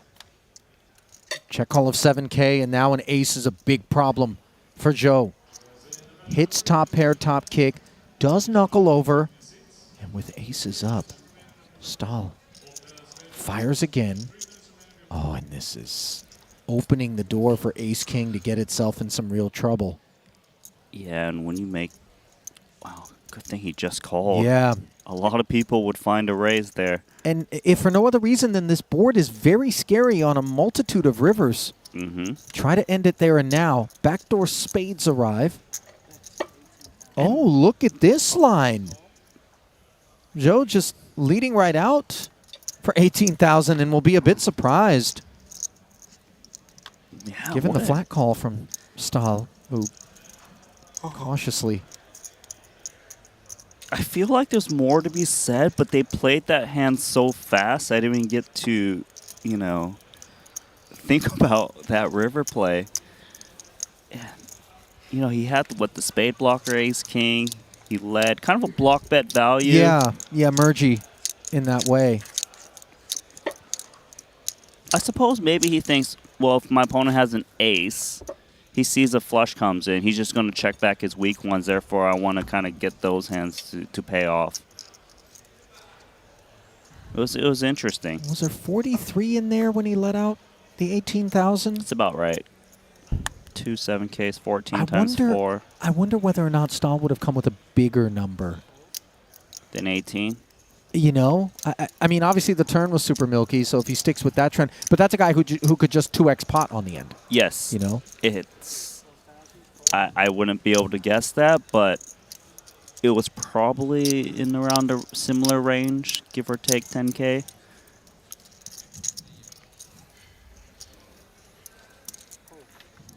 It's been a fun featured table. Yeah. And Greenwood hikes the cut of ace-9. Early position. Opens to 12,000. Chewy flats on the hunt for a 3. 38. And now 38. The declaration from Joe. Love this. You got position. And kick out the big blind. Kick out the pre-flop razor as well. Leave this guy in the middle. He's just thinking, gosh, why didn't you come along so I can try to set mine as well? Yeah. Price no longer right. Did Joe just say thank you?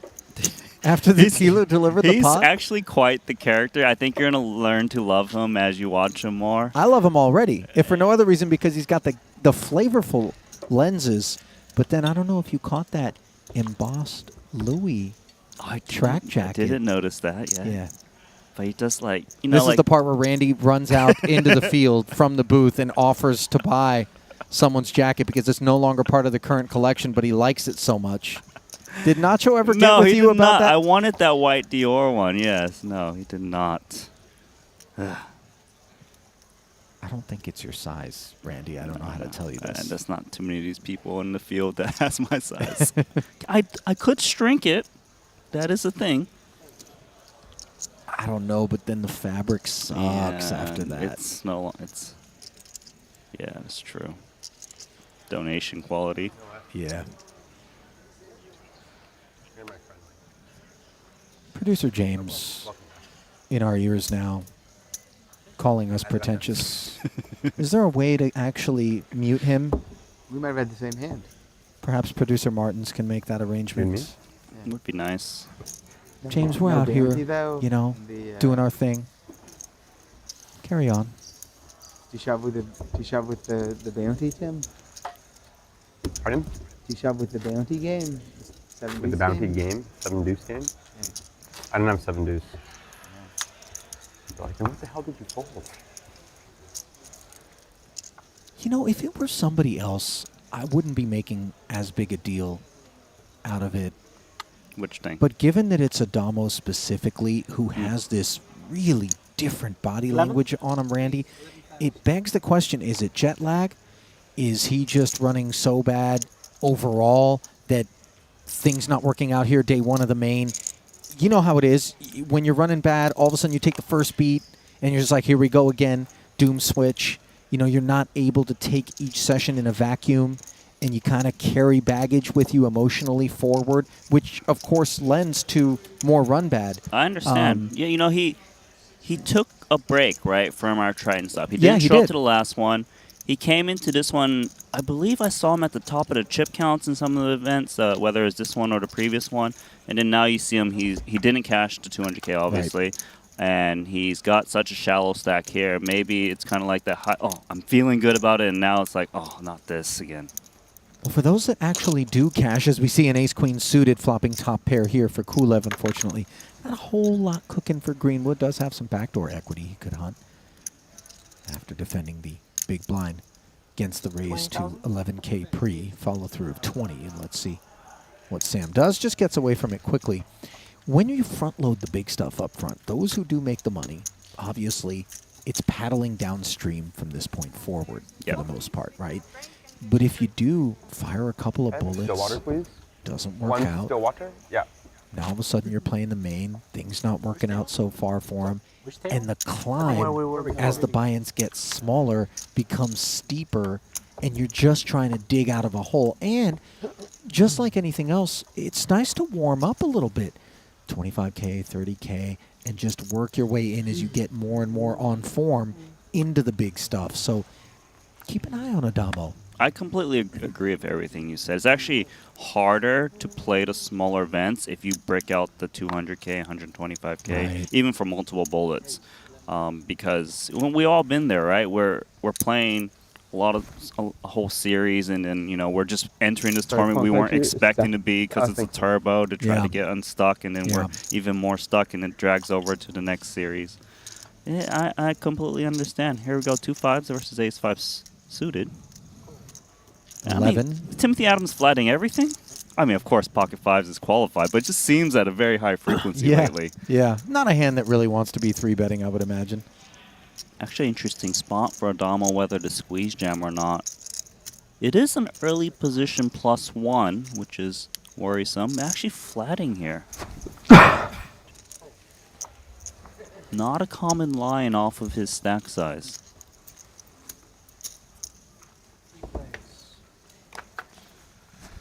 So 3 players, and the King-King-6 board is all Adamo. Let's see whether or not that posture perks up.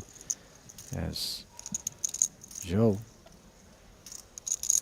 doesn't waste much time reaching for a follow-through barrel of 13-5. I do believe Timothy Adams most likely was going to call this flop bet, but now things change a bit now that it's 3 ways. Needs to try to figure out what Adamo's calling range on the button is off of his stack size. He's just going to stay away.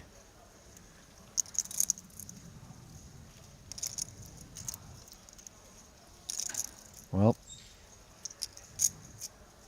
I guess it would be weird if all of a sudden Adamo was sitting up straight. you got to stick with this look. Back to him. He's jumping for joy right now.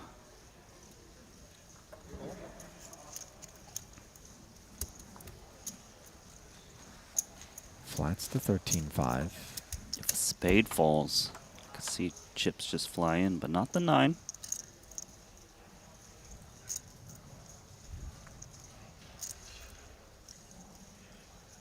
It's actually really hard to put Adamo on a range. You would think pocket pairs would just squeeze jam or fold pre.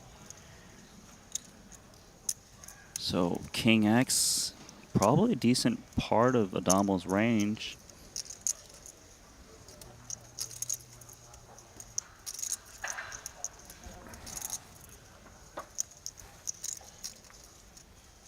Be a really nice check back. Thank you.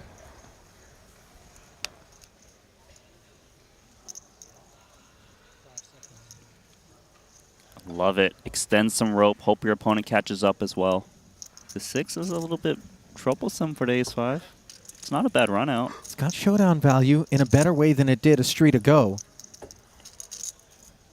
Adamo filling up. Not worried about that jack kicker not having been good as played, obviously.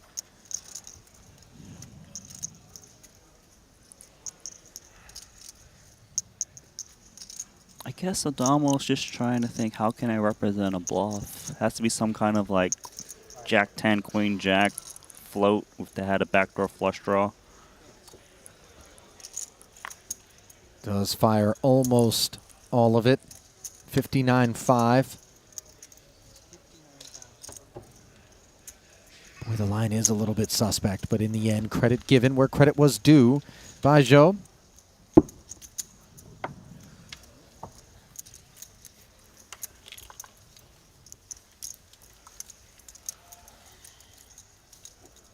Adamo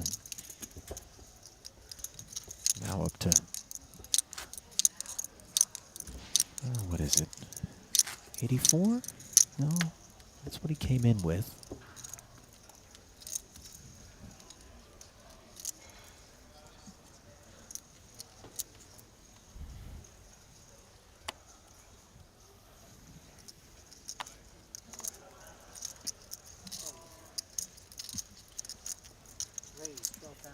Here comes Kent. The Damo up to 132,000. There it is. Stahl with the ace-queen, raising to 12,000.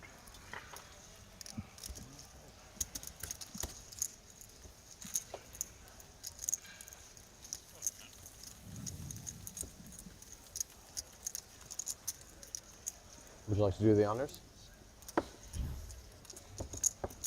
Gracias. Thanks.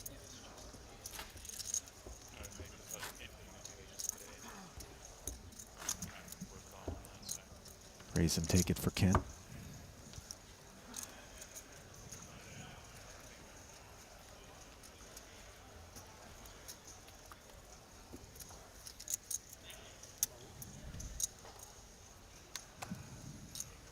This is actually Kent Stahl's second ever Triton Festival. First, as I mentioned, September in Cyprus. Played the 200K, didn't cash. Here he is now. The reason this table has been far from boring would be a lot of his choices.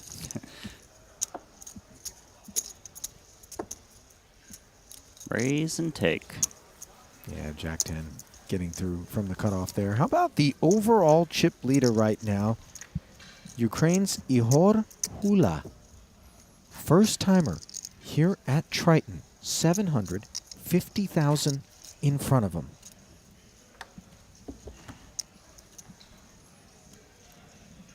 Ike Haxton, second overall. I'll tell you, there's a lot of tough tables out there. So many names we recognize. Yeah, and a lot of those names that we recognize are new to the Triton Super High Roller Series. Word has gotten out, enough enthusiasm and perhaps even pressure from your peer group being issued, as Greenwood can certainly pressure this open under the gun from Adams, should he choose.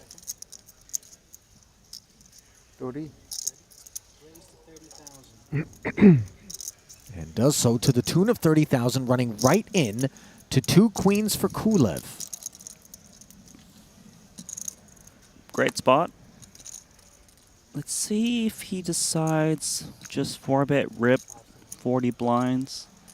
I think a 4-bet small is 60. maybe a little bit too shallow.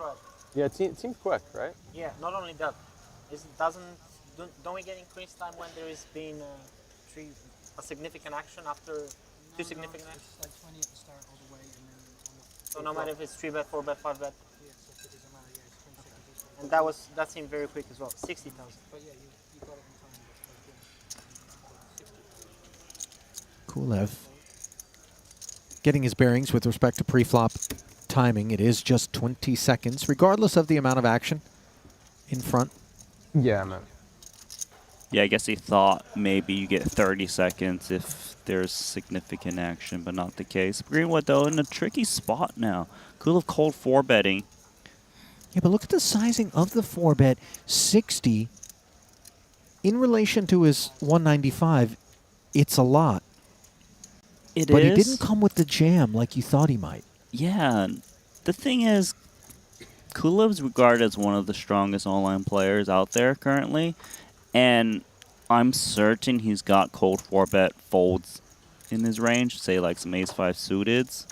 So he probably sizes this way with his whole range, I'd imagine. And that makes it a little bit tricky for a couple of jacks.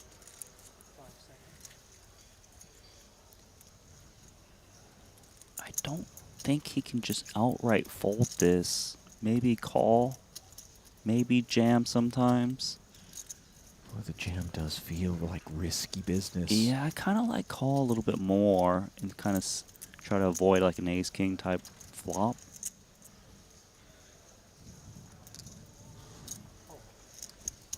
Let's react to a flop. That's the game plan. So big investments made by these very similar stack depths. And that is not the kind of flop that's going to allow Greenwood to get away cheaply. Yeah, I think he might be done here. This board is just too good for 2 jacks. Also has a heart for backup. Kulev should be betting his whole range on this board, whether he's got it or not. It's so dry. Sub 1 SPR. Will he deploy across multiple streets? He might bet like 20% pot, given what he's got behind, or occasionally open rip it. If he really wants to represent like an ace-king, just force some pairs to just call off. 14-5. But yeah, Ooh. 10%. Deeply downsized, and now it's one of those spots with these 2 jacks where you wonder whether or not the check raise should be the way to approach things. Is it ever? I mean, yes, sometimes he needs to think about what this 10% pot means. Does he strongly believe Kulev would also do this with ace-king, for example? Because there's a lot to protect against ace-king. Because when you're out of position, let's just say you check call, you have to fear the turn and river. Because it can go check-check on the turn, which is bad. You want to deny against that. But if you're up against queens, kings, aces, well, you've got 12%. It's just a tough spot all around.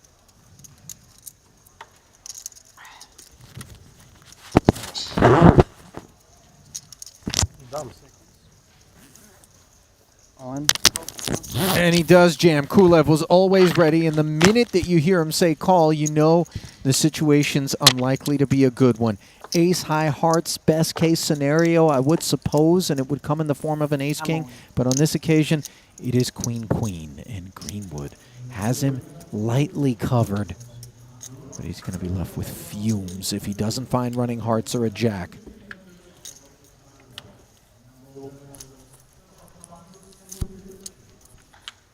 Just see the pain on Greenwood there, shaking his head. Oh my God.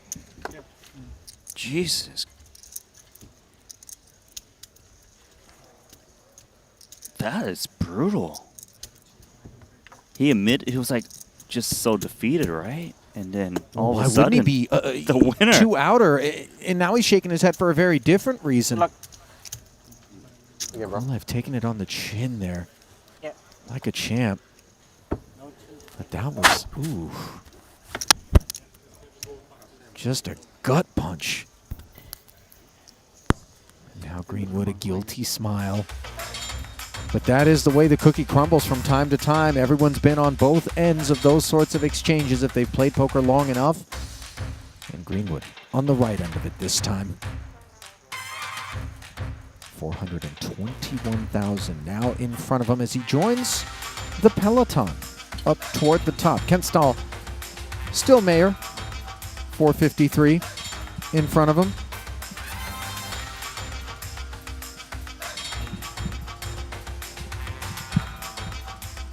Those chip counts brought to you by GG Poker. And we will bring you back to the desk here in Monte-Carlo. Ali Nejad alongside Randy Liu. And, well, it's a good thing I don't have a bottle of water near me, Randy, because as you know, in London, that was one of those spots where I might shower myself.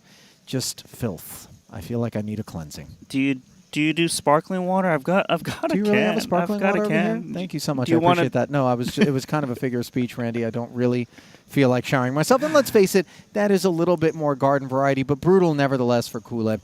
Out of there, Greenwood, obviously, with the double. Still just getting our feet wet, though, in the main. We are getting our feet wet, but we learned a lot about these players at this this small short frame right here. You know, Kent Stahl was willing to just press and attack with that bet jam queen 9 offsuit.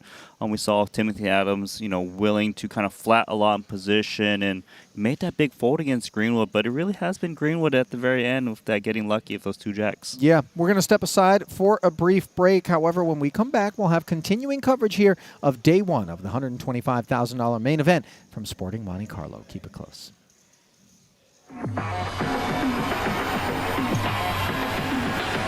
GG Poker. Wow, so many players. This is a crazy. It's a dude. GG Poker. broke the Guinness World Record. Welcome to the World Series of Poker main the biggest event. poker site. Larger than all other GTO passing traffic reaches all-time high. Chop, chop, chop, chop. No way.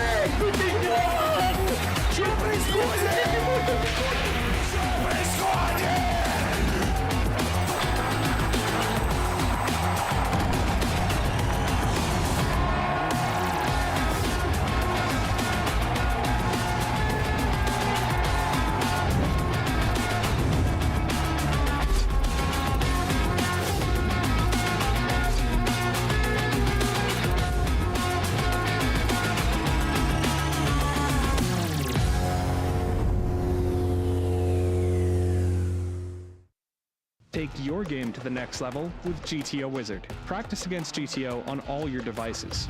Study any situation using our revolutionary AI-powered solver. Upload your hand histories to uncover your biggest leaks. We have hundreds of hours of coaching from top pros, cutting-edge theory articles, and custom study plans to help guide your poker journey. GTO Wizard, the #1 app for poker players.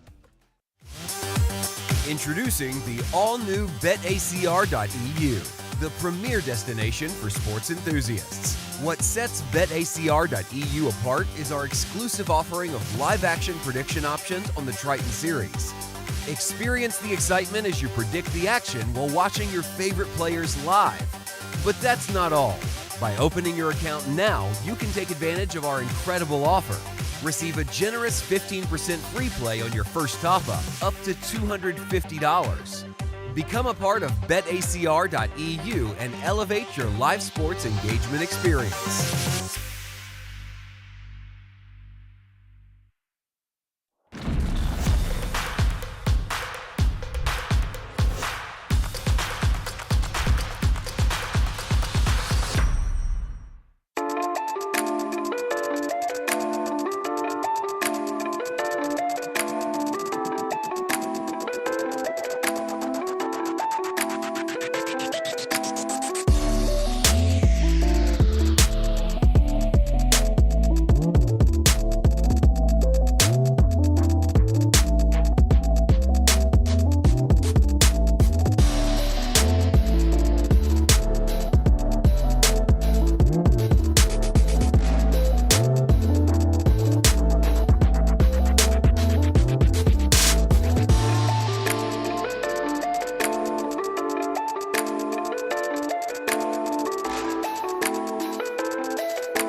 Do you guys do poker code in other languages? 1,225,000. Probably now, yeah, in Taiwanese. Taiwanese? Yeah. Chinese. King again.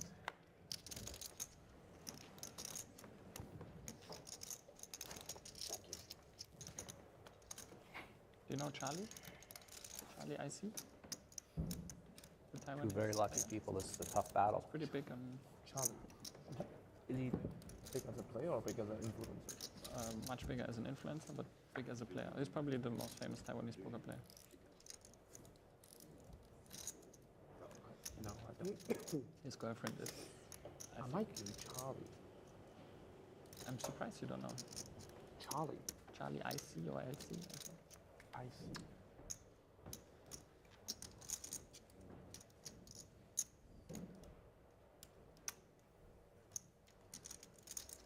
Charlie IC. Wait, I'll try again. Hello, nice playing with you. Good game. Good luck. Yeah, good game. GG. Good game, Bob. GG. Good game. Pleasure. Pleasure to meet you. It was fun. GG, man. Good to meet you. Rob, nice to meet you. Let's go. You keep us where? This one? Ace 3, as an ace. Good game, Bob. You're right. Oh no, second VP. First time, I'm in a big one. I said that you just. Then? Yeah, he put his chips out, he's looking at me already. I'm in a handbag.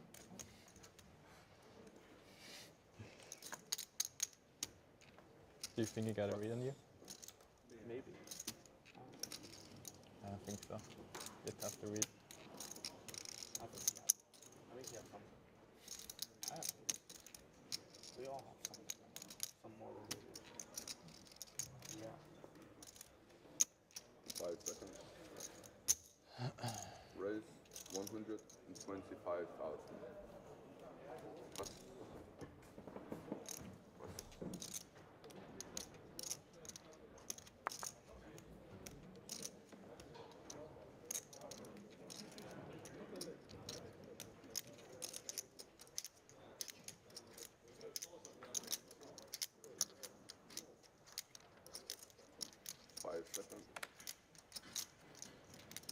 All in.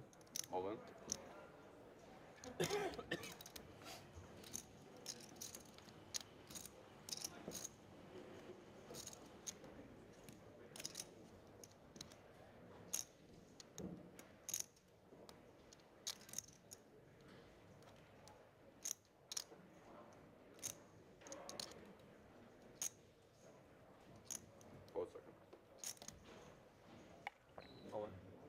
All in.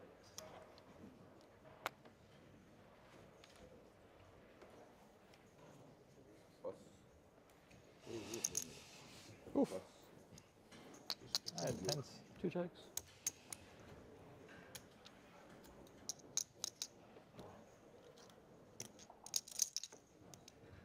It's a big one.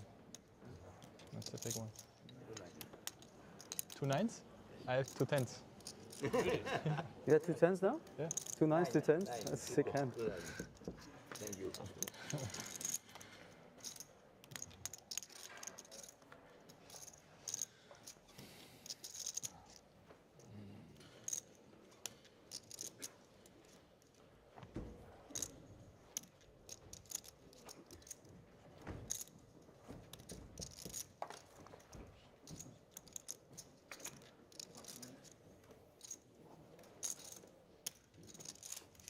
Ace king. Danny.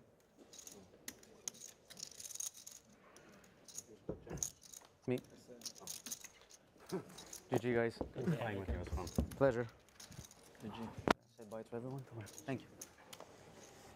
Pleasure. Good game. Good luck. GG, nice to meet you. Nice to meet you. Good luck. Good game. Nice to meet you. Good job. Good luck. Удачи вам.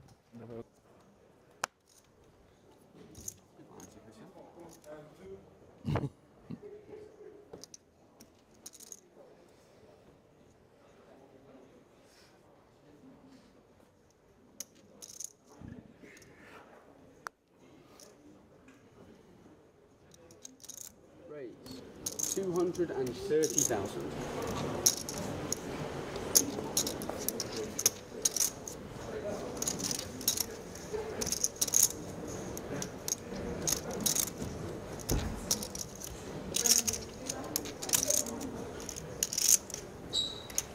Five seconds.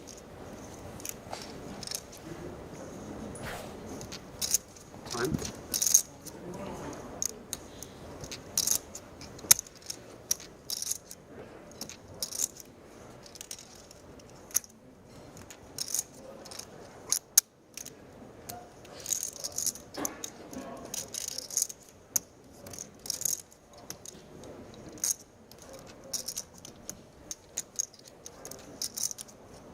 All in. Play all in. Fold. Fold.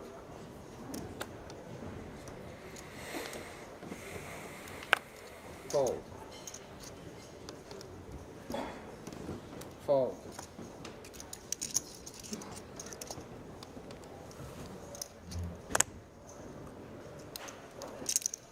Fold. Fold. Yeah.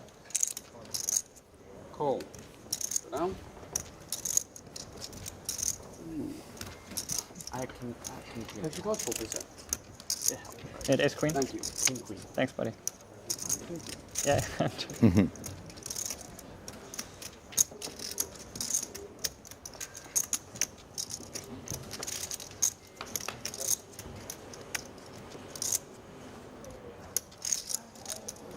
Jack of spades. No.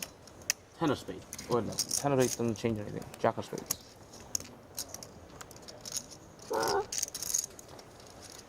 Fair.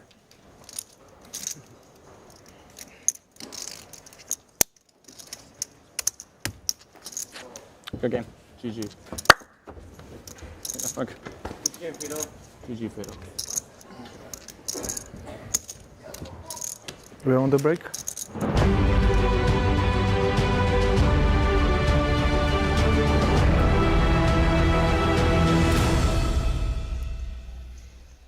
We're heading into the final frame of what has been an epic day of poker here at the Sporting in Monte-Carlo, Monaco.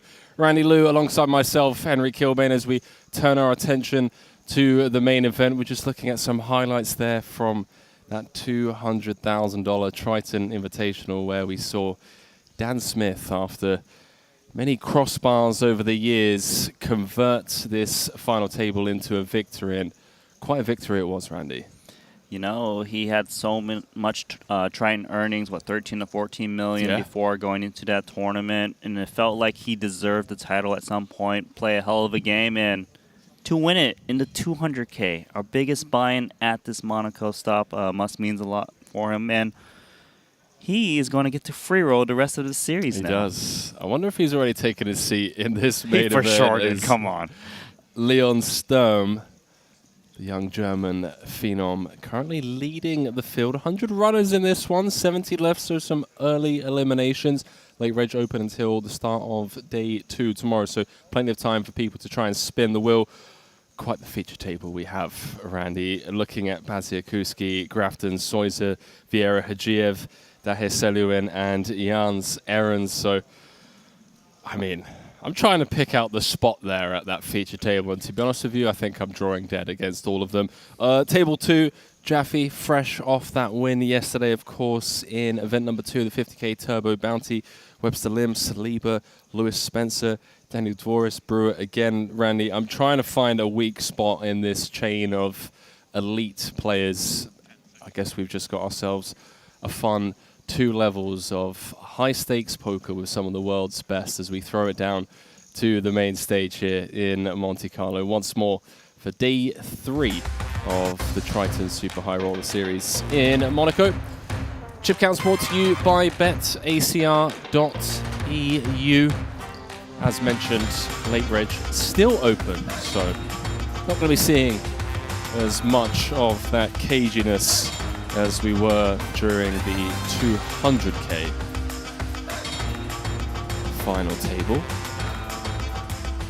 Yeah, you know, these guys, right, like, they flying in to play this 125K main. You know, they didn't get a chance to play the 200K, but there are a lot of unique players who did not play that event. Yes, that's very true. Everyone's in town now, Randy. Everyone's in town. Portuguese. Yeah. Do you understand a lot of talent, including that man, number 1 on Azerbaijan's all-time money list. Some words. Took down the Luxon Invitational Italian than Portuguese? in Cyprus That's true. earlier on this year. Squiddy, Do you another understand Spanish? invitational specialist. Yeah. I think I understand at least Also, more than 60%.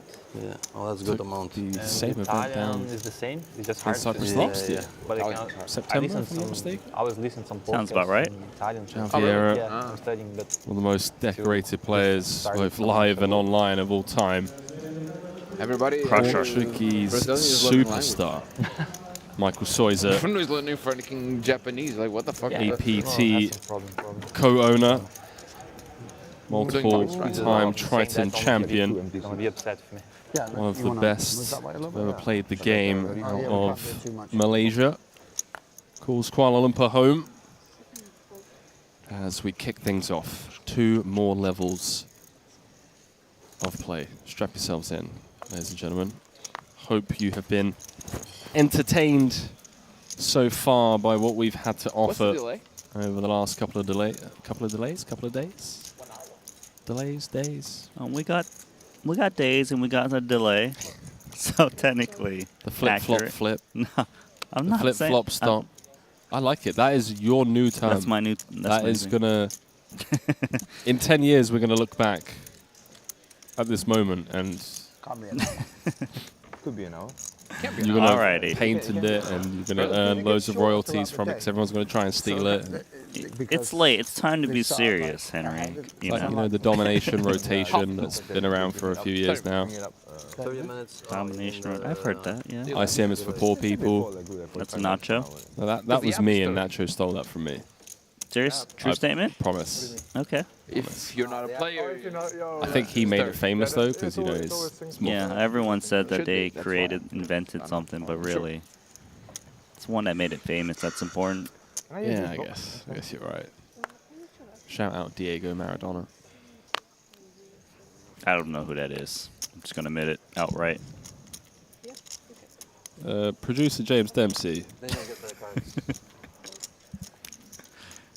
I cannot be the only one, but I do know what to do with two kings. All right. He's taking his headset off. He's not listening. He's heard enough. How do you not know who Diego Maradona is? I don't know. I wish I could answer, but guess what? I don't know. Ace 10 for Grafton. We're just not talking anymore about Exactly. anything other than poker. Yeah, thank you. Squiddy, gonna flat. Sawyers are getting out of there. Vieira with an interesting one. Out the big, kicking things off around 60 effective against Grafton. Sometimes he gets a little squeezy. Against Nikita. I don't even want to open YouTube chat right now because I know you're just getting absolutely ravaged in the chat. You open it. I'll take care of the hand, okay? All right, you do that. You do your job. Two kings looking good. Looking good on this flop. Unfortunately for Makita, nobody connecting on the 8-6 deuce. Couple of clubs could perhaps see some creativity from Squiddy. That 10 of clubs has been checked to. Makita. No sneakiness here, Randy. You actually kind of seen the meta shift where players check as a pre-flop raise on these kind of low boards when there's a flatter in position. Just they're often unpaired. Allows the button to kind of stab, and then you can opt to check raise if you want to. Protect your check folding range. Once it checks around, this board would technically favor the big blind. Vieira not interested in turning this one into a bluff.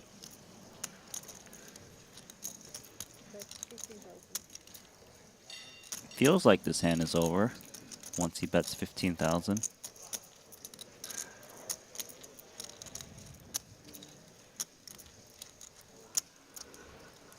No, maybe not.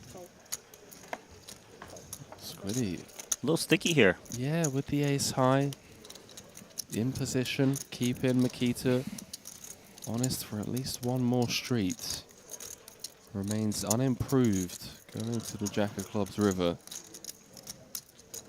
See if Bads wants to try and squeeze out more value here. It does complete the front door flush draw.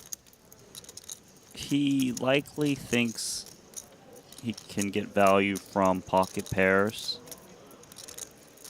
6-7 occasionally. Jack wouldn't really be in his opponent's range unless it's ace-jack.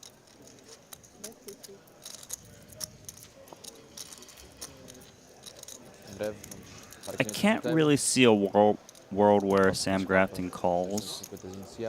More likely, if he wants to continue, would be a jam. Does have club blocker. The flushes that could bet call off, but he's out. Hello. Well, we're seeing these new creative lines. These mere mortals, such as myself, Randy, seeing the flop check and then value across turn and river. Well played, Nikita. Did have me on the edge of my seat there. Grafton with that 10 of clubs. We know he's capable. We know that man's capable. Jan Zarens took down player of the series in Vietnam, if I'm not mistaken. Remember, he got second place in his very first event for 400,000 and 15K. Wow, you really spun And then, in his third event, shipped it for 920K. Wow. Right. This guy, Graf Tackle, is just... And he actually didn't play any events in between that until now, here in Monte-Carlo. Yeah, didn't join us in Cyprus, didn't join us in London, I believe, due to online obligations. Online duties. Yes, sir. Sir Graf Tackle, true online OG, I mean. He hasn't fully converted yet. No. We'll get him. As we were saying earlier on, Randy, they get that little taste of what Triton offers.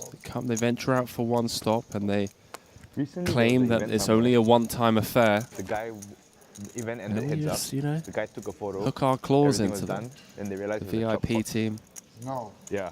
I don't know what Kate, the conclusion Maya, was, but it happened, yeah. Carla, Tiana, The guy took photos. looking after all the players, making sure that it's a seamless journey from wherever they join us from in the world to come here and just have a world-class experience. Makes them want to come back for more, as Bad's back for more now in this hand. Hijack v Big Blind, flops top pair on the Queen Jack tray. Are you referring to that one? Or? No. It's a tournament, heads up. It ended. Heads up, okay. Yeah. Because this happened like, it was like 600 or something. Philosopher Piper saying, it's obvious Kilbane has stepped up his Hold'em game massively over the past couple of years. I'm not sure about that, my man. I think in the booth, if we play a sit and go, I'm coming fourth 90% of the time. I do appreciate the kind words. 99. Thanks, of the time. Thanks. Just want to clarify. Seat open. Six of spades on the turn, and Hajiv trying to keep Nikita honest for at least one, but this should be over and done with. Was a relatively small bet on the flop from Bads. I don't know if Nikita actually is going to come in with a turn bet. He might, but with a spade in hand, it's actually not so bad if he just pot controls a bit, as another spade isn't bad for his hand. A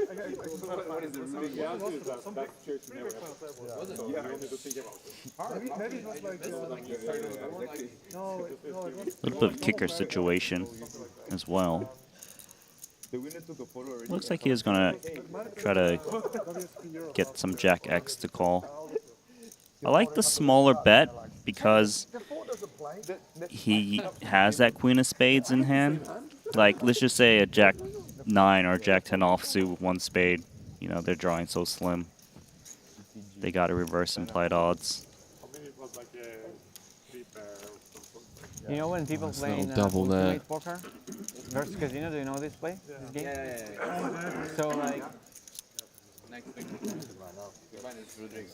look. I only played it like a couple times. So the thing is, you know, when like apparently this game. Kind of thing, that's the one, right? Sorry. That's the game where you. Yeah, there is only like few more. Yeah. So apparently, if the leaders make mistakes, that's one of those situations when people are just cheering. You know, everyone is like acting like, okay, yeah, whatever. You know, that's casino mistake. They lose. That's it. Like I feel there's a lot of people that don't want you to talk about this on live stream, right? Sorry? There's a lot of people who don't want you to talk about this on live stream, right? Maybe. I don't know. I guess, yeah, some people might not like me. Yeah, there's a few angles there, I guess. No, this chop board. Yeah, but I mean, like, that's like I'm not EV, right? Like, which pushes it from being, you can get to breaking. So they both I got it. Aces and sixes and jacks with an ace kicker. Yeah. Have you dabbled? I didn't quite catch it. What were they talking about? They're talking about Ultimate Texas Hold'em. Oh, yes. I've gambled in that before. Yeah. I just feel like I've got an edge. I'm like, I'm going to get you with my high card king. Ace is full every time. I don't know. It's just I feel you, man. I feel you. It's a fun game. It is fun, especially, you know, you got a few buddies. Kind of like what Bads was saying there is. So like, you know, when There's some angles that you can get away with in certain casinos because it is it's you against the casino. So like the road on the, waving your on the cards red so your light. friend knows like, Like, oh, start you've got an walking ace, the other- I've got an ace kind of thing. The game you can collude in. Got it. Yeah, and like if the dealer makes a mistake, no one says anything because at the end of the day, it's the casino's responsibility. You know, it's not the player's responsibility. So, but yeah, Squiddy saying, shut up, basically. Yeah, exactly. Don't tell all the secrets. But the casinos know this stuff. Like, Yeah, you think they don't know? yeah. They print in that game. Of course they do. Like, And the thing is, poker players think they can create an edge just because they can read high card hands. yeah, I think I'll have to ask Heckler. We were grinding it at the win in Vegas. Like, you can get it down to like 0.6%. Okay, but can you memorize the strategy? It's Yeah. quite hard. Oh, okay. Yeah, you can, yeah. Okay. Dude, I went there's on the fly. All There's right. people in this room, right, that have got it solved, dude. I promise you. Like, they've solved. Is there a solver special? There is, bro. I'm not even joking. They've solved Ultimate Texas Hold'em. Well, You let's think just I'm play joking? some regular Texas Hold'em. That's funny, let's though. do it. I need to introduce you to some people in this room. Let's go find some. Let's go find after this session. And here's the King 10 just making the straight out of nowhere. Jan Zarens, ladies and gentlemen. Oh, that's fantastic.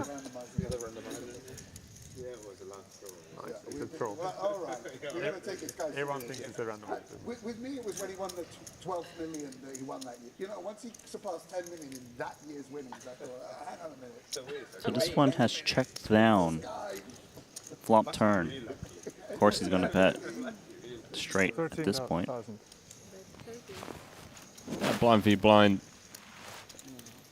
Jan's rivering. They're not straight. Yeah, more than me. What Jiv wants to do. Really? I think he's out. Oh, he hasn't folded just yet.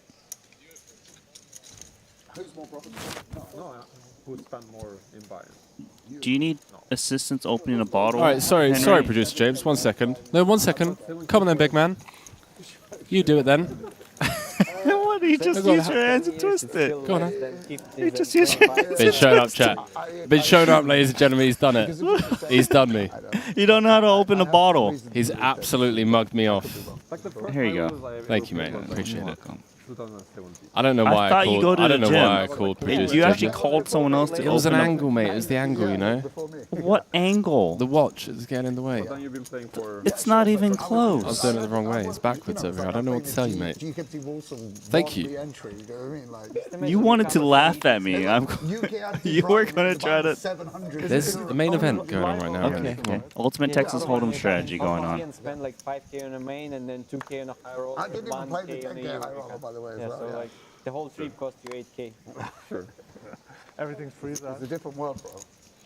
I did. Well, did you look at my hand a moment and think that I played 100Ks from 2010 and just had no results. Rough Like, times. it didn't break. You must be very rich. Yeah. But, It's always hilarious. lively when Grafton's It around. is. It really is. I catch for 15 and I ended up that for like one tournament. So I'm like, Can we get service here? Yeah, the invitation. In Madrid. Yeah. Was it Madrid? No, Cyprus. Cyprus. But anyway, it's Go across. Yeah.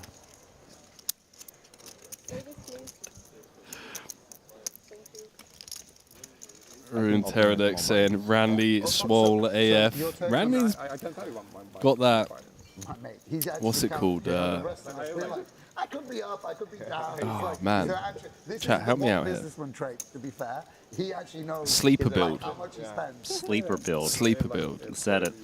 It's a good thing. It's where like you work out when you're sleeping. Yeah, perhaps. But you know, you're unassumingly strong.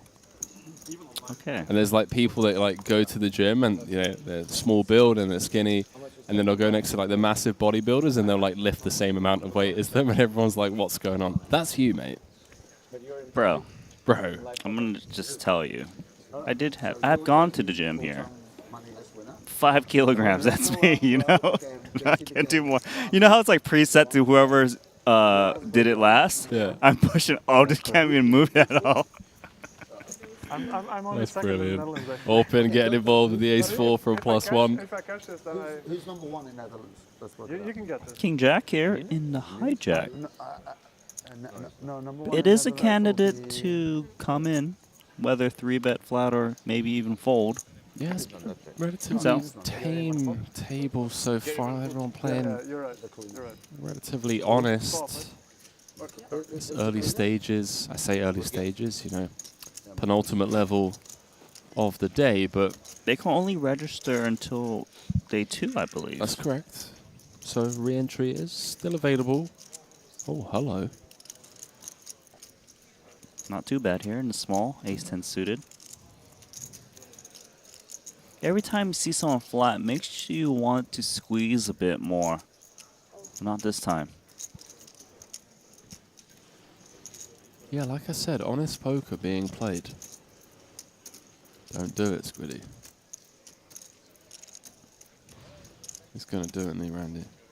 Let's it go. Discipline fold. Just recognizing multi-way. There's going to be some stronger ace-X in there. Doesn't want to get himself in murky waters with the ace-9-0. In 4 ways, you're more likely to have been dominated pre.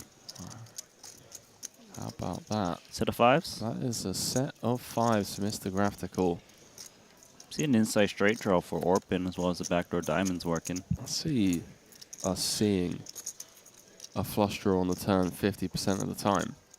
Let's see if he kind of is in that camp of checking as the pre-flop raiser was something that you could see bet. Looks like he is.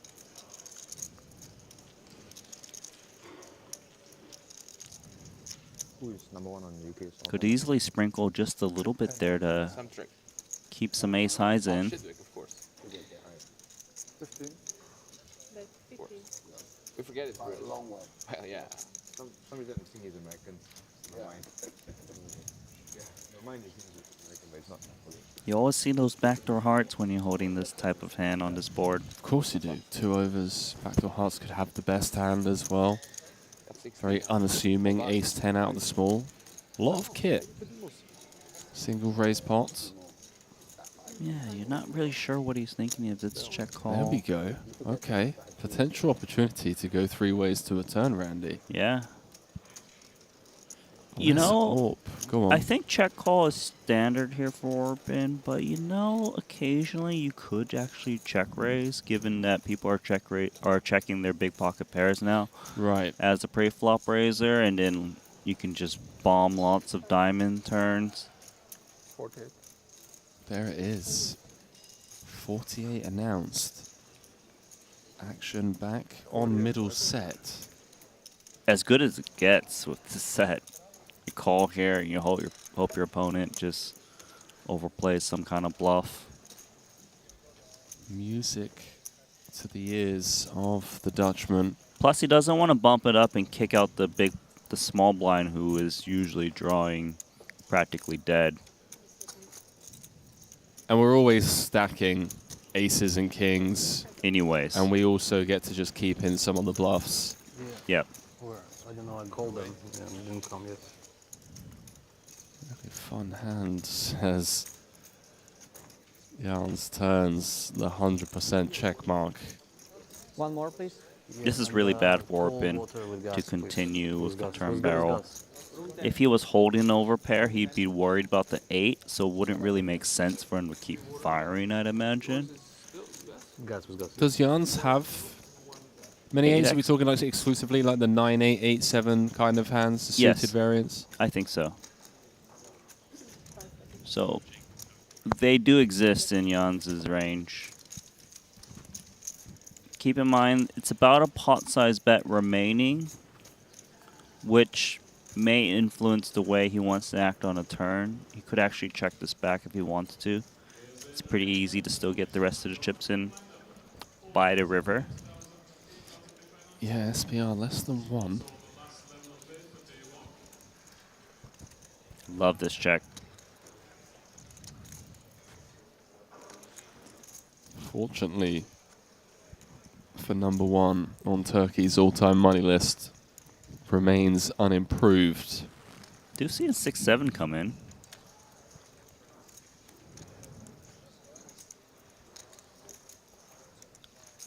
it's tempting to bluff at this because you see your opponent bet call to flop, check back turn.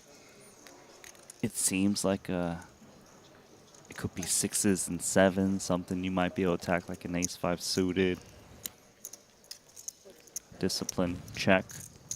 Sometimes you just got to concede.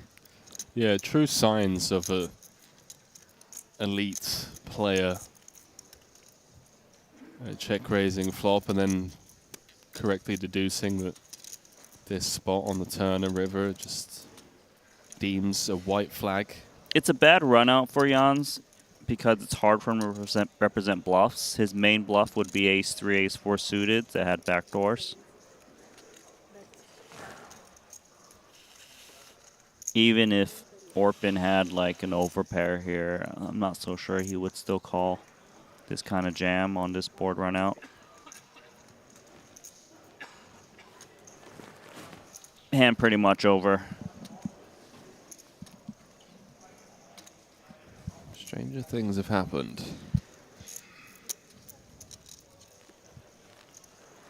As the hands go back under the table. Think long, think wrong, Randy. That's what they say. He does pitch the ace high. They love making us sweat here in the booth, don't they? When it seems like such an obvious fold and then the hands go back under the table and they let out a big sign like, hang on, is that devil, a devilish voice creeping in? Is that Ali Najad they hear in the corner of their minds, you know? Najad in your shoulder. Just like, do it. Flick in the call. He's bluffing. He's got Jack 10. He bet floated with Jack 10. Cool. Ace high's good. Well, time will tell if that devil creeps into the mind of Orpin, and what a way to tell the time with our official timekeeper, Jacob and a co, who we have had on display at many of our events. We've had players rocking up with their exclusive Triton X Jacob and Co partnership timepiece, courtesy of taking down a main event, whether it be the short neck or the Holden variant, and there is going to be one going to the champion here in this very event. We've seen it on display: Chidwick, Kuhn, Hecklin, Timothy Adams, just to name a few of the players. Our official timekeeper of the Triton Poker Series. And it's going to be a collaboration timepiece going to one of these 74 players. Bambino, ragazzi. That's cool. Yeah, it's really nice. Range 12,000. You've been everyone gets bluffed once in a while, OP. Don't feel bad about it. Everyone gets bluffed once in a while. High or something, like, I don't know. Everyone gets bluffed. You know, come on, he had to run out. He's got to bluff you. That's what you got to pull down. When they No bounty, right? For 7 deuce? Pretty sure. But still going to play it because it's suited. Number 2 on the Dutch, what's our money with? You can't believe you.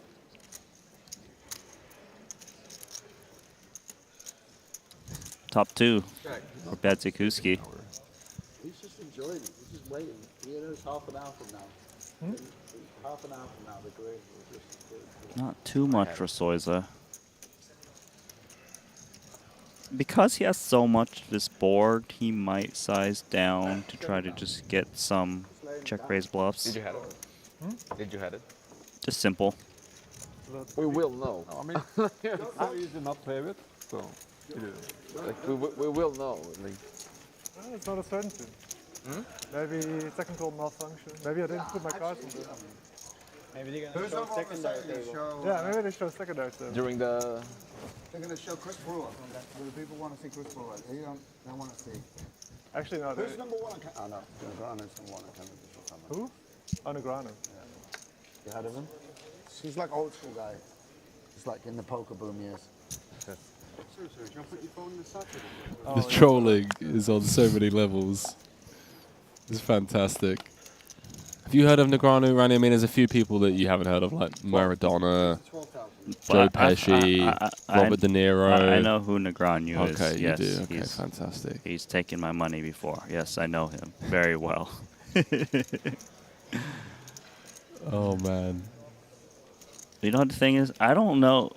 Negrano doesn't know how to say my name, though, at all. Like, What, Randy Lou? No, the Nanonoko part. He just every time he sees me, he just says it in a different way. He's like Nanuku, Nanonoko. Like he just is all over the place with that. Ace Queen going to 3-bet. Well, is he hard of hearing, or like doesn't know how to? I don't know. Doesn't speak English, or He what's going on? does. He does. He just doesn't know. What can I say? To be fair, most players don't know, or most people. And New Zealand's all-time money list number Need one. to have a word with Senor Dinex. Vieira. With one of those hands, Randy could get involved in some form. Not this time. Ace 3 hits the mark. Position's a bit too strong. It's undergun versus +1. They've been playing high roller since I was in the diapers, bro. They made high roller. Mark Crozier said, no Coco. It's kind of hard to compete. Who's number one on Norway's list? He's actually never said it correctly once in one of so many confrontations. There must be a Norwegian that's done what? Isn't it Preben? Espen. Oh, Espen. Yeah, I guess it's Espen. I thought Preben 11 million should do it. Yeah, there you go. Talking about the all-time money lists of different countries. That man right there sits atop of his. Number 1 on Azerbaijan's all-time money list, João Vieira. Number 1 on Portugal's all-time money list. Makita, number 1 on Belarus's all-time money list. Okay, what about Grafton? Is he the number 1 on UK's? No, I think he's 3rd. What about Soiza on Malaysia's? Soiza is 3rd as well. Okay, what about the Turk? Orpin's number 1. Okay, what about the dealer? Dealer's number 1 in our hearts, Randy. I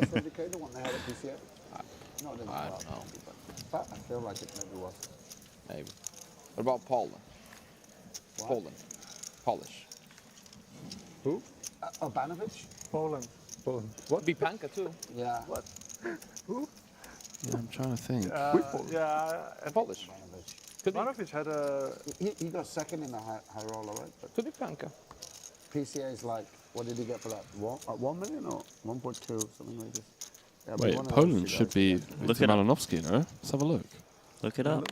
I'm going to look it up. Stevie They're saying Urbanovic and Punka. It's quite far ahead. It's hard to catch. How far ahead is Unless some tricky comes out of, comes out. Although Limitless doesn't play that much, it's He's he's second. Wow, he's second by $13,000. But who's first? Dmitry Urbanovic with 6,579,000. Limitless has 6,563,000. So he's $16,500 behind. Wow.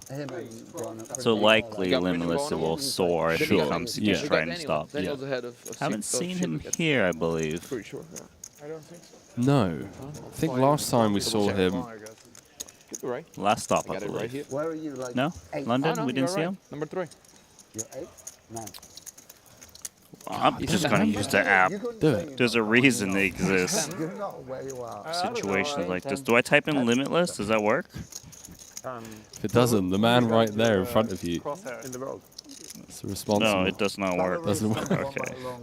Well, I found a glitch in the app. Okay. People's nicknames. Similar spot. Victor. Yeah, your Turkey's There number we 1. go. Belarus is No, number but I 1. mean, do we have more than the... He was in London. total of Played the 3 rest? events. 250K, 125 cash in that, and then the 60K. Belarus is doing pretty good. We have multiple EPT winner. We have double EPT winner. Yeah. You're right, yeah. Nikolai Pobol, he won EPT twice. Could you imagine? We have nothing. Yeah, that's true, yeah. Main event. I've won the EPT 3 And we got times. the other EPT main my event. You dreams. also have 3 times his cashes, right? So, yeah. But yeah, you're right, it is close, yeah. Yeah, Belarusian players, I mean, they're not playing like super high rollers, but they did grinding a lot. stream in this like 5Ks and 10K high roller in Barcelona. Igor Soika won Belarusian guy. Yeah, I know. He's like OMG at 10, right? Yeah. What about this Shilko? Is he also... Oh, Alfie, he's also from Belarus. He won 2 million, I think. Yeah. So, Who are they Shout talking out about? Shilko. Belarusian viewers, Shilko? I apologize. My man. I don't know him. The great Alexander Nation. Shilko You know, I took made a down mistake. the PSPC in the Bahamas earlier this year. Also calls Phuket home from time to time, as does Mikita Bazikuski. They live near you? Mikita lives literally stone's throw from mine, like 5 minutes around the corner. So you guys are buddies? I wouldn't say that, no. Okay. Different crowd. Different skill level, I understand. Nice hand for You're going to Soiza. disappear, mate. There's some boats, I don't know if you've seen them at night, coming and going into the bay. I have not said anything untrue. People, you know, they get kidnapped, Randy. Not a kid. Anyways. Soiza with a decent piece, but currently sat in second. Vieira with the best of it. Looks like action is on Vieira with middle pair. 15. Yeah, he just is foreseeing so many bad turn cards for his middle pair that he wants to just take it down now. Jans has got 2 overs and a gutter ball. And sometimes when he hits that 9, someone's holding the 7, they lose a monster pot. Prospects looking good, but it's Soiza who's actually got a situation where maybe he can check raise. As long as he's not up against the set, he has lots of fold equity. 75k out there. Good for a third of his stack.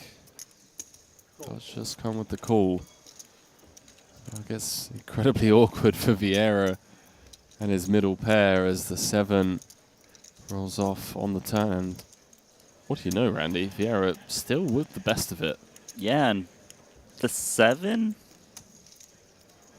actually may create a situation where sometimes Jans comes ahead.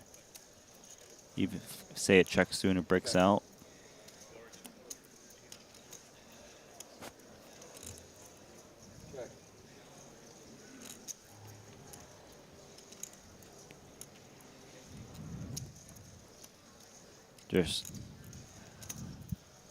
Zhao is definitely thinking, I don't have the best hand. It's not possible. He actually does. Let's see how this river plays out.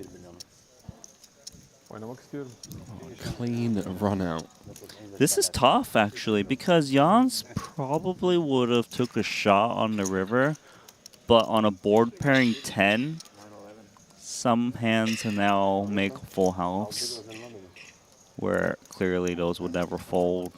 Some 10x's, like an ace 10, looking to stay honest. He knows queen jack would never win. 45. Still finds the bluff that should work. He's just so good, isn't he? Graph tackle. Such a great player. His awareness of the situation. He has a lot of 9x's in his range. Could even be like an 8-9. You know, having that pair straight draw. 10-9, pocket 9s. 9x of diamonds. 5 seconds. You're gonna find out. No, I'm thinking about some other. Lets it go, and Jans gets 2 better hands to fold as he scoops in another sizable one. Really nicely executed. And didn't even have to risk too much, just half the pot. Make it look credible. I mean, it could be a bluff, but not Jack 10 backdoor. No, it was a small raise. He's just fishing for information. Like naming Mate, when they don't show it, when the editor cuts away, because John Jaffe's making a joke down there, that's when you're going to be fuming, you know? We're like, I don't care what Chris Brewer's doing down there. See this out. I think if they have 2 feature tables, they always show the big hands from both, right? We're going to just see you raise kings, and then Naz is going to fold, and it's going to. We'll go over to the outer table where. I really hope so. We caught it. Sure. Fantastic banter. Phil Ivey is in the building. Saw someone in the chat watching over on YouTube asking if either Tom Dwan or Phil Ivey are here. Seen Ivey is in this event. You can check that out on the Triton Poker Plus app, obviously, to sweat along your favorite players, including Ivy. I'm sure we'll be seeing plenty of this series. Ivy, of course, joined the 5-time champion club in London. Put Ali Najad in his place, didn't he? You still think you're going Portugal? Took down 2 events, by the way, in London. 16 cashes, 5 titles, 8.9 million in Triton earnings as we head to the 8-5 deuce. Mono, 3 hearts, and Makita just flatting out of the big. With the ace-jack, ace of hearts, Soiser could be in trouble here, opening the offsuit king 10, king of hearts in hand. Does not want to see a 4th heart roll off.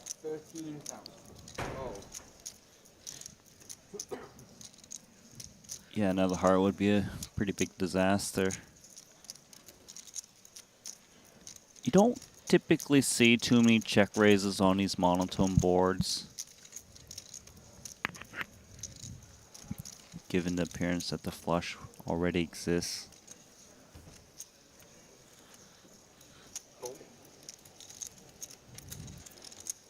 Makita agrees with you. Just gonna call, and the 4th heart finds its way to the turn. Disaster for Soiser. 68K in the middle, 196 back as Bad slides it on over once more. Maybe Soiser still bets the turn because he thinks he can go for a river barrel as well. But usually you kind of just check and, you know, protect yourself against the ace of hearts, but also get some like 5 or 8x to turn their hands into bluff. But for him to bet on the turn should mean that he often goes for one more street on the river, assuming no board pairing card. But if you're holding the nuts here, this is just as good as it gets. Usually your opponent is kind of just bluffing. B50 on the turn from Soiser. Bad's happy. And Bad's, when he calls from the big, has a lot of worse hearts. You know, he can defend offsuit hands like 8x and have some kind of flush that your opponent might try to barrel you off of. So Soiser, although we know he's never going to win this hand, can get a lot of value from like a jack, 10, 9 of hearts. Disastrous run out for the APT co-owner, part of the Malaysian contingent. And if you're bluff happy on these 4 flushes, you got to bet more than just the absolute nut flush. Otherwise, your ratio is just a bit too unbalanced, and players can just call you with even non-hearts on rivers. Soiser thinking this one through. 138 out there. Uh-oh. That is a big bet. 110 into 138,000, leaving himself just 51K back, and we're going to see him in a world of pain. But Randy, I have to ask you, when Bads inevitably jams over the top of this bet, what do you do with the remaining 50, right? Because is your opponent really making this kind of play? Never, right? As a bluff when it's not even the full min raise? You would think never. Play roll in. Nasty. Makita does jam, and immediately it's always say how nasty of a spot it is. Just feels like It just feels like you're never getting bluffed. You're never getting shown. I'm not saying never, but it's so unlikely. Especially Jack like of when hearts, someone 10 of bets hearts, off of 9 this of stack hearts. and they've got 50K remaining, they feel committed, so you're even less likely to try to make a move. Forget Soiza open from +1, bet flop, 50% on the turn, 80% on the river. Bads just never has a bluff here, right? Soiza also has a lot of nut flushes here, and he knows it. So for your opponent to still jam when you have all those ace of hearts should mean you can maybe get away. I wouldn't fault him if he flicks in the rest, just given that Makita is creative. Come on, man. But I'd be shocked if this was ever a bluff. Let's see. Leave it to Soiza. Seen him make some world-class folds before, as well as some epic hero calls. I know all the viewers with a piece of the poker stake action sweating this one. He might be thinking, look, if I bet fold this, am I too exploitable? It could be something crossing his mind a little bit. But exploitable how? Like, Bads has got to be... like, what's Bads got to be bluffing with, man? That I know. Wow, he's made the call. He's going to get shown the nuts, and Soiza is going to have to re-enter. He's going to head to the cage, get a fresh stack in exchange for $125,000. To a rough start. Did final table that 50K last night. Unable to get away from that one. And as you kind of alluded to, Randy, not only the price, but doesn't want to be exploited. If he's bet folding the second nuts against someone as competent and elite as Bads, who is, if anyone's going to find bluffs there, it's going to be people like Makita, right? Agree. He's one person who could just, pull it. GG's. Michael Soiza. Such a nasty spot. Did you say 9 high? 9 of hearts. Oh, 9 of hearts. Andrea's saying, do we know what the deal is with Grafton's Norwegian shirt? He's a big fan of Preben Stockan and Espen Jorstad, so much so that he wanted to rock up in a Norwegian football kit. Hope that answers your question. Shout out Preben. Hold second now.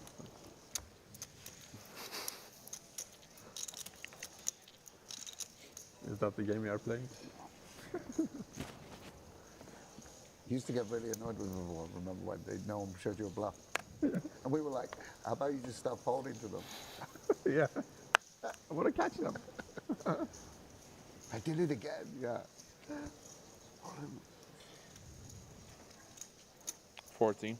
Raise to 14,000. João Vieira. Looking comfy. Oh. I think he's rocking a Bombay hoodie. Calvera, that is? Yeah, did you pick one up? I did not. Super comfy, dude. You need to grab yourself one. Okay. Well, how can you tell? He's got his patch over the logo, I assume. It just looks the same. Okay. Sorry? We're gonna I've have got no to induct baseline. them into our club. We show them where we get the little tattoo, the winner's tattoo of the Invitational. Oh, okay, yeah. Teach him the handshake. Yeah. Oh. And well, The handshake, I'm not too familiar with it yet. You need to make more repetitions. Yeah. You know it better. Yeah, and then we allow him into the circle. Okay. Phil Ivy update. Currently sat on 150K. Got ahead. Absolutely. I just only realized 14. what a great line. Top leader. Double H, Henrik Hekkelin leading the pack. Early days yet. I've been going second. Adrian Mateos, Christoph Vogelsang also in the top 5. They've seen many things, but maybe they haven't seen Ihor Hula in third. Seen Sam in a nightclub in Monte-Carlo at 3 a.m. Oh yeah, you were there. Yeah. would be exciting if I would get my buddy here, but okay, that one, congratulations. Would be 2 hours there, right? Yeah, we could take buddy. Yeah. Yeah, that was a really good night. I remember that one. Yeah. Super ass. I really wanted to watch UFC in real time, and it was starting like 4 a.m. local time, so I had to go party until 3. And he was fighting with someone. He was partying. I was partying for a reason. He was partying just for fun. Yeah. It was really good. Yeah. Bro, I thought, I was like, Makita's come out with us. He's loving it. He's like in the hip and morale. He's like, I just had to stay up, so I had to put up with him. Right. That's such a bad way to pass it back.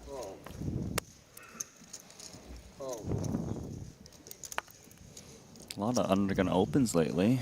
Queen Jack of clubs for Hajiev.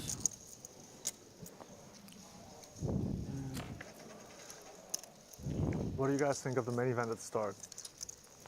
Like at the start of the schedule, the main event. No, it's now. The 50 start. But it was to do with Halloween, right? Is it? A bit more, yeah. A To bit do more with than people that. wanting to get back to 253. Halloween. Oh, I didn't know that. It's not going to be permanent at all, I don't think. How about that for a Oh, flop? I didn't know that. Like where I'm from, Pretty Halloween good. is not like a big. America. Yeah, okay. 2 overs, gutter ball. But it's like Paired board. What date? What What date is The Halloween girls anyway? dress up in devil costume. You got to be back. It's always every year on the same day. I've absolutely no idea about Halloween. Come on. It's the 31st of October, right? 30th of October. Oh, he says it's 2 days, so it's. Do have a C-bet. October.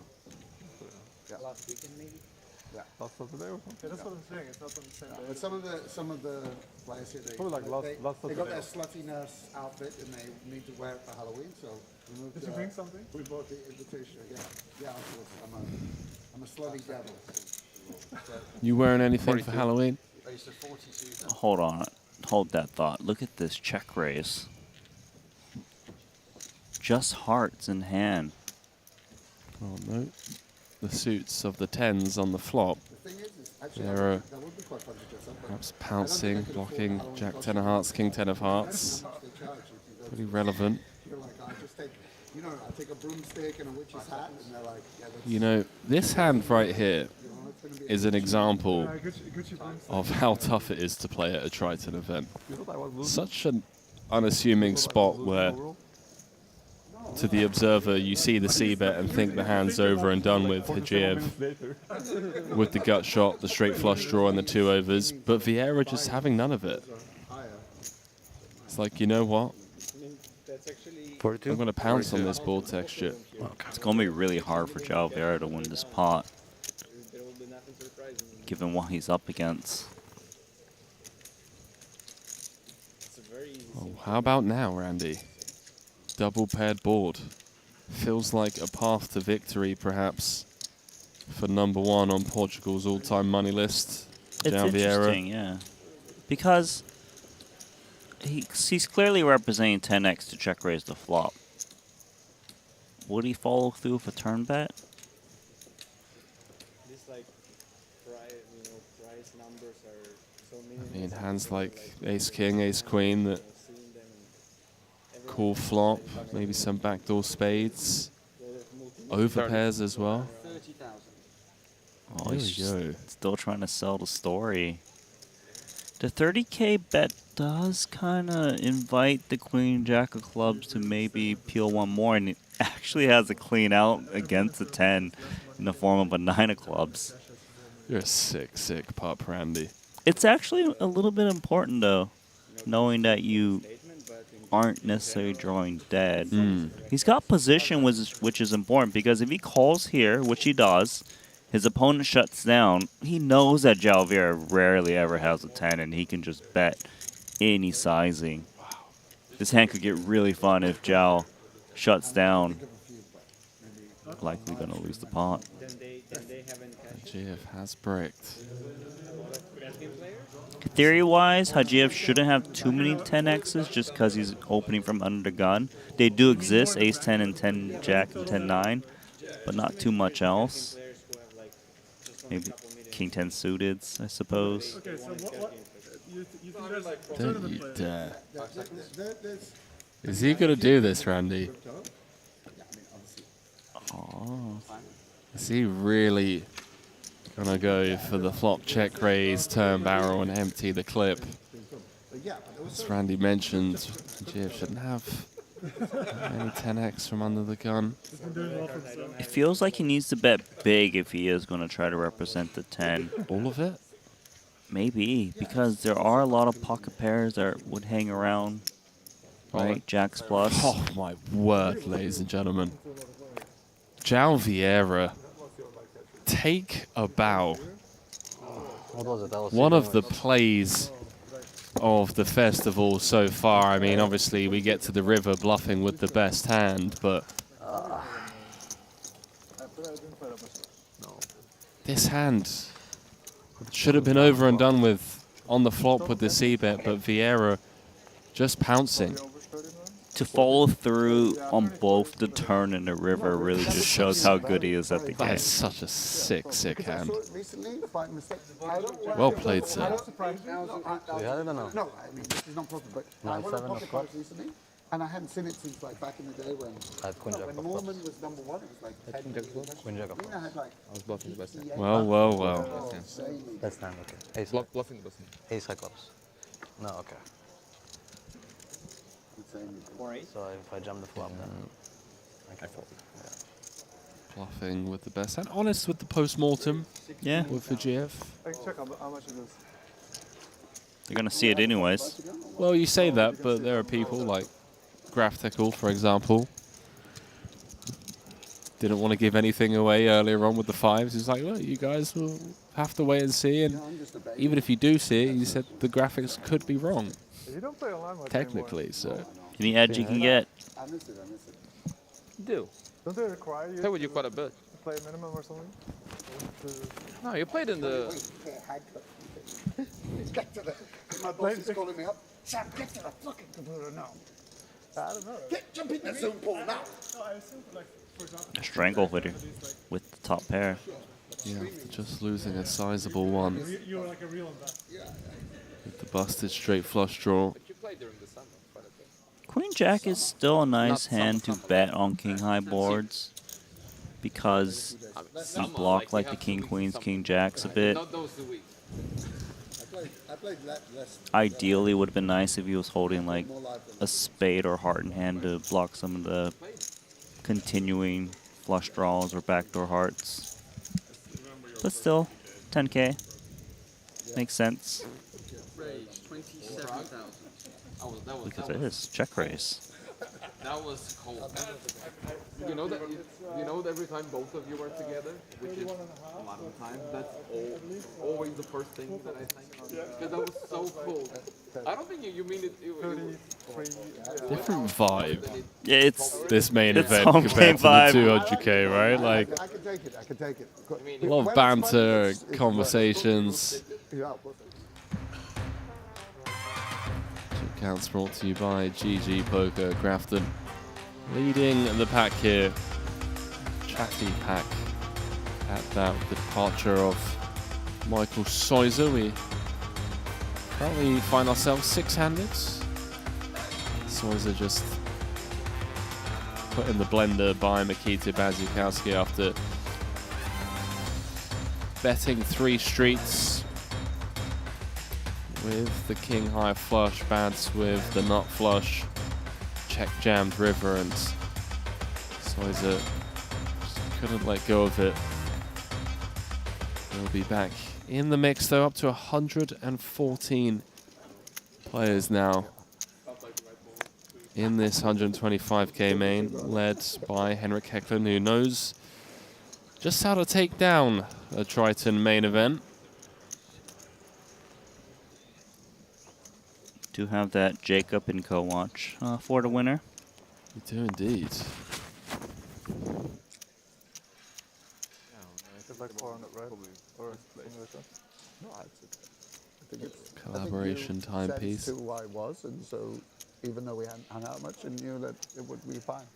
Actually, it made it easier. Some early eliminations.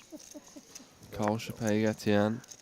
Ollie Shemian, Patrick Antonius, Yuri Tivalevsky, Alex Kolev, Brock Wilson, Pablo Silva, Michael Dahmer, Fedor Holtz, all on the outside looking in as we head into the last level of today. Question is, do they just get an early night, come back tomorrow, re-enter at the start of the day, or do they jump back in now? So Jans Aarons does have that nut flush draw on this paired board. Makita didn't c-bet this flop.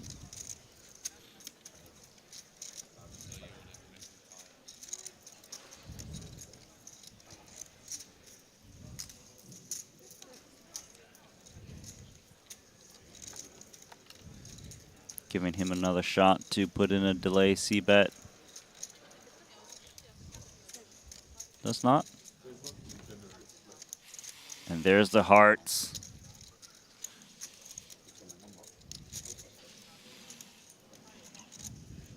And when it gets over to Jans, he's going to want to try to just get paid off by ace-X. Would have heard from 7X most likely already by now.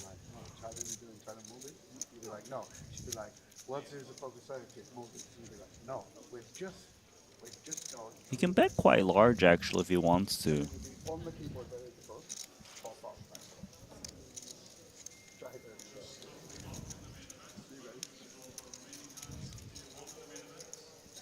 $28.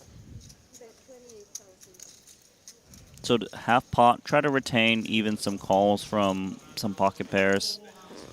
And I suppose like some of the weak aces wouldn't really want to face a full pot and higher.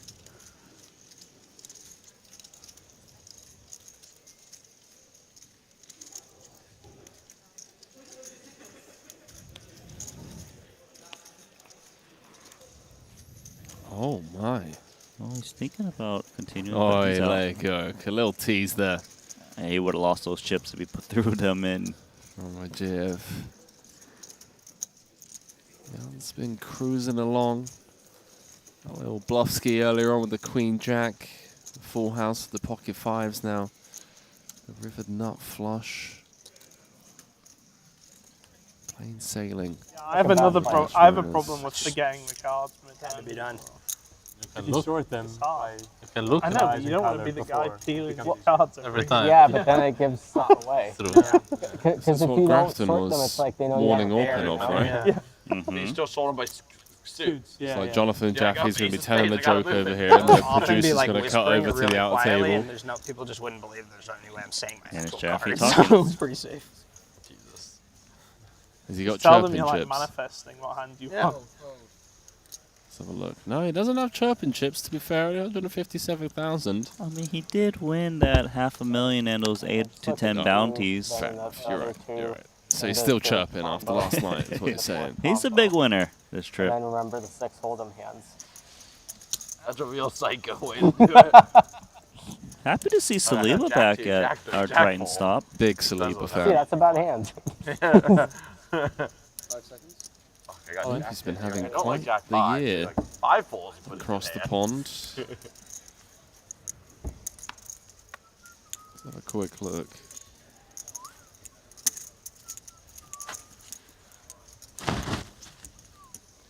$4.2 million in live earnings.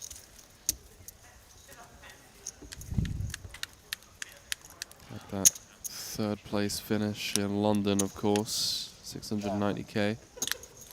So he sat down and he was like, "Hey, Boris, I didn't know you play PLO." I'm like, "Yeah, I don't." And then he was just like, "I don't believe you." And then he saw me peel my cards. And then he's like, "Okay, I believe you."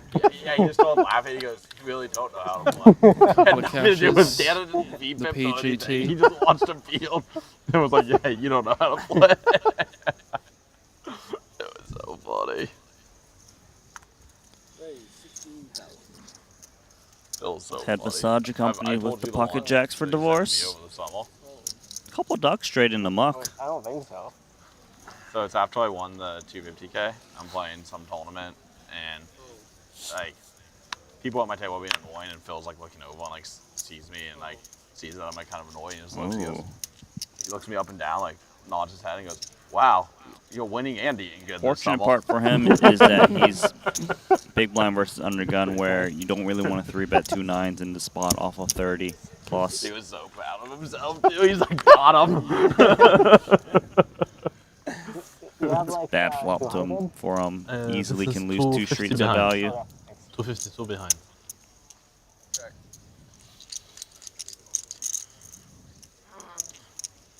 44,000 in the middle.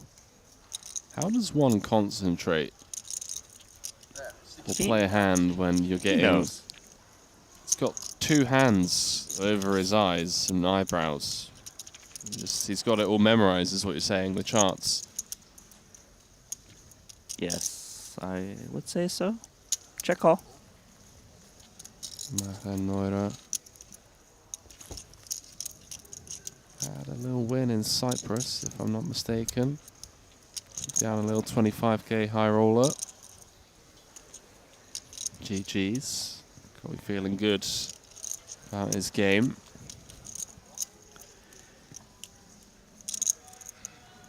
And the nice thing about jacks, of course, is he can still get paid off by 7x hearts. A little bit interference against King Jack.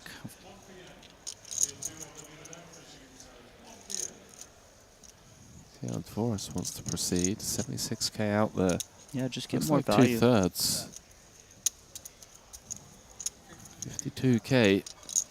I don't see Maha getting away from this just yet, Randy. No, I don't think so either.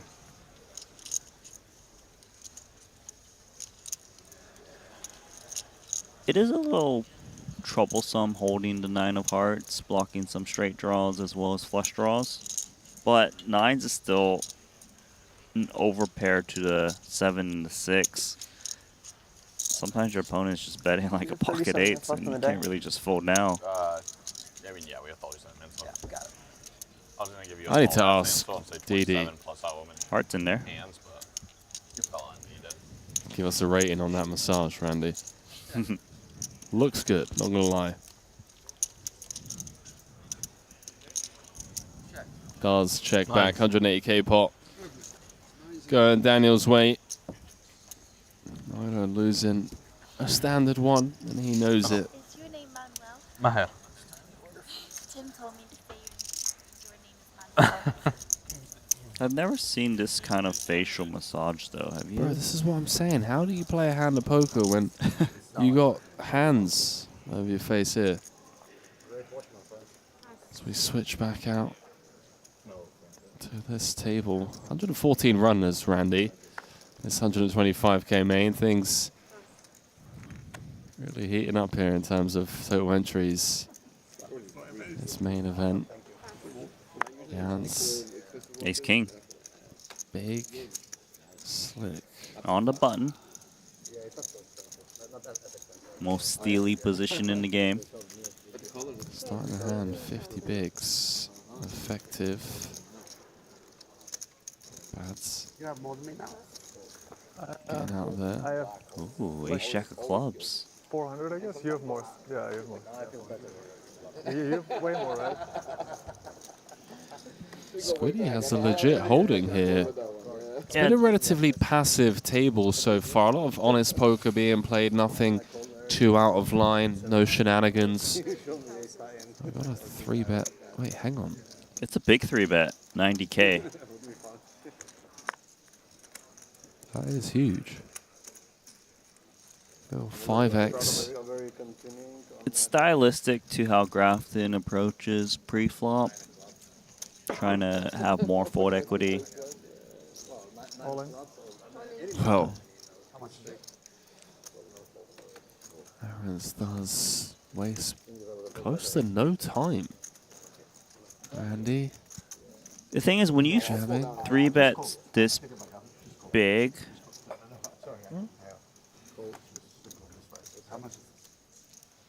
you kind of get people to 4-bet jam like some pocket pairs. I'm not slow rolling. 505? 405. gets him in good shape then. Does make the call. But he has suited. Ace King versus Ace Jack. Ace Jack calling it off. 822k. Pot out of nowhere. Apologies, Randy. I was a bit confused as to what was going on there, but I actually almost showed my hand. let's go in the middle. Ace King 10. Like, because I shouldn't be saying the word call. Yeah, exactly. Like, I really shouldn't. Top 2 for Jans, but still What not did you out say? of dodge. I said, I take it back, I just called. You know, like as in, I didn't want to 3-bet anymore, you know? Now reduced to And I thought he, or like, yeah, I wouldn't have. 3 outs, as the Queen of Hearts would not work. As the runner hearts gives Aaron's the nut flush, unnecessarily so, but a huge double up for the Dutchman and online legend. 822k and 100 big blind pot, Randy. Just like that. Out of left field with 35 minutes left on the clock. And yeah, the confusion was Squiddy just jokingly saying, oh, I just call, rather than 5xing to 90k. Almost had Jans reveal his hand, and yeah, some apologies exchanged there, but never an angle, of course. Oh, what about that angle? Hit Wow. the 6. Get an angle of Forrest's massage and face if this one gets the showdown. Just to recap the hand, was a single raise pot. Forrest defending the big, went check, bet of 13k, call on the Queen 9-3. Turn, brought the 9, bet of 23k from Dvoris with the lead. He's going to bet 150,000 on the river to put Jaffe in, and do we end the massage now? yeah, but Dvoris looked a little bit like almost as if to say, doing that. how I've been is doing this? I've been doing that. It's so funny. I was hoping we got this one, and then he Jack. just has Queen 9 and 9-3. Oh, that's brilliant. That is brilliant. Reminds me of the deuces last night. Do you remember? Here's the he ace did. 9. He Just did. spiked. He's like, I've been doing that. You know, just been rivering full houses. Chris, I think like the best. So like I think like Salle and like maybe some of the best Koreans get to like 300ish. Okay. Yeah, so that's insanely fast. What's the inflating you were talking about? I was just saying there's like unnecessary. Nonsense Yeah, Got just it. like Yeah, yeah. inefficiency, right? Okay. Like, Yeah. Like I could probably put I up think a it's like a 200 low for the first minute because there's nothing to do. Yeah, I think it's like a low elo thing. Like people get obsessed with APM. I gotcha. I played a lot of Warcraft 3 when I was a kid, but I never really played StarCraft. Warcraft 3 is fun.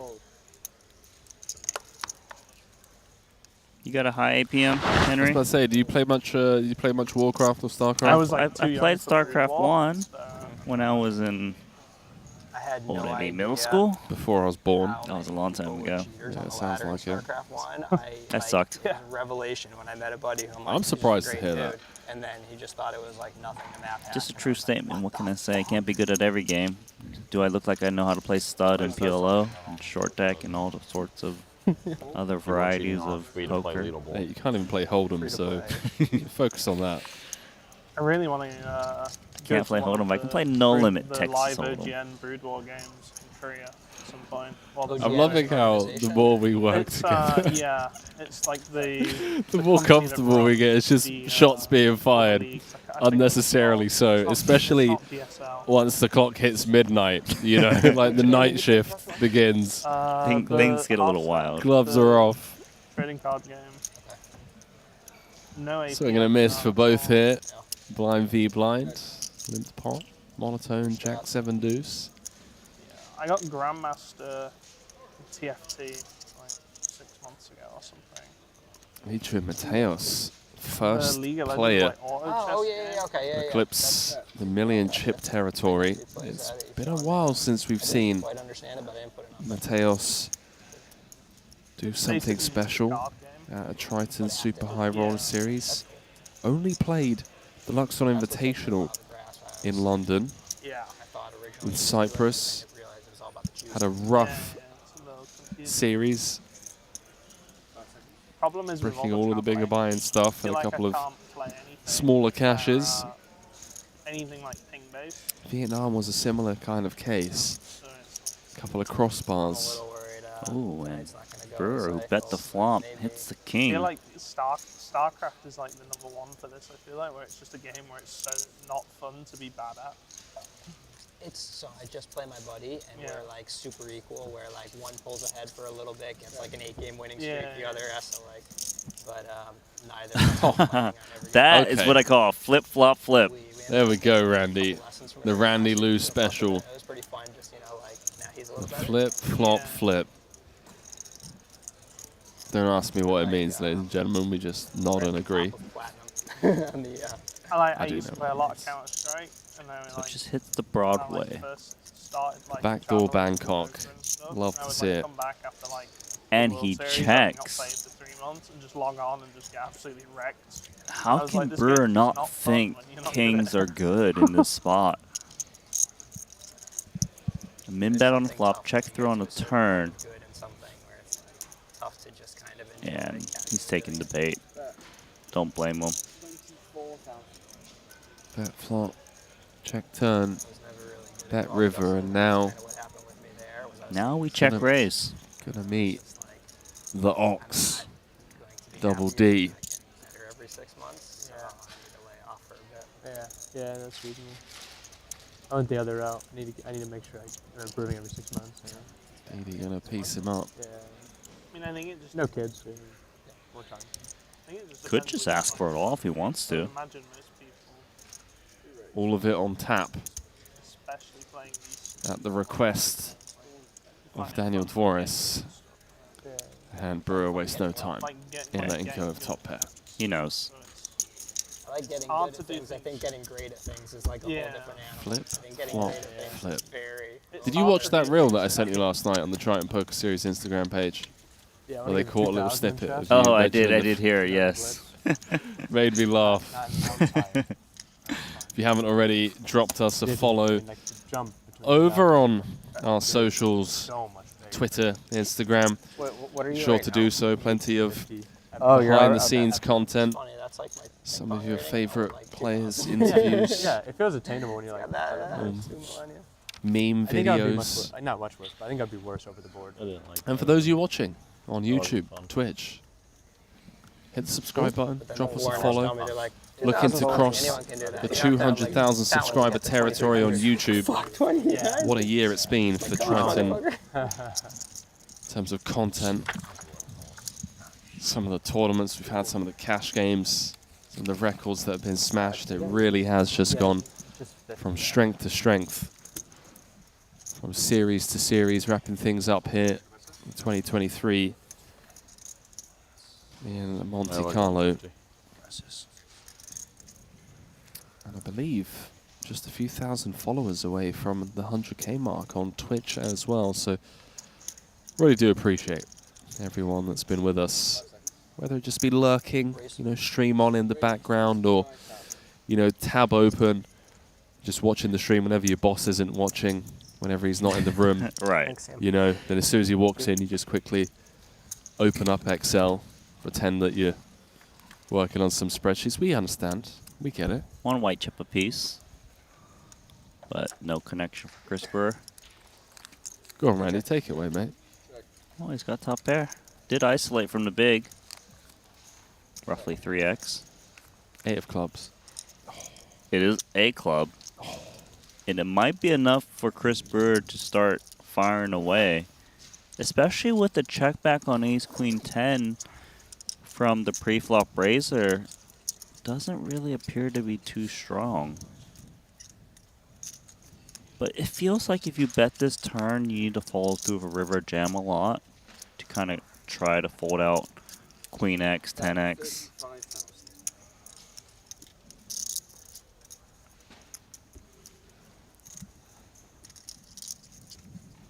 A turn stab from Brewer with that equity.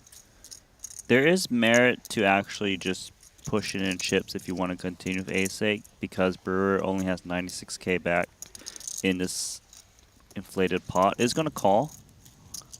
Jaffe looking to not see the king or jack in his eyes. Club, of course, wouldn't be too nice. That is one of the cards he does not want to see, but it's also very hard for Brewer to fire away. Jaffe can easily have King X here. You know, some King 10, King Queen. That was like a mid pair that wants to check back and pot control. But he knows 7 high never wins. Is there enough ace X that isn't a straight that he can just push off right now? What are you insinuating, Randy? Is Brewer about to empty the clip here with just 7 high? Good chance it'll work if he does. No. No, you sick pup. Brewdog. Well, hand's not over. Finding the jam. So clearly when he bets all in but 1 chip, he's saying I've got a king. So Jaffe needs to try to construct ranges in how often does Brewer have King X in this spot. King X of clubs comes to mind. A King Queen? I don't think so actually, or a King 10, because these hands likely won't bet the turn as they would fear the ace rags. Jaffe just reverse engineering so good. And flicks in the call. The flop check. Getting Brewer to fire, turn and river. JJ after making an insane hero call heads up in the 50k to win his first Triton trophy. Yeah, sniffing this one out correctly. I was like, well, you guys don't do this under 1% of the time. Against Brewer. Laughs from Brewer. He knows how it is. I mean, if it's a 5 and then a 7, and you're holding 7-5. Like, take a hint, dude.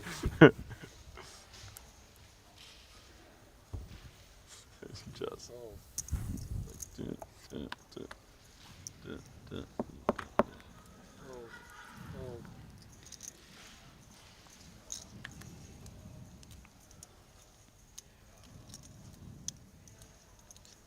We love you, Monaco's. Nah, you only get to say that if you had Queen 9. 5 seconds.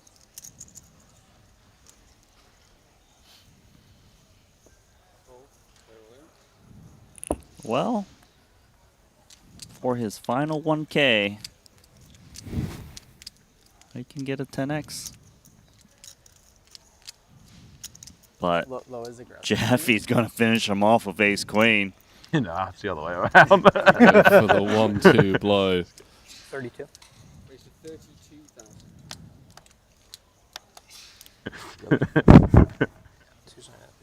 He should flip it. There's Chinwei Lin Webster. 70, I think. Gonna call here in position. 3-2, correct. Pot 1. Pot 2. What's up, Webster Lim? One of those legends of Malaysian poker contingent. Yeah, I just find him very consistent and solid. So consistent, man. Doesn't get distracted at the table. He's a silent crusher. He really is, right? It's just all business. He knows what's up. Well, he knows what's up is he's flop top pair. Although Jaffe does have firepower.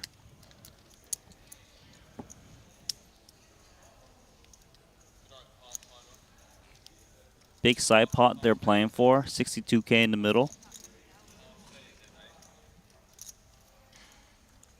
22. About 22,000.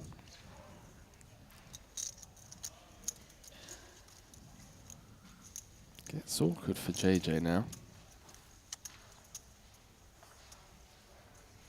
Side pot isn't dry though. It's a big one. Worth fighting for.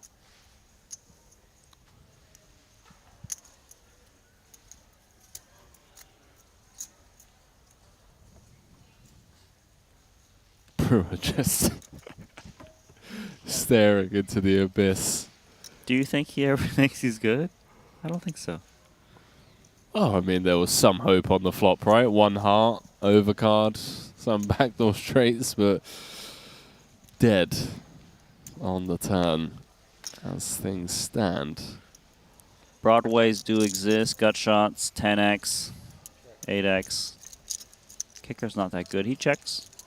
Trip kings. And for Jaffe, ace queen, no need, I would think, to turn into a bluff. Is the nut no pair. Showdowns pretty well against like queen jacks, gut shots, straight draws. Check.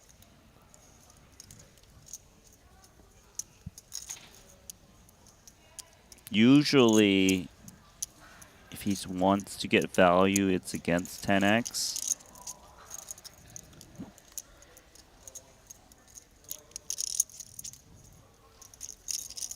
What size does he go for after turn goes check, check? Maybe he goes like 50, 60%. Hard to say. It's always that little bit of meta going on.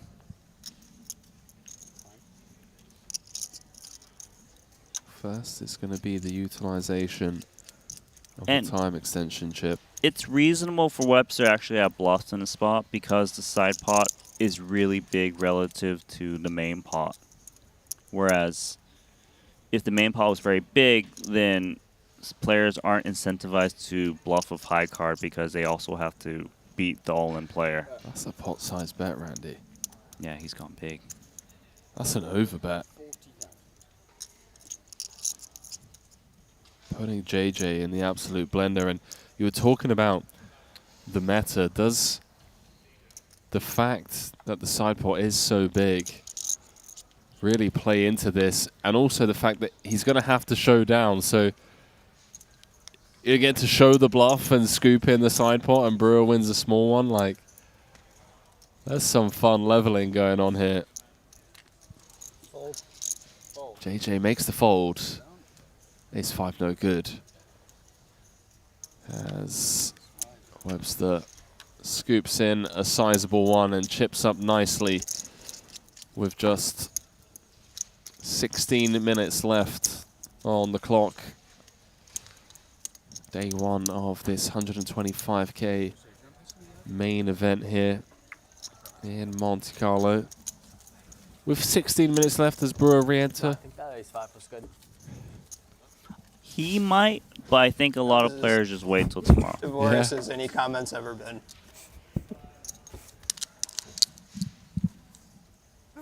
To go about doubting himself. Understandable. Excuse me.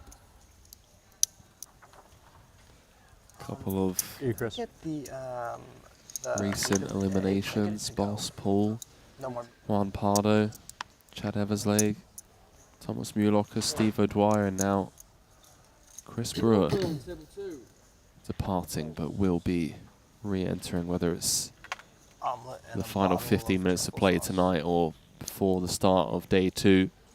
180. We'll be back tomorrow, same time, same place, and if I'm not mistaken, Pretty good one from a supermarket here. another day of playing down to an FT tomorrow. Should be. No, not truffles. Like truffle. Yeah. Oh, well. Yeah, fake truffles. Lewis Spencer, good to see him back Like out for a real- Triton Super High Roller Series, young up-and-comer I've had the fake stuff and it's great. from the UK. Inexpensive. Yeah. Put it on popcorn. Why would I buy it though when it's free here? Joined us $3.99. in London, played 2 events, 30K and Are there 60K, made the free final music? table of the 60K, Didn't game you made have that? 213,000. No, it wasn't your food? Making a bit of a name for himself. Yeah, that was my food. Certainly one of the I don't know what's going on. UK players to Tired. keep an No, eye I on hear over you. the next couple of fucking years. I don't have enough AP No, for you. This is what I do. At some point, I get so tired that I'm like, well, I can't leave myself up. It's just time to confuse my opponents so that they're at the same started the mental conversation, capacity. so make them feel the same way. That's understandable. The crab in the bucket. I tried that earlier. I tried to create a puzzle for one of my opponents to keep them off balance. The crab in the bucket mentality. You're just dragging the other crabs back down. Yeah. Crab in a bucket. Never heard that one. I've never heard that one. I've heard of the frog in boiling water. Haven't heard that one either.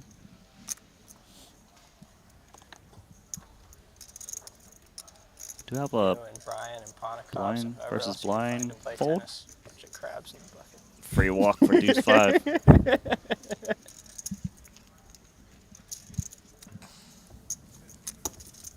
Yeah, I got some tennis drama for you later, courtesy of our boy Pony Boy.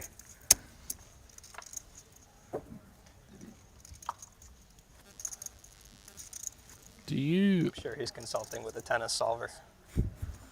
Tennis solver. When's the last time you played him? We only played once. We played in Vegas. World Series. Oh no, we hit a little bit in Cyprus when we were all hitting. Right. So, yeah. How did you play in Vegas? Play any sports, Randy? Me, do I play any sports? Dabble in any sports? Interesting. Figure skating? Figure skating. Ballroom dancing? I don't know exactly. Fencing? I do not. I did play basketball when I was younger, but I was on the bench. He had a long warm-up period. Like he looked. Wow, the rare self-burn. 30 minutes in versus Wow, Randy. Yeah. You didn't even let me tee that one up, did you? You're just like, you know what? I'm going to smash this one out of the park myself. I'm not going to give Henry the pleasure of taking care of that as Saliba. Got to open on the bottom. Omelet and a to-go box, please? There we This go. is in. 20 Omelet bigs. salad? Spencer Can I with just the get a rejam. to-go box? Like the Suited takeaway? Broadways. Awesome. Thank you so much. 2 live cards, 43% of the equity. I was just singing the praises of young UK pro. Let's see the poker gods want to reward his efforts here. As it comes 6-3 deuce, 1 spade, Saliba. Looking in good shape to double up. 2 to come. Even more likely now. 8 of hearts on the turn, leaving Spencer with 6 outs once. 168, right? Unnecessary ace of diamonds. Good for Saliba. Won't have to spend another 125K to get into this tournament. It's like what? 17 pancakes here in Monaco. 17 pancakes. Oh, no. Where are you eating your pancakes at? Anywhere. Paid 17 euros for a coffee today. Did you? No. Oh, I was about to say, I'm like, exaggerate. where? Exaggerate. It's alright, More like- Bitcoin's back up to above 30K, so you know, we're chilling. Pay $17 for a coffee, it's fine. What's back at this table? Couple new faces. I don't know your name, so I said Richard Miller is the last day blind. Mr. King. No, Mr. Nice to meet you. Yeah. I'm Ramin. You're just lucky.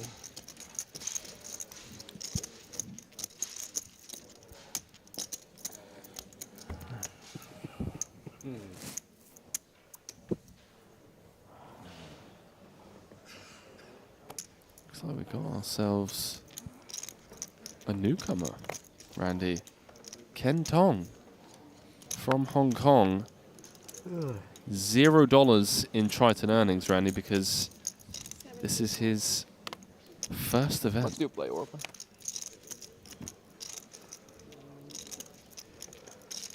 Triton first timer.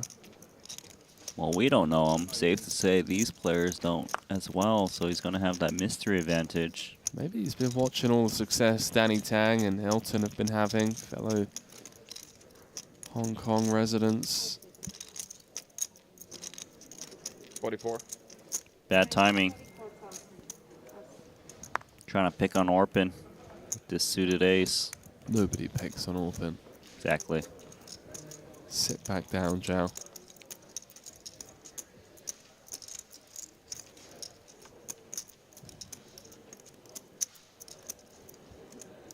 All-in playing just 28 bigs to start the hand.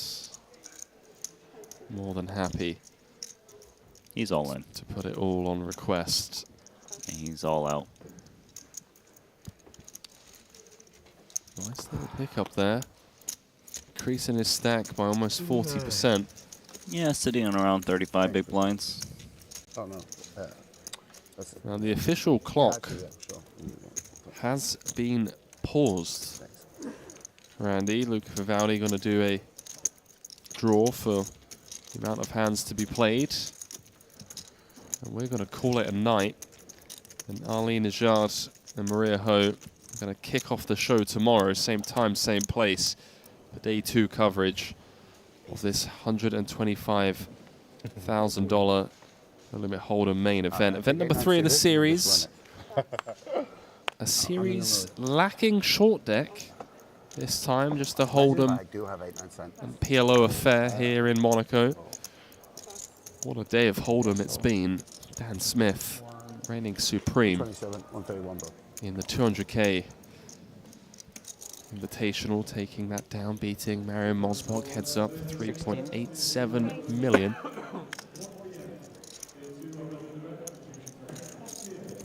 I didn't check yet. Just pretend it's aces and play like aces. You don't really want that, do you, when you got Queen 9, Makita? Okay. Nah, he's not going to play 8-6 off. Bro, how disappointing. We asked for aces and 8-7 suited. And too bad. Between us. Not even commented. Just playing like it's aces, eh? Maybe that's the key to Should've the key to listened to him. success. Just don't ask for too much. I asked for 8 high. It's not so much. Is that the trick, I have Randy? 2 cards on the button and I got them. Sure, yeah. That was enough. That's enough.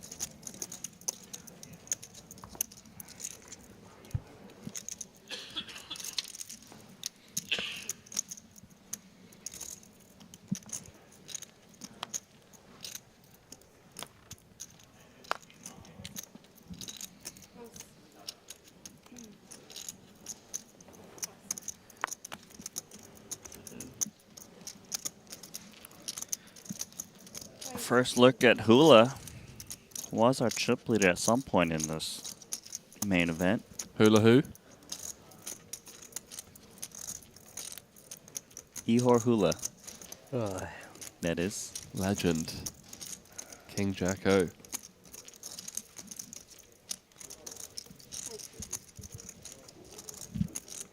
Behave, Makita. I know it's the final 3 hands of the night.